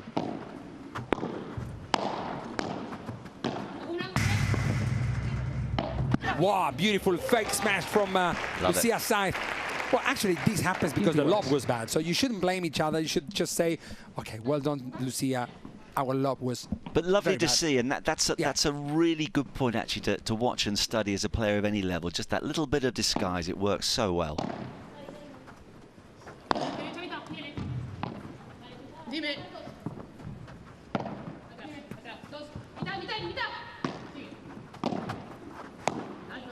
Good decision from Sofia after Delphi's information about position of Ari Sanchez.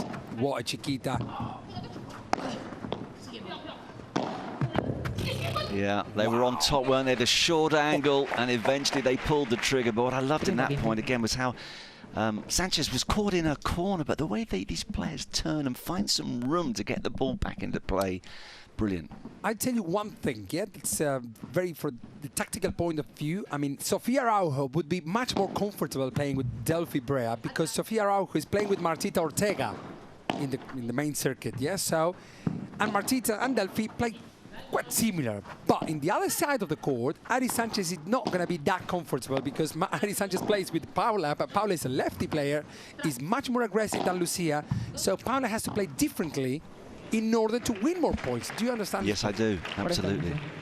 And that adds to the intrigue of the Hexagon Cup, because they're great players, but they've got to adapt and make do with who they're playing alongside. 100%. So, for the coaching point of view, when you're going to build up your team, you got to think about all these things as well, you know?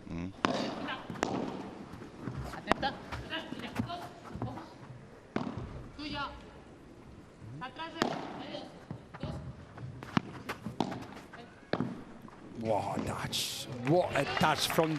Do you see? This is one of the things that she's changed in the last few months, I would say, or years. Let's say 1 or 2 years. That she's now taking the right decision at the right moment. Actually, perhaps 2 years ago, she would have gone for a hardest shot there, and then the opponent play a lob to her again. But now she's reading the pace of the game. Going slower when she has to go slower.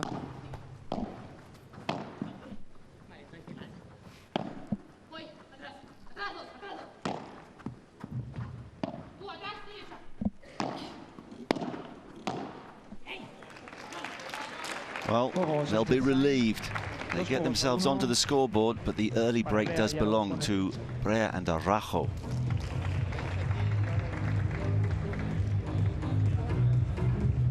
Really interesting actually reading Mary about Sofia Araujo, who, as I mentioned, had her health issues, didn't really enjoy being a tennis player, and, you know, listened to the advice of her uncle and became the revelation player of the year in the paddle world in 2020.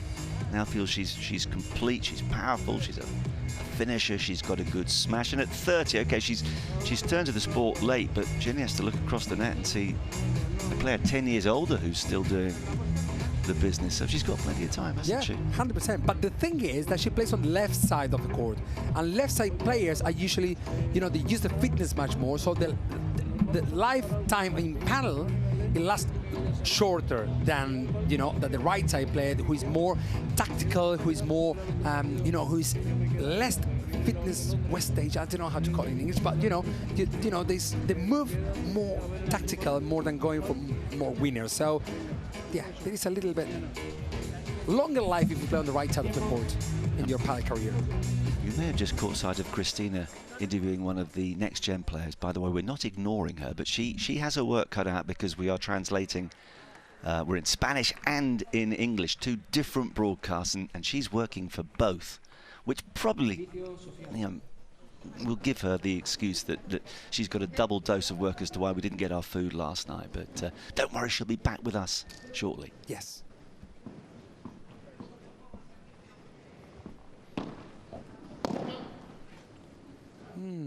Segundo servicio.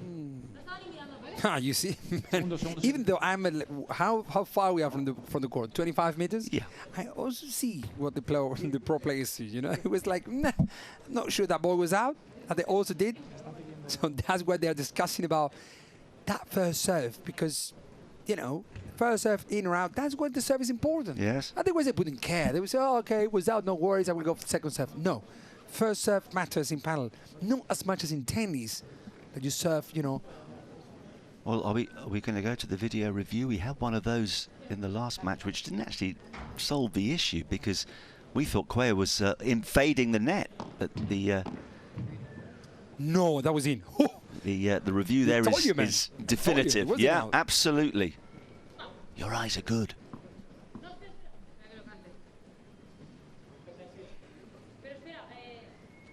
His first serve. It's got to be another first serve, hasn't it?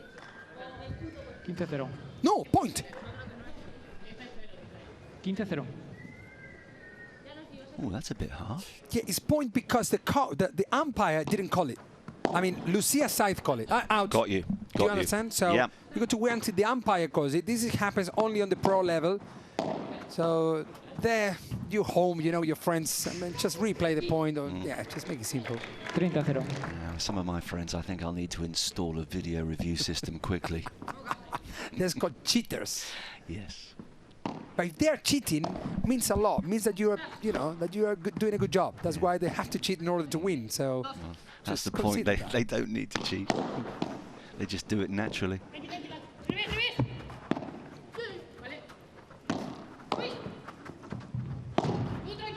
Great job. That's going to be out, just slightly out there in the corner.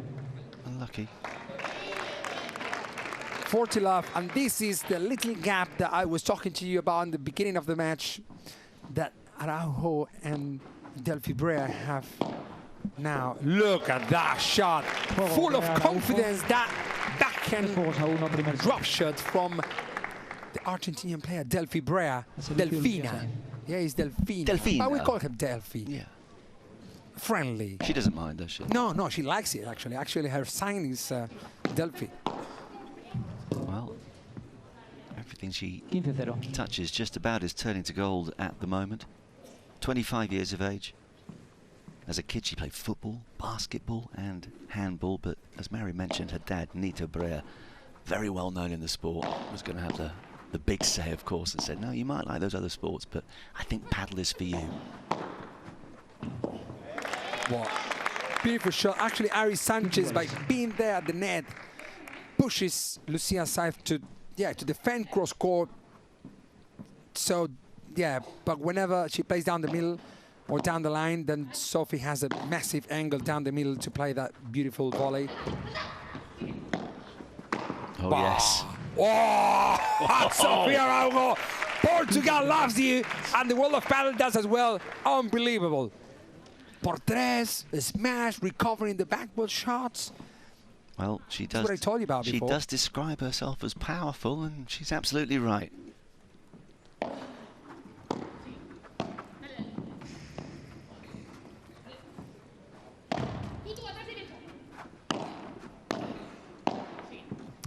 What Delphi does there is fantastic. That beautiful bandeja, split step, going a deep volley. Now going to play a lob, no? Cross court. Risky, yes. Actually, yeah, that's why she said sorry. Because actually it wasn't the shot to play where the position of the players was. Well, that's a relief for Saints on serve here. Could have been 15-40.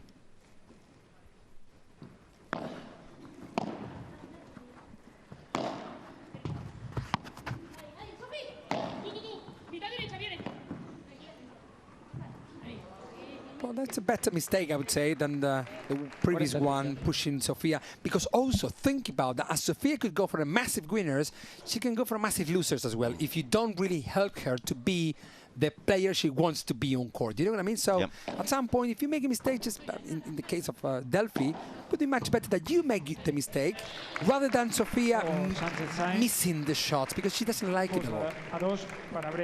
Good hold in the end. But still the advantage is with their opponents.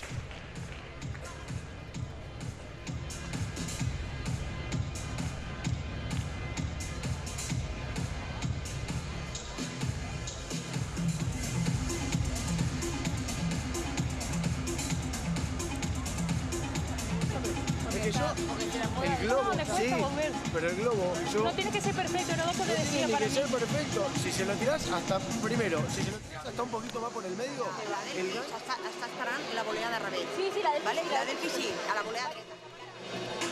As always, you can vote for your player of the match. We weren't surprised that Arturo Coelho got the vote again today. Did it last night when he was losing, but Coelho fans were fully justified in voting for him this time around.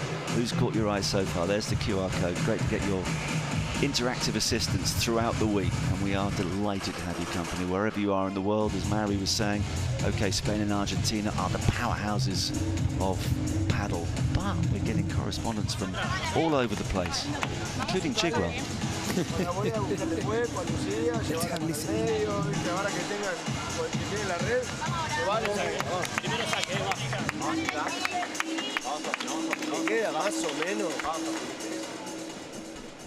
Well, couldn't hit much, but actually I would say that Seba Nerone, former #1 in the world as well, together with Gabi Reca, friends of the house.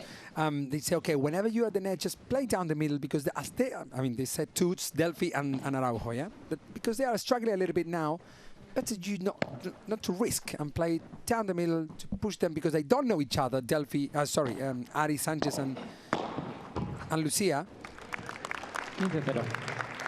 Because when you play to the middle, you push your opponents to decide, okay, who goes and which shot to play. If I play to your player, then only the player has to think which shot to play. It's one decision against two decisions. This shot, okay, one decision. This shot, one decision.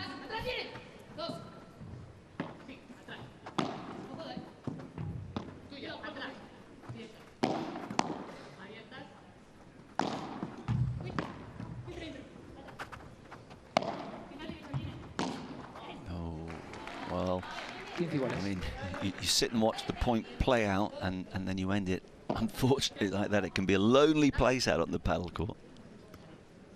Delphi there didn't hit the ball with the sweet spot of the racket, and that will happen. Sometimes people might be thinking, like, well, how the player can make such a mistake? Well, because they play at a speed, which is quite, wow, beautiful drop shot. What a little angle that is. That shot doesn't really only talk about the shot itself, but also the confidence of the player. If they were, you know, 5-0 in a tie, they're not going to do that. It's, you know, they're feeling comfortable. That is a bad news for Ari Sanchez and Lucia.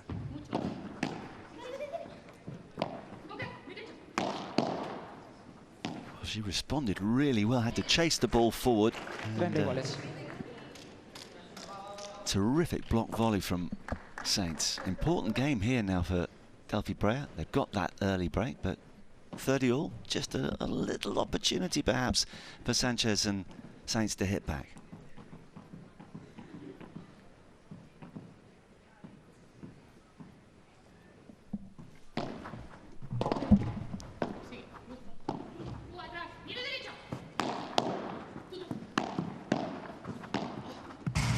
Well, Lucia was doing a great job and pushing the opponents to play such an amazing shots to win the point. So, you know, nothing to blame here.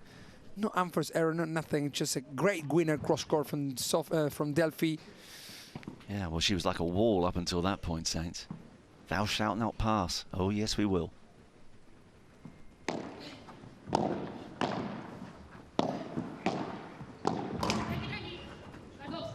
Wow.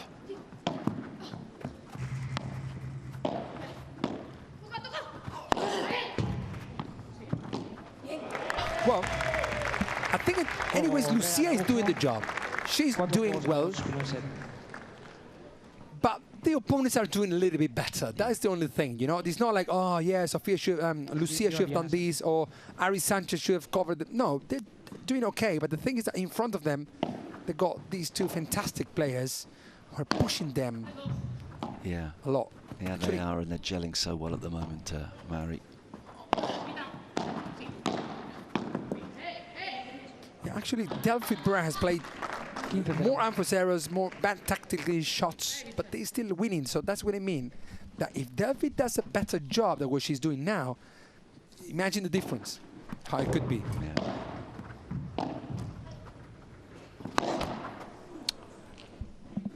15 iguales. 15 iguales. What does it mean? 15-0? 15-0. Yes, well, well done. You had me self-doubting myself. Well, no, for a man, moment 15 there. iguales. Iguales means all. Yeah. Same. 15 iguales is the same. El mismo. Very good, man. Spanish is improving here in Madrid. Yeah, I've got up to 10 words. Two unforced errors from Lucia's side. And this 15-30. Yeah, no wonder she's hitting her head. I mean, not advisable, but understandable in the circumstances. Chance to make amends here, perhaps.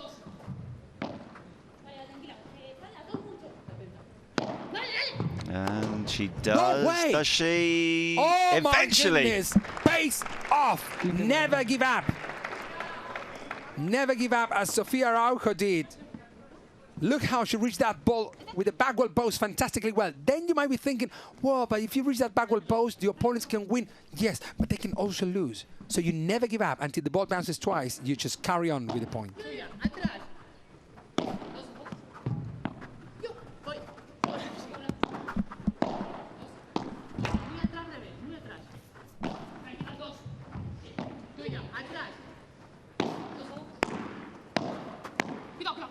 Well, I think Lucia is trying to go a little bit more down the line. Now pushing Sofia to play more cross-court.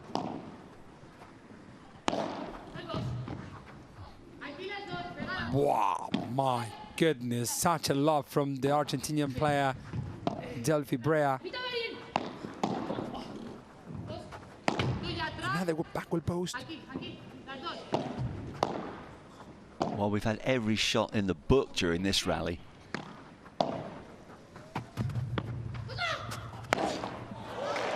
And another unforced error, and this is 5-2. Very bad news for Team Advantage. Sorry, very good news for Team Advantage. Let's see what happens. Well, that's tough. A terrific point. It's a shame that that particular game ended in that particular way. And, well, there is a lot of work here for Lucia Sainz and Magic Harry to do. They're to avoid a second defeat in the space of 24 hours or so. But some of the paddle play there again. I mean, all four players, that's a shame to see the end like that, but all four players excelled themselves. Cristina, who was chatting in Spanish to one of the Next Gen players earlier, can now talk in English with us. Hello again, Cristina. Yes, let's continue talking about the rackets. So we talk about the materials they are made of. Now let's talk about the measures they have. So the total size of these paddle rackets is a maximum of 45.5 centimeters. What about this part over here? Well, this is called the handle, and the maximum that they can be as tall as 20 centimeters. And what about the weight? Well, the weight can vary a little bit, so they can be between 330 grams and a maximum of 400 grams. It depends on the density of the different materials that we were talking before.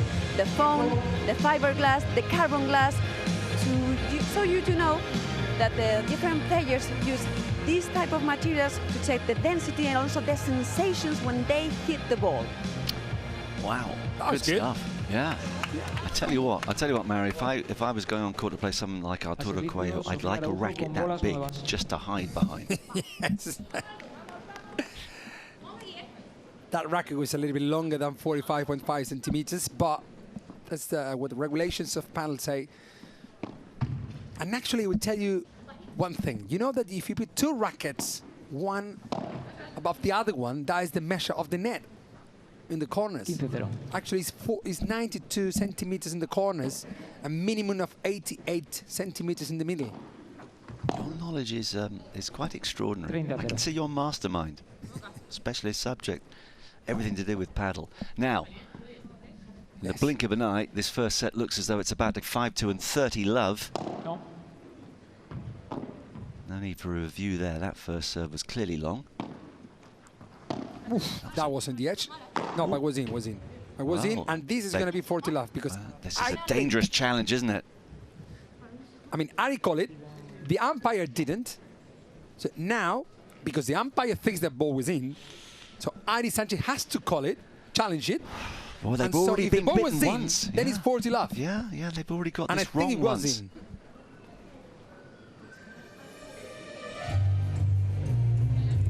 Oh! Ari Sanchez, a different level. You need to go to Specsavers. All other eye stores are good as well, but yeah, she was there. We are a double fault, huh? Fair way away. Hey, double fault. Double fault. Yes, second one. You were right.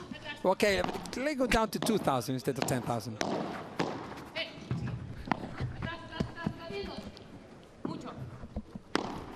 What a winner of the back roll from the Portuguese player Sofia Araujo, playing that shot from high to low, but with a little bit of side spin, making it impossible that kind of vibra of the back roll. Yeah. 3 set points.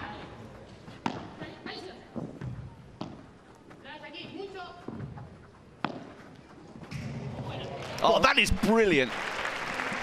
Change of the rhythm, change of the angle, some magic from Magic Ari. Cross court there, look, have a look. Beautiful. It's only these kind of players can do that kind of shots. She needs to do it again here. Still set point, and the return is long. Counts the same. So, in terms of what we've seen at the Hexagon Cup, that is a pretty emphatic first set performance from Delphi Bray and Sophie Araujo. Questions are being asked of the world #1 Ari Sanchez. She's not used to losing twice in 2 days, but she and Lucia Sainz are certainly under the cosh at the moment.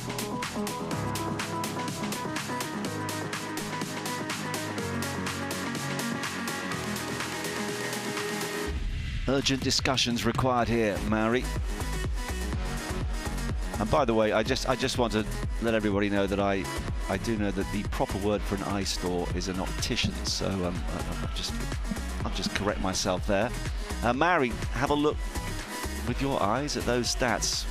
What strikes you? Well, look at that, 9 consecutive points won by Brea and Araujo. Think about it, it's double the total points won from the team advantage, Delphi Brea and Sofia Araujo, and 9 consecutive points won. That means 2.5 games. If you think about it, you got to win 4 points in a row in order to win a game, and they took a break points. They won 2 out of 2, so that makes a big difference between these two pairs. Yeah, and in contrast to that, Sainz and Sanchez didn't even manufacture a break point, never mind take one, so they have been distinctly second best. However, we've seen a lot of matches swing decisively after a one-sided opening set. It happened in one of the women's matches during the afternoon session.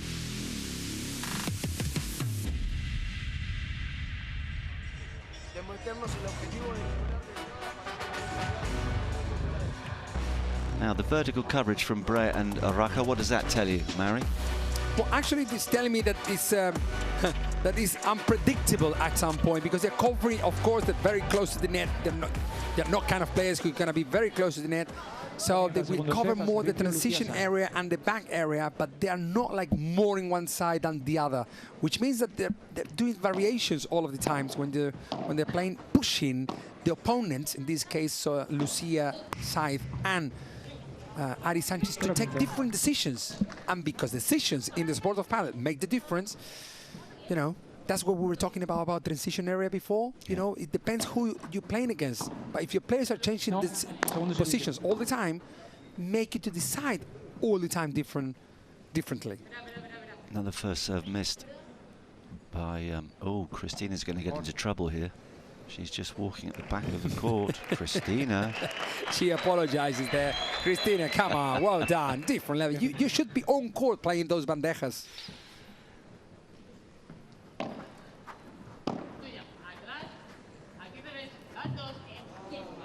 That's just drifted long.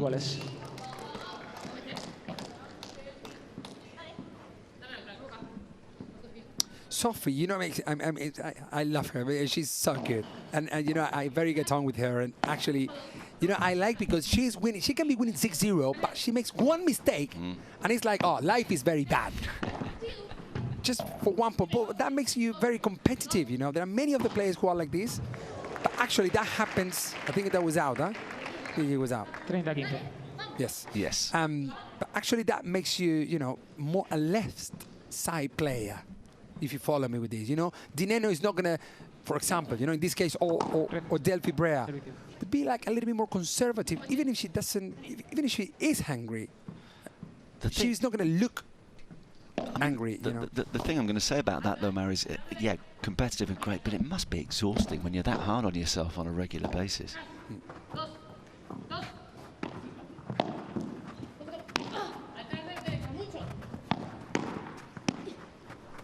Pumba! There she go, I told you, Pumba is coming. And so, one thing also about Sofia Araujo is that she is like, there are so much intention behind every shot. You know, it's like, whenever the ball is coming to her, she's going to be like, Chiquita very risky, or a lob very high, close to the back wall, or a winner with a powerful shot. So that's why she has to be like very focused on and very positive the whole time.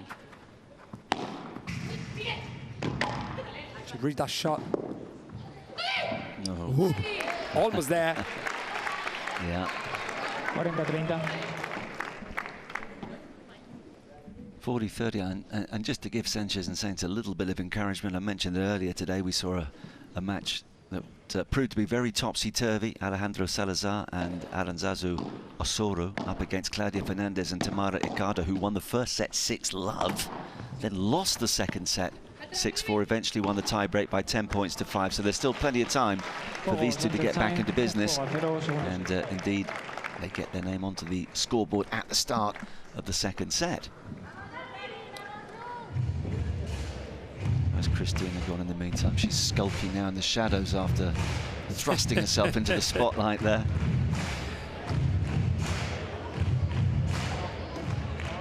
Keep your vote coming for your player of the match. That's the QR code.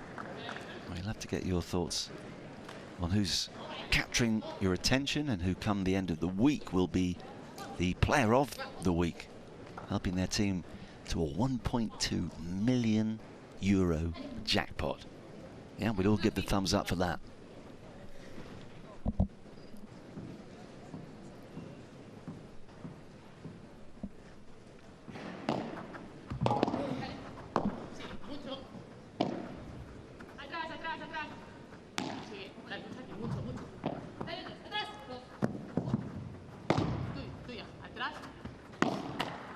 Well, unlucky. I mean, she played correctly. I think actually what Ari Sanchez just done was crazy. And I mean, it's fantastic. She played a very high lob to Delphi Brea, who just missed a bandeja before on the previous point, you know, before the change ends. And, you know, it's good to try to play a shot to the player who just missed before. And then whenever she was comfortably to play a better lob. Yes, well played from Ari. Ari Sanchez, as I told you before, Marcus, she has to do something in this game. She cannot wait to her partner to win points because Lucia Saif is doing the job she has to do, which is more, you know, more defending, more that, you know, that Paula Jose Maria is more, you know, as a lefty player, as left-handed player, sorry, not lefty, yeah, left-handed player, it goes more for winners. Yeah. And because she doesn't have that player now, she has to go for the winners. And there she will. Rulo cross court coming in the middle. High lob is coming.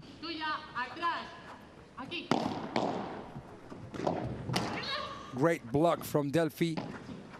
Wow, my goodness, what a chiquita. That should have been a chiquita as well, but didn't.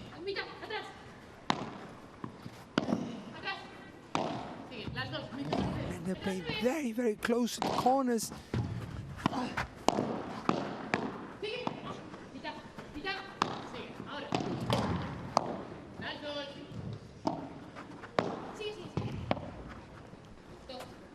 Oh, I hope this point doesn't end with an unforced error. What a shot. There she is. Lucia Araujo, after 55 shots going and coming, she said, okay, here I am, and this is over.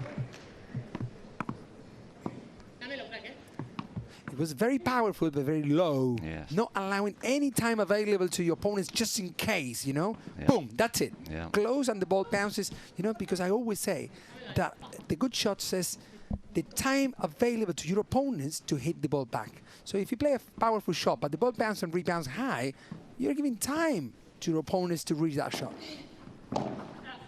Little glimpse of an opportunity here now.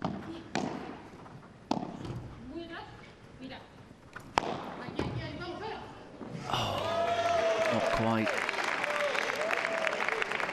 30 iguales. Not quite. She was stuck by the gate.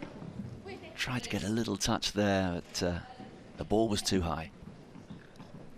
She knew she was close to it. That would have been spectacular. Would have brought up some break points, instead of which it's 30-all. Goodness, what shots these girls are playing. The female players have gone to another level, a different level.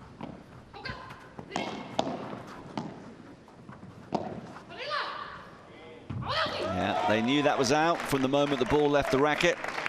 This is what usually we say, you know, about the lobs, that we don't play lobs when we're under pressure, because the lobs, to play a very good lob, I mean, to play the ball high is easy. To play good lobs is difficult, because the back will. To play a nice lob, you got to be comfortable, but not all the times, you know, but, you know, you try to practice difficult shots as well to play lobs, but you got to practice them. 1-0, Marcus. Yeah, it's a mini opportunity, you could say, that's come and gone for Sanchez and Sainz.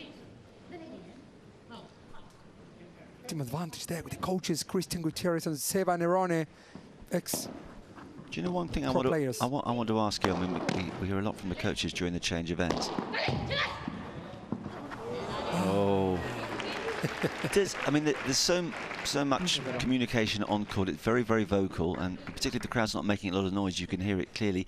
Do you ever have a hindrance rule, which obviously in tennis can happen if a player at one end makes too much of a noise as the other player's about to hit the shot, you can get into trouble. Does that happen in paddle? Well, actually, you know, sometimes they, well, that is like a little bit, tricky, you know, to tell. But umpires can really, you know, can really punish you if you're doing that in purpose. They're like very bad. I don't know in tennis how it works, because in tennis it's a longer time from one shot to the other. Yeah. Because you play behind the baseline here. We don't have baseline. The baseline would be the, I don't know, the back wall would be the baseline here, but we play on the court, inside those walls and siphons, inside the cage. So actually it's a sport of gentleman. It's a gentleman, I would say. You know, you got to be, otherwise you could really tell that player is a little bit tricky. Yeah. There are some in the circuit, but I'm not going to give you any. Oh, I want some names. No. People know it. People know it. Oh, not all of us do. Come the weekend, we'll pry some of those names out of you. Great Rulu have been overpowered. Oh, she knew what she wanted to do. Well, it's a good start from Lucia Saith and Ari Sanchez, because it seemed that Delphi and Sofia had the complete control of the game, but actually here is magic Ari to say no, you don't have the complete control of the game. And Sofia and Lucia Saith also helping this team 2-1 in the second set. We're gonna have again a third set super tiebreak. Well, I'm not pretty sure about that. There we have Martin Canaleta, very well known as Canaleta, a very good friend of the house, the coach of Agustin Tapia. He's not anymore in this tournament due to a little injury. Let's have a listen what they have to say. ¿Vale? Perfecta, genial. No, pero está perfecta. Está perfecta. Lu, cuando veas, ¿vale? Cuando veas. Cosa que tome menos riesgo.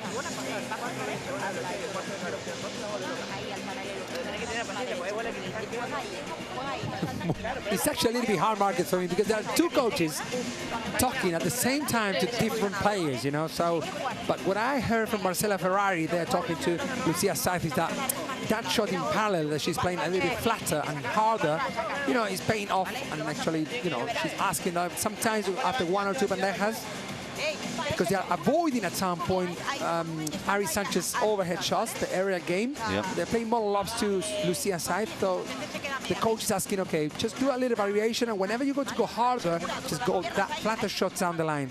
It's pushing Sofia Araujo to take right decisions. Well, it's starting to work for her, and they're much more competitive, certainly in the early stages of this second set.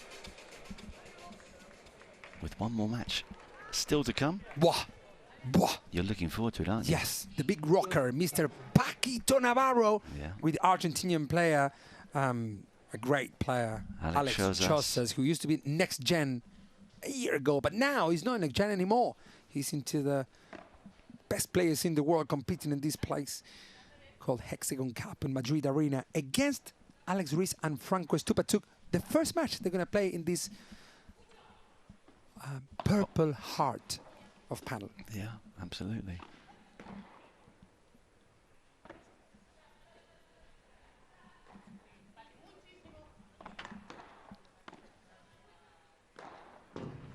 Goodness me.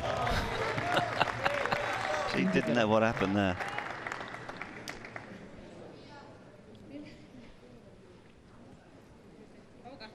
Nice vibra with the amount of time enough. Yeah, first it's coming at me and then it's going straight away from me. It's very hard, that shot, because the ball, when the rebound of the backward is very close, the rebound of the shot happened at piece. What a passing shot from Ari. They are parallel. It's the third time in this match. Beautiful. Even if she misses that shot, it's telling to, you know, she's telling to Delphi, hey, don't cover the middle. Yeah, absolutely. Stay in your side. I will exploit that line if you're not careful. Exactly.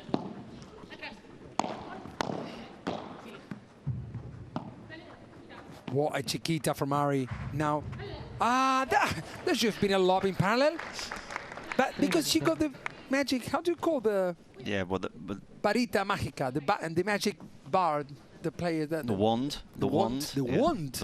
A wand. Wow, what a word, man. 5 years living in the UK for nothing. I didn't know that word. The wand. Now I do. What if you're a Harry Potter fan, you know about magic wands? 30 iguales.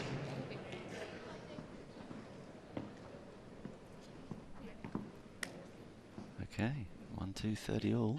Another little opportunity again for Sanchez and Saints. Come out with renewed determination in this second set.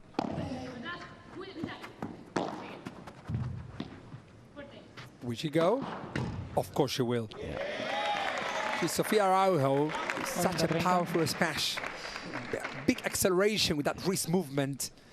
Quick setup, quick preparation, and then massive acceleration, that shot. Cannot give her that sort of opportunity.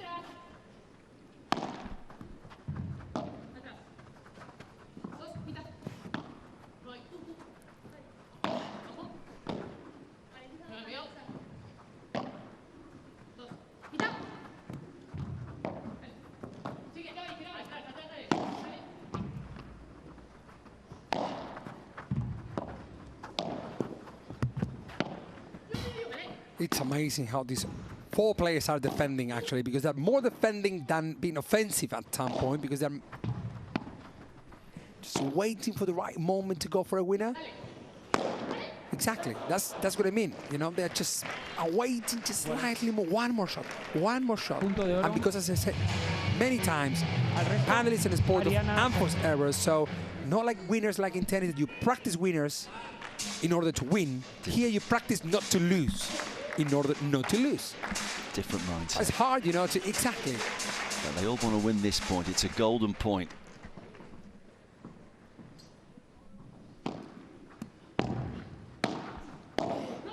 What a forehand volley from Delphi Brea. Very necessary in this point. 2 juegos iguales, segundo set.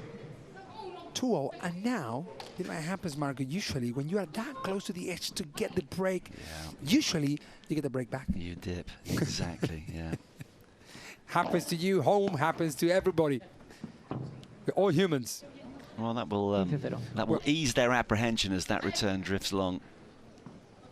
First point, I mean, the stats, certainly in tennis, are quite telling. If you win the first point of a game, your percentage chance of winning the game goes up by a lot, and I suspect it's probably the same in Padel as well. Yes, it is.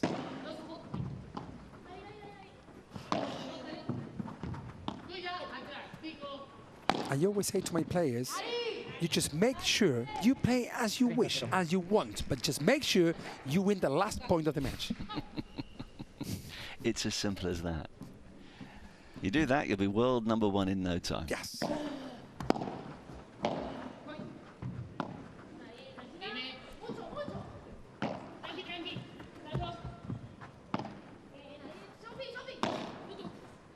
Great shot, slow to the middle. Sofia Araujo was at the net. Wow, my goodness. What a transition from back to forward from the Argentinian player Delphi Brea. Nothing to do to Ari Sanchez.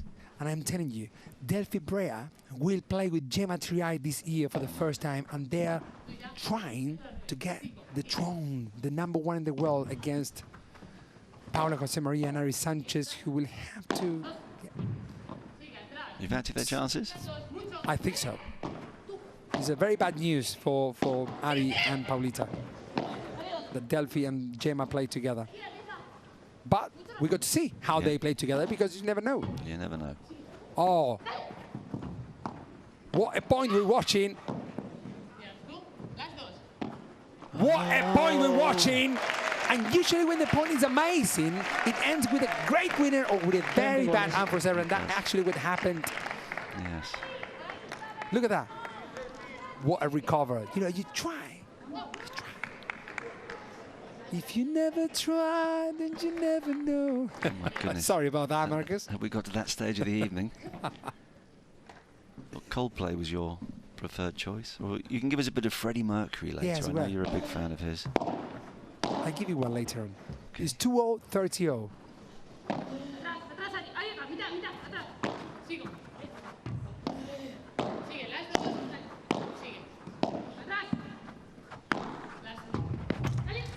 Wow! An angle.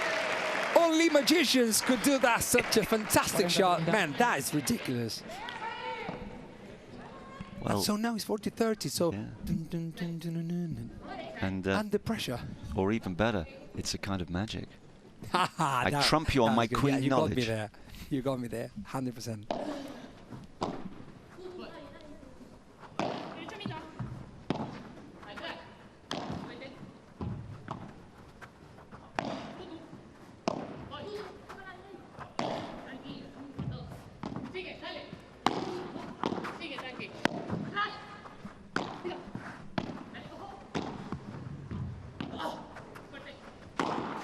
What a power. Fuerte. Delphi asked to her partner to go fuerte. Fuerte means harder. Go the hardest you can. And now is a golden point, important point. As we said before, this could be a break point, you know, for, well, it is actually a break point for Delphi, and they know it. Marcus, guess. Tell me. Would you bet? What, I think it's a break coming. Yeah. Oh, no, if you said that, no, they're going to hold. Okay.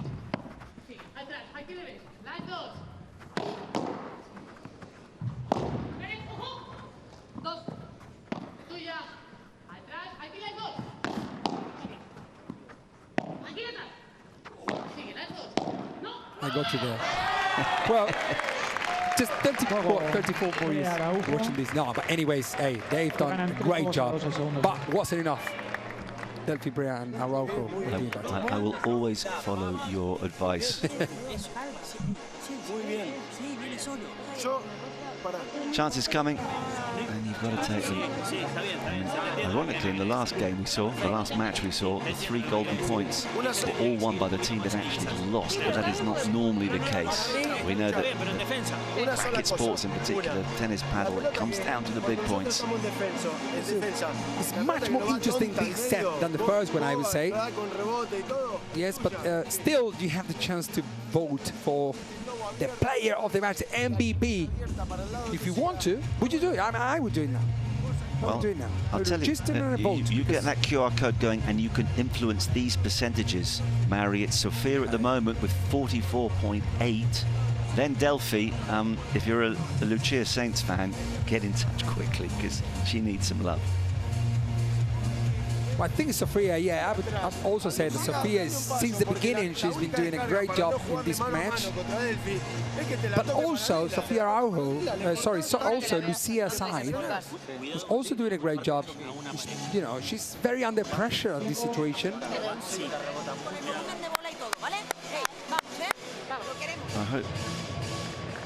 I hope that none of the coaches gave Lucia Saints those percentages just now. There's her return direction, Maori. Yeah, actually pushing Ari Sanchez to go more to her partner, so she's playing more in parallel in order to move away, I would say, for deciding what to do in this match, letting the number 1 to do it.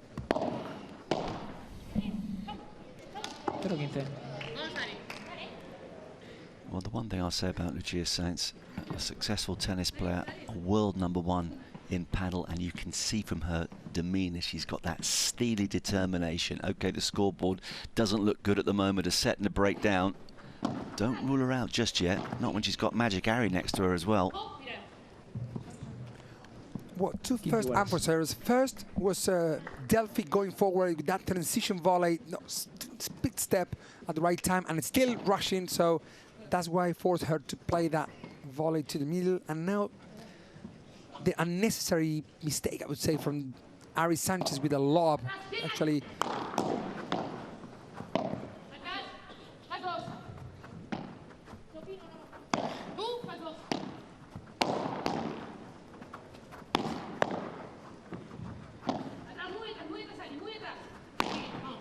No way! No way! This way! Absolutely magic from Ari Sanchez from Catalonia, Spain to the world. What a shot from outside the court. Ari Sanchez is different level, man. Oh, wow. You are telling me. You loved it. I mean, I just marvel at how this in particular is manufactured. Look. She didn't. I mean, she lost the sight from the ball. She turned and then she went out of the court and put the ball just right next to the net. I mean, you've got a tiny angle even when you've done all of that, but she did it brilliantly. 30 iguales. Gia down, not out yet, but increasingly concerned as Brea gets it to 3-2, 30 all.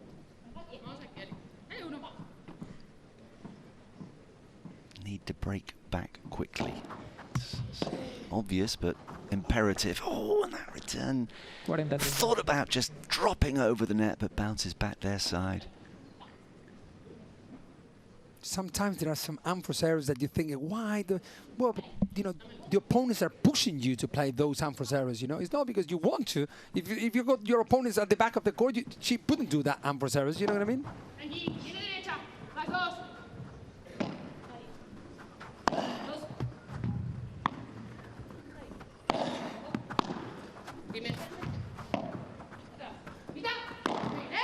Well, that was what the coach was asking, to play a little bit more in parallel and getting Sofia a little bit more in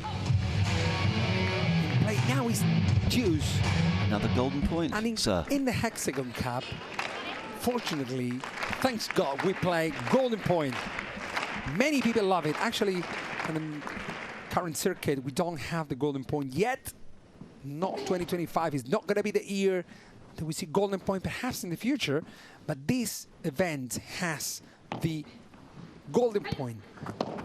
So much pressure for everyone. Could be a game changer. Look at this. One of you. Oh, no.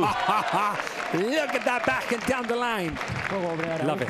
Oh, well, it was another golden opportunity for Sanchez and Sainz to get back into it. They rather got in each other's way. And another key moment goes the way of the team that has led the way in this match for most of the way. Well, bad news now, very bad news, because, you know, 2-4 in the second set after you lost the first one by 6-2. I mean, the beginning of the second set, I thought like, well, it's going like very close, and it could have been better for Ari and Lucia's side. All of a sudden, Sofia and Delphi are defending, are offensive, are transitioning properly from back to forward, from forward to backwards. That makes you struggle, you know? Yeah, I wonder if the wind might just have gone out of their sails after that last golden point. No. Segundo servicio.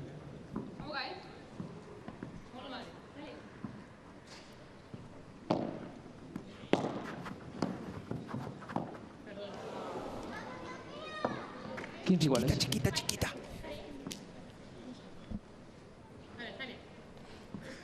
Well, every now and then they just look reassuringly human.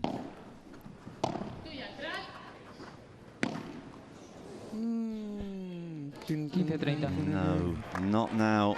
Not at this stage, Ari.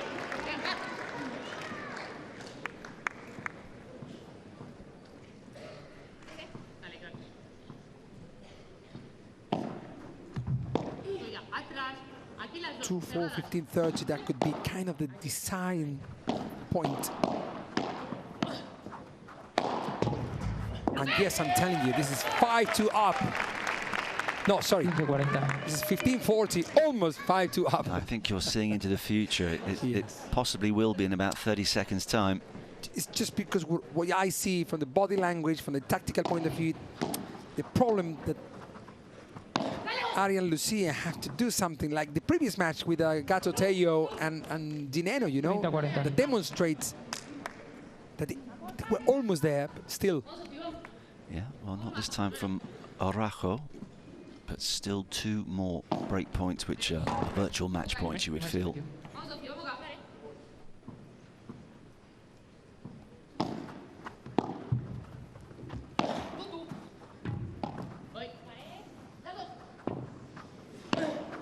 On the edge.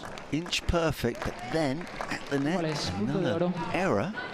And there's a little bit of hope still for Sanchez and Sainz. Oh yes, guess what? It's another golden point. They're specialising in them in this particular match.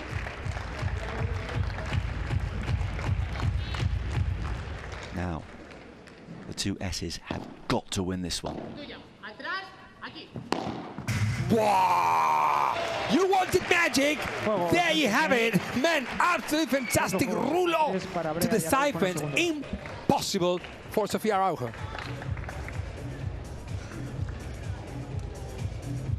A lifeline. Look at that, look at that. What the moment when she hits that ball. Because, I mean, if you are like 40-15, 3-1 up, then that shot is like, well, one more shot. But now, almost with the breakdown, with the match gone. Yeah, well, that's one of the reasons she is the current world #1. So they're not out of it yet. There's still a lot of work to be done, but that was brave, very brave, as Mary was saying. It. Such a critical moment. Yeah, it was 15-40, huh? Don't forget, 15-40, then recovered. We thought it was going to be 5-2. Well, not yet. No. No, exactly. You're right.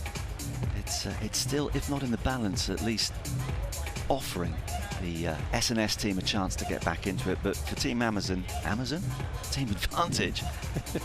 Where am I going with my Amazon? Well, it's not yet, but it will. No, you wait. At some point. Of course, their men lost this afternoon. Chance to get 2 points on the board and boost the hopes of the defending champions.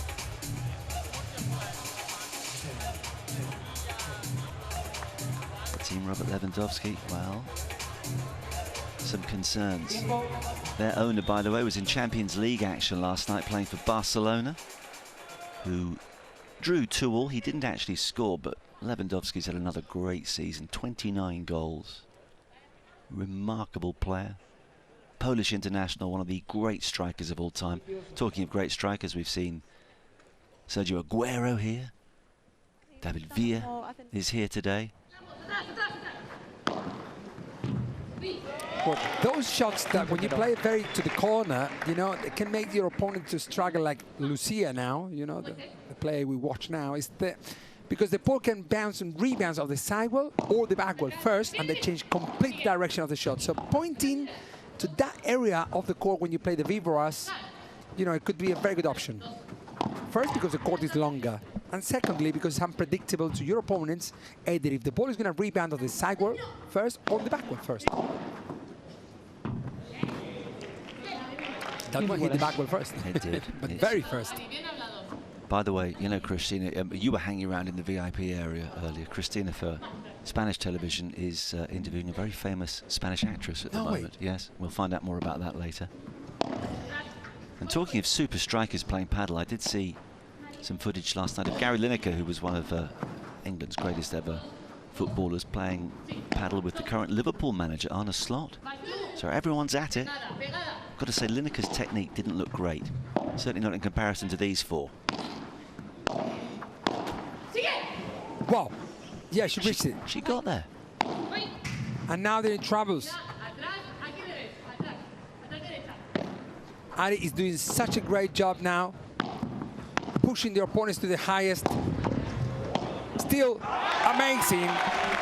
Lucia was a little bit lost there. She was like, what? I'm watching, you know, what is this about? But well, she was, you know, a little bit unforced. But wasn't that a classic example of a point which, you know, swung first one way, then the other? That balance of power kept on shifting, and Ari was doing everything she could to win it for her team. But Araujo gets to 30-15, serving at 4-3.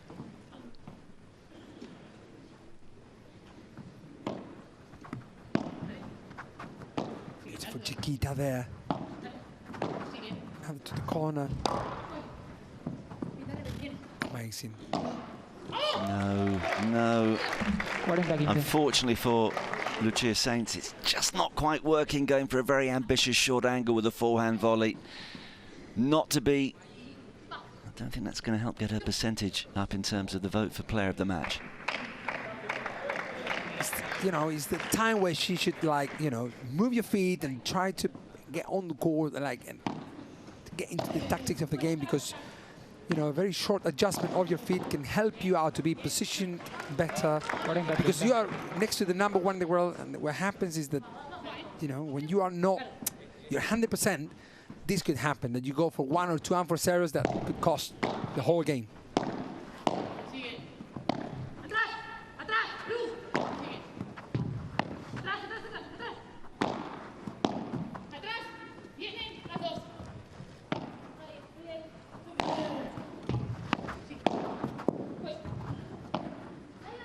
Come on, Lucia. Very good coverage from Lucia now. Carries on. She's doing the job. Yes, she's doing the job, and it's working perfectly now for this pair, which is going to be what? Another golden point? But it'd be Or rude not not yet. to. Let's see. Tengo que parar, sí. Es LED, ¿vale? Es LED. Es LED, ¿vale? It's led. Tenía que haberlo parado yo antes. Tell us what's happening here, Mary. Well, I'm trying to listen because actually I don't really... I think it was a lead because it was the laces undone for, you know, the laces undone from Listen. Vamos a jugar. ¿Cuándo lo has parado? ¿Pero cuándo lo has parado? ¿Cuál es? Pero lo has hecho. Pero ella ha fallado y luego se ha quejado. Pero ella ya ha fallado antes de... Yeah, exactly. But I was right. I was the laces were undone before. Does that matter? Oh yeah, of course. If the umpire calls it, you know, for the safe. It's for the safe. It's a very coordinated sport that you can, you know, if she falls over or the ball drops down for your... So she loses the point because her... No. It's led. Okay. It's a replay. Because they actually, replay the in point. the middle of the point, the umpire said, hey, stop. Now it's a little bit confusing because all the lights are on. I think the DJ is a little bit lost now because so much information. He's expecting another golden point. Yeah, and actually no. It should be all 30-40. We've got shoelace gate here. And they're still not happy.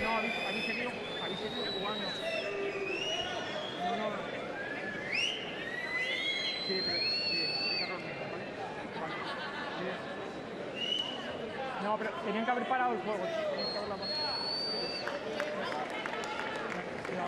Sí, pues ese error. So why is this row going on, Mary? The umpire said, well, it's my mistake. He's taking the, you know, the responsibility of what just happened. But the laces were undone, and he was looking for the save, you know. But the thing is that now, at this time of the match, at this moment, it's very tough, you know, to take this kind of decisions and actually... You know, no one wants to lose a point. Pero si no, el que tiene que cantar LED sos vos, no son las chicas. Porque sabe que lo tenemos claro que las luces te cambian. Coaches are getting involved as well in this discussion about... No tiene nada que ver, es lo mismo que si entra una bola en la pista, es un LED de manual.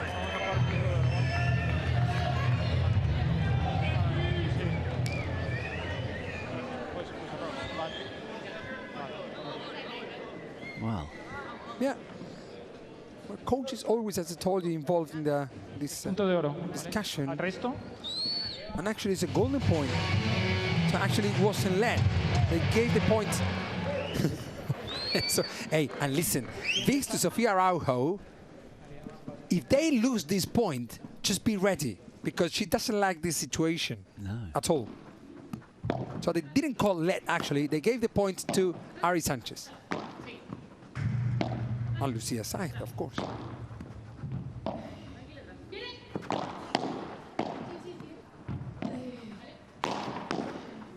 No way.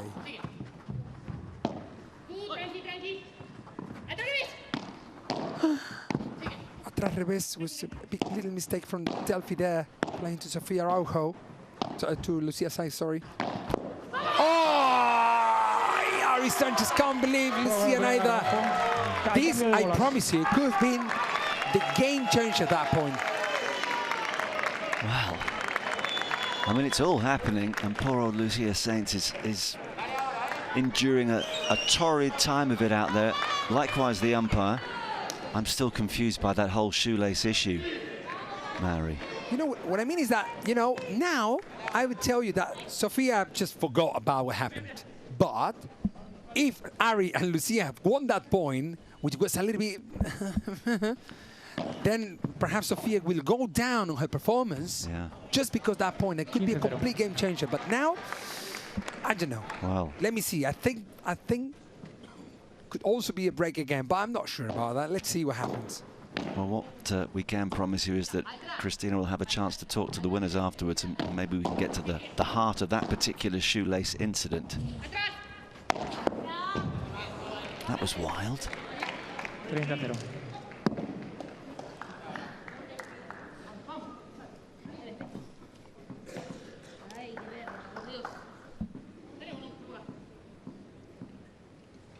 Well, the scoreline wouldn't suggest it, but this has been quite a feisty, memorable second set. A little bit too much decisions from one side to the other from Delphi Brea. They're choosing to go for lob or another kind of shots that would allow her anyways to recover her position with slightly more time. But if she does it, there might be a reason for that. So, but this 40 love, and it seems that it's not going to be a break. So we're going to have a great end of the match, it seems.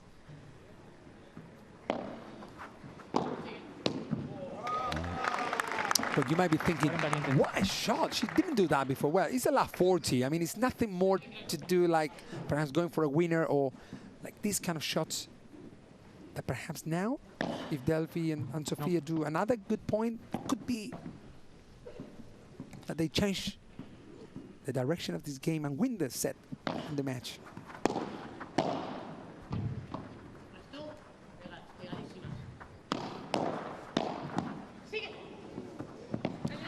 Oh. Yes. Wow, fantastic. Lucia Saiz is back. She is there helping Magic Ari. This fantastic match. Well, that lovely little short angle worked this time for the Magician, and I think we're all pleased to see Sainz come up with something emphatic. She's had a tough night so far, but she could turn things around. Now, let us go courtside because Cristina, who's a fantastic reporter, has been getting to grips with shoegate lace, whatever we want to call it, shoelace gate. I don't know. I'm confused. What's happening down there, Cristina? Well, actually, it had nothing to do with the shoelace. What happened is that during the point, the lights went on, so some of the players said that they should have stopped the point. And that was the complaint about, not about the shoelace. And then they spoke with the referee, and then they didn't stop the point. So that's what happened in the end. I spoke with Juan Tello from Advantage Scene, and he explained to me, so not a big deal according to them, but it was something that needed some clarification. Well, thank goodness you're on the spot to give us that clarification, because I was getting in a tangle, in a shoelace tangle. It was all about the lights in the end, Mary. Yeah, so anything that happens, you know, which is not part of the game, they should be called LED. If there is an umpire and it's a professional match, like the one we're watching now, this vertical coverage from Sanchez, a little bit more at the back than at the net. It is paying off at the moment, you know, but not enough to win the match, because this is the game. They have to win if they don't want to go to bed with a big lose today. Yes. This is the moment for Sainz to come forward and, well, put aside all her sins, but not there. From the coaching point of view, never recommended to play a drop shot with your forehand because it's unnatural. The drop shot comes with a backhand, actually, that you open your hand kind of, you know, but not with the forehand, unless you are a relative of Sofia Araujo.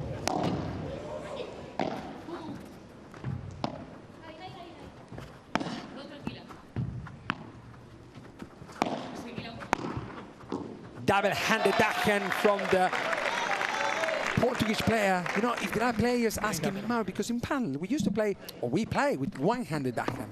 But when the shot is at the back, well, or when you know, when you need to control and you play a nice lob, because otherwise the non-playing hand is cutting you off the shot. But in this case, that you're defending from forward to from back to forward, defending that bandeja or the shot half volley, then it's recommendable as well to play double-handed if you have it. Yeah, because it's a very difficult shot to play played. Yeah. I never had it, but if you have it, if you come from tennis and you have the double-handed backhand, use it. It's useful. For Sofia Araujo, could be useful for you as well. 2 points away. Perhaps. And after this match, is Paquito Navarro coming to play with Alex Chosses against Alex Ruiz and Franco Stupatuk. What a match we're going to watch straight after.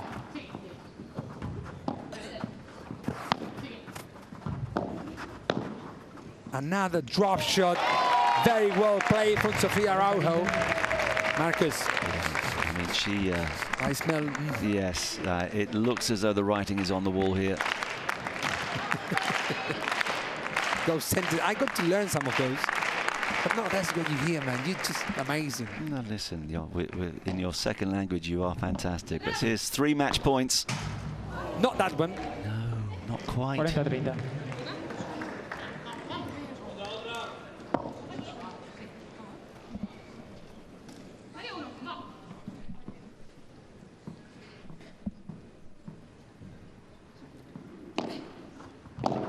Well, the match point, and it's over. This is set and match.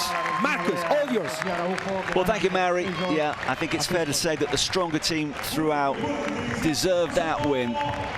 There were brief moments of magic from Ari Sanchez, but it's been a disappointing 24 hours for the world number 1. She's played 2 and lost 2. Lucia Saints, it's been tough for her, but when you're up against an inspired Sofia Araujo and Delphi Bre, who more than played her part, well, it was always going to be difficult. That's a terrific victory, a second win for them. And that's why Team Advantage can celebrate. They lost in the men's doubles a little earlier this evening. That makes this victory all the sweeter. 2 more points for the defending champions. That's why it's all about teams in Padel. But this event is even bigger because the teams are much bigger than 2. There's 6 players, plus the captains, plus the coaches. I mean, it's a massive team at this Hexagon Cup 2025. Yeah. Sofia Araujo with the family as well here, celebrating with her this amazing win. I told you in the beginning of the match, Marcus, that, you know, this could be a little bit quicker than the previous match we just watched, just because I see a little tandem between Sofia Araujo and Delphi Bre, which is very good, and actually demonstrate this level of paddle that Ari Sanchez cannot win on her own, you know? I mean, it's not like if Messi wouldn't have the players he have around, he wouldn't be who he is, you know? So at some point, paddle is exactly the same thing. That is what makes it very interesting sport to watch and to play. Yeah, the dynamics are very different, but it's a fantastic 24 hours, as I mentioned, for Bre and Araujo, because they saw off the other world number 1 yesterday, Jose Maria, alongside Alejandra Alonso. Now they've seen off Magic Ari Sanchez. They can celebrate. Oh, yeah. Well, when you've got your family and your friends with you, it's all the sweeter.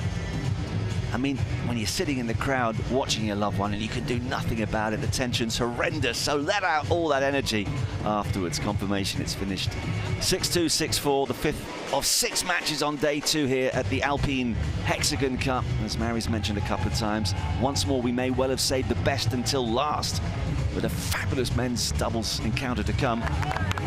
It's Team Hexagon against Team Rafa, who are looking really good. Team Rafa Nadal Academy. Paquito Navarro and Alex Chosas. I hope that Hexagon will have the last laugh today. Really looking forward to that match as well. It's going to be the last match of the 2nd day of this Hexagon Cup. And man, that match is going to be fantastic because there's lots of things going on. And Stupatuk used to play with Alex Ruiz before. Who's this youngster, I wonder? Hello. A star of the future. I tell you, he's Dineno's nephew. But not nephew, niece. Niece? Yes, he's Martin Dineno's niece. I guess that they're going with the camera as well there. You know everything, mate. This is ridiculous. I know them because, man, I know them for a long time. Anyway, so, total point won by Delphi Bre and Sofia Araujo was 59, almost 60 against the opposing players. Yeah, and you look at the the breaks on the other side. 0 from 3. They did have their opportunities, Sainz and Sanchez, and those golden points as well. 4-1 in favour of Dantage, and that's why they've won relatively comfortably. That makes a difference why they won 12 games and the opponents won only 6. Now, most valuable player, no surprise. Well deserved. Sophia just ahead of her teammate with 47.7% of the vote. Delphi got 43. At least Lucia, well, you got she got a couple of percent by the end, which is good. Right, let us go. Good news for us. She speaks very good English. We'll go courtside, yeah. We'll get the reaction with Cristina. Con las ganadoras del partido. Vamos a empezar por la MVP, Sofía Araujo. Enhorabuena, MVP del partido. Te hemos visto muy sólida, con mucha confianza. Bueno, la verdad que fue un partidazo, pero es muy fácil jugar al lado de Delphi. Aquí se juega en pareja y todo suma, así que muy contenta con el partido y muy contenta de dar un punto más al equipo. Hay un dicho en inglés que es if it works, don't change it. Si funciona, no lo cambies. Bueno, en vuestro caso, tanto el año pasado como este, sobre todo estamos viendo muy buen entendimiento entre las dos. Cada vez jugáis mejor y os entendéis mejor sobre la pista. You're understanding each other very well. Ya hemos jugado, entonces eso nos da un They used to play together. Delphi said, well, we used to play together as well before the main circuit. El partido estuvo muy complicado, creo que ellas lo plantearon muy bien y me pudieron desactivar bastante, así que nada, contentas la verdad de pasar, de mañana jugar otro partido, que con este equipo nos jugamos mucho y a ver si los muchachos mañana nos ayudan un poquito más. And she was like laughing and telling, well, hopefully the guys also help us a little bit in our team, like making some fun out of this team. Bueno, no sé dónde estamos, pero solo queremos terminar en el 1. Well, she says that we don't know where we are in the table, but we just want to win this Hexagon Cup. Well, of course they do, and we'll show them exactly where they are in the table in just a moment. They're doing their bit, 4 points, courtesy of their 2 victories. They're going to take some stopping. What a pair. I told you about, how they match together, they tactically play very good together, they used to play together as well. Same thing that we're going to watch now with Stupatuk and Alex Ruiz, that you used to play together 2 years ago. They very, very matched, very good together. And they will face Paquito Navarro, more or less the ex-number1 in the world, with Alex Joses. Have a look at this. Yep, well, they wanted to know where they are. They're currently in 2nd place with 5 points. It's Team Bella, Puerto Rico leading the way. It's tight. It's Concertina with 10 Padel on 4 points. It's crazy. Robert Lewandowski's got 3 at the moment, the same as Rafa. But the key thing there, look, Rafa, they've only played 2 matches. Yes. RL9 have played 5, and as we go down the That's whether we play now. bottom of the list, well, you're not going to rule out the likes of 11-11 because they've got matches in hand. Oh, it's going to bubble up very, very nicely. Right, before our next match, let's check in with our resident paddle expert, Sandy. He's going to tell us all about the 3 Ps of paddle.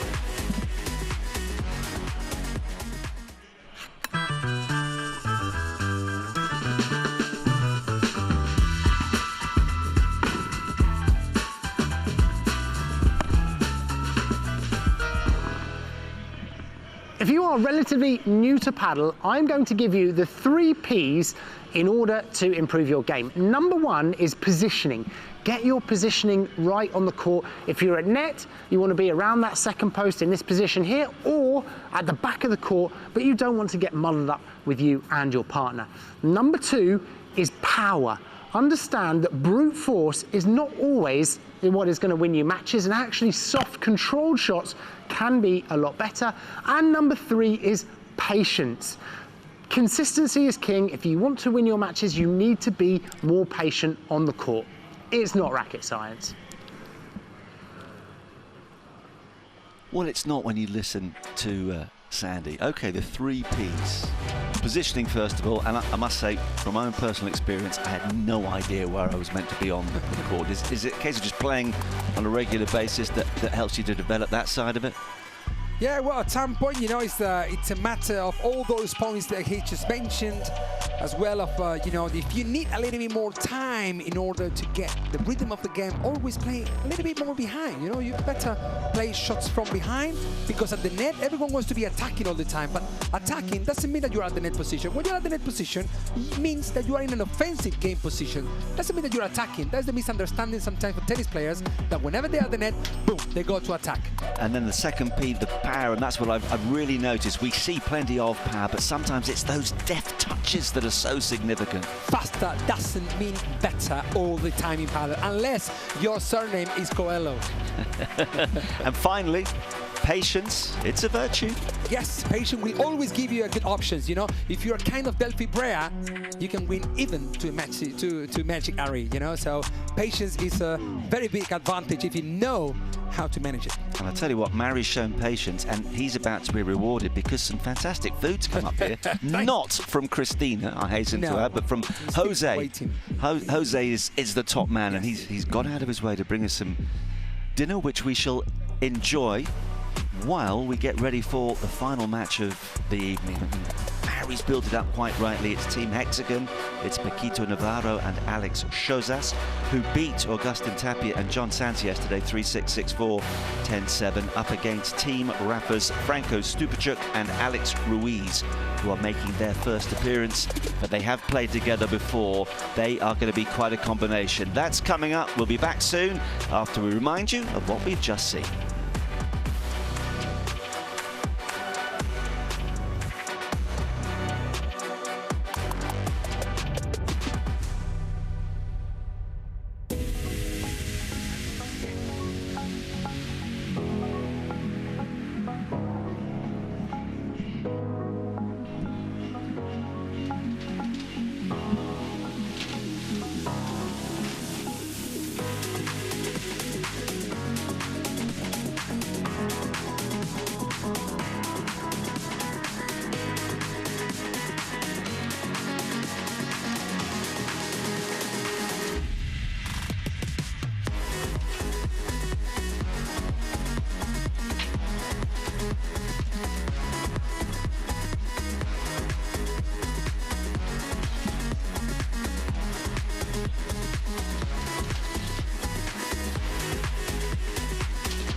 Back to the Madrid Arena as we prepare for the final match on day 2 of the 2025 Alpine Hexagon Cup.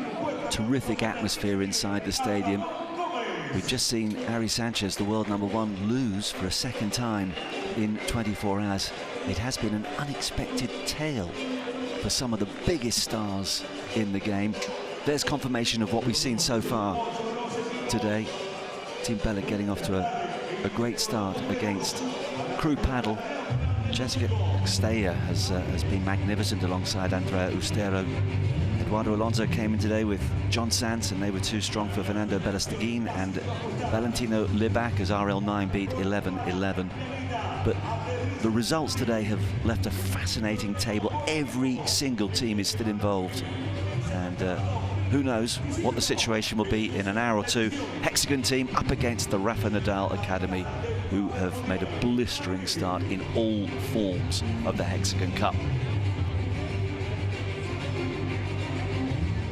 And this is tasty, very, very tasty. Alex Chozas and Francisco Navarro, Paquito Navarro. What a character he is, how much fun to watch. Alex Ruiz and Franco Stupacek appearing for the first time at this year's Hexagon Cup, but they've played together in the past. They know what's expected of them. And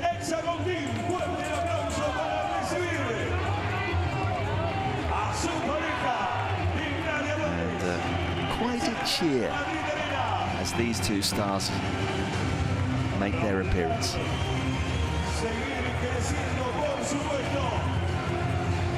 Paquito Navarro, now 35 years of age, he's ranked 11 in the world, comes from Seville. You can see just from the shots in the crowd how popular he is. Likewise, Alex Chozas, he's 21, ranked at 28, comes from Hurlingham in Buenos Aires, not the Hurlingham in southwest London. Didn't have the greatest of years in 2024, but he had a fantastic afternoon not so long ago when he met up with Lionel Messi, his absolute hero. Messi's a big paddle fan as well, said it was one of the best experiences of his entire life. People think that was in Miami, and actually it was in Rosario in Argentina. They met Messi by him home. That's an invitation you don't turn down. But they've been invited tonight to beat these two. Franco Stupacek, 28 years of age, ranked 5 in the world. Such a quick, clever player with plenty of power. And Alex Ruiz, he's 30 now, he comes from Malaga. He's ranked at 17. And his is a story of inspiration as well, because he was a diabetic as a child. He has to be very careful in terms of what he eats and how he looks after himself. Very strict diet, but that has not affected his fantastic career. He still is diabetic now, and they very look after his health, and that shows a lot, you know, how he's very, very looking after his body, his diet, and amazing since years. Captain America, we call him. Captain America, I like America, it. Yes. And Stupacek is the rulo man, because he plays so many nice rulos with those kick bandejas that I call it sometimes. We have Roger Ovide, the coach, this fantastic team from Rafa Nadal Academy. Rafa, if you're watching there, also say hello to you. From this venue for the indoor arena here in Madrid, he might remember very well this place as well. Oh yes, he won indoors, and I think it was the last shot, the last indoor.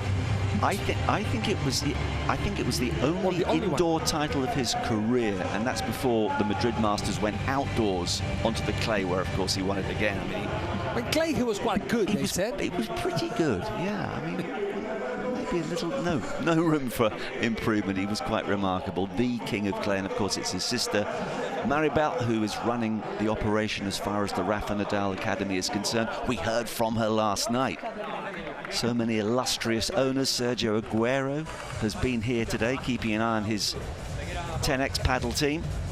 Robert Lewandowski, understandably not here, having played for Barcelona in the Champions League last night, and he's got another league game at the weekend, so we're not sure if we're going to see him, but I mean, he's probably watching us right now. Evening, Robert. Why didn't you score last night? Could have got to 30 for the season. Not that it matters. Barcelona are going well in the Champions League. Real Madrid, the locals were pleased because both Real Madrid and Atletico Madrid won in the Champions League last night. Now, the great thing is, we were talking actually last night about how it's not always possible for the teams to look exactly the same, but here we are, the blues and the yellows, looking very smart out there on the purple. I don't like the blue and the yellows because it's Boca Juniors from Argentina, so that color. I'm from River Plate, if you're talking about football.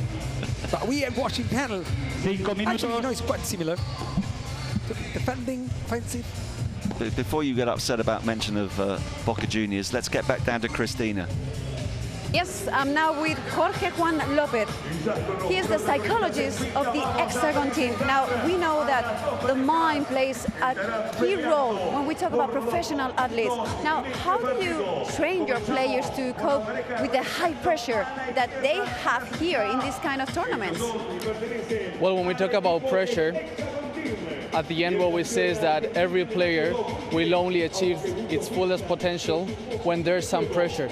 All records have been broken when there's pressure, and when we're able to understand how our mind works, then we can use it in our favor, which is something that in the team we want to improve, because with Alex Chozas, what is really interesting is that although we've seen a great potential, we haven't seen his full potential yet. And that's why the mind is going to play a key role, hopefully, to get that potential for this season. All right, very, very interesting. We will keep an eye on him. Thank you so much for joining us. So, everything is ready. Let's enjoy the game, guys. Yeah, absolutely. The mind makes a lot of difference in the world of sport. Of that, there is absolutely no doubt. Okay, what's in the mind of these Hexagon players? Are they ready to roll?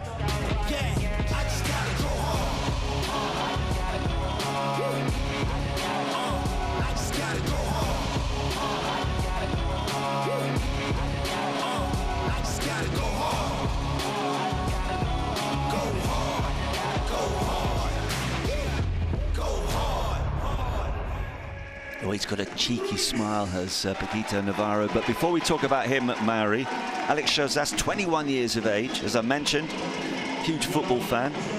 Love meeting Lionel Messi. He'd love to win the Hexagon Cup as well. Has he got a good chance? Well, yes, I think so. You know, so when you're that young, you don't care. You know, and that's a very good news for Paquito Navarro to have someone next to him who doesn't really care much about which shot he's going to play. And actually, that has given him massive advantage because he has such an amazing hand.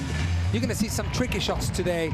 With that, you know, is the new version of players like Sancho Gutierrez or so on that Alex Chozas is doing nowadays. And together he will be with Paquito Navarro, the men in Spain, I would say, you know, the one with more fans. People love him, and you know, such a character. You know, is Paquito Navarro. He's going to be, you know, depending on how the match goes, he will give like so much energy to the whole audience, and also from those who are watching up from wherever you are in the world. Well, they combined really well yesterday because they saw off Agustin Tapia, the world #1, who sadly had to pull out through injury afterwards. He and John Sanz were beaten 10-7 in a tie-break. Today, they have their eye on Team Rafa Nadal Academy.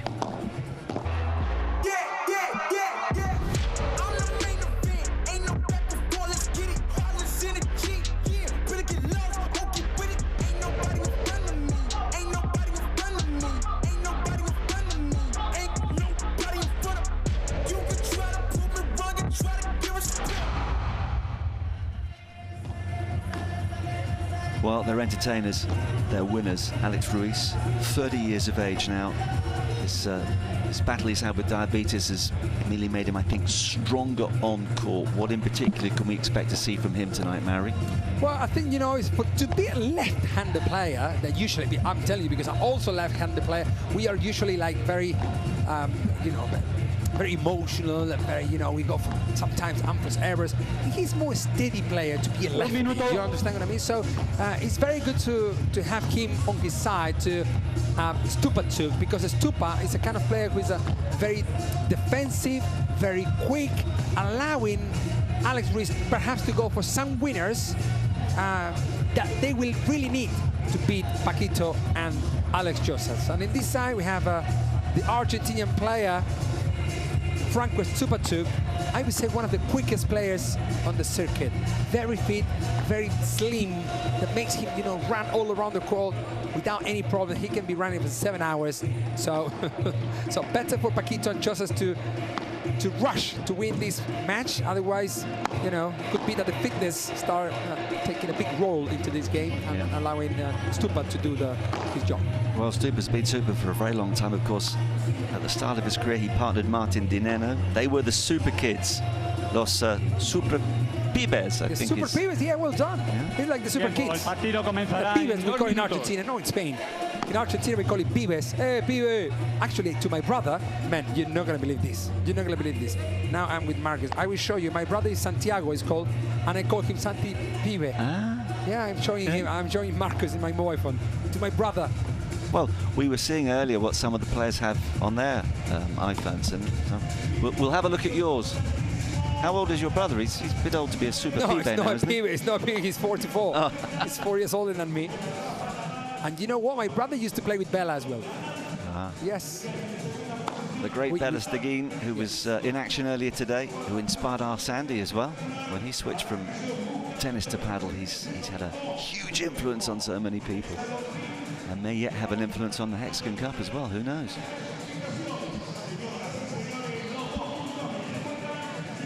Last match of the day. Very excited. I promise you, Marcus, we're going to have a show here. As Paquito Navarro is a very good smasher. Also, so is Alex Ruiz and Stupatuk. And what you're going to see as well from Alex Ruiz, I think it could be a super, super match. Very spectacular. The show is guaranteed. Just a reminder that this very ambitious television coverage of the Hexagon Cup is in English and Spanish. The choice is yours. We hope very much you stay with us, but our Spanish colleagues have just been talking about Stupa actually and saying that in an ideal world he would have been a footballer. Who's that? Stupa. Oh really? Ah, yeah, actually. Yeah, Do we know who he supports?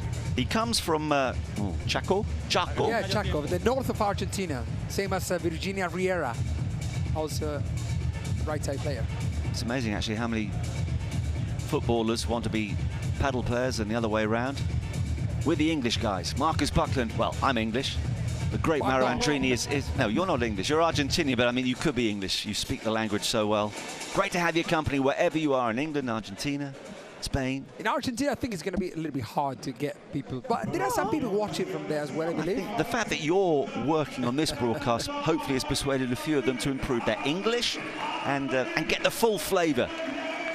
That's the great thing about paddle. It's becoming a hugely international sport. We know that Spain and Argentina are the powerhouses, but we also know that slowly and surely other nations are getting to grips with this sport, thanks largely to Mauri, who has his academies all around the world. And in a few years' time, who knows, Brisbane 2032, they want this to be an Olympic sport in Australia then, and hopefully there'll be 3 or 4 other nations who have genuine ambitions of picking up the gold medal.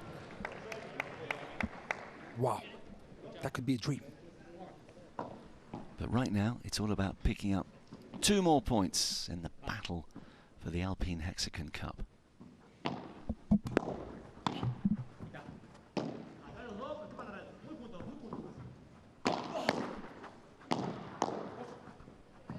What a block from Stupatuk there. Hey, we start last 30 in the very first game for these pairs, Stupatuk and Alex Ruiz, which is the first match. So they're just getting the rhythm of the court. They haven't played here before. But Chosas and Paquito have a very good memories about this court before. 15-30.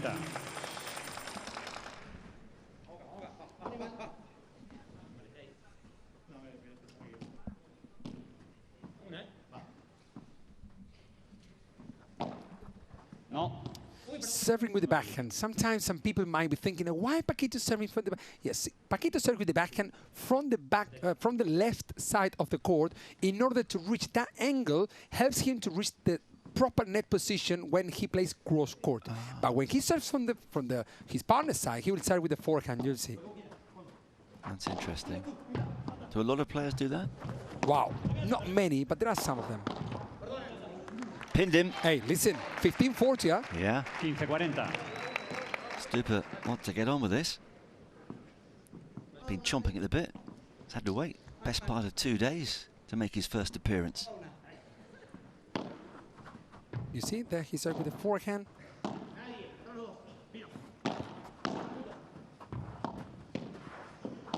Capitan America there. He is smothering that net most impressively. Now a left-handed player on the left side. That's why they changed now. Did you see Stupasuk what he did? Straight away, and now he's going to hit that ball out by the 4 meters. No way! Almost there, Paquito. Wasn't enough. And first break for Rafa Nadal Academy. Oh. So Rafa will change from the racket to tennis racket to a paddle racket soon. Well, no wonder you were excited about this match. That was one heck of a first game, and it could prove to be significant with the break straight away. I told you, the show is guaranteed in this match. We have Paquito. Of course it's going to be a show. We do, and I love this guy. He started playing paddle at the age of 5, by the way. Says he embraces challenges. He'll play on both sides of the court if necessary. Also admits to being a very demanding partner.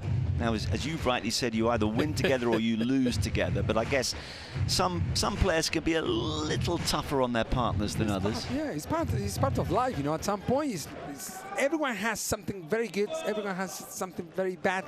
And you know, but doesn't mean that this is bad, you know. The thing is to find the right partner for this. Because if you are playing with someone who doesn't like a partner who is demanding, then it's not the partner to have around. The good thing about being Chingoto, being kind of players like Dineno, is that you can adapt to any player. So then, the emotional part of the game, you don't care. You just care about the tactical part of the game. Yeah. Well, he's quite tough on himself as well as Paquito. If he loses, he has a cold shower. Don't fancy that. His parents, they gave him one word of advice. It wasn't about paddle, they said study.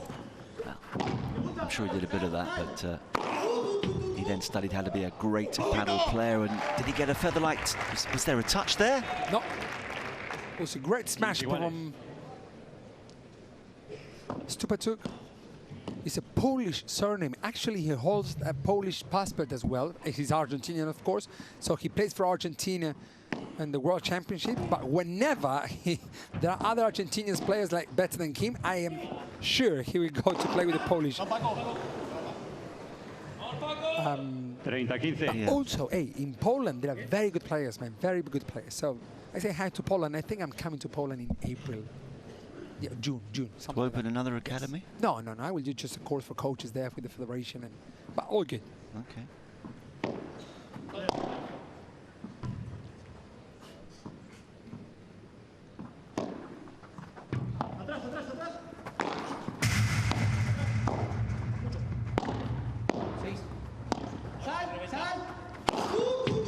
Oh. Well,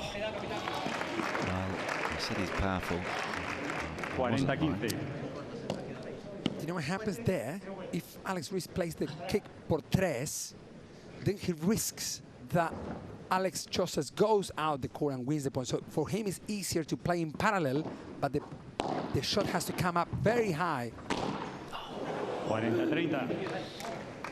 I can't believe he did that. 40-30 still.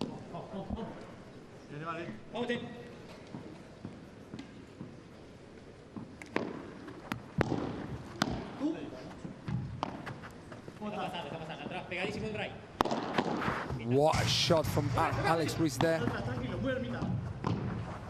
Look at the sidewall shot. Wow.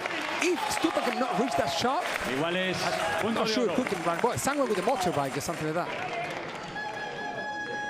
Al resto. And the first. We haven't waited long for another one, but I like these golden points. The thing is that if we play with Jews, like in the current circuit, then perhaps it could be like in the same game, you are going and coming again, going advantage, go advantage, Jews. It can go on. Yes. It can go on, can't it? That's why Hexagon is very exciting. Oh, it's gone long. Well, hey, 2-0. Ruiz, Stupasuk, 2 juegos a 0 a su favor. Oh, Primer set. he's not happy there. Just off camera for a moment.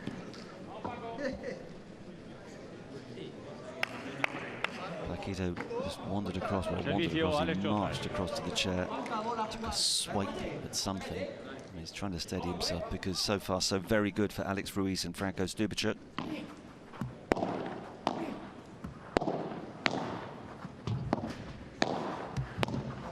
What a volleys from the two players. Yellow. Yeah, go and stand in the corner. That's what he made him do there. Well, just about got to it.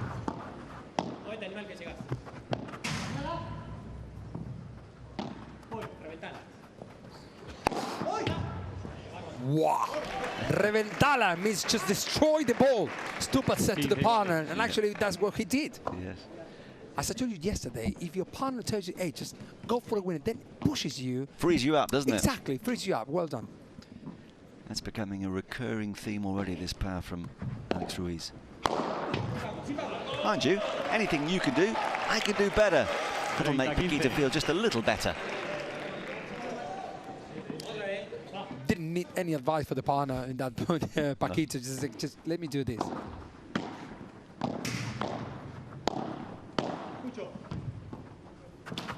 Not touch the net, Paquita there.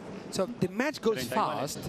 I told you, do you remember? I told you the matches will go a little bit faster just because all the players, unless, I would say, unless Stupa perhaps, is a little bit kind of not much intention behind every shot. He doesn't risk much, but the other players do. So that's why it will be spectacular and shorter than other matches that we have just seen, perhaps. Okay, yeah, well, it's certainly spectacular, but it's not going the way that Navarro and Chozas wanted. A breakdown and facing more break points. Oh, well, he went for it. Now he goes again. What have we got? What's this called? That sound is golden point. Hey, listen, how long ago was the other golden point? Was like 1.5, 2 minutes? Is it written into the contract that every single game has to go to a golden point tonight?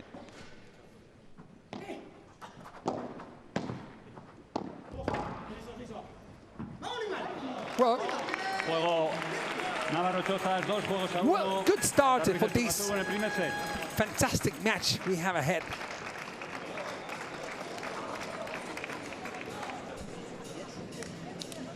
Well, a little relief, I suspect, there for Paquito Navarro and Alex Chozas, because if that golden point had gone against them, they would be already having to climb a pretty steep mountain to get back into this opening set.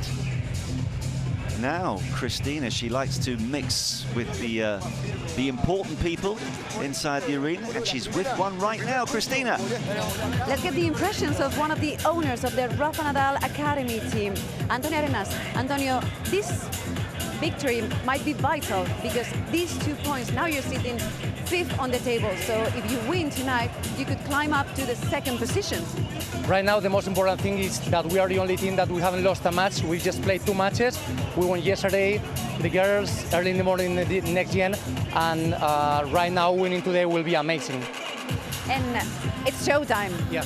This is going to be one of the most spectacular matches of the Hexagon Cup. I mean, Stupa and Alex played amazing last year. They reached the final. They lost having match point, and this year they come with, with the ambition of the revenge, and that's why they want to win their first match today.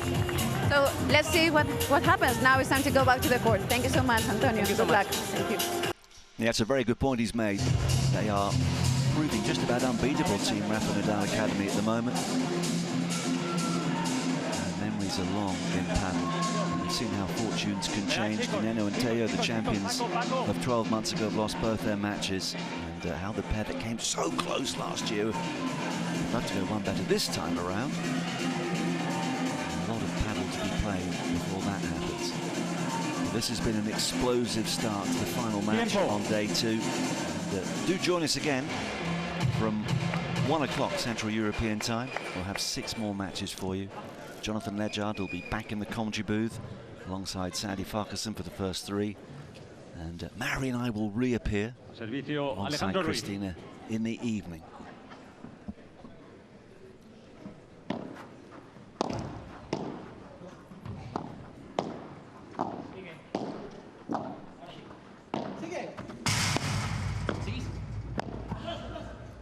these angles. Wow, the ruler there from Stupa. Super difficult in the air. You move it in the air and he playing with the wrist. That shot slow. Too much. Crazy. The way they can change direction in the blink of an eye, the twist of a wrist, it's fantastic.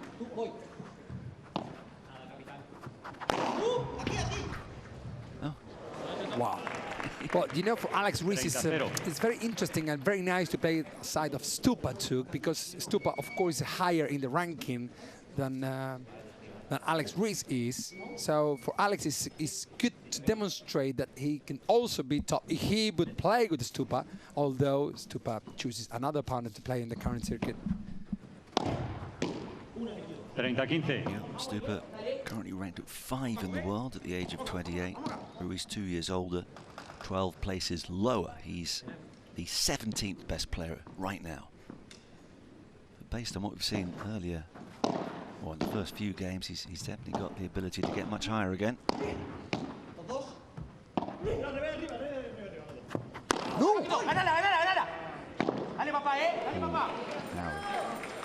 30 iguales. Wrong decision. Yeah, I think Stupa was quite far away from... Yeah. Unless he tries to hit the ball by 3, perhaps that... Yeah, perhaps the ball doesn't go out and his deciphers would be a little bit more business, perhaps. No, yes. Ah, what a change. So these players like Alex and Chosas and Paquito need these kind of tricky shots. So for the, you know, they become mentally much more ready for the show.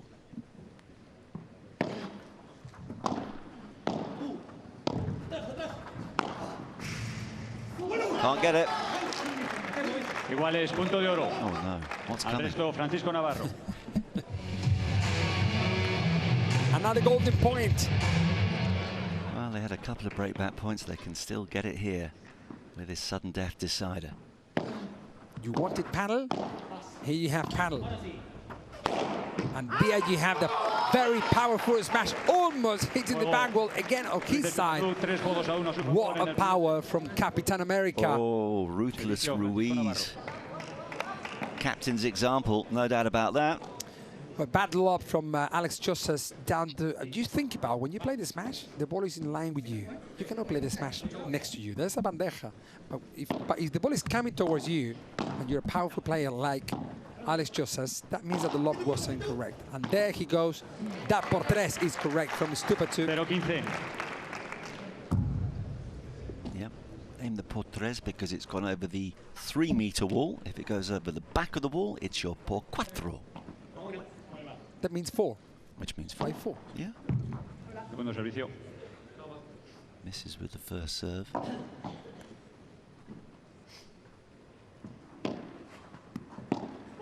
So he goes to the forehand serve for the yes, for the second serve. Yeah, only the first serve he would go for a backhand because naturally the backhand goes cross court. Great defense. Oh, amazing Chiquita from Stupa.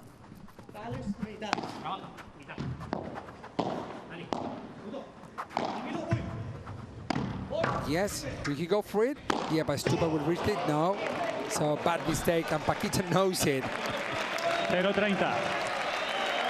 He's smiling, but behind that smile is another little Paquito who is not smiling much. No. So he can be smiling now, but perhaps within a minute, he can be very frustrated. Well, he doesn't want to have a cold shower, which of course he'll force himself to have if he loses. So keep those to a minimum.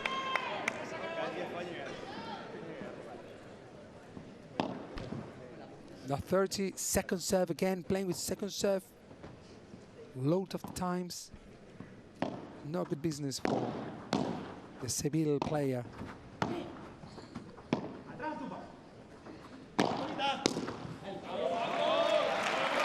It's more like it.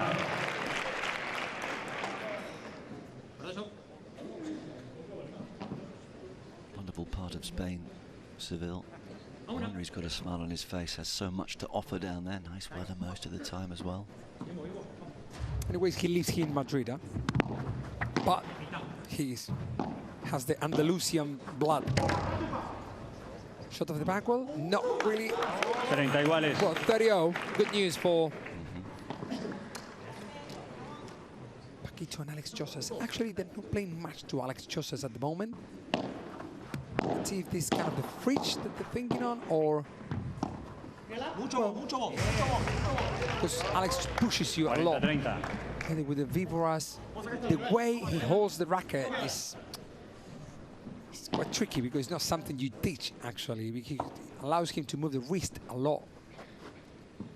Fair to say that Josas had a disappointing 2024, one or two off-court issues as well. He was switching promoters and sponsors, had a few things to think about last year, didn't he? Yes. Big troubles, but now everything is sorted, so all good. Hola a todos, ¿qué tal? Quería invitaros. Nothing stupid to do about that. The crowd's getting excited because on the big screens, Rafael Nadal is saying hello and reflecting on some of his great triumphs in Madrid in particular. I mentioned that he won indoors here, and on several occasions he was the champion when the Madrid Masters went onto the clay.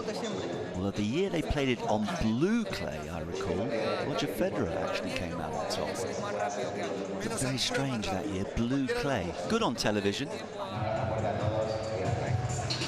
Jon Tiriac, the great promoter, had the idea to change the colour of clay from orange to blue that year. One of the few occasions that Rafa didn't triumph, but he loves paddle. He loves football, of course, he's a massive Real Madrid fan. And his sister Maribel will be very, very happy with the way Team Rafa Nadal Academy have started the 2025 Alpine Hexagon Cup. If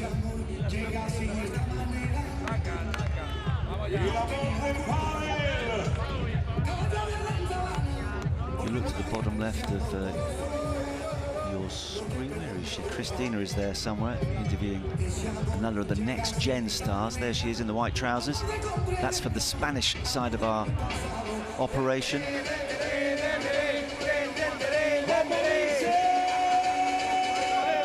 I wonder if she gets paid twice, Mary. What do you think?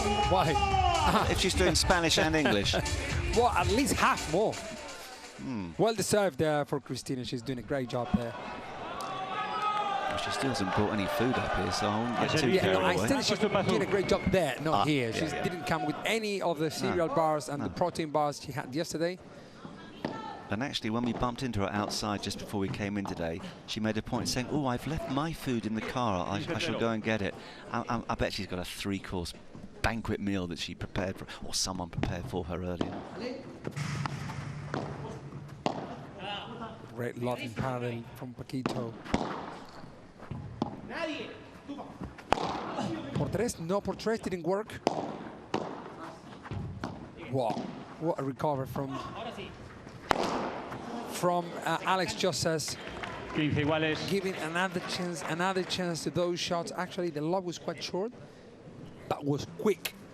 If it's short and gives Alex Ruiz a chance, I mean time, Alex Ruiz will play an amazing smash. But that shot didn't give Alex Ruiz any time. 30-15. It was out. It was out.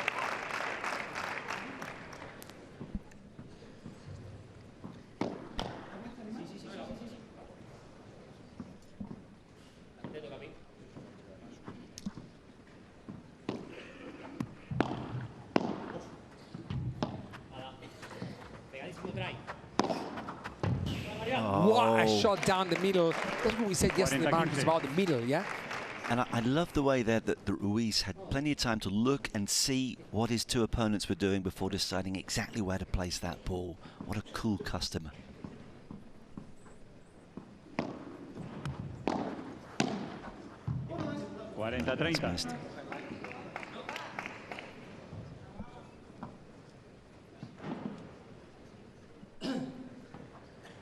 Just wants to change the ball. Of course, you have to go out of the court. No ball boys or ball girls, understandably, inside the court. That would be awkward.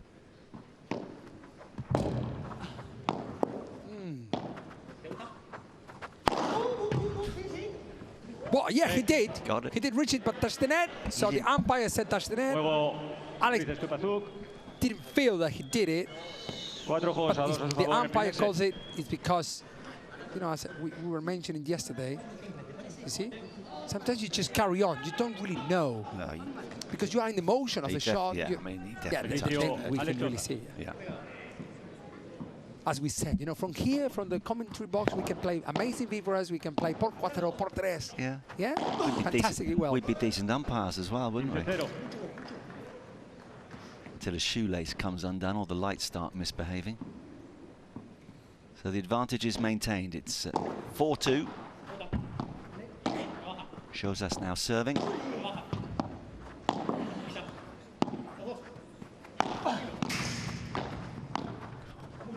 Shovels that back into play somehow. What a movement from Stupa, playing amazing, amazing. I mean, for those who don't really understand the game and just only want to smash and they hate the ball from wherever, just have a look on this last point and how Stupa made Paquito to run all over the court and just won with his nice and slice. This is like chess. He was playing chess at that point. He did a checkmate at the right moment. Good serve, though. Gets the cheaper point, but yeah, it's fun to watch Stupa because he's always moving. We know he's quick. We know he's got very keen reflexes and he's powerful, but constantly on his toes. Paquito goes for it. No. He couldn't catch it that fly. 40-15. Thought he was going to get that, but not quite. People cheering for Paquito. We in Spain, don't forget. Paquito is the Spanish star for Padel. But he's got that. He cannot even walk in the city center of Madrid. Everyone will come to take a picture with him. Lovely cheeky smile, hasn't he? Yes, he's a funny boy. Wow, Paquito, what a change of rhythm at this point. Fantastic, very good win for them. Para Luis Estupatú, en el primer set. Cambio de bolas.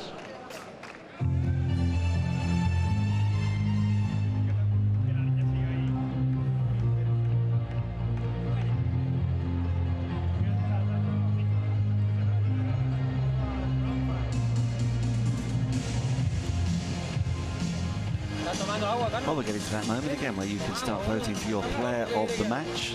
That's the QR code, which I'm sure has become familiar to you by now. Earlier, Arturo Cuello was voted POTM for the second match running. He was a winner this time around. This will be a tough one to call. There have been glimpses of brilliance from all four of those out on court at the moment. Mary now listening to the latest instructions from the coaches. Si Pacquiao está más adelante, la bloquea Paco. Él juega un poquito más retrasado. Por ahí ese es el problema. Bueno, si querés salir de pared, soy un poquito al medio y vos un poquito más retrasado mío.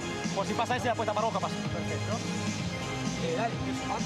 I'll tell you what they're talking now, but the most important thing is that is Juan Martín Diaz, the one with glasses. For those who don't know, well, there are both of them with glasses, but the tallest one, the one without the cap, is Juan Martín Diaz, ex-#1 in the world during 13 years in a row, partnering with Bela Astegui, with Bela. Juan Martín Diaz is the stars of stars, people who made this sport bigger worldwide, and now his residence in Miami. They were talking actually who's going to block the shots down the middle, because Stupa and Ruiz are not playing many lobs when they're at the net, so that's okay. Paquito will play slightly more in front to block those shots, and if they play a lob to Paquito, he will just kick easy as he does, and if they play a lob to Josas will be more ready at the bandeja or víbora position rather than be close to the net. More or less what they were talking about tactically, how to play this match, because they're struggling a little bit with one breakdown. Did you play against those two greats when they ruled the world for 13 years? Well, actually, they played with me. Yeah, that's how we had. Actually, I was playing with Juan Martín Diaz last week in Miami, and man, I promise you, I don't really see much difference than when he was #1 in the world. Wow. I mean, when I was competing, you know. Nowadays, he competes here.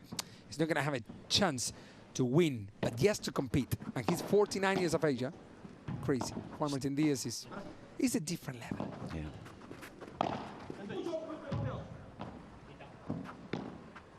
Yes, Paquito's going a little bit forward, as they mentioned before, as I told you, as they were talking. Wow, Paquito. He couldn't stand up there. Incredible. Incredible reflex falling at the net. 15-0. Hope he hasn't hurt himself.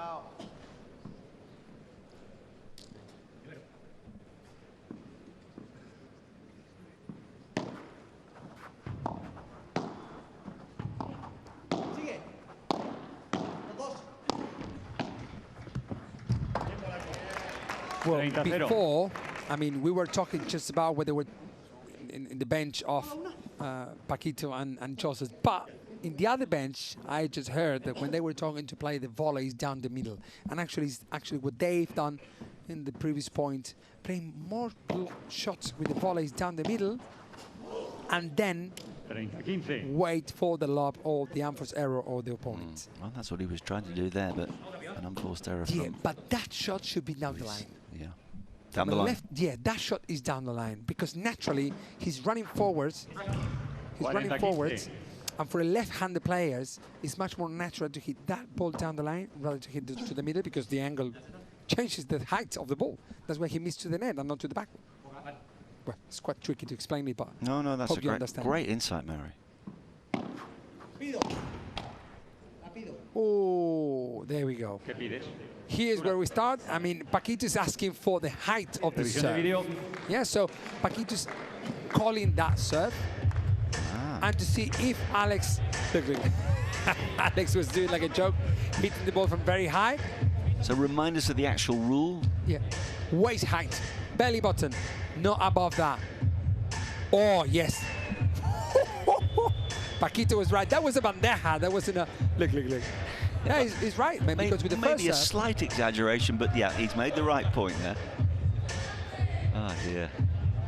he's doing it at the right point, because at this stage of the match, now that Alex Willis will lose this, then will put him in a little bit uncomfortable position when he serves. Yeah, I was going to say that'll play on his mind a bit, won't it? Exactly. I guess it's like a bent arm when you're bowling in cricket, which I keep referring to, and I'm going to teach you the rules of cricket. Also, you know, foot faults in tennis, those little things can start to eat away at you a bit. A little nugget can help. And so he has to go with the second serve now. Can interfere not only on his serve, but also in his game. That is Padel about, you know?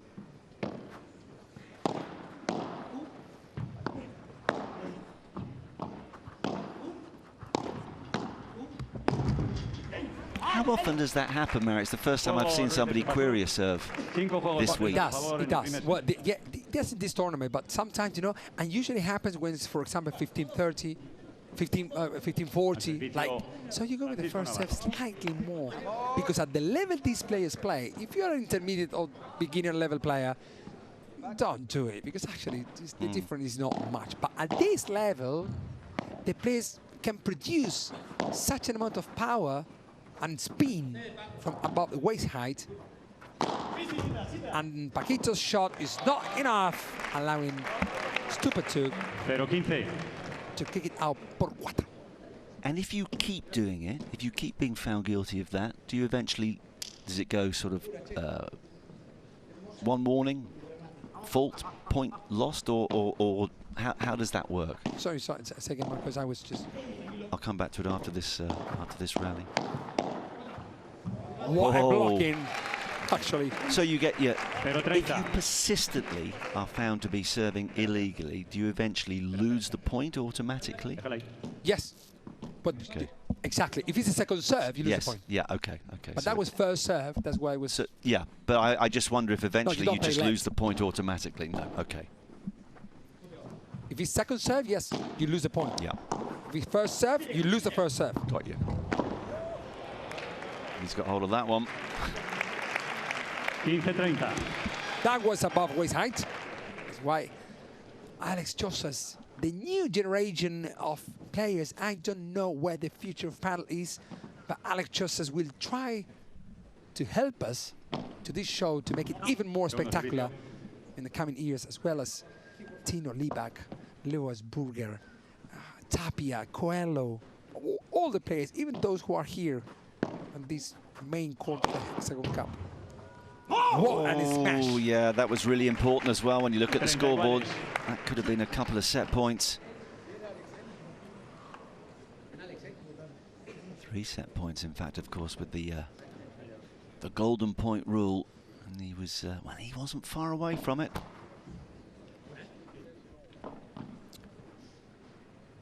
But instead of being 15-40, we're back at 30 all.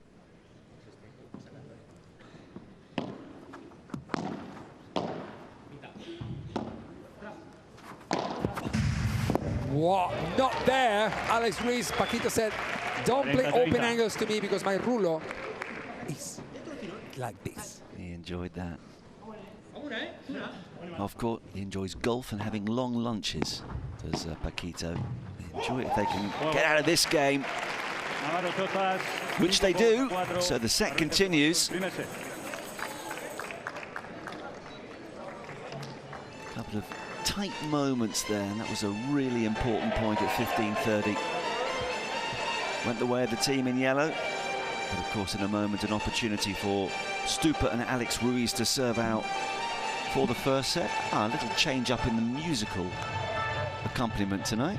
Well, the thing is that, you know, in Spain we are, you know, it's the bullfighters stuff, and this song is very common, even though in many of the regions in Spain they're not allowed anymore, just because, you know, for the animal stuff. I think it makes a lot of sense, but culture-wise, it's still in some places, and that's why now, you know, they say.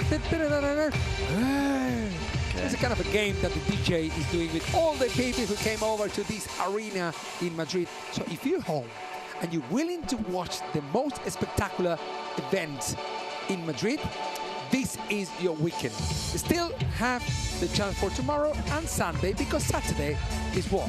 It's a complete sellout, Mary. So, do we have space here to come over and to the commentary? Well, I guess we could squeeze somebody in. Yes. If they bring food. Hopefully. You ever been to Pamplona? No, I haven't. My wife did, but I haven't. Would you run with the bulls? No. Madness, no. eh? No.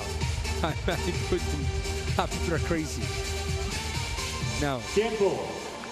I just run behind the ball because I love this quarterfinal. Not the ball, no, the bull, but the ball. Not the ball, but the bull. Keep away from the bull.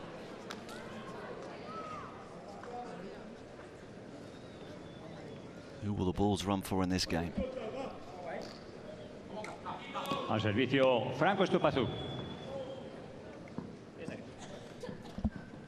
So, here is Stupa serving for the first set at 5-4. Yes, this is the moment where you regret of losing the first game. Do you know what I mean? Because 5-4 down for Paquito and Alex Josas, who have doing a great job, but in the beginning they didn't, and now, you know, they're going to pay the bills. 30-11 is going quite quick. Yeah.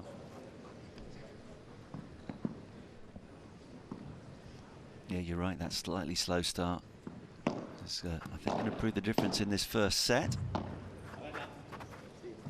40-0. In the blink of an eye, 4 set points.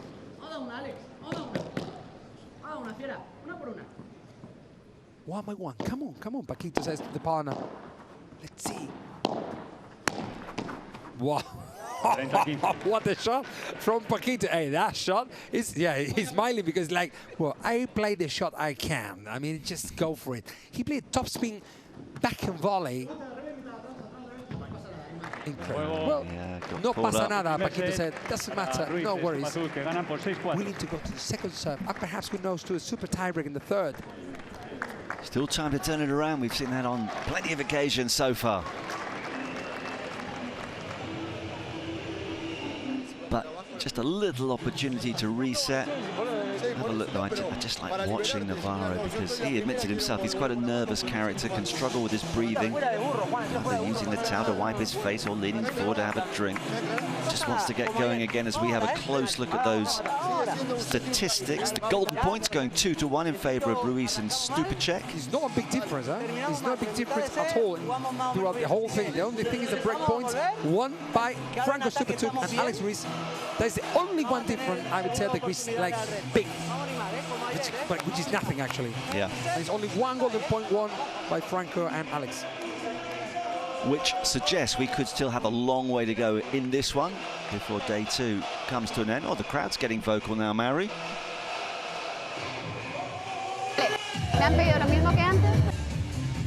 Oh, Christina has got super David Villa with her. A former world champion with Spain, David Villa, the greatest. So, David, there's like a love affair between paddle and football. It's great. It's a sport that I like a lot. I play when I was retired, and I enjoy a lot watching also. And it's great to be here because many talent here in the paddle, and enjoy a lot the night. The top players from the world are here, and it has nothing to do when you watch it on TV. That compared here is much faster, much more dynamic, right? Of course, they are professional. They are top players. They are one of the best players in their sport, so it's totally different. We play for enjoy, they play for win, and you know, it's totally different, but it's great to be here to watch this kind of sportmen playing paddle and play very well. And very quickly, we have Lewandowski and Kun Agüero with 2 different teams. How about you, maybe next year? Maybe next year. I am supporting Rafa Nadal here because we have many things with Rafa in our lives, and I support the Rafa Nadal team, but you never know, probably the next year, yeah. So we will wait for you next year. Thank you, David Villa. Oh, great stuff, Christina. Okay, we could well have another team in 12 months' time. What a player David Villa was, by the way. 59 goals in 98 games for Spain and 330 goals in more than 600 games. I think they may just be league goals as well for the various different clubs he played for. Oof, that flew. 15-0. He played for Sporting Gijón, Real Zaragoza, Valencia, Barcelona, Atletico Madrid. Then he went to New York for a while. He went on loan in Melbourne, and he also played in Japan. So he's a globetrotter and a paddle convert like so many other footballers. Great to hear from him.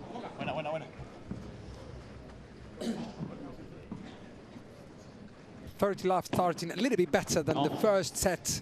Paquito and Alex Chosa, they need a little nice motivational point. You know what I mean? I mean, 1 point that comes to them, like when people start like, what? That's what they need. They don't need these. No, they definitely don't need that. No, in the other way around, because then it's like they activate the button off. Boom. Paquito mode. Well, we heard earlier that Stupa wanted to be a footballer. Perhaps he's getting extra inspiration knowing the likes of David Villa are watching today. Oh. 40-15.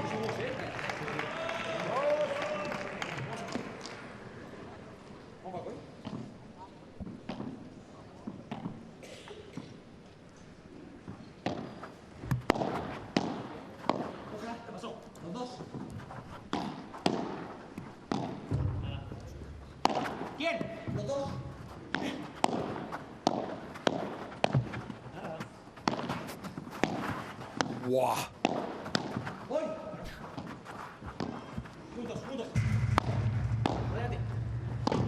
No way, no way. What Paquito just did with... No! Amazing stuff we're watching here. This is spectacular. It's a show. This is no panel. It's just another thing. It's fantastic sport. Yeah, taken to another dimension. No way. That shows how the players are at this moment of the match. On fire, 4 of them. 4 of them on fire, but Paquito is even more. Well, he did so many special things in that point. I think it's fair to say, you know, from a neutral perspective, he definitely deserved to win it. 100% agree with you. And actually, as I told you before, you see, look at the body language in that point. Supporting his partner and say, hey, here I am, Paquito Navarro on fire. Yeah. Actually, you know that song? Na, na, na, na, yeah, Paquito is on fire. Na, na, na. They sing that song when he, well, yeah. It's not on my my iPod collection, but I want to hear more of it. And I want everyone to vote for their player of the match. I mean, in terms of just being a magnificent character, I reckon Navarro would win every time, but the choice is yours. So use that QR code. Difficult one tonight, and there could still be a very long way to go. Navarro shows us looking to bounce back from losing the first set.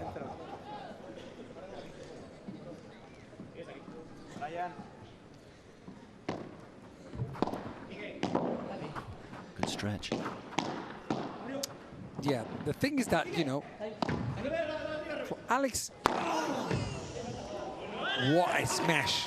Man, I thought that smash wouldn't be a good decision making. And Franco, from there, he said, Mauri, just shut up. Yeah. Have a look at this. I know what I'm doing. Yes. I mean, for Paquito and Alex Ruiz, it could be quite tricky because they're kind of very aggressive, because they're tricky players, because they move the wrist a lot. They can reach this kind of shots and do this kind of shots like now because, you know, they move the wrist a lot. Yeah. The way even how they hold the racket, very low, allowing them to move the wrist much more. Beautifully controlled, though, the wrist movement and a fabulous volley to win that point. Yeah, that is a talent that you cannot really coach. That comes naturally with the players. But on the other hand, we got Stupa and Alex Ruiz, who are both very conservative players. And actually, those who love hitting the portres, the kick portres, you also can train that shot that actually Stupa just played, which is a shot that you don't know if the ball is going to go portres or not. But if the ball hits the siphons, it becomes very unpredictable. Yeah, absolutely. Even for Paquito. Yeah, that fence can lead to all sorts of things. Oh! 30 iguales. Enjoy that.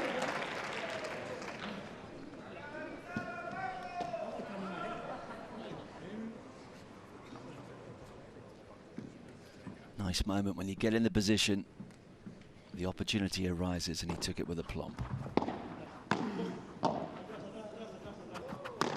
It's very difficult what Paquito just did, you know, to play that long, to stupid to, with a half volley, just with his wrist movement. It's something you cannot teach, you know. Well, that error has brought up a couple of breakpoint opportunities for Navarro and Chozas. Wow. It's a good way to snuff out one of them, but we know what that leads to. I know that town. The golden point as the snitch does its very quick circumference of the court.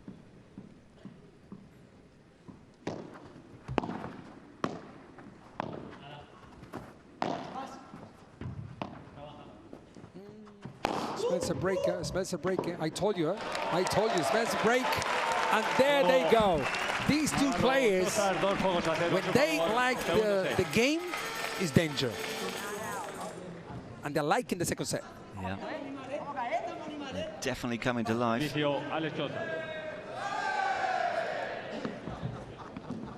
That's a nice smile. Nearly as wide as the one that his partner has on his face almost the whole time. Huh? We got a break. You got to stay focused. Yes. No, but that show was a misunderstanding because they don't play together, and that show was perfectly to the middle. Actually, Alex just thought that Paquito would reach that shot because he didn't. Alex wasn't ready for that shot. Nice Vibra across court. And beautiful smash straight after. You see, when they're on fire, things go like very quick. Yeah. There's so many winners, one next to the other. You see, drop shots, Vibras.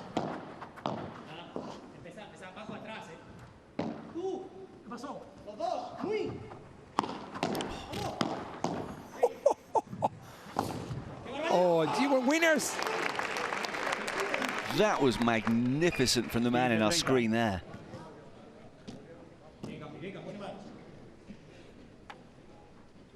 Stood tall, it's finding the edge. You know, it's finding when to stop the amount of winners you play, when to stop. You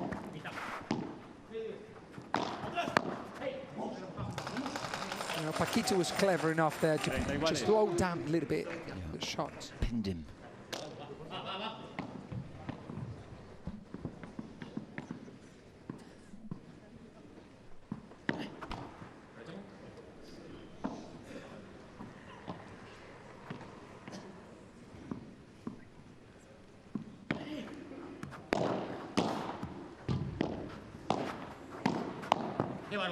No. 30-40. 30-40, yeah? Yeah, well, I mean, they lost the first point of this game. Weren't we talking earlier about the percentage of winning a game if you win the first point on serve? But of course, if you don't, it's against you. Break back opportunities. And they always play the same, you know, it's 85% correct. And that is giving them the break back. And let's see what happens straight after.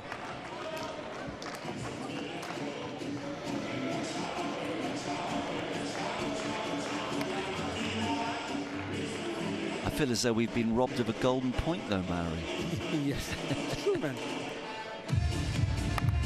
So the plot thickens, and you know, it's Madrid. You can go as late as you like, and actually, it's only just after 11 p.m. local time. I think the big crowd inside the Madrid Arena would quite like a super tie-break to wrap up proceedings on day 2. Another little change in the musical terms. Is this one of your favourites? Not really. No, but I didn't think it would be. I like the Italian food, actually. But not this music. Anyways, it's fine. I like everything.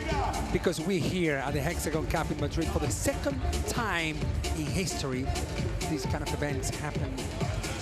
Team events, which are also leading the market of Padel worldwide. With all of the players, the best players in the world, the best rackets in the world are here in this purple heart of Padel. I actually love that. Last year I was playing, this year I didn't yet, I haven't yet, but last year I was playing a match there in the central court in the morning time. But we're gonna wait a little bit longer, perhaps I have the chance to play tomorrow. I'll let you know what's the feeling. Well, give me the time, I'll be there, filming it all.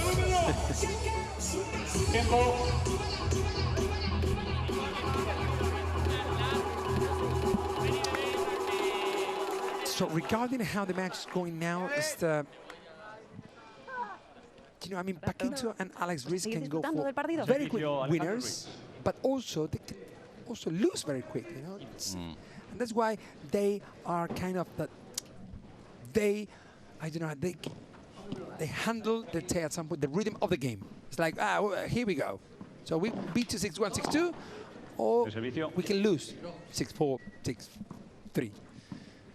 Well, it keeps us all guessing. Back on serve, it's 1-2, Ruiz with the serve.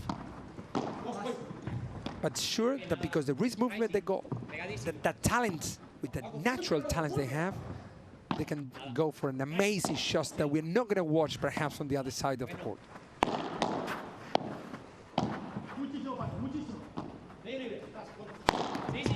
Down the line. No por cuatro. That'll do. 15-0. If at first you don't succeed, Pau wins that point. Critical stage in the contest.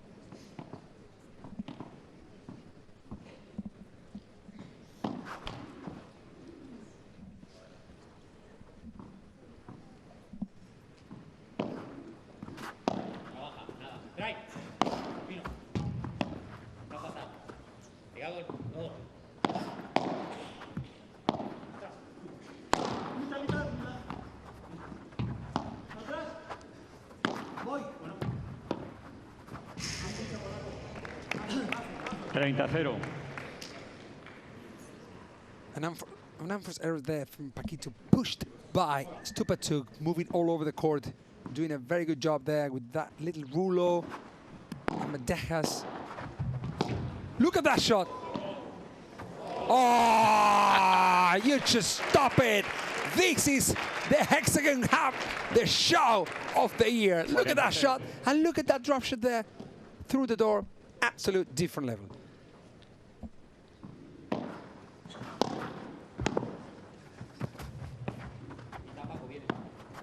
Chiquita, chiquita, chiquita. And this chiquita didn't work. The net stopped. Dos juegos iguales, segundo set. The ball from Paquito Navarro. Servicio I Francisco would Navarro. just say something in Spanish. Para todos aquellos que están mirando esta transmisión también, si quieren, también hay otra transmisión en español porque veo que están confundiendo un poquito así. Oh my goodness. No se preocupen. Un abrazo grande para todos los que están ahí igualmente viendo esta transmisión en inglés. Marcus, we're back to you. 15-0. Yes. That was a bit quick.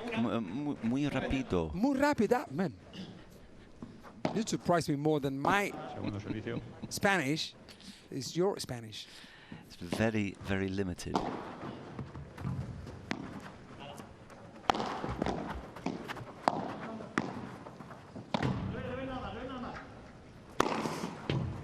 Will Paquito hit it out? Yes, he did.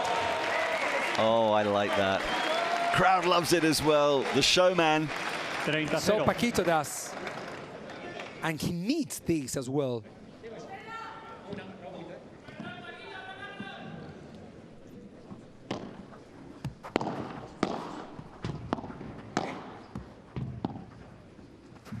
That was out. 40-0. Yeah, just caught the edge of the wall, of the side wall.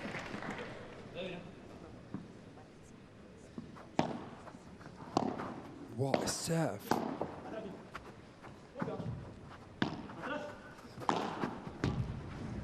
Fantastic por tres from Stupa.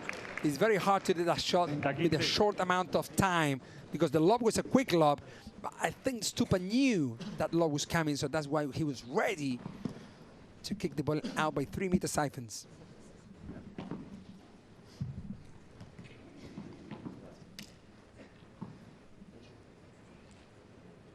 Just looking at the schedule for tomorrow, which I will give you. Reasons for Navarro to win as quickly as he possibly can here. 3 juegos a 2 a su favor en el segundo set.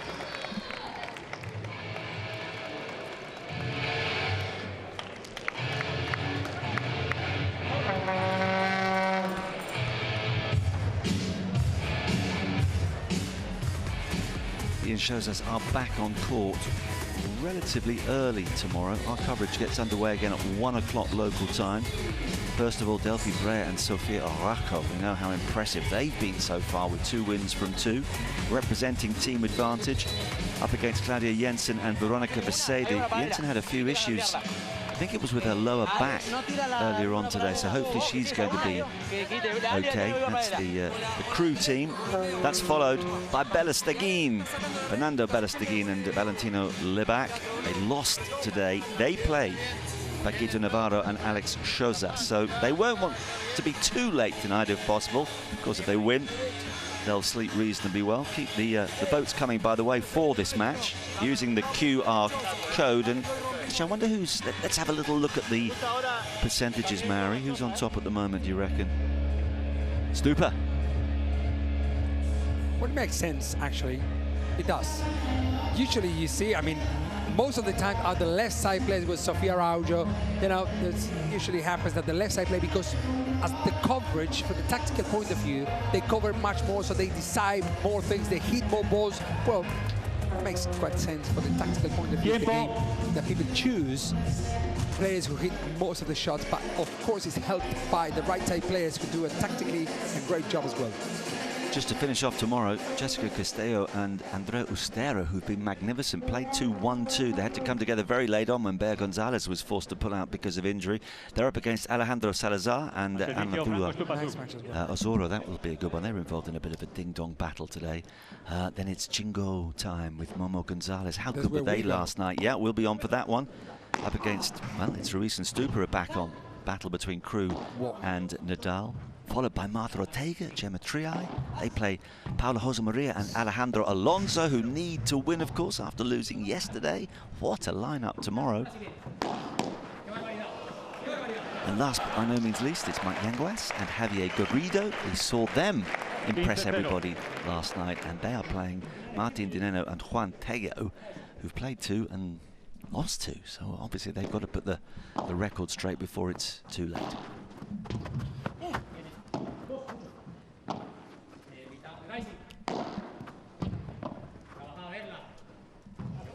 30-0.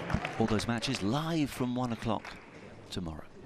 A great recap, Marcus. Thank you. Fantastic.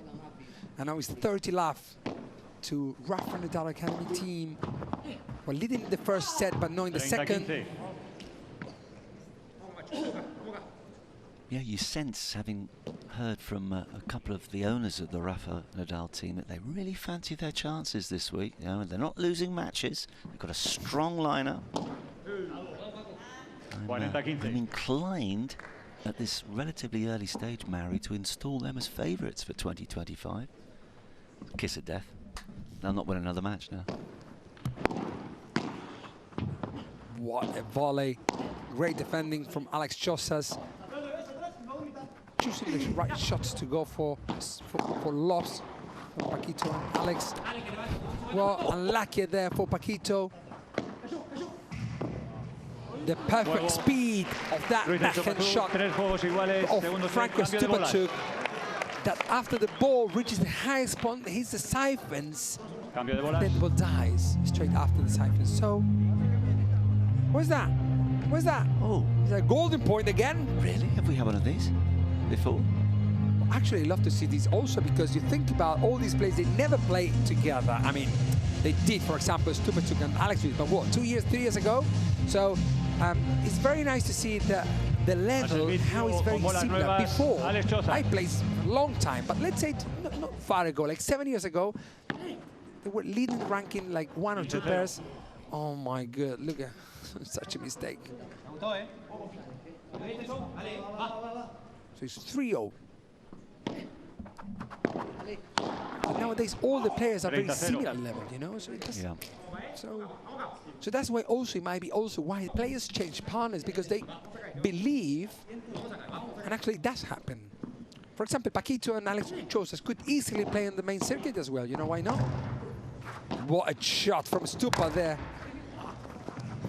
Oh, that was lovely. A little lob, allowing Stupa to get time enough to get on board. Wasn't enough. Pesky fence. Paquito and Chosas are getting quicker the games when they serve than Alex Ruiz and Stupa, so which is a good news.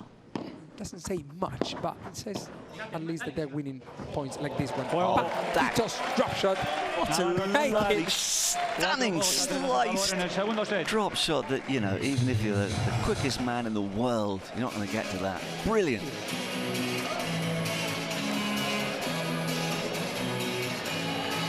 That's what we keep saying. It's the wonderful contrast, the power, the ridiculous power that sees the ball flying out of the court with those wonderful little touches of brilliance. You need everything. Yeah, you need to make sure as well that when you play that shot, just try to pat it a little bit, so in order the ball bounces and kind of stays there on the back. Yeah. To also not allowing the player, the opponent player, to get time available to reach that shot at least comfortably. También a una, me gusta tirarla también vos, que subas también vos, vamos los dos. Vamos, vamos, vamos. A mí me encanta. Vamos los dos, te acompaño. Una y una, y la bloquea y ya ganamos ahí. Vamos a hacer esto así. Sí. Aparte, ¿hace cuánto que no le pega? ¿Recién? Vale, Alex. Sí, ahora ya está pegando menos. Ya acabó el punto y la empujó. Energetic team talk, Mary. Yeah, well, actually they say, okay, if we go to the net, we go both of us. Alex Chosas is asking to Paquito, hey, don't let me be on my own at the net. Let's just both of us go very close to the net. And actually, they said as well, how many lobs we just played to Alex Ruiz that he didn't smash. So let's play a high lob to Alex Ruiz and go forward to block his bandeja of Rivera in order to reach the net position more comfortably. Rafa's sister. Yeah, he's there talking to the doctor. Yeah, Martita Ortega from Madrid. We heard from Maribel last night. Of course, for so many years, she followed her brother. So many of his successes all around the world, but some of the sweetest in Madrid.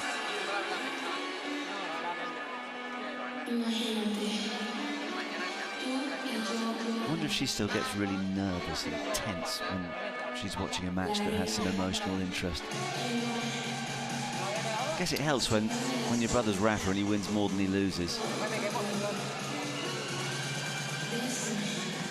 Alex Ruiz was in the toilet, I believe. chance. Tiempo. You know, for there, you said today about granting, how to say, when the players shout or when they hit the ball. hindrance rule. Yeah, exactly. Yeah, the grunting. So there are no big rules about that, but the umpires can really jump on the game if that happens. But you know, for example, a year ago happened, or 2 years ago, when Ale Galán and LeBron played together. Not players who are in this competition, but you know, it happened that they went to toilet like 7 times. What? In one set, actually, yeah. And they were losing 4-0 in the third set, but then actually they won against Tapia and Sancho Gutierrez, and that was crazy because, you know, everyone was talking about that later, and it's like, well, there is no rule for that. Is there any rule? Or maybe they'd eaten something horrible the night before. Can we give them the benefit of the doubt? 7 times in one set's a bit much. Actually, in every single change. Great reactions there from Malaga. Wow, yes. Wow, fantastic. Change of direction. That shot, Stupa took.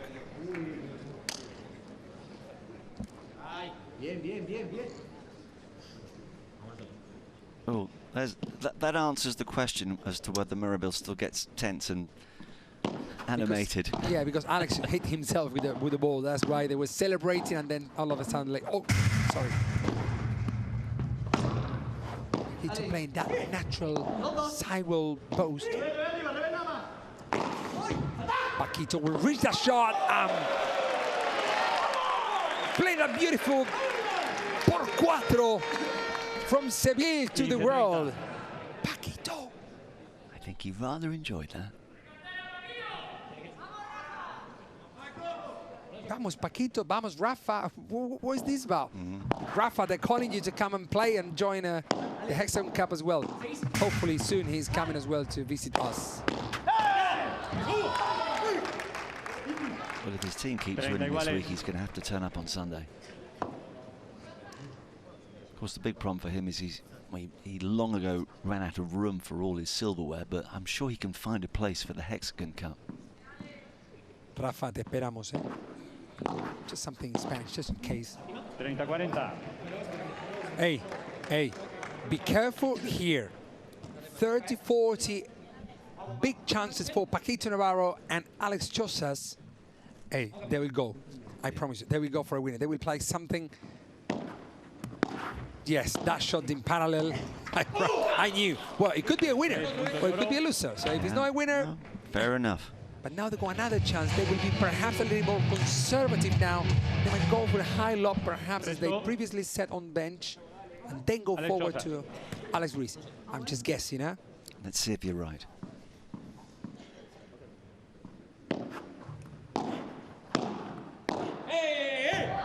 Oh. That should have been a lob. That's 2 points that they want back. Bad news to be 4-0 against Stupa and Alex Ruiz, who don't make those unforced errors. You know what I mean? So what I mean is that players like Paquito and Alex Chozas could be that they lost the match. You know, but but if that happens to Stupa and Alex Ruiz, they didn't lose. Paquito and Alex won. Do you know what I mean? That's the big difference between these 4 players.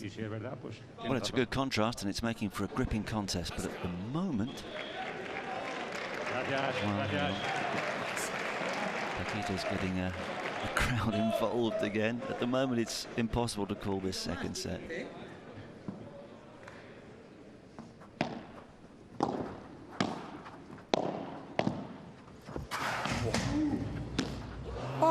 That was por cuatro, but without a bounce, and doesn't work in panel. No. Actually, I do that shot quite well. I do actually. Yeah. But I understand that you're looking to get the top of the rack, which is why it can happen kind of when it flies off the very top of the racket like that. And even more if you hold the racket like Alex Chozas, which is, you know, very wristy, you know.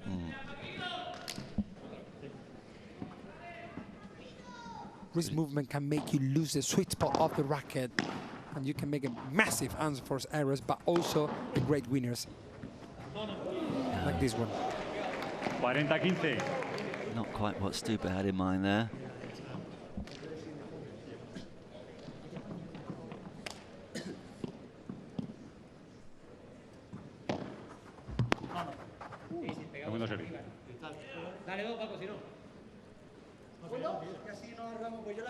Called it. What did he say? No, what happened is that the ball hit like between the fence and the sidewall. Yet the sound of the fence made Stupatuk and Alex Rees to say, yeah, and Paquito becomes very emotional with these situations, and so they call it out. Yeah. But Stupatuk said, "Hey, Paquito, but if you're doubting," and Paquito says, "Yeah. Don't let the umpire to decide. Let's decide between 4 of us because actually it's in." Oh, that's but I don't want to get involved in the umpire and start asking them. So just, Yeah, that's the way to do it. Yes, but now the alarms is complete in the other side. Alejandro Ruiz. And this could be a very bad news. Yes. And you could see in the body language of Paquito as well, like frustrated, like, oh, really, we have to work. To wake up at 7 to work? Well, they've blown a couple of other opportunities. This is absolutely massive now. 4 apiece in the second set on the Navarro serve. The golden point. Por favor. And at a key moment in the contest, a couple of gentlemen have decided to just wander along. I'm laughing because Stupa took it. No worries, it doesn't matter. It's just a golden point. Yeah, that was awkward.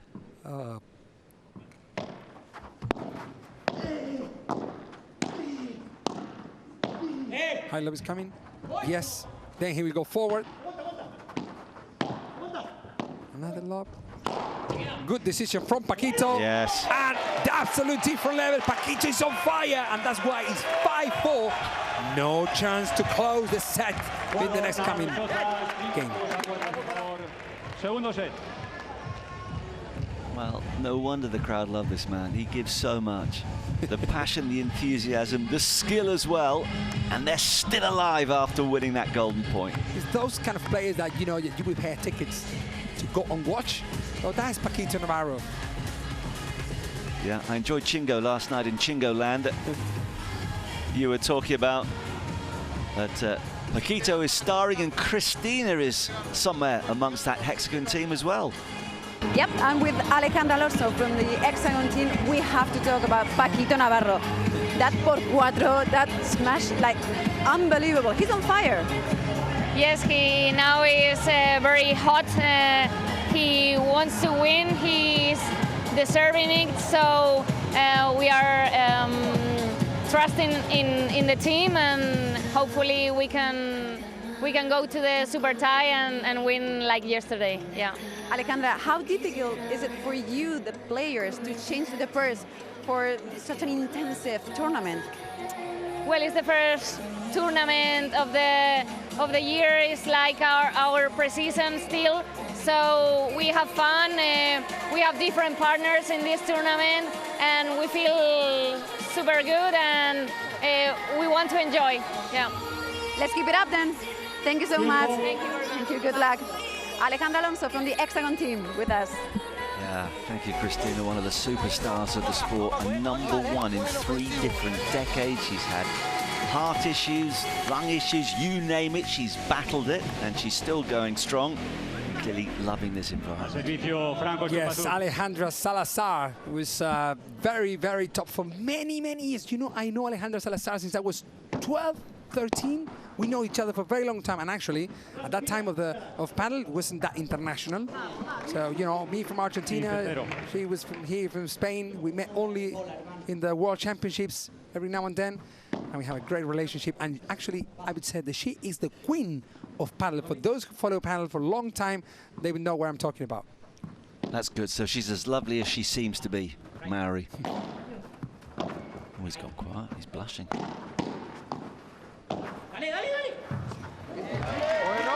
Fantastic slow shot there down the middle. Pepino. Be careful here, because I think that we could also have a super tiebreak third set. As almost every match at the Hexagon Cup. Well, absolutely. And Alejandra herself was involved in one of those earlier today. Strange match, that one, actually. She was partnering, or she is partnering this week, Aranzazu Ozoro. And they're up against Claudia Fernandez and Tamaro Icadu, who won the first set 6-love. and you're thinking, but back came the Queen, as Mary described it, to win the second 6-4. They eventually went down by 10 points to 5 in a super tiebreak. Who won the match? The others, Claudia Fernandez and Tamara Ricardo. You know how we call Alejandra? Bandejandra, because the bandeja. He has one of the best bandejas in the whole circuit. Oh, round 30-0. The top of the tape can be your toughest opponent.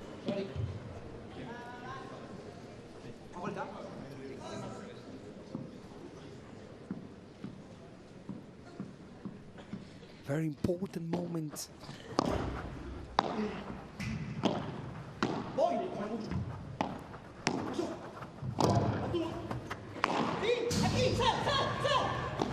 No, no, no, no, no, no, no. Stop it. This is Alex Josas. What a shot from outside the court, from door to door. That shot is absolutely fantastic. What a point. Look at that, look at that, look at that. I mean, this is from another world. Hey, that wrist movement could have made that shot out as well, you know, but when he's in, it's like, it's a highlight.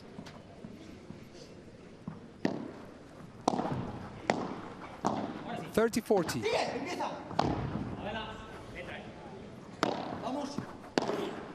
Are you ready? It's gonna be a set? Maybe. Not really. It's cheers and still. Golden point. It's me. Well, there are golden points and there are golden points. The difference between the set and 5-all. It's obvious. It's nerve-wracking if you're involved. Right, what's the tactic here? Are you cautious? You go for it. Well, knowing Paquito and Alex, I more or less know what it could be.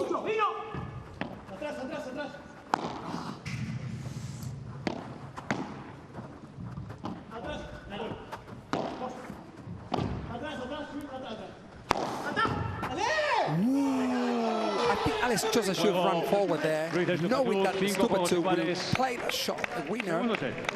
This is 5-0, we still in the second set.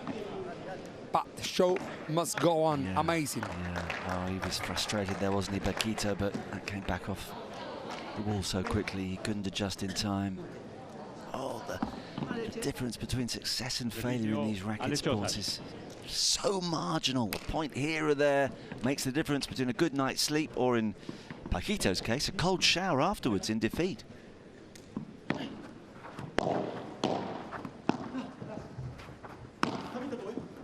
Vibra slow to the middle.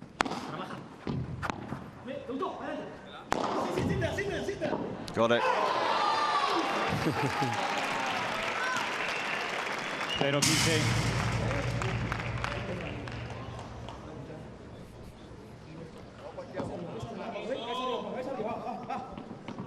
Well, he wanted to be a footballer, did Stupa, and he had the celebration there. He'd have looked good as a goal scorer.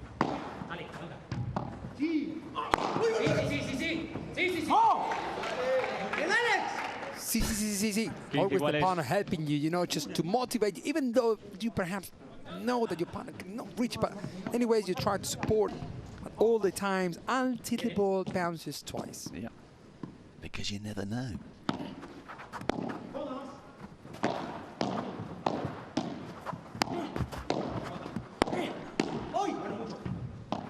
That volley with topspin is just something new. What is not new? Toca, Paquito. Yeah, I think he touched it. I think he did. Yeah, he caught it. I think he did. Is there an invasion? And actually, no, but you can invade your opponent's side when the ball bounced in your side, you know? He should and be if the ball bounces and rebounds, no, but that's the net. Yeah, that's what the umpire called. Or if he didn't call, and now they see this, I don't know how the result of this is going to be, because they're talking about the review is that if he touched or if he didn't touch the ball. Yeah, he did. Well, he touched the ball, but, for sure. but did he touch the net? So I'm not sure if he did. What do you reckon? Yes. I mean, from this, you can know, but yeah. Well, with the right foot. I think he definitely touched the net, but he definitely touched the ball as well. Looks like the right foot just caught the bottom of the net. Yeah, exactly. Actually, he's talking about the... Yeah. Navarro toca la red. He touched the net. Yeah, he did. No, you can protest as much as you like, Paquito, but unfortunately, the evidence is there. Not clear for all to see, but clear enough. So remember that you lose when you challenge it, and you lose the challenge, then you got only one left. There are 2 per set.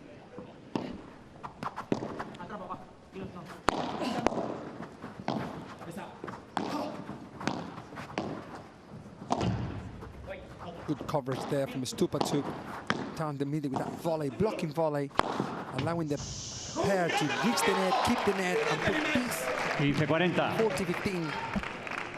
Yeah.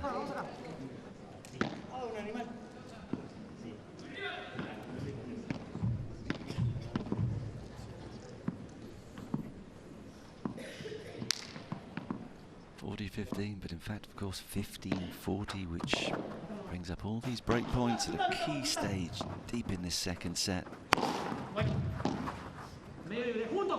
What a lot from Captain America. He said that's the way to say it's gonna be out. So you go to resume in it just means leave it. Got it. Okay. Lingo's easy. Still break points. No. That was long by quite a distance.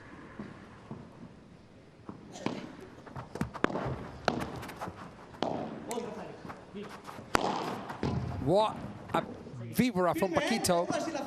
Enough. I don't care if you make a mistake, Paquito said to Chozas. No me importa si la fallas.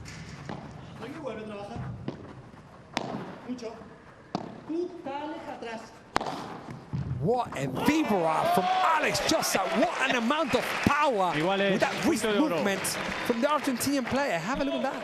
Well, I love it. He said, I don't mind if you make a mistake, but he'd rather he hit a winner, and that was exactly what he did. And that, of course, brings up a crucial golden point. We've had our fair share of those today. This is one of the most important.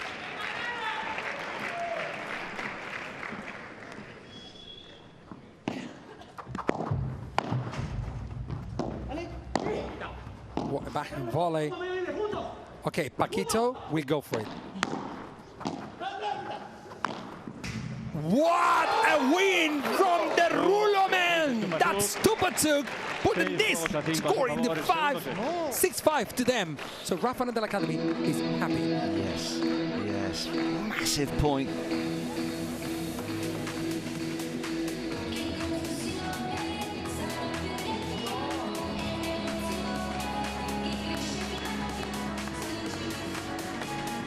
Well, it's a little too early to be celebrating. They've had a lot to celebrate so far today. Even more if you have these 2 players in front of you, you know. But, you know, that's why I said always. To go for many winners, it's better sometimes to be a steady player, conservative player who can not, because then when it's very tough, when the tough moments come, like 5-0, then, you know, risky or very aggressive doesn't really pay off. You know, it's more Chingoto life that makes paddle more entertaining. Then you can lose matches, yeah, but we give you more wins than loses, I promise you. I mean, it's a difficult balancing act, and I'm thinking back to one of the 3 Ps that we were discussing earlier, patience. And there's a time to be patient, but of course there's a time to really go for it as well. And now, look at that. Francisco, well, Paquito is on fire. He is. He's on fire, but he could also be heading to defeat. There is still time. There is still time to vote, though. There's the QR code. If you feel that doesn't fully represent what you've seen, and if you'd like to give Alex Chozas a little more percentage, I mean 2%, and he's played his part tonight. There is an opportunity before we conclude day 2. And there's a wonderfully vibrant atmosphere inside the stadium to see if these 2 can close it out and maintain the Rafa Nadal Academy's brilliant start to the Hexagon Cup 2025, sponsored by Alpine? Or will there be a sting in the tail? Can Navarro and Chozas choose something special?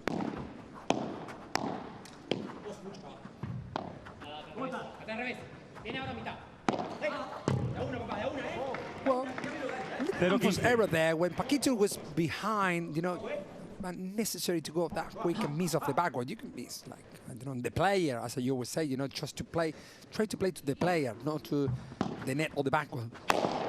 What little mistake now from Paquito. 15-0, that goes very quick. You know, these players are very spectacular. Great serve, to be fair to Paquito, so 3 points potentially. 3 points away from 2 points in terms of the competition.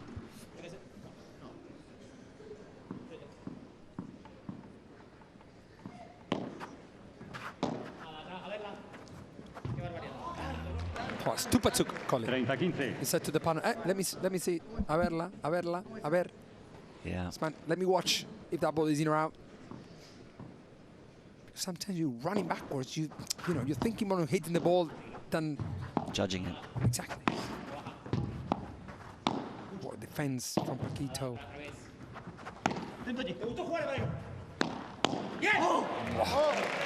If you like it, go a winner in parallel. Joseph said to Paquito, if you like it, go a winner in parallel. And that's actually what he did. I mean, this team communication, when it works, it's at this level, it's crazy. It's really because impressive. The short amount of time you have since the player hits the ball until you decide what to do is crazy.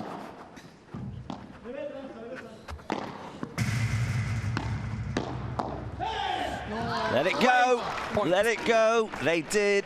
And now it's a match point for Alex Ruiz and Franco Stupacuk, who won and need this win for their team, Rafa Nadal Academy, here at the Hexagon Cup, the Purple Heart in the city center of Madrid. Someone's heart's going to get broken in a moment.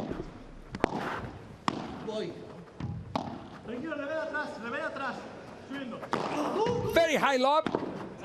Clever. No. Well, that would have been one heck of a way to finish off the match. I think Alex was a little late, decided to run out of the court. Now it's a golden point that Paquito Navarro calls it. Golden point could be the last point of the night, or it could tee us up for even more excitement. Of a tie break. And then it could also be a super tie break. But let's see what happens.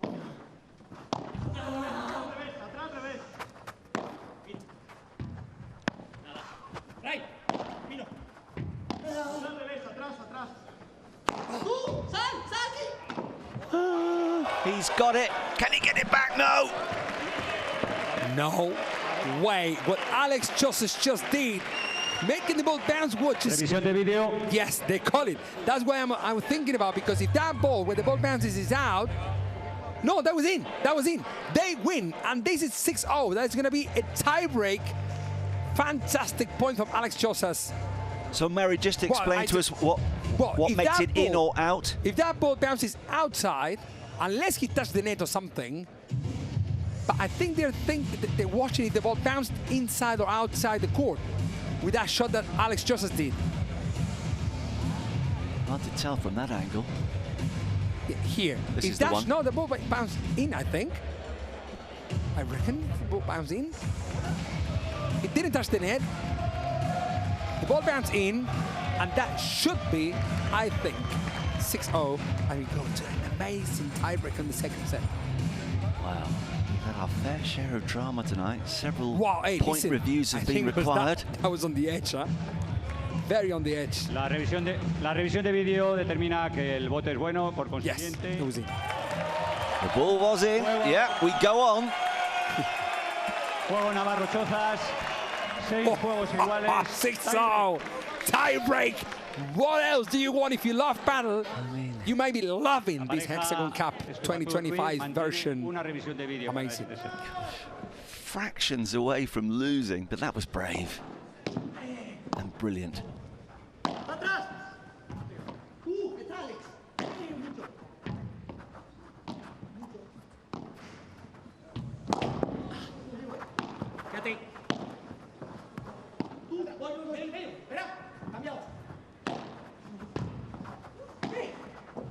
Yeah, it's the lefty player on the left side that is like, I don't know, how would you say when you're completely lost? It's like a horse in the roof of a supermarket. I don't know, something like that, you know?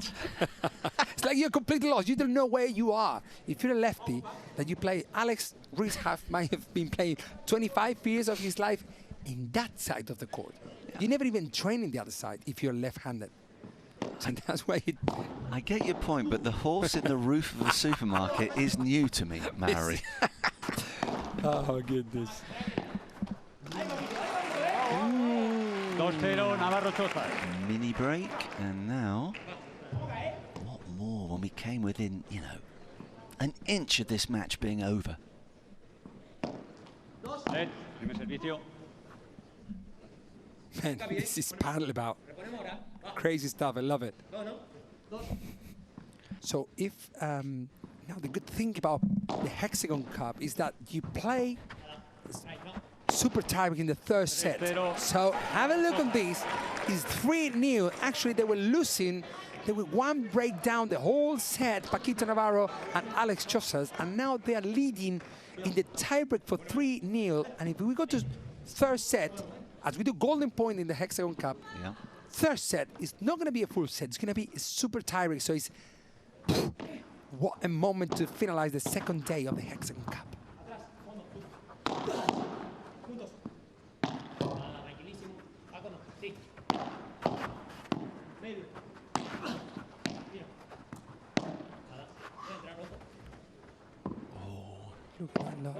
Just in. No. It's just in. When you have Paquito and Chozas, well, that's unless you have this boy Stupa took 8. But listen, look what Paquito, what Ruiz and Stupa had to do to win that point.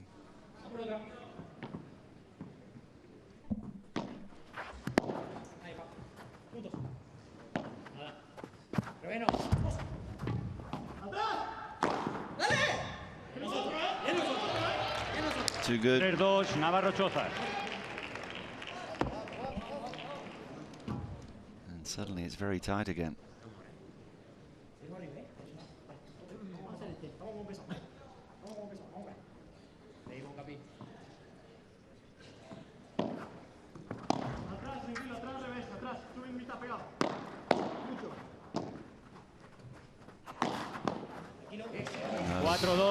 Navarro Chozas.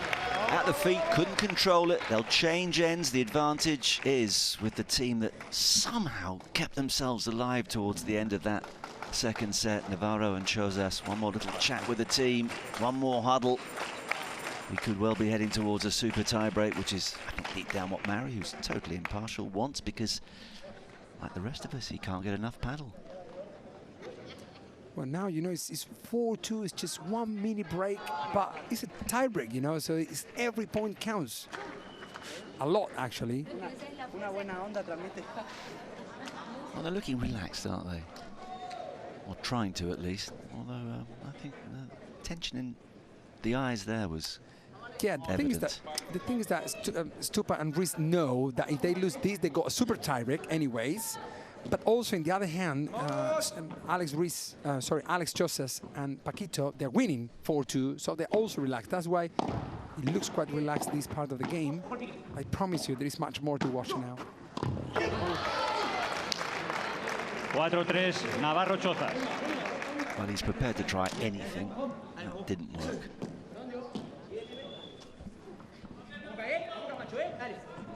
Still with a mini break, 4-3.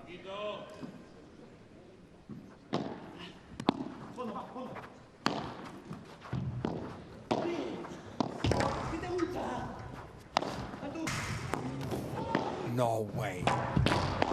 What a magic from Alex Chozas, the Argentinian youngster. Navarro Chozas. Reading the game, the philosopher. Reading all the situation. And kicking that ball with the backhand volley. Well, I know that Navarro was winning the player of the match percentage vote a little earlier, but Chozas has come up with some key interventions.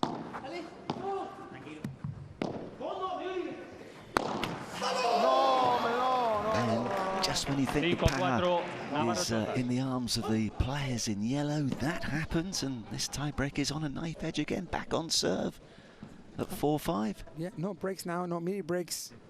Remember these to 7. We go to third set, then we go to 10. 2 difference always, 2 clear. Yep, yeah? If it gets to 6-all, we will have to go 2 clear. I think it just doesn't know that we're in the tiebreak. It's like the shots he's playing are amazing, but not as amazing as Stupa's shot. The siphons, the unpredictable part of the court. So another serve for Stupa, which he hopes will bring up another match point.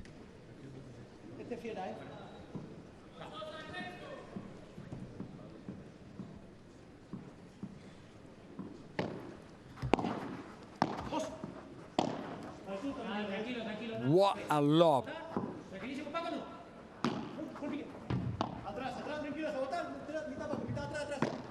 Paquito at the back. There was, you know, what Alex Joseph was asking him to come forward with him closer to the net to attack more. But Paquito knows what he's doing. Paquito knows it. And he's 6'5". My hands look... You're shaking now. Not shaking, but sweating. Oh, sweating as well. Okay. I thought it was that tea, that Argentinian tea, that got you shaking a bit. So, set point on the Chozas serve, which prompts a little extra discussion.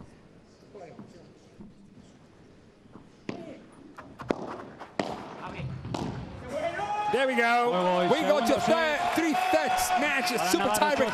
What else? You love Padel? Here you are. We give you one more set, a dramatical end of this. Yes? We expected nothing else. But these two have been brave, very brave, up against it. Had the edge for most of the tie-break. Well, pegged back, but look at that. Well, it's a smile, but also it's a look of fist. The fiercest determination. That's quite scary, actually. Look at this. Total point 1, same. Oh. Point 1, exactly the same. Break point 3 out of 8 from Stupa and Alex Ruiz. Man, it couldn't be any even. 9 golden points during the match as well.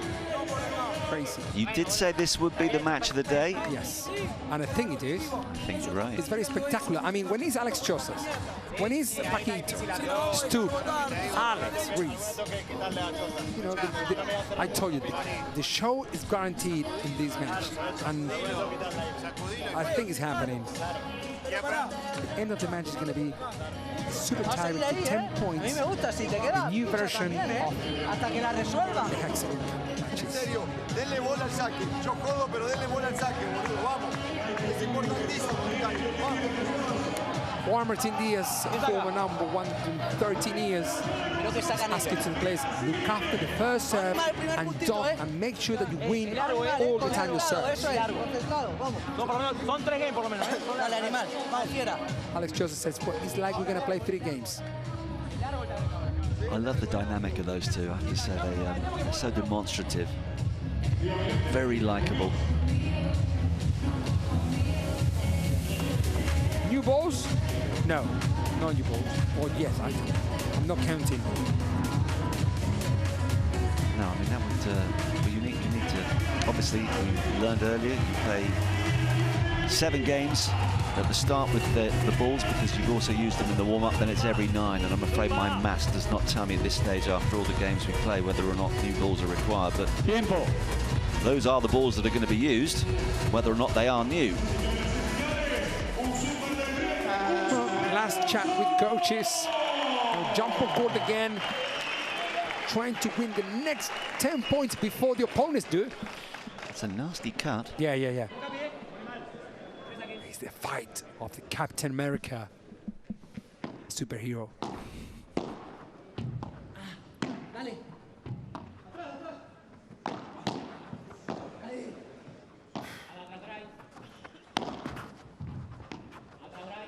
How can you bring that lob after a very unpredictable the rebound of the backboard?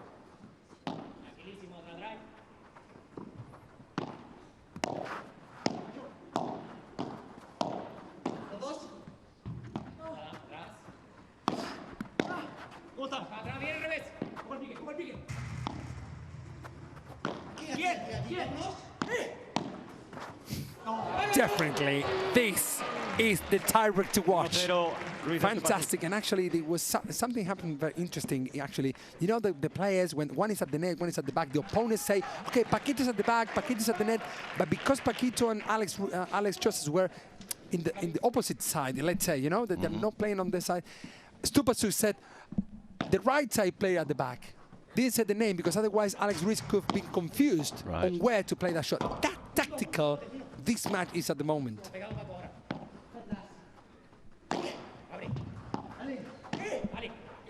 The vivoras of these two players, the ones in yellow, are super amazing. Oh, he recovered.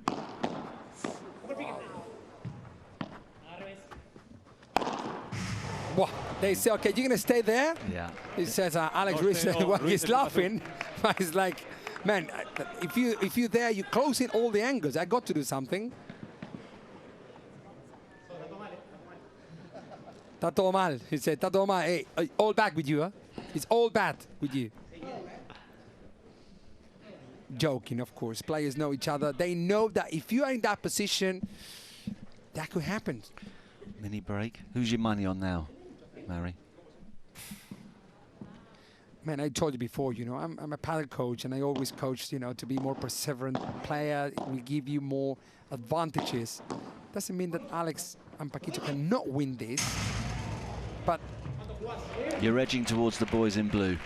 2-1, Ruiz Estupazu. I didn't say that. I said it for you. But not because of favorites or nothing, huh? It's just because the way they played throughout the whole match. I think you're right. Logic dictates that, but the way that Navarro and Chosas have kept in this match has been remarkably impressive.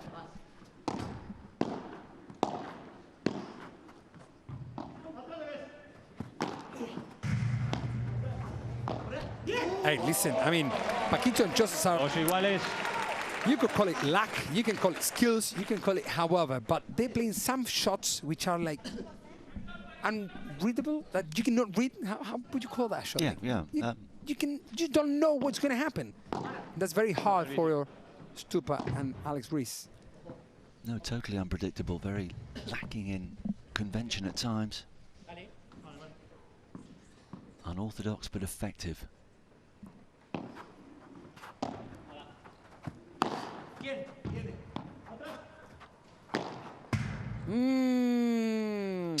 That ruler was out. It's one mini break for Chosas and Paquito. Well, from the moment we suggested that the boys in blue were perhaps a little more likely to win this super tie break, they've lost 3 points in a row.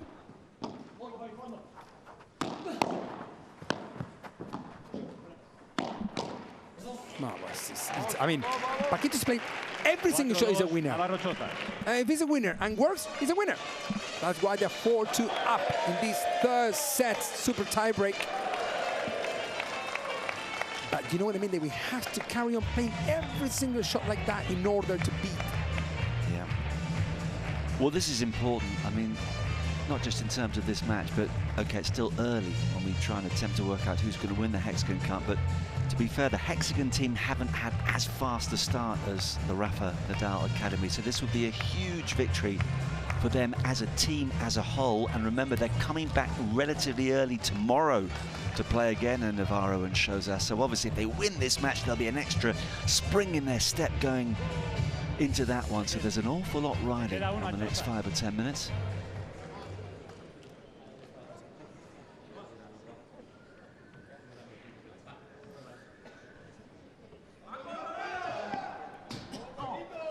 As was the case last night, a lot of people have stayed late to see the very end of this. Coming up towards midnight local time. In 2 minutes, we're going to say, today we have the match.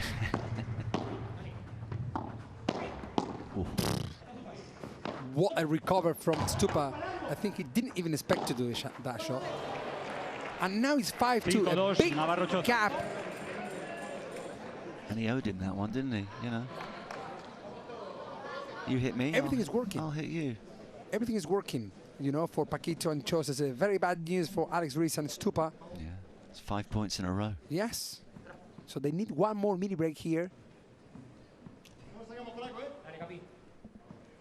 Dale, Capi. Capi for Captain America. Dale. Vamos.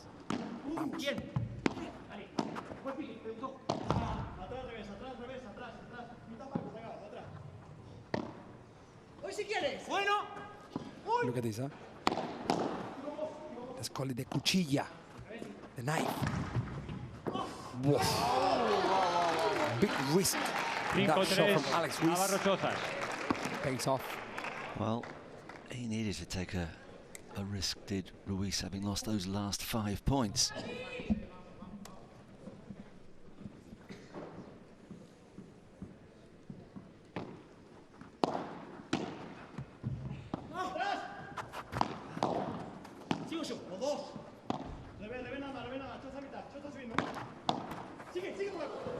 No way.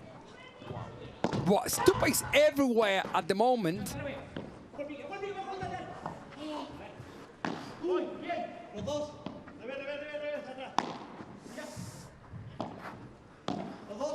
Oh my goodness.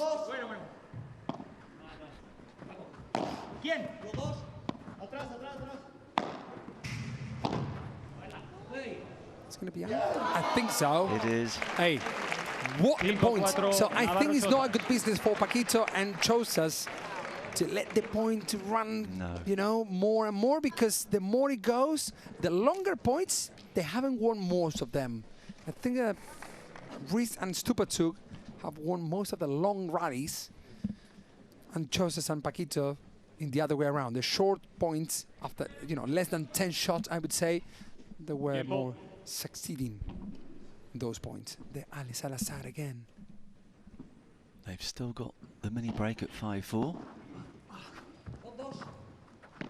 Great fast lob. No way! What a shot from Alex Chosas! The sideward post. He used to play squash or what? Look at that shot. Good recovery anyways from Captain America, Alex Ruiz. Oh. 6-4? Yeah. And yellow peril for Team Rafa Nadal.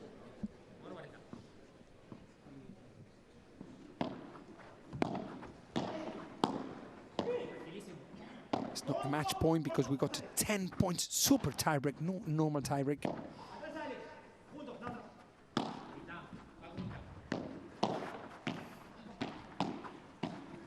Whoa. These reflexes. I don't know, man. I don't know. They train the reflexes. Of course they do.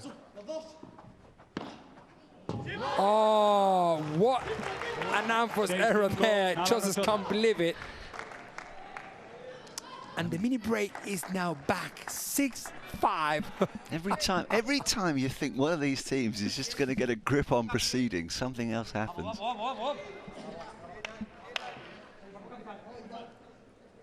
Heading towards the 2-hour mark in this match, an hour and 50 they've been on court. It's been explosive throughout. It really has lived up to all expectations, and we're still none the wiser as to who's going to walk off court the winner.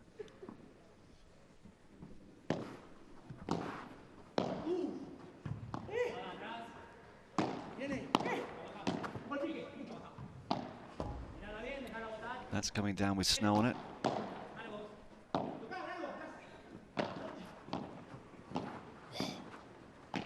It's a parallel match. They're playing down the line. Now Stupa get involved. Well, a longer point again. Let's see if your theory holds far here and the boys in blue win it. They're holding on at least.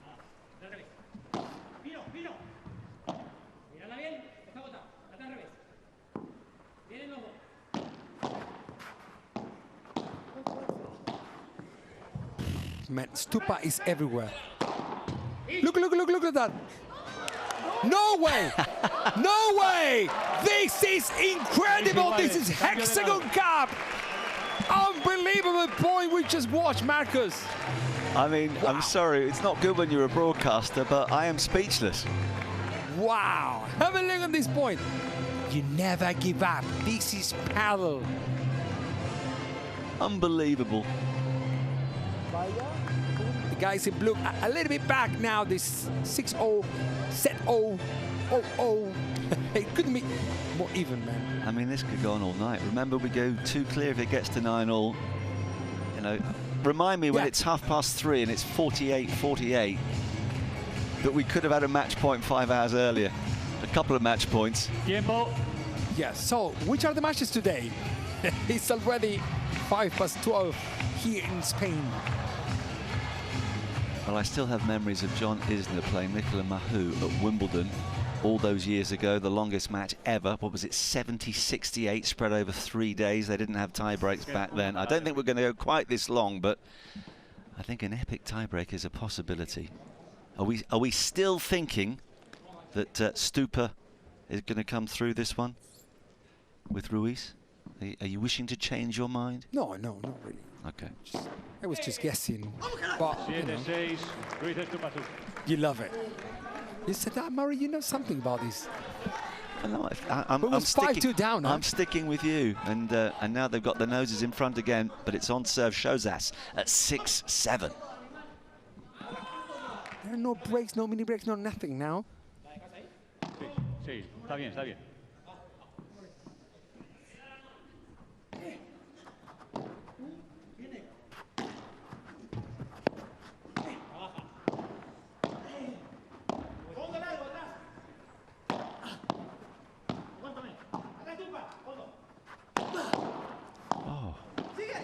Alex is doing the job, huh?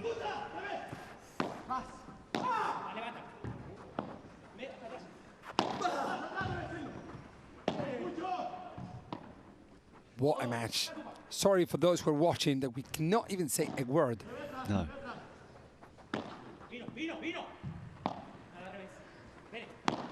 Oh, Captain America. Captain America. The same face that Maribel did there, Rafa's sister, that was my face as well when I saw that little Anfos error. What about that face? That face hunger. You don't want to see that on a dark night. On a quiet side street. 7 apiece. Epic match in the second day. Can you imagine there was going to be more Saturdays here?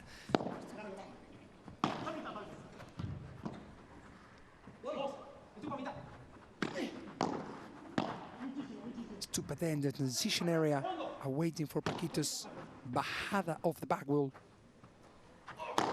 He goes por tres. Spectacular! Oh my Spectacular! goodness me!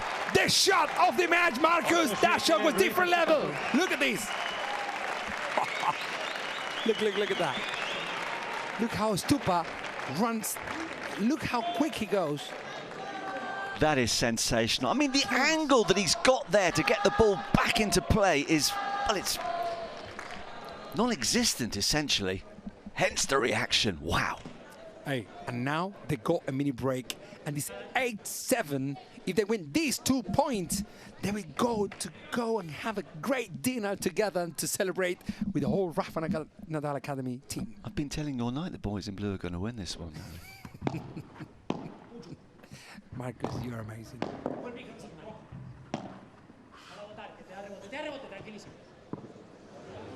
Ooh. It's long. It's long from Navarro, and that brings up more match points. 2 of them. They had one affair a while ago, which was saved fantastically by Alex Shozas. Is this the moment? Remember, the Nadal team has proved unbeatable so far at the Hexagon Cup.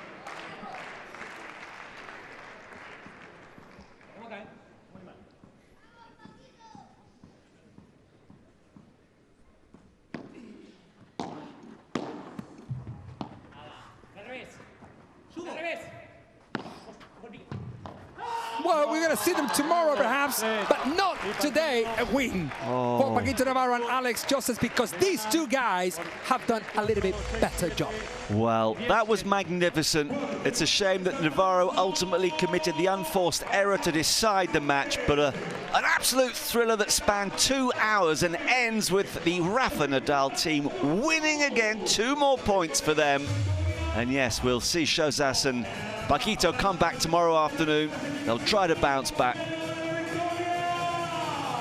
But that was sensational, absolutely sensational. And, well, we'll get the player of the match vote soon. I think there might have been a little change towards the end of it. This team is becoming very accustomed to celebrating. Captain America is calling the tune. Oh. I mean, I know you said that was going to be the match of the day. I suspect it exceeded even your expectations. I mean, that had everything, Mary, didn't it? They did, actually. That's why they're celebrating. They know how difficult this match was for them. Actually, Paquito and Josas play a very good match, although they have in front of them a very steady pair who took perhaps 2 better decisions throughout the whole match, and that's why they finished 10-7, the super tiebreak. Yeah, well, you made the point. I mean, they're instinctively brilliant, our Josas and Navarro, but, you know, it's boom or bust, and ultimately the slightly more steady, cautious approach of Captain America and Stupa got the job done. But that's a contest they'll remember for a very long time to come, and so will all of us lucky enough to be inside the Madrid Arena this evening. This morning, I should say. There's the confirmation. Another win for the Rafa Nadal Academy. He squeezed through 6-4, 6-7, 10-7. We'll give you the player of the match vote in just a moment. We'll hear from the key protagonists as well, and we'll check the leaderboard after 2 days. A kiss for my hero. Oh, he's getting more than one kiss, lucky fella. Meanwhile, a cold shower coming up soon for Navarro once he's eaten his towel. He doesn't take defeat well. None of these guys do. That's why they're at the top of their profession. But the victory is so sweet. And it was so close in the end, just 3 points, Mary, separating. Actually, the 10-7, that was the only difference. Yeah. 10-7, 3 points different, total points won, 81 to the Rafa Nadal Academy team, and the Hexagon team, 78. And the golden point was only 1 difference. I mean, actually, the difference was very, very little. And the break point was 3-8, and the other one 2-10. But actually, it was the last 2 points of the match. I think that was what makes the difference. 3 minutes shy of 2 hours, and at the end of it all, Franco Stupachuk has been voted player of the match with 44.7%, just nudging ahead of Francisco Navarro, Alex Ruiz and Alex Josas, bearing in mind their contributions. Well, of course, it has to add up to 100, but I'd like to give them a lot more votes as well, because all 4 players were winners, even though only 2 of them have been able to collect the 2 points. How that would have affected the table is going to be fascinating to see. Getting everybody ready down there by the interview area. And of course, Christina will be there in a moment to dissect exactly what happened. We'll get Mary to translate as well.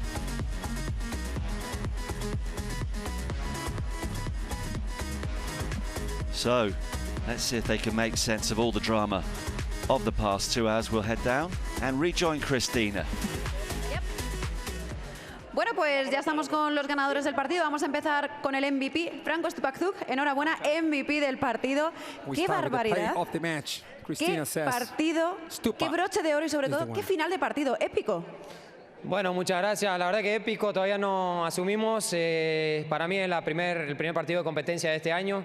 Así que lo tomamos con mucha ilusión, con seriedad. Para mí, muchas gracias por el MVP, pero para mi distancia un poco con mi compañero, el trabajo en equipo que hemos hecho. Y no me gustan estos premios porque hacen crear individualismo, pero lo agradezco igualmente. Y quiero felicitar a Alex, que ha jugado un partidazo, ha estado en todo momento unidos. Fue una pelota donde pegó la que yo pegué, el punto de oro, se quedó dentro y nos lamentamos, pero bueno, supimos revertir luego. También nos tocó una de nuestro lado que Alex llegó. Así que bueno, nada, a little bit lacking one of the 2 points. Actually, that's muchísimas gracias por quedarse a todos. That there were only 2 points that made the difference in this match, and actually was vuestro in the equipo, super Rafa tiebreak. Nadal Academy, ha ganado los 3 partidos que habéis disputado.